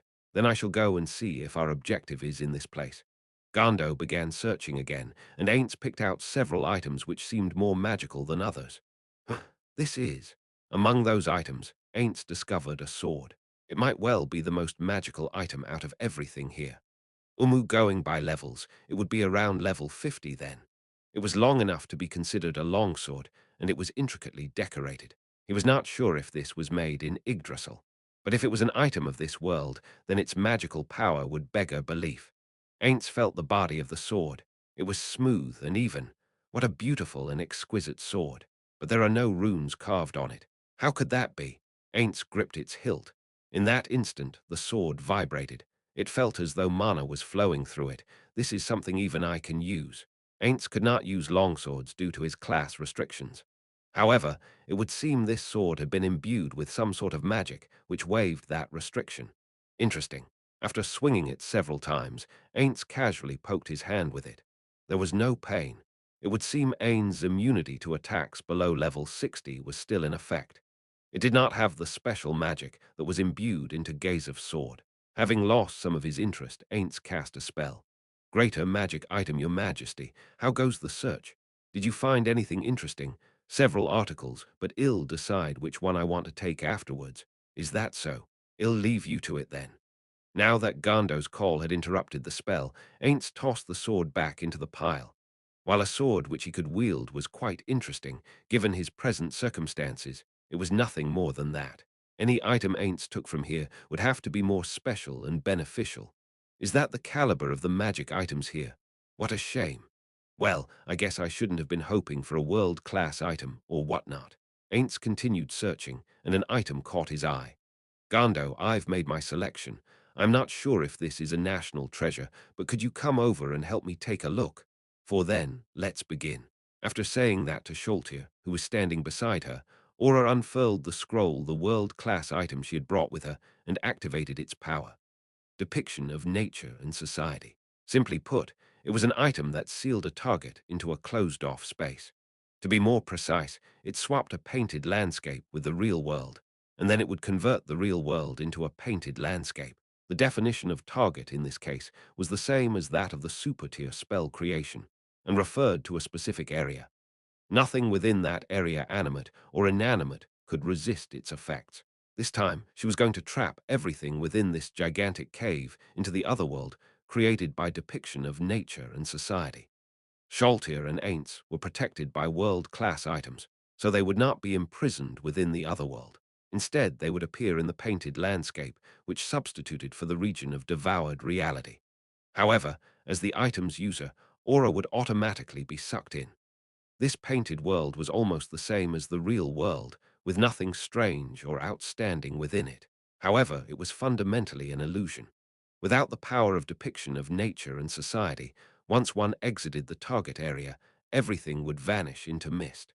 In other words, any treasures gained from within the painted world would also dissolve into mist. Of course, the two of them had entered this oublieted segment of reality of their own volition. Normally speaking, world-class items could not affect holders of other world-class items, but it would be a different matter if those holders accepted that influence. All that was thanks to a patch from the devs. One could choose from 100 other worlds to overlay onto the targeted portion of reality. For instance, there were lethal lava lands which dealt ongoing fire damage, boreal landscapes which dealt ice damage, thunder plains that rained down lightning strikes at periodic intervals, monsoon regions where visibility was practically zero, or mist-shrouded worlds as basic options. The strange thing was that there were also battlefields which could be overlaid. After a certain period of time, a sizable number of reinforcements would show up to attack the enemy. However, these troops would only be about 60 as strong as their opponents, so they were generally limited to depleting the enemy's resources. If one-on-one confrontations were desired, one could instead face the enemy with an equal number of stronger entities, each of which had 80 of the user's power. Due to this ability, it was quite a useful item if one's objective was to defeat the opponent. The most fearsome aspect of this item was not drawing people into another world, but that it allowed the user to choose which targets would suffer its effects. The user could also choose these effects. In other words, even if the user created a region of molten lava, they could exempt chosen people from the fire damage it inflicted. However, it had its weaknesses. Unless specific otherworlds were used, one of 40 escape routes would be randomly chosen during each activation. And if the enemy managed to escape via that route, ownership of the item would transfer to the enemy. Of course, none of these escape routes were simple, but the fact that one could seize the item without defeating its holder meant that obtaining it was easier than most other world-class items. This time, Aura chose one of those specific other worlds, a simple region of sealed-off space. Besides being trapped, the enemy would not suffer any deleterious consequences. However, there was only one specific way to escape from this place.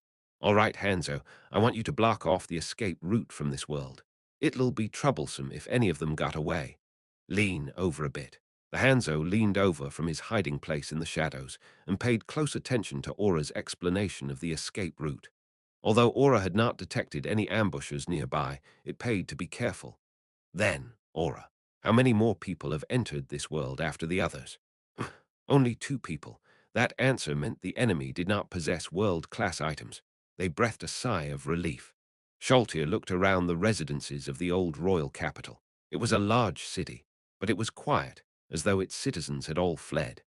They had to quickly capture the clan lord, the ruler of the Quagoa, and convey the supreme being's words to him. However, their visibility was impeded by the houses, and they could not find the place where he was staying. Can you burn those houses away? I can't. However, I could create a hazardous environment to deal damage over time. For instance, if there were a line of log houses, we could create a lava region and burn them to ash. That might kill them all, so you can't do that. Yeah. Still, I could activate it briefly and deal with everyone who survived, but it would be a shame if their ores melted. The Quagoa fed their children metal and the like, so there ought to be large quantities of metal or raw ore and minerals lying around. Destroying them would be a waste, and Sholtir agreed. Besides, Ain't Sama's order was to see if they were willing to flock to our banner. And then he said that if they refused, we would cull their ranks to a specific amount. Sholtir. After seeing Aura narrow her eyes, Sholtir realized what she was getting at. It'll be fine. I won't mess up this time. I absolutely won't mess up. If only that were the case. I think I get it now. You have to use your head, shall we? Let's go. Then, can I leave the thinning of their numbers to you? I think I'm more suitable for that task. Are you okay with that? Aura's strength was tied up in her magical beasts, so she was not as good at this sort of thing. Yeah, if Mare were here, he'd trigger an earthquake and wipe a whole bunch of them out. That boy has the strongest area attacks in Nazarick. I'm pretty confident in that field, but my power is limited in a place like this. Speaking of which, using an earthquake to obliterate them would not fulfill their master's command of selection. If she could do that, then she could simply summon her familiars to perform an indiscriminate massacre. So you've already received orders like that. All these tasks were for you to learn, Sholtir. Aura repeated the orders their master had handed down many times. That's true, Sholtir replied, and then she mentioned something she had been thinking about for a while. Judging by the strength of the enemies we've encountered so far, it doesn't look like there's anyone here who could defeat a Death Knight. Then, could it be that they were beaten by chance? It's more likely that they used an item or defeated them with a summon that was later. Recalled it's quite rare that Ain't Sama's predictions are wrong. Sholtir realized Aura was staring at her. She did not want to ask why she was doing so. What? Did I miss something? It's not like that, Amar. What a dummy, a look of displeasure crossed Sholtir's face. If she had missed something out, then why not just tell her directly? It was a while before Aura gave her answer. Say, how could Ain't Sama make that sort of mistake? Was getting the Death Knights defeated part of Ain't Sama's plan? It's true that Death Knights made by Ain't Sama have very high stats. Nobody we've encountered so far should have been able to defeat them. Aura thumped her fist into her hand. Is that possible too? She wondered. I see. So it's possible that he intentionally let the opposition kill the Death Knights. I didn't think that far ahead, but I wanted to say that his predictions weren't wrong. The Death Knights went down with the bridge, but I think they died from the fall. Their footprints were there when we passed through that fortress, but they weren't there on the other side. In other words, they were defeated halfway through. That means there's only one reason they could have died. If that was the case, does that mean this has exceeded Ain't Sama's predictions? I told you, it's not like that. If Ain't Sama was talking to you seriously, it might be like what you said, Sholtir. What do you mean by that? Sholtir knitted her brows, unable to understand. Aura went and stomped her feet. What do you mean? What do you mean by that? I told you, right? Ain't Sama already knew that the Death Knights died from falling into the Great Rift. Why don't you think about what happened back then? You see, when Ain't Sama was explaining things to you, I wanted to ask if the Death Knights had been pushed to their deaths, but Ainz Sama looked right at me and ordered me to be quiet. Didn't you notice? It was in the moment when he gave his instructions. Sholtir blinked in surprise. She had seen her master make that gesture. At first, she had thought it was because he wanted Aura to keep quiet because he was saying something. However, that supreme being was a genius strategist, so Aura's explanation was more likely as opposed to her potentially flawed reading of the situation. Still, if that was the case, why had he explained all that to her? What kind of face are you making? Think about it a little and you'll know. Aura's absent-minded words made Sholtir's heart shrink like it was being tossed around in a whirlpool. Could it be for me? Did he do that on purpose to train me? Is that what you mean? What other answer could there be? Along the way, you said there could be a strong enemy and asked Ain't Sama many things. If you knew they had fallen into the Great Rift, would you have asked so much? Ah, can you keep this a secret from Ain't Sama? It's all because you doubted Ain't Sama. You say I doubted Ain't Sama's ability. How could that be? Sholtir hoped that she could keep quiet about how she had come out and said that she did not trust the prowess of a supreme being. Well, just keep it a secret. Just as Ain't Sama wanted me to keep it a secret from you, you have to watch your lips too. Of course. When one reflected calmly on this, Aura had committed a mortal sin, that of ignoring a supreme being's orders. However, that was because she felt Sholtir had shown disrespect to the Supreme One, so was it me or Aura who was rude to the Supreme Beings? Or was it neither of us? Sholtir's head ached, and she decided to stop quibbling and not brood about the matter of keeping secrets. Still, isn't that a sign of disrespect in itself? Speaking of which, if they don't submit to Ain't Sama, he said something about cutting them down to about 10 people. While he did say to spare some of the females, what about the children? Did he specify to leave a certain amount alive? Although, don't they get stronger by eating metals as children? And if we're going to rule them, wouldn't children be easier to brainwash? Sholtir, an evil grin appeared on Aura's face. If Ain't Sama didn't leave any specific instructions, that means it's a test, right? While we could always send the Hanzos to ask for directions, Ain't Sama said he left it to you, right? So I think Ain't Sama wanted to see how you would deal with it. Can our number one floor guardian take good care of this task? Sholtir smiled thinly by way of reply. She had been thinking about this ever since she had been given her orders. 4,000 males and females and 2,000 children ought to be enough. My guess. You seem to be handling this pretty easily, Em. Aura fell silent and cupped her hand to her ear. Sholtir knew what she was doing and kept as quiet as possible. In the end, she was all smiles. Ah, I heard what sounded like a large group of Quagoa making their move. Are they fleeing or are they deploying their forces?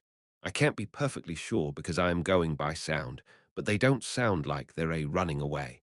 It's more like they're a dispersing outside the city. Apparently, there were 80 Quagoa here. Demi-humans were the kind who grew stronger with age.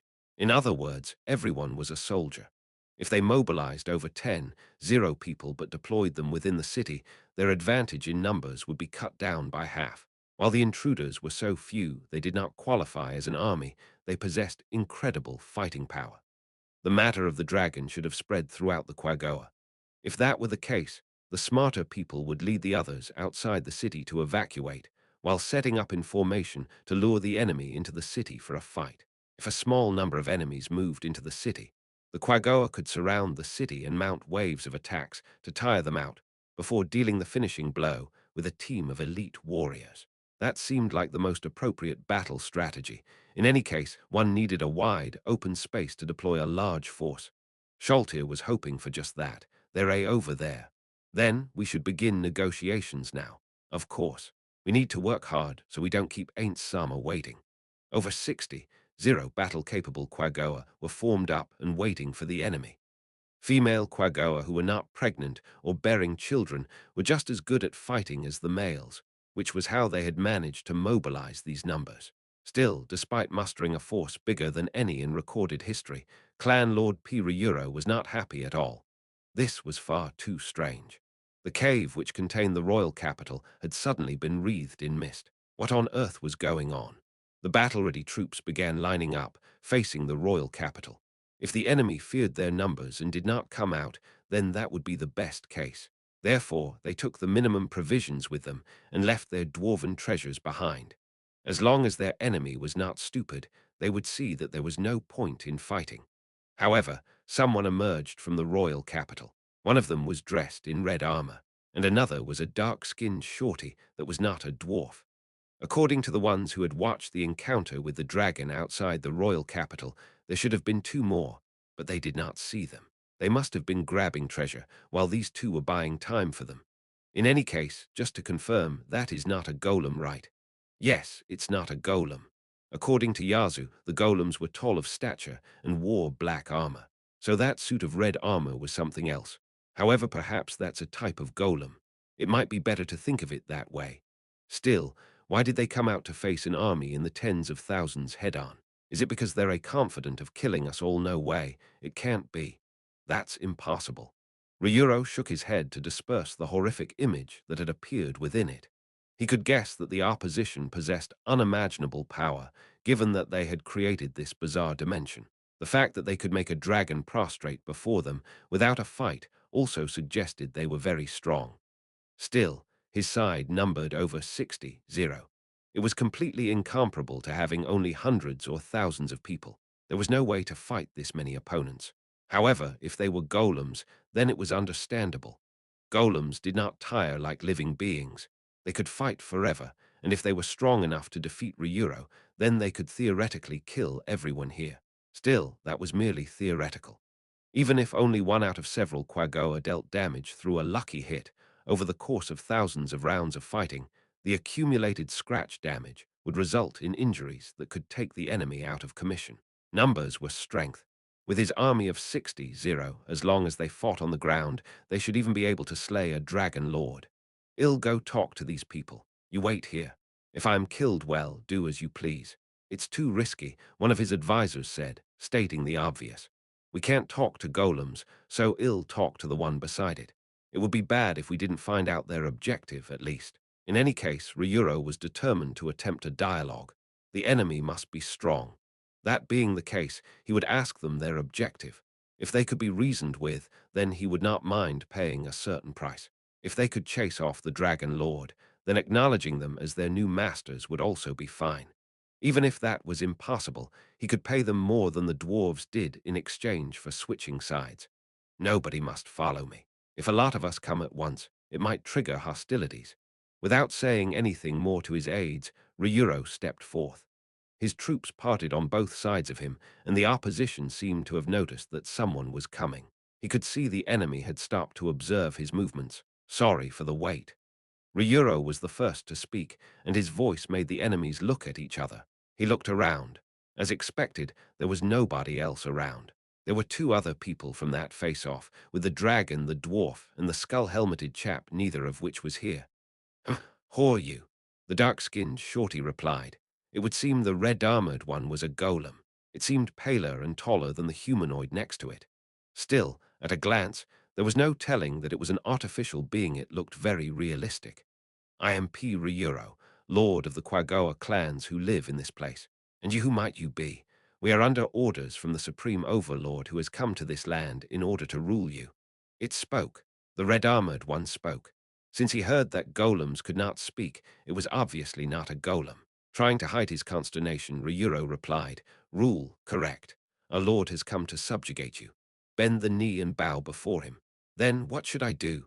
Ryuro thought fast. He did not mind bowing and welcoming a new ruler. All they needed to do was grow strong beneath that ruler and then overthrow them. The problem was that they could not submit to the opposition without knowing their power. They might have made that dragon kneel before them, but that dragon was not the Dragon Lord. For all he knew, after bending the knee, they might be made to fight the Dragon Lord. There should be two more of you. What happened to them? You do not need to know. You are only allowed to say if you accept our rule or not. They were not revealing anything to him. That would mean that investigating the enemy's intentions, whether or not they truly intended to fight in earnest, was very important. You say you want to rule us. However, it is very difficult for us to accept your proposal without knowing your strength. Does that make sense to you? In other words, he was implying that if you tell me how strong you are, I don't mind being ruled by you. However, the two of them merely looked at each other and shrugged. Is that so? Our orders state that if you will not accept our rule, we are to reduce your numbers until you are forced to bend the knee. After that, you are to kill yourselves until there are only 4,000 males, 4,000 females, and 2,000 children left. You should be able to differentiate who is more valuable, am I correct? Then, once there are only 10 of you left, we will take you back to our country, the Sorcerer Kingdom, where you will be put to work. Fear coursed through the clan lord for an instant. It was not because of the cruel content of the message. It was because they had delivered it in a matter-of-fact tone that was completely devoid of arrogance. He felt that these two people could actually do it. Yes, these two people could kill an army of over 60. Were they mad? Were they overconfident? Or that unbelievable attitude left Ryuro at a loss for what to do next? They could not listen to such insane orders without so much as a fight. Perhaps they had sensed the hostile intent from his side, but the two of them looked at each other, and their faces twisted into grins. The dwarves were hairy, so he could understand them. These two people had no hair except on the tops of their heads, so he could not read their expressions. Such was the gulf between two different species. W8 he could not finish his request for them to wait. Then I shall now begin reducing your numbers to an acceptable level. That being the case, do not give your clothes to anyone else. Normally speaking, the Quagoa did not wear clothes. After all, they were covered in fur from head to toe.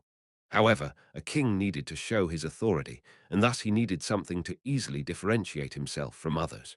That was why he wore clothing and a crown made by dwarves, with the sigil of the clan lord. At the same time, he could let others wear them to serve as doubles for him, in order to deceive enemies from other races.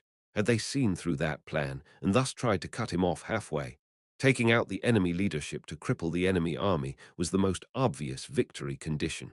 However, why had they not done that? No, that's not it. There's another reason for that. Could it be that must be it?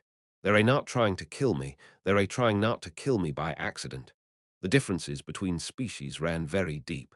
However, as long as he wore his clothes, they could tell who the clan lord was, and thus they would spare him. That was the meaning of their haughty declaration. Then, isn't it about time you went back? We will start once your side moves towards us. I would be glad if you picked out the ones you wanted to survive before that. Hurry up and go back. They waved him off, indicating that he should return. In other words, there was no need to negotiate any further. This was far too different from his expectations. I told them I was willing to bend the knee, but why couldn't they make even a little concession? If they aren't even willing to do that, does that really mean they view our lives as worthless? In the face of this arrogance, the clan lord struggled to suppress the terror overflowing from this heart. In any case, they can't possibly cut the 60 people here down to 10 yes. That must be it. They must have lost their minds after seeing our forces. Under normal circumstances, that sort of thinking would be correct. Even dragons could not reduce their numbers by such large amounts. In that moment, realization struck the clan lord. Could it be that they intend to mount flying hit-and-run attacks? If they fought like dragons, then things would be very tricky. Deploying in a wide-open area like this would be detrimental instead. Then, should he pull his forces back to the residential district? However, that would be very dangerous. If the enemy could destroy buildings, then it would cause great damage to their homes. In the end, this was the only place they could fight. After returning to his troops, the clan lord gathered his aides. Was that a golem? What happened? You look very uncomfortable. His expression must have frightened the other two. The clan lord patted his face and gave his orders. In any case, gather the blue and the red Quagoa. Will they be a personal guard? Not just that. Gather all the exceptional individuals of each clan together. Ryuro gave voice to a mighty cry. It was a cry infused with the skill he had obtained when he had ascended to the position of clan lord. As he saw his army of over 10 charge the enemy in response to the cry, he even felt a little pleased. However, the results of that charge were too horrible to watch. Like a flow of water striking a wall, the charging soldiers struck an invisible barrier and were sent flying. What splashed everywhere was not frothy water, but Quagoa, or what used to be Quagoa. Perhaps a sight like this would be fitting of dragons or giants, but their opponents were creatures that were even smaller than Quagoa. There flying, one of his aides muttered dumbly to himself. This was not a metaphor. The charging Quagoa were literally flying through the air. Neither did they do so one by one. Several dozens of them were sent flying all at once.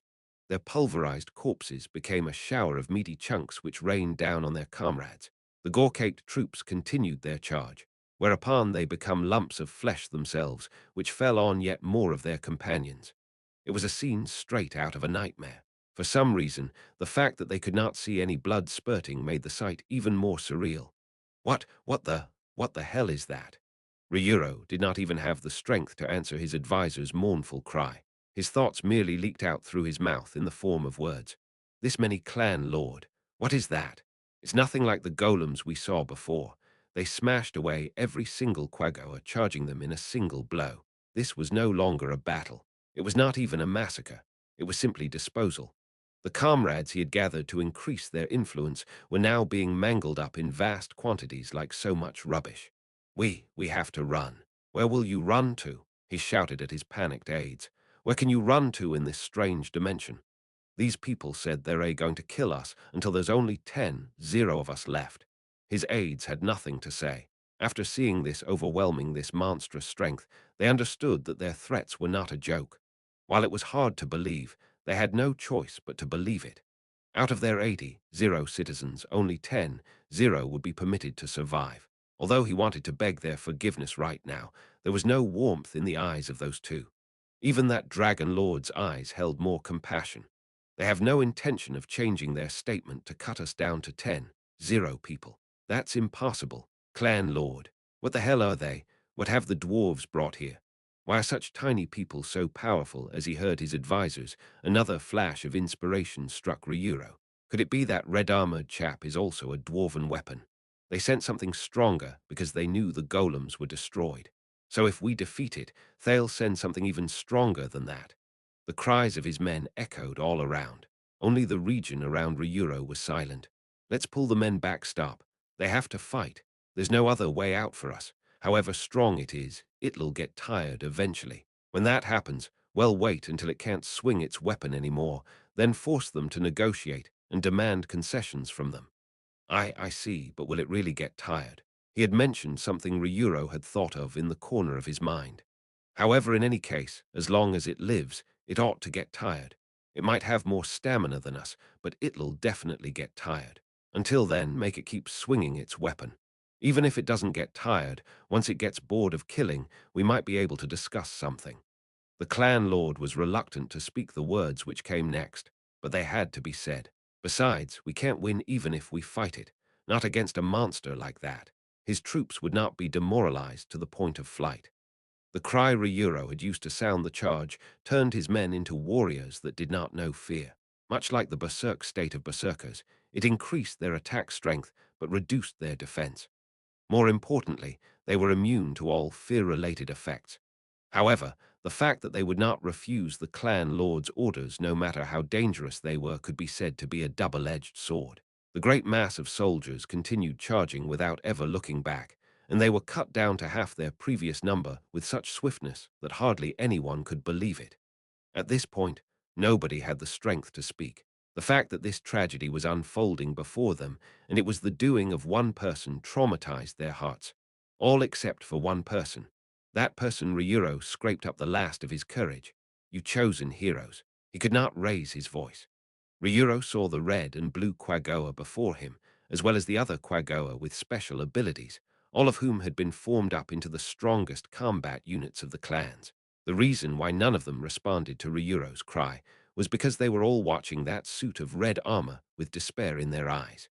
They too must have felt that they had no hope of victory. When they had first been gathered, their eyes had shone, but now there was no light in their eyes, as though they were dead. He had chosen not to drive them berserk to preserve their defensive strength, but it had been the wrong decision. The clan lord raised his voice to try and psyche them up. You are our ace in the hole. The enemy has killed many of our comrades, so it should be tired. You will be able to make it suffer. It ought to be tired, he said that, but there was no sign of it. That red suit of armor showed no signs of stopping as it cut every single quaggoer, which charged it to pieces and sent the chunks flying into the air, swinging and thrusting its strange lance-like weapon without end. That's right, no matter what, it's living, so it'll get tired. You can do it. Go, our heroes. With a prayer in his heart, Ryuro sent out those heroes. He gave his men orders to clear the path to the red suit of armor. Then the heroes would assault the red armor. Ryuro closed his eyes. My lord, mighty clan, lord of us all. After hearing his aide's trembling voices, he slowly opened his eyes. You don't need to say anything. I know. I saw it too. Nothing had changed. That was right. It had made no difference. Just like the regular soldiers, the chosen heroes had been chopped into mincemeat and sent flying as lumps of flesh. And it had all happened in an instant. They had met the same end as the regular soldiers. So Ryuro could not say anything else. Although he did not know what that red suit of armor was, it was something which was undoubtedly stronger than a dragon. Ryuro could no longer feel anything. If he simply waited quietly for time to pass, the outcome would be as the enemy willed it. Said they wanted 2,000 children. Pick out that amount. My lord, there's nothing else we can do. Even if there's only 10 of us, as long as we survive, someday, we can make the Quagoa great again. Nobody could say anything in the face of Ryuro's words. That was because everyone clearly understood in their hearts. They understood that there was nothing else they could do. Ryuro's head drooped powerlessly. It was as though he had been walking in a safe place and then suddenly ambushed by a monster. Speaking of which, what is the Sorcerer Kingdom anyway? Does it have anything to do with the dwarves?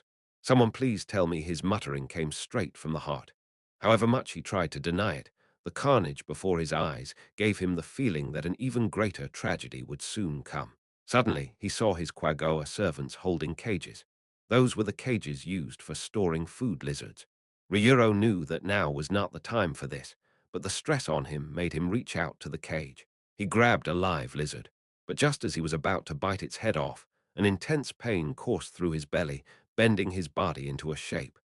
There was no way he could beat the absolute ruler who would soon subjugate his race. The idea of flourishing again was so outlandish that even he had nothing to say in its defense. No matter how many generations passed, they would never be able to rise up in revolt. The Quagoa of the Azurlisian mountain range would forever wear collars in service to their dreaded master. The wildly thrashing lizard slipped from Ryuro's hands and vanished between his men's legs. Ryuro went in what was more a sigh than a shout, and then he collapsed into silent sobbing from sheer misery. If you were that strong, you should have said so in the first place. Why didn't you tell me? The whimpering of the Quagoa lord, hailed by his people as the greatest ruler in their history, blended with the screams of the children as his own soldiers butchered them. Ainz and Gando left the treasury together. A flight of dragons bowed their heads before them. There were 19 of them in total, including Hegemel. In other words, all the dragons Hegemel had mentioned were here. Now there would be no need to hunt them down. It's good that they're all being obedient, but it's a shame that I don't have more dragon corpses should I find some excuse to kill a few more. No, that would be evil. Then why not let them breed and then harvest them later? Isn't that the same thing, most exalted sorcerer king? Your faithful servants have gathered before you. Hegemel spoke as Ainz was thinking. Putting aside his contemplations for the moment, Ainz replied, "Raise your heads." The kneeling dragons raised their heads as one. Due to the massive size of their bodies, they were far taller than Ainz once they rose, but there was no sense of them looking down on him. However, there were a few surprised looks among them. They had heard about it, but it was still hard to believe that Ainz had slain the Dragon Lord, their father. Or rather, even Ainz would think the same thing if he were in their shoes. There were many things which had to be seen to be believed. Just as Ainz was thinking that, one of the dragons roared, "I won't accept this. To think the person who killed father is actually what?" Ainz walked in front of the roaring dragon. Then he smiled and beckoned with his hand, as though to say, "Give it your best shot." The dragon swiped its claws at Ainz. They were fast, but not as fast as the troll he had fought recently. Ainz did not dodge them. He took the dragon's attack head-on. The dragon, who thought Ainz could not evade in time, grinned broadly. But when he realized that Ainz had no need to dodge, that grin froze on his face. After making sure that the dragon knew that, Ainz cast a spell. Grasp Heart. Ainz's gaze moved from the dragon, who had collapsed like his father, and turned to the others. Is there no one else? After that quiet query, the dragons were bowed even lower than they had been earlier, as though they were trying to lie flat on the ground. Nobody here doubted Ainz's power anymore. Ainz opened a gate and chucked the dragon's corpse through it. Then he took Gando and got onto Hegemel's back. His mother's back was larger, so mounting would be more suitable for a ruler than taking hegemony. However, Ainz had already ridden hegemony all the way here, so he might as well ride him the rest of the way. Leave this city. My subordinates should be waiting there. The dragon flight took wing in unison, and the Hanzos led them to a place where many Quagoa were kneeling down. The sight of countless Quagoa in silent prostration was quite bizarre, and as Gando saw this, he croaked hoarsely. Ainz was about to make the same noise himself, but he could not do such a thing in front of his guardians, whose brightly smiling faces seemed to say, "We worked really hard. Ainz Sama, as you ordered, we've finished the selection from the Quagoa. There are 4,000 males, 4,000 females, and 2,000 children. The rest are all corpses. Also, we allowed them to recover the intact bodies and place them elsewhere." I see. So they rejected my compassion, but now they cling desperately to their final chance for survival. What a bunch of fools. The clothed Quagoa kneeling in front of all the others shuddered visibly. Then, where is their king? Over there, Sholtir pointed. As expected, it was the trembling Quagoa. Before Ainz summoned him, he activated his halo of obsidian radiance. According to his research, that effect best suited a ruler. As he listened to the mutterings and whisperings from the dragon flight, he called out to the Quagoa Lord. "King of the Quagoa, raise your head." Yes. The Quagoa Lord's body shook violently as he raised his head. Then his eyes went wide, and he went still, as though he had been frozen. Ainz could clearly hear him going, "Here, I am known as a merciful king. The sin of not immediately accepting my proposal shall be absolved by the blood of your people. Yet, if you will give your lives and your loyalty to me, I shall guarantee your prosperity. Understood? We are your servants, and all our children and our children's children shall grind ourselves to dust in your majesty's service." A good answer. It pleases me. Yes, thank you very much. As though to terminate the conversation, Ainz waved his hand, as though to indicate that the Quagoa Lord could resume his submissive posture. Excellent. It seems all my practice paid off. The endless repetition of lines and poses before the mirror had finally borne fruit.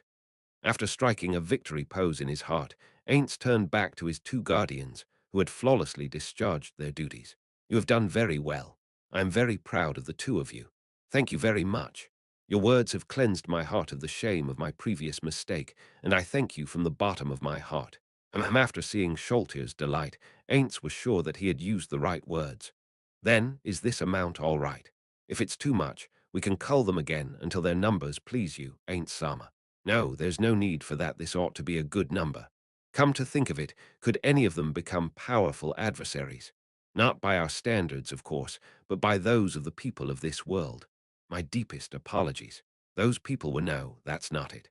The clan lord whom you spoke to was considered quite strong, although we never saw his strength. Is that so? While he was not sure how the Death Knights had been defeated, it was most likely a coincidence. For all he knew, they might have fallen into the Great Rift. As he thought of that, Ainz felt deeply ashamed.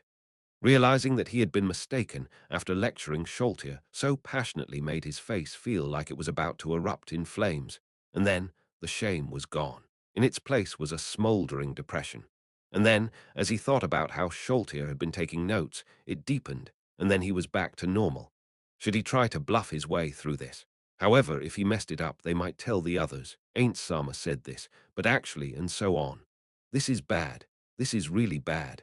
I shouldn't have gotten carried away by my joy and lectured them like that. I feel like crying now. Ain't sighed deeply. Well, come to think of it, isn't this a good chance to tell the Guardians that I can mess up too? From there, I can move from the position of an incredibly wise ruler to an ordinary ruler, and that might free me from my emotional torment. And if I do that, the Guardians might notice my mistakes and warn me about them. He ordered the dragons to leave, because he knew they had very keen senses. Then he had the Quagoa move some distance away. Gando looked very lonely all by himself, but he would just have to bear with it. Once the three of them were alone, Ainz gulped. What he would do next might well send all his hard work down the drain. Ainz felt uneasy over how the way the situation would change and what might happen in the future. His body, which knew no fear, started to feel afraid. Despite that, he gathered up his courage to speak. "Ah, you two, listen up. Do you remember what I said about the possibility of a being in this place that could easily defeat the Death Knights?" The two of them looked at each other, and their faces suggested that they had realized something. Yes, that. It seems I was mistaken. Maybe the dragon I killed could have destroyed the Death Knights, but it doesn't seem like anybody else could. I understand, ain't Sama. Your words were intended to make me learn. To think that you had to disgrace yourself on account of my inexperience, I, Sholtir Bloodfallen, tender my utmost gratitude to your exalted self for your merciful considerations. Eh, much to Ain's surprise, they were looking at him with respect in their eyes. In particular, Sholtir's face was flushed red, her eyes were moist, her lips were pressed flat, and her mouth was quivering as though she was on the verge of tears. What part of that deserved respect? It baffled Ainz. Had he touched their hearts in some way? Also, I should deny what Sholtir said, right? No, Sholtir learned a lot from this journey. Then ill put my faith in you, Sholtir. It seems you realized it, Sholtir. Yes. Their eyes seemed to shine even brighter. Say what? Ain't thought that, but he still had to clarify himself. Still, even I can fail, and I can make mistakes. I hope you will keep that fact in your hearts. Yes. While I don't think it's possible for our great ruler to ever make a mistake, I understand, ain't Sama. Sholtir seemed to have reached the limits of her endurance. She sank to her knees and began sobbing. As she clenched her teeth and wept copiously, Aura put her hand on Sholtir's shoulders, her own eyes brimming with tears. While it was a touching scene which illustrated their friendship, Ainz had no idea what was going on, and all he could think about was where Sholtir as an undead creature was secreting her tears, saliva, and other bodily fluids from. Thus, he took refuge from reality by thinking about biology. While Ainz had no idea how things had gotten this way, he decided to leave things as they were for now. Yes, there were far too many things in this world which defied understanding, or rather, there were situations where he had to feign said understanding. That was how he felt when he listened to his CEO explain important cases. Ainz felt that this was merely kicking the can down the road. But at the same time, he felt that his future self, who would encounter the problem again, would be a better person. Thus, Ainz did the only thing his present self could do now. After kneeling down in front of Sholtir, he wiped her tears away, like a parent would for their child. And then, in that moment, even more tears coursed down her cheeks. Ainz Sharma, all right, all right. Don't cry, Sholtir. I told you the same thing back then, didn't I? You can't waste your beautiful face on tears. Wash I ushful to you. Yes, you did very well. You were everything I expected of one of my guardians. Ainz Sharma Sholtir clutched the material of Ain's robes. All right, it's about time you stopped crying. Ooki Sholtir looked up at Ainz as she breathed in through her nose and tried to wipe her tears away. Thank you so much for all the kindness you have shown me. All right, then we ought to move on now. There's still a lot to be done, no. The council chamber had been noisy all morning, but after receiving the latest piece of news, it fell silent. If they were not hugging their heads, they were scratching them. Not a single dwarf in the room could stay calm. And then someone spoke. He's back. Well, that was fast. Did he really take back the royal capital? Are you trying to find fault with him? What a brave fellow you are, putting yourself at odds with the monster, no. The mighty being who returned after seizing control of that dragon's nest of a royal palace. I'd say you're as brave as that hero king from the legends. By the way, please tell him that all of us believed in his majesty from the beginning. According to the messenger, he seemed to have returned on dragonback. Dragons were very strong, and thus they were very proud. They were thus very interested in how anyone could have performed the shocking feat of subjugating such a being. The obvious explanation was that he had used magic to force its compliance. However, when they took into consideration the matchless might of the Sorcerer King, it was equally plausible that he could have cowed the dragon into submission by sheer force alone. No, the latter was more likely. It did not seem like that Sorcerer King needed any magic to rule over dragons. The absurd mental image of a dragon kneeling before him in submission even flitted through his mind. The director of food production sighed deeply, and then he turned a stiff, stern gaze on everyone else. Then what should we do? We're out of time, aren't we? His Majesty has returned. If we don't meet him right away, we'll be in trouble. That means we have to make a decision right away about the Forger Master. The Forger Master had fled the country with the metal ingot which the Sorcerer King had entrusted to him. Needless to say, the act of running away with an item that another country had given to them for the purpose of making something was unforgivable. This black mark would be visible for all to see when the dwarven nations made deals with other nations. It was a fatal blow to a country which traded on its smithing abilities. Who would commission any work from a country with such a bad reputation? Worse still, it was not an average blacksmith who had run off with the item, but a member of the nation's leadership. It might well be interpreted as the nation pulling strings behind the scenes. As they imagined the future which might result from this, they began searching, all the while discussing what they should do if they could not find it. However, none of them could find an answer which would result in the Sorcerer King granting them his forgiveness. "I still can't believe he actually ran off with that ingot," the cabinet secretary muttered. But those words had no meaning here. They were long past the point of feeling anything for them. The commander-in-chief looked coldly at the cabinet secretary. "Then what should we do? There's no doubt that he ran away with the ingot.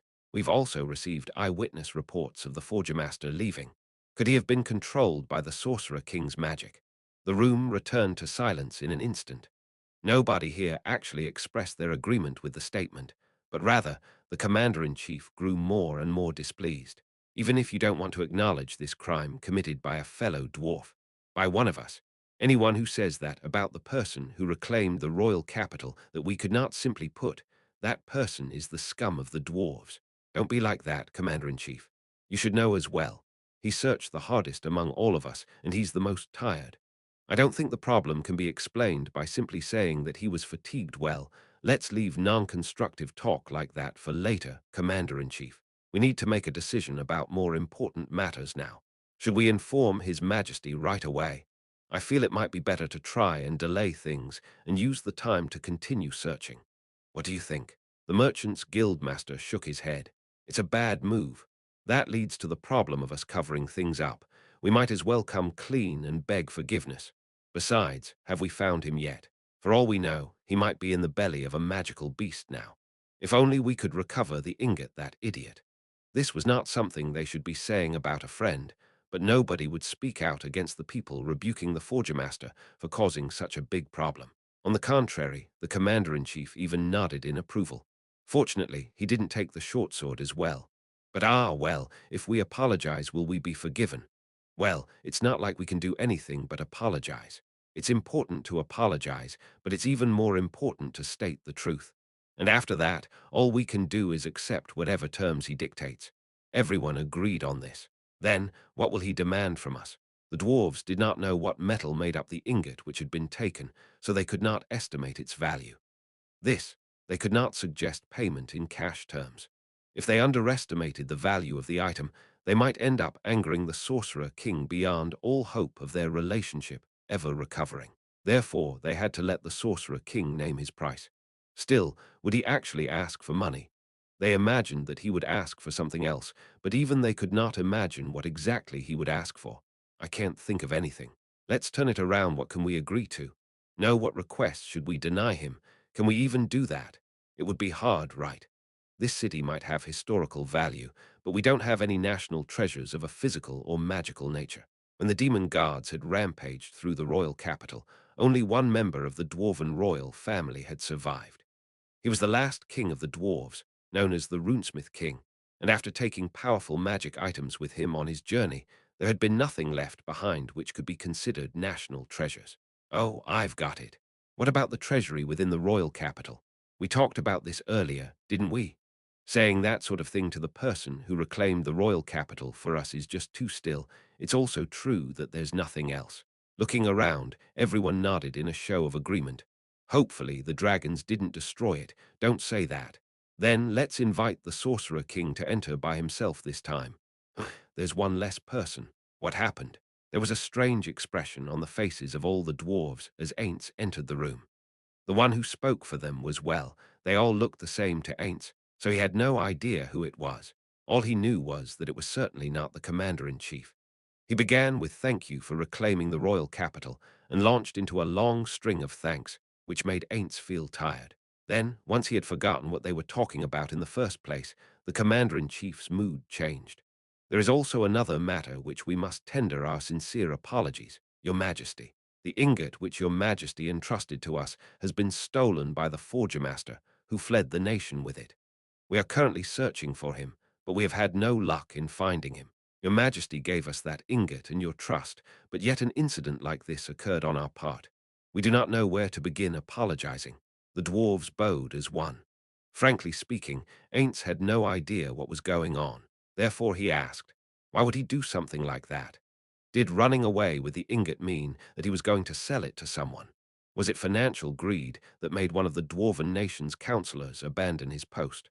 For a moment, Ainz wanted to say that there was a player involved, moving their hidden pawns in the dwarven nation. However, a player would not need an ingot like that. It was not valuable enough to make people forsake their position, even for very low-leveled players. That being the case, it would have been more advantageous to keep their subordinate hidden and in a position of power. We don't know. We honestly do not know. None of us have any idea why he would perform such a rash act. Then, my next question, what about the armor I requested? The dwarves exchanged glances. We cannot possibly apologize enough for that. While he left the short sword, he took the ingot, and we are unable to return it to you. We have already sent out search parties, and we will return it once we find it. Then, if you will permit it, please allow us to offer a substitute for the armor.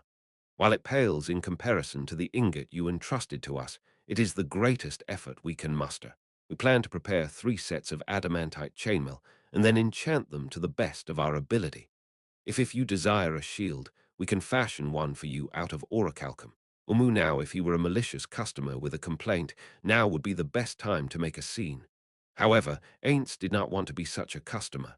Still, the loss of the ingot does it pain me. It's not rare. I have many more like it. And for all I know, the metal isn't found here, but it might be obtainable in other regions. That being the case, it'll be better to have more suits of armor, right? They did say they were going to enchant them 2+, even if they do find that ingot. It's not like they're going to ask for all the other items back, right? That would make this a pretty good deal. If you don't have it, it can't be helped. Then, let's leave matters at that. Discuss this with Zenbaru later and prepare what he wants. The dwarves sighed in relief. Should he have given them a harder time? Still, it would be bad if people doubted his kingliness due to his pettiness. In that case, perhaps accepting their offer would allow others to view him as a generous person. Still, they ought to be all right with a request or two. Then may I add another request to that? What is it, Your Majesty? Their stiff voices indicated that they were all on guard against him. There is no need to be so tense. It isn't a big matter after all. I simply wish your country's support for the matter of recruiting runesmiths. What do you mean by that? Could you hold a ceremony in this country and make a public announcement about them working in my nation? That would surely make them happy. The dwarves looked at each other and nodded instantly. Really now? Then please allow my nation to handle the matter of catering. Preparing for these will take some time, so I hope you won't mind my staying here for a while. There were no objections from the dwarves. Ainz smiled in his heart. Now he would not need to return to Yggdrasil. At first, he thought he would have to spend more time on all this, but in the end, he had taken back the royal capital in a flash. That was bad. The first reason was because he wanted to inform Albedo about the Empire's request for vassalage with message, so she could plan it with Demiurge. Things would be very bad if he were present. Therefore, Ainz needed a reason to not go back. Also, he wanted to improve his friendly relationship with the dwarves, which was also a very understandable reason. Ainz also wanted to learn 3 pieces of information from the dwarven city. 1. The presence or absence of players.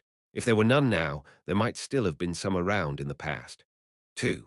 Further investigation of runes and related information. He did not know enough about this topic. He had already learned quite a bit from the runesmiths. Runes had been around for a long time, but it was unclear when exactly they had appeared and who had introduced them. Part of the reason was the chaos of the demon guard's attack, but Hegemal's books did not contain any information on this, and neither did the treasury. 3. Knowledge on smithing and ores. Now that he had enlisted the runesmiths to his cause, all he had to do was slowly tease that information out of them. However, there did not seem to be any of the prismatic ores here, as expected. Regarding the second point, Ainz intended to have the dwarves find out more when after they returned to the royal capital in the future, which was why he needed a firm friendship with them. The long lines of tables were set with many plates, each of which was laden with a sumptuous variety of dishes. The piping hot food exuded a bewitching aroma, which drifted over to Ainz. As one of the undead, Ainz had no desire for food, but the remnants of Suzuki Satoru did. His wish to try some and his curiosity over how it would taste pricked at him. This body does have its good and bad points. He could curb his hunger, but not his curiosity. After all, his curiosity was part of his mind, which was not affected by his undead body. Perhaps if the dishes before him were made by the chefs of Yggdrasil or Nazarick, it might not pique his curiosity so, but these were made by dwarves. Since the runesmiths wanted to bring their entire families to the Sorcerer Kingdom, they had their wives, mothers, daughters, and other female relatives cook for the event. Of course, most of the 2,000 shares of food here today were supplied by Ainz by Nazarick. Of course, Ainz was not a person who would use items wastefully, so most of these were essentially Yggdrasil's cuisine. The meat had been collected by the dragons from this mountain range, while the wine had been sourced from the kingdom and the empire by those traders who remained in Yggdrasil. The tables were groaning with plates of food, but even now the ladies were still serving up the food they had made. There was little difference in the external appearance of dwarven males and females. The biggest difference lay in their beards. Male beards were very long, and they were typically woven into 3 braids, while female beards were sparser. That said, sparse still meant that their beards resembled those of human males. However, the ladies seemed to have a habit of trimming the whiskers under their noses. I don't really see how it's a habit. Well, that's culture for you. The Sorcerer Kingdom has gathered all sorts of humanoids. Probing too deeply about this sort of thing might cause problems in the future. Ainz turned his gaze away from the ladies who were still serving food. His eyes crossed the countless dwarven heads before him and rested on the raised platform in front of him. Some of the smiths bound for the Sorcerer Kingdom were standing with the members of the council. And then the council informed them about the migration to the Sorcerer Kingdom. It has begun. So it has.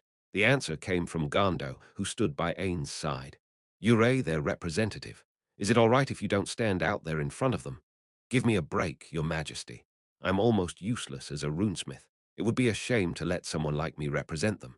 Wouldn't you be a better choice, your majesty? Ainz and Gando locked eyes for a moment, and then they chuckled. Naturally, Ainz simply did not want to stand on the stage to meet and greet people. His earlier words were simply something he had forced out. Still, Gando's face turned serious. I can't thank you enough, your majesty. Why is that? This farewell party. Please look at the people on stage. Ainz looked at the stage once more. They were not finished speaking, and that was all that came to mind. However, it would be a bit insensitive to say that he had not noticed anything after Gando had brought it up. I see in the end, he simply used the appropriate answer as a smokescreen. It is as your majesty surmises. Everyone's eyes have changed. Indeed, they have, Ainz replied without thinking, though he still had no idea what was going on. Still, why is that? Gando chuckled, like he found it amusing. It is the joy of feeling admiring gazes on them once more. Today's ceremony with dishes made with ingredients never seen before, as well as all kinds of alcohol, was to let the runesmiths realize that they weren't being sold, but being hired by the Sorcerer Kingdom. I'll be expecting great things of them, you know. I remember I once said that I would repay your majesty's kindness. That applies to the others as well. Thank you very much. Oops, looks like it's about time, your majesty. After taking a large stein of beer from Gando, he thumped it against the table like the others were doing. Ainz then raised a tiny cup of liquor in a toast, and then gave it back to Gando because he could not drink it. The dwarves who had been holding themselves back all this while burst into activity. Many dwarves flocked towards the food, gorging themselves non-stop with the dishes on display. What's this? It's amazing. Did your wife really make this? His Majesty provided the ingredients. We had a lot of failures while trying it. It's good, that's a fact. But to an old fogey like me, it could stand to be a bit blander. Ure meant to wash it down with wine. What? Let me try, Oho. Incredible. The taste is just right. The wine's good too. I wonder if my wife could make this too. It seems that the Sorcerer Kingdom will be sending us food for some time. Looks like we'll be eating well then. I'd rather have their wine. This is from the Sorcerer Kingdom, right? Better be prepared to pay. They talked at the top of their voices as they ate. And then I envy those runesmiths. They get to eat this sort of thing whenever they like. No, these should be pretty expensive, right? Doesn't seem that way, does it? Look, in human countries, vegetables are cheap. Seems to be the same way with the Sorcerer Kingdom too. They really are a fortunate lot. And I only had a bit, but is it me or is the Sorcerer Kingdom's wine top-notch stuff? Umu. I only had a sip of that myself. Ah, that was delicious. Still, grape wine is good, though maybe not that strong. Don't we have a reason to visit the Sorcerer Kingdom? I've heard tell that they're planning to let the citizens of both countries move freely between them. Oi oi. Everyone here is pretty highly placed, but shouldn't you be more careful about letting that sort of thing get out? Nah, seems they're going to make a public announcement. In the future, this country will be active in a lot of places, and although this is just a rumor, they say that we took back the royal capital. Rumor has it that the royal palace was a nest of dragons. The Sorcerer Kingdom is really amazing. Naturally, Ainz picked up on those words as well. Rather than praise Ainz directly, their opinion of the Sorcerer Kingdom seemed to have gone up instead. That probably meant they could continue being friends in the future. Ainz smiled in satisfaction and turned to Gondo again. Go speak to them, Gondo. I may not be back for a while. Is that so? Then I shall go talk with those chaps from the mines. Gondo was looking at a dwarf with an evil look in his eyes. And what will you be doing, your majesty? A messenger from my country has come. I need to meet them. Then, see you again. Ainz raised his hand in farewell and walked away. He had originally been standing in a corner of a vast, spacious room. He opened the door to leave and headed for a guest reception room cum lounge, room cum parlor. It was quite a luxuriously furnished room, with tables, chairs, cabinets, and the like. Demiurge was standing there. Forgive me for making you come all this way. Certainly not. Your location is where I should be headed, Ain't Sama. Aints walked across the room and sat in a chair. Then he bade Demiurge to take a seat as well. I've seen the reports. I'm working here, so I must apologize for having you put them in writing instead of just delivering them by mouth. The reports in question detailed Demiurge's preparations and activities in the Holy Kingdom. Of course, if he heard them from Demiurge himself, it might damage Ain's disguise. This had also been taken into consideration. Even so, you've done well as I expected, Demiurge. Your accomplishments can only be described as outstanding. Thank you very much, Ain't Sama. Demiurge bowed. Still, I could not hope to equal your feats. Ain't Sama, you have firmly secured a place in the dwarves' hearts. Aints thought that he must surely be referring to how he reclaimed the royal capital or recruiting the runesmiths. However, was that really the case? So it seems you've seen through it already, Demiurge. Do you think the dwarves have noticed? Rather than notice it, I think they have no other alternative. Why wasn't there anyone else here? If only there were, he could use his usual tactic. As Ain't studied Demiurge in detail, he noticed a smile on his face. What's so funny? Demiurge's smile made Ain's non-existent stomach ache. Albedo's smile was similarly terrifying. The idea that they might have seen through his act made his non-existent heart pound faster. If the dwarves see through it, what do you think I should do? I doubt that will be a big problem. After all, you did provide the catering for the runesmith's farewell party. With that, you can shrug off anything the dwarves say. What's he talking about? I trust it's not important then. Now that his attempts to lead Demiurge on had failed, Aints decided to leave it at that. Asking too much about an intelligent person like him was very dangerous. Then, how goes the vassalization of the empire? Yes, Albedo and I have discussed the matter, and we have drawn up a draft. After that, we hope you will look over it and share your opinions with us. If Demiurge and Albedo finished it together, then I won't need to step in. Aints thought that, but did not say it. Have you given the empire enough benefits? Enough that the neighboring countries will look at the empire and think, life will be good for us once we become vassals of the Sorcerer Kingdom or something along those lines. It will be fine. Aints muttered yes in his heart. In that case, he could give it his okay without even looking at the draft. Even so, your achievements in the Dwarven Kingdom and the Empire were truly breathtaking. I imagine the term fathomless wisdom exists to describe you, Ain't Sama. Certainly not. I am confident you could have done this easily as well, Demiurge. Demiurge revealed a rare expression, a bitter smile. Then he shook his head. Indeed, if that was all. Even so, how far into the future have you predicted the course of the Sorcerer Kingdom? Not even tomorrow. But of course, he could not say that. Aints wondered what sort of answer would fit the style of a ruler. Just then, he remembered a guild name from Yggdrasil. It was called Millennium Kingdom.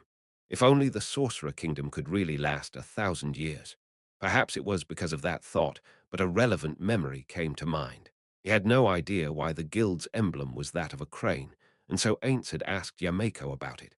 After that, She told him that it was because cranes were said to live for 1,000 years in mythology. Similarly, tortoises would live for 10,000 years.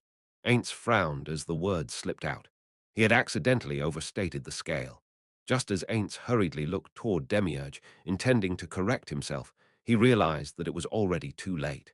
To think your plans were of such a grand scope, Demiurge's eyes went wide, and those jewel-like pupils of his shone even brighter. Ah, this is bad. I was kid, that being the case. Things like spreading the undead around must surely be to encourage the other nations to rely on you rather than viewing our troops as dangerous elements, ain't Sama? That must be the right answer for someone who views the world from such a wide angle. Still, how fearsome you are, Ainz did not know what he was saying, but he knew there was only one thing he could do at this point. Well done, Demiurge. You have completely anticipated my plans as I expected. However, he could not use that tactic all the time. Therefore, this time he would say, Fufufu, I haven't thought that far ahead, Demiurge. Is that so? Understood. I shall carve this matter into my heart. As he saw Demiurge's gentle smile, Ain's heart flooded with cold sweat. What? What's going on? I'm not too sure, but doesn't this mean I am in an even more precarious situation now? However, Ainz had not thought of any solutions. Then he would have to deal with it with a fake smile. Fufufu, I'll leave it to you then, Demiurge. Fufufu understood, ain't Sama. In contrast, Demiurge's smile shone even brighter than before. Even though he wanted to cry, Ainz managed to pull himself together enough to ask a question in a voice that was on the verge of trembling. Then, Demiurge, about the report you sent, when do you think it will take place? It will begin in the fall, but I shall have to trouble you in the winter, ain't Sama. The beginning should be fine, but once the opposition makes their move as well, there might be some discrepancies even if we manage to manipulate them. Well, you did plan this after all, Demiurge. I can leave it to you in peace. Thank you very much, Ain't Sama. As for the matter of the Empire's vassalization, I'll listen in detail once I return. Can you give me a copy of the plan first? Understood. Then I look forward to how this project of yours will unfold, Demiurge. 7. Hikikomori, a recluse who totally withdraws from society. 8. Its full name is, or the Shatterer of the Seven Gates Epigone. This is a reference to the Greek mythos, 7, against Thebes. Epilogue. It was morning when Henry woke up. She quietly left the bed so as not to wake her husband who was still asleep beside her. The air outside was very cold, and it made her want to get back into the bed that was still warm from their two bodies. The bed creaked as she rose, but her husband of half a year was too tired to react. He slept like a puppet whose strings had been cut. Now that Henry managed his life for him, he kept a more regular schedule. Thus, his deep slumber was simply because that was the way he was, although it didn't used to be like this. When they had just gotten married, he had not slept this soundly. Maybe he was nervous, but now he's used to it, so that's good. Henry yawned and stretched. Her bare breasts jiggled. Henry's face flushed pink, and she reached for a piece of discarded clothing. Granted, only Henry and her husband lived in this house, but this was hardly presentable. If her little sister Nemu were here, she would definitely not be dressed like this. However, Nemu would not wake up here in the Emot house, but in the Barriera house.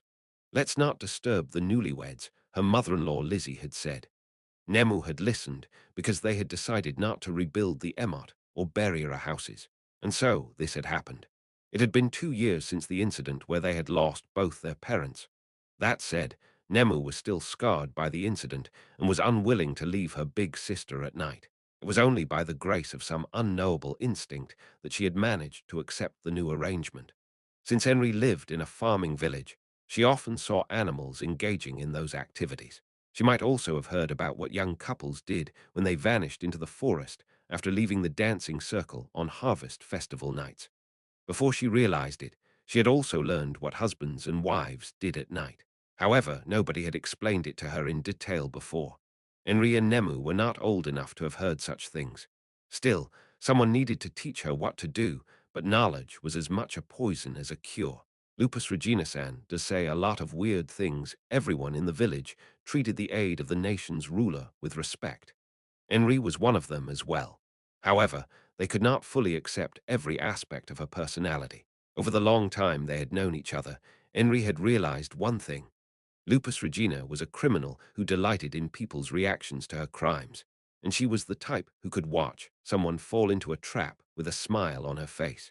Henri had the feeling if she did not go out and say, "Please teach me," Lupus Regina would not teach her anything concrete. On the other hand, if she did not keep an eye on Nemu before she spoke to Lupus Regina, Henri had the feeling that Lupus Regina would describe all sorts of things to Nemu in exacting and loving detail. "I can teach you all sorts of adult things any time you like." Henri had not forgotten those words from Lupus Regina. After making up her mind to find Lupus Regina, Henri picked up her clothes which had fallen to the floor and put them on. After that, she headed for the kitchen and turned the tap on. She collected the water which flowed out in a small container. She turned the faucet in the opposite direction once it was full and the water stopped flowing. In the past, she had woken up early to draw water from the well. Now, she could use this magic item to obtain fresh water.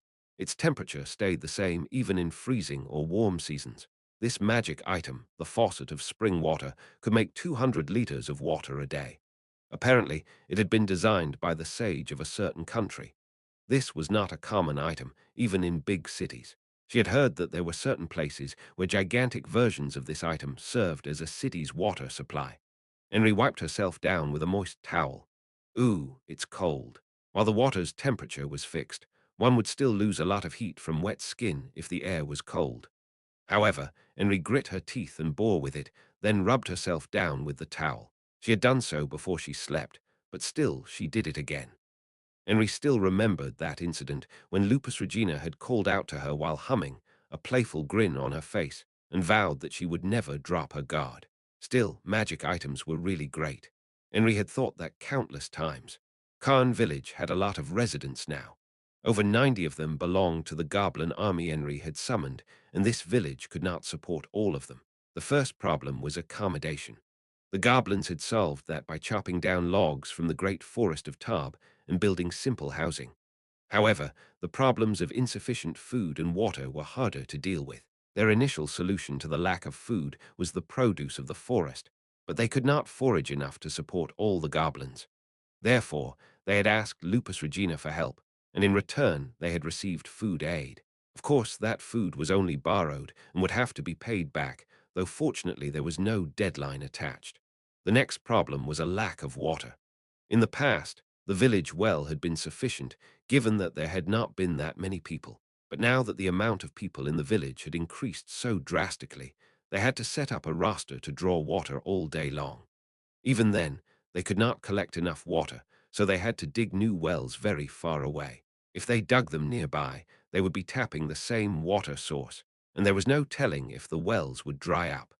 Fortunately, the dwarves who had moved to this village had solved that problem.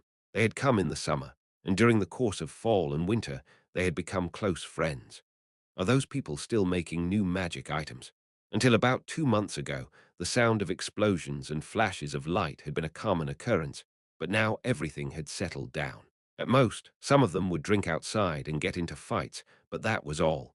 The existence of the dwarves was now an integral part of the village's functioning. In the past, there had been no blacksmiths in Ainz village.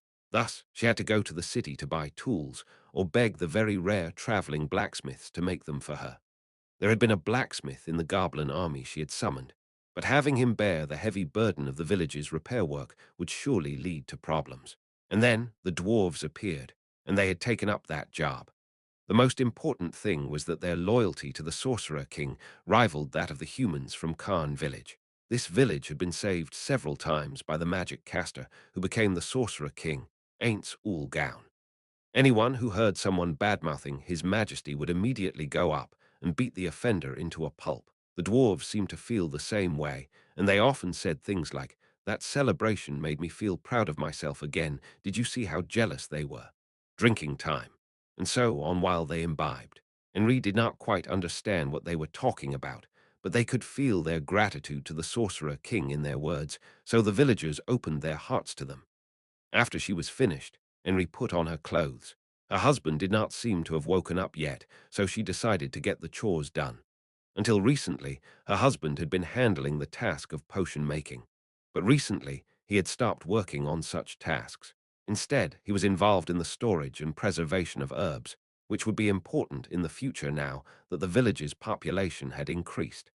In addition, He also helped with Enris' work as village chief. He worked hard for the village, so she had to work hard for him too. After stepping outside, the familiar scenery that of the ever-growing Khan village came into view. Khan was now larger than an ordinary village because the goblins Henry had summoned had added their own living quarters to it. All right then, Henry clenched her fist. In order to make breakfast, she had to draw the ingredients from the food store. Good morning, General Kaka. The form of a black-clad goblin emerged from a murky shadow. This was something she saw every morning, so Henry replied without any surprise. Good morning. Nice weather we're having. It is as you say, General Kaka. According to the goblin weather forecaster, it seems it will be sunny all day long. Really, Henri had long since abandoned any resistance to being called general. She had told them countless times that she was not a general, but the message had not gotten through. At this point, being the village chief was pretty much the same as being the general, so she had decided to accept it. Incidentally, there was a unit called the Goblin Rear Echelon Support Unit. It was populated by people with rare vocations. Apart from the Goblin Weather Forecaster, there was also the Goblin Strategist, Goblin Blacksmith, and so on, for a total of 12 jobs. Oh, General Kaka, it seems your bodyguard has arrived. Your servant shall now excuse himself. The black-clad goblin faded back into the shadows, and the familiar Redcap took his place by Enris' side. Personally, Henry did not like the Redcaps. They had an evil look on their faces. In short, they were very scary. In the past, Jujum had accompanied her, but as the former troop leader, he was now one of the many managers of the greatly expanded Goblin force. In truth, the duty of escorting her should have fallen to the silver-armored goblins after his departure, but for various reasons, the Redcaps had ended up filling that role. Frankly speaking, there's no need for escorts or whatnot. She did not think anyone could evade the goblin's eyes and reach the heart of the village, but she could not completely ignore their worries. Trailed by the Redcap, she headed toward the larder that adjoined her house. She opened the door and saw a cramped place packed with barrels and bottles, with many glass flasks lining the shelves. In its depths was a small mountain of grain, and hanging from the rafters were bales of sweetgrass and jerky. The reason why they had so much food was because the goblins had put a lot of effort into breaking ground and opening up new fields. Currently, there were a lot of new crop fields surrounding the village in a large radius. While repaying the food they had borrowed would be difficult, they were at least self-sufficient for this year. In addition, they had captured chicken-like monsters and tried breeding them. If all went well, they would be able to fully repay the food they had borrowed. After selecting the ingredients for today's meal, Henry headed back outside. There was a massive wall in the corner of her vision. It might have been within the village, but the wall was not made of wood. It protected the dwarven workshops, and standing sentry within it was the Death Knight who had slaughtered the knights that had terrorized Khan village in the past. The wall which enclosed the dwarven ateliers had been personally raised by the ruler of this nation and the savior of this village, the sorcerer king Ainz Ooal Gown. Its purpose is to minimize the damage caused to the surrounding village when their experiments fail, he had said. She had wondered if they could not simply build it outside the village, but obviously she could not say such a thing to His Majesty. I wonder what magic items the Dwarfsons are working on now. Shall we investigate? I've told you before, you can't. While nobody had told her what the dwarves were working on in their workshops, she was confident that it would not harm the village. Henry could accept that, should she try to stealthily gather information about them. The goblins had suggested that several times in the past, but Henry had always shut down those suggestions with ironclad finality. Khan village's savior, Ainz Ooal Gown, had said that he wanted the village to accept these dwarves. At the same time, he had told them that what they were working on was top secret. Even if he was an undead being who hated the living, he was still the magic caster who had saved the village several times, and so they trusted him more than anyone alive. Just then, the Redcaps slid in front of Henry. They only did that under certain circumstances. Henry shifted her line of sight and saw the familiar form of a beautiful woman who was surrounded by 4 Redcaps. Hiya, Enchan. How you doing? Good morning, Lupus Regina-san.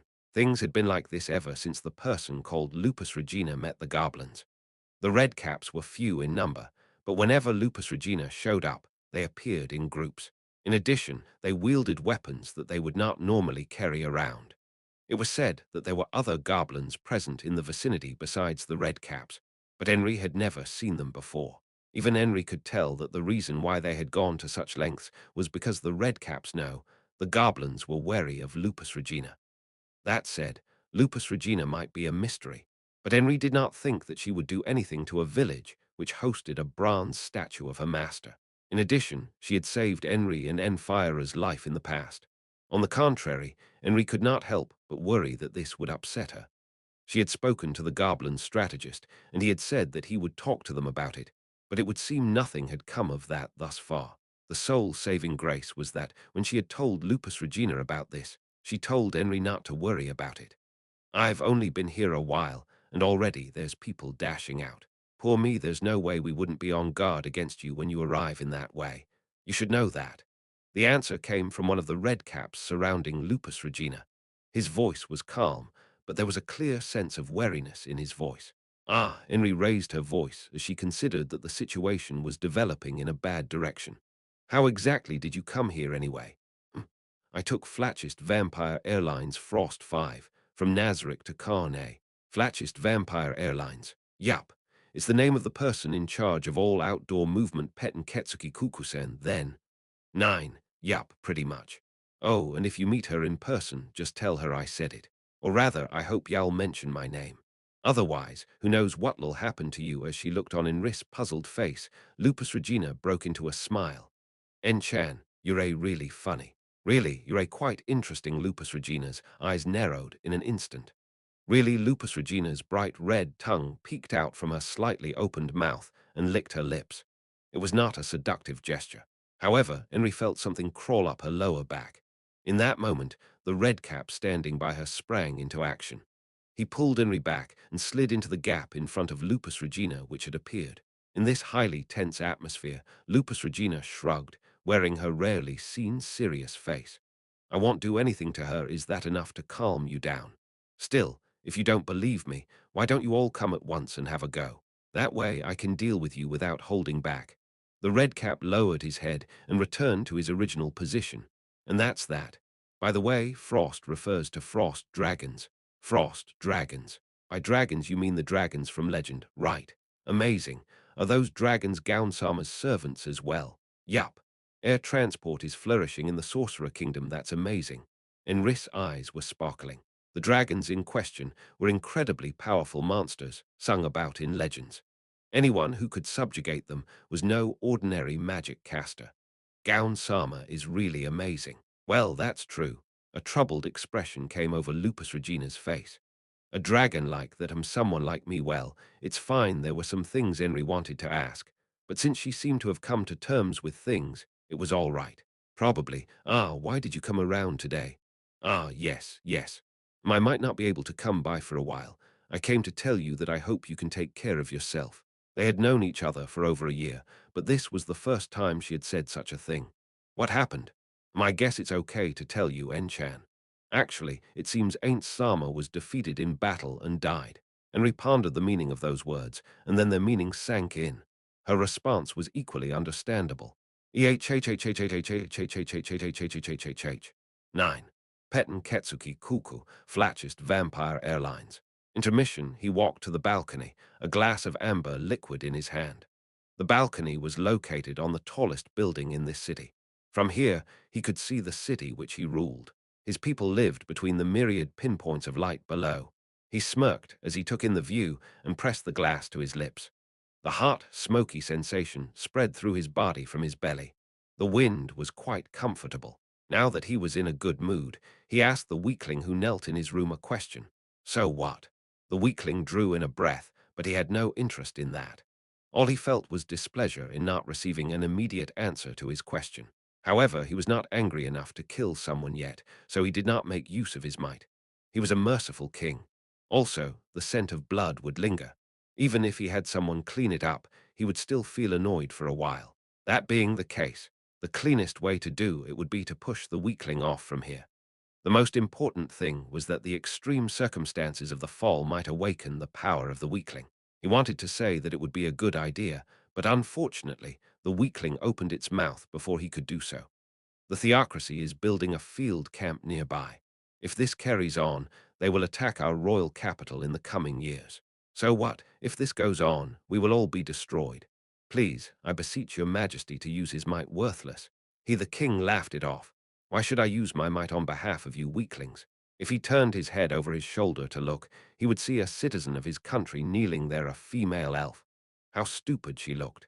She was so weak, with no special abilities, and thus utterly worthless.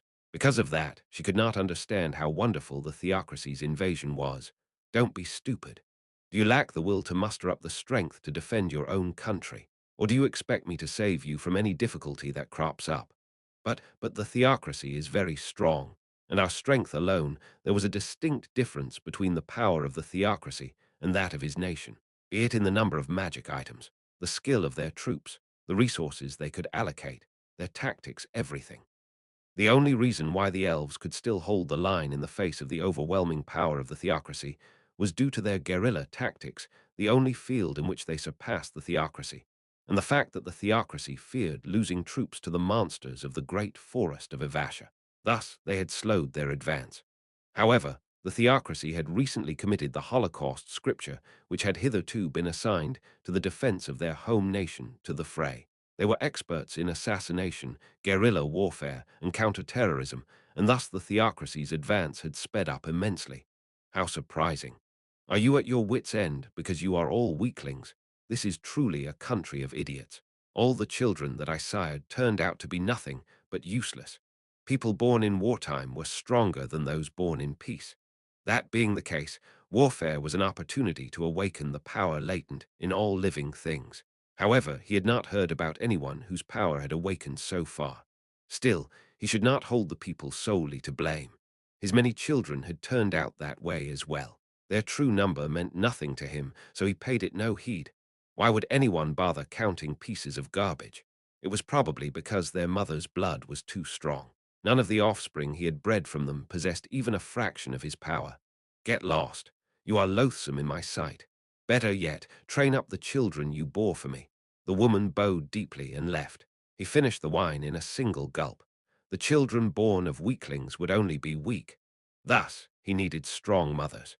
That was why he had sent the women to the front lines during the theocracy's invasion. This war might have allowed those weaklings to grow, and they fell short of my expectations. However, nobody had become as strong as him. Or rather, they would only be born later. Should I go all out on the humans? I can breed with them, after all. Humanoids and demi-humans could not produce offspring, but matings between humanoids could bear fruit. Suddenly, he turned his gaze to the distance, and memories of the past surfaced. Well, she got pregnant in the end. In the past, he had tricked the woman who had been known as the trump card of the theocracy, and then he had captured her. He had chained her up and raped her, and even impregnated her. However, she had been stolen away by the Black Scripture before she could give birth. He clicked his tongue.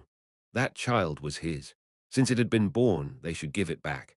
After this country falls, perhaps he'll go over to the theocracy in person and take the child back.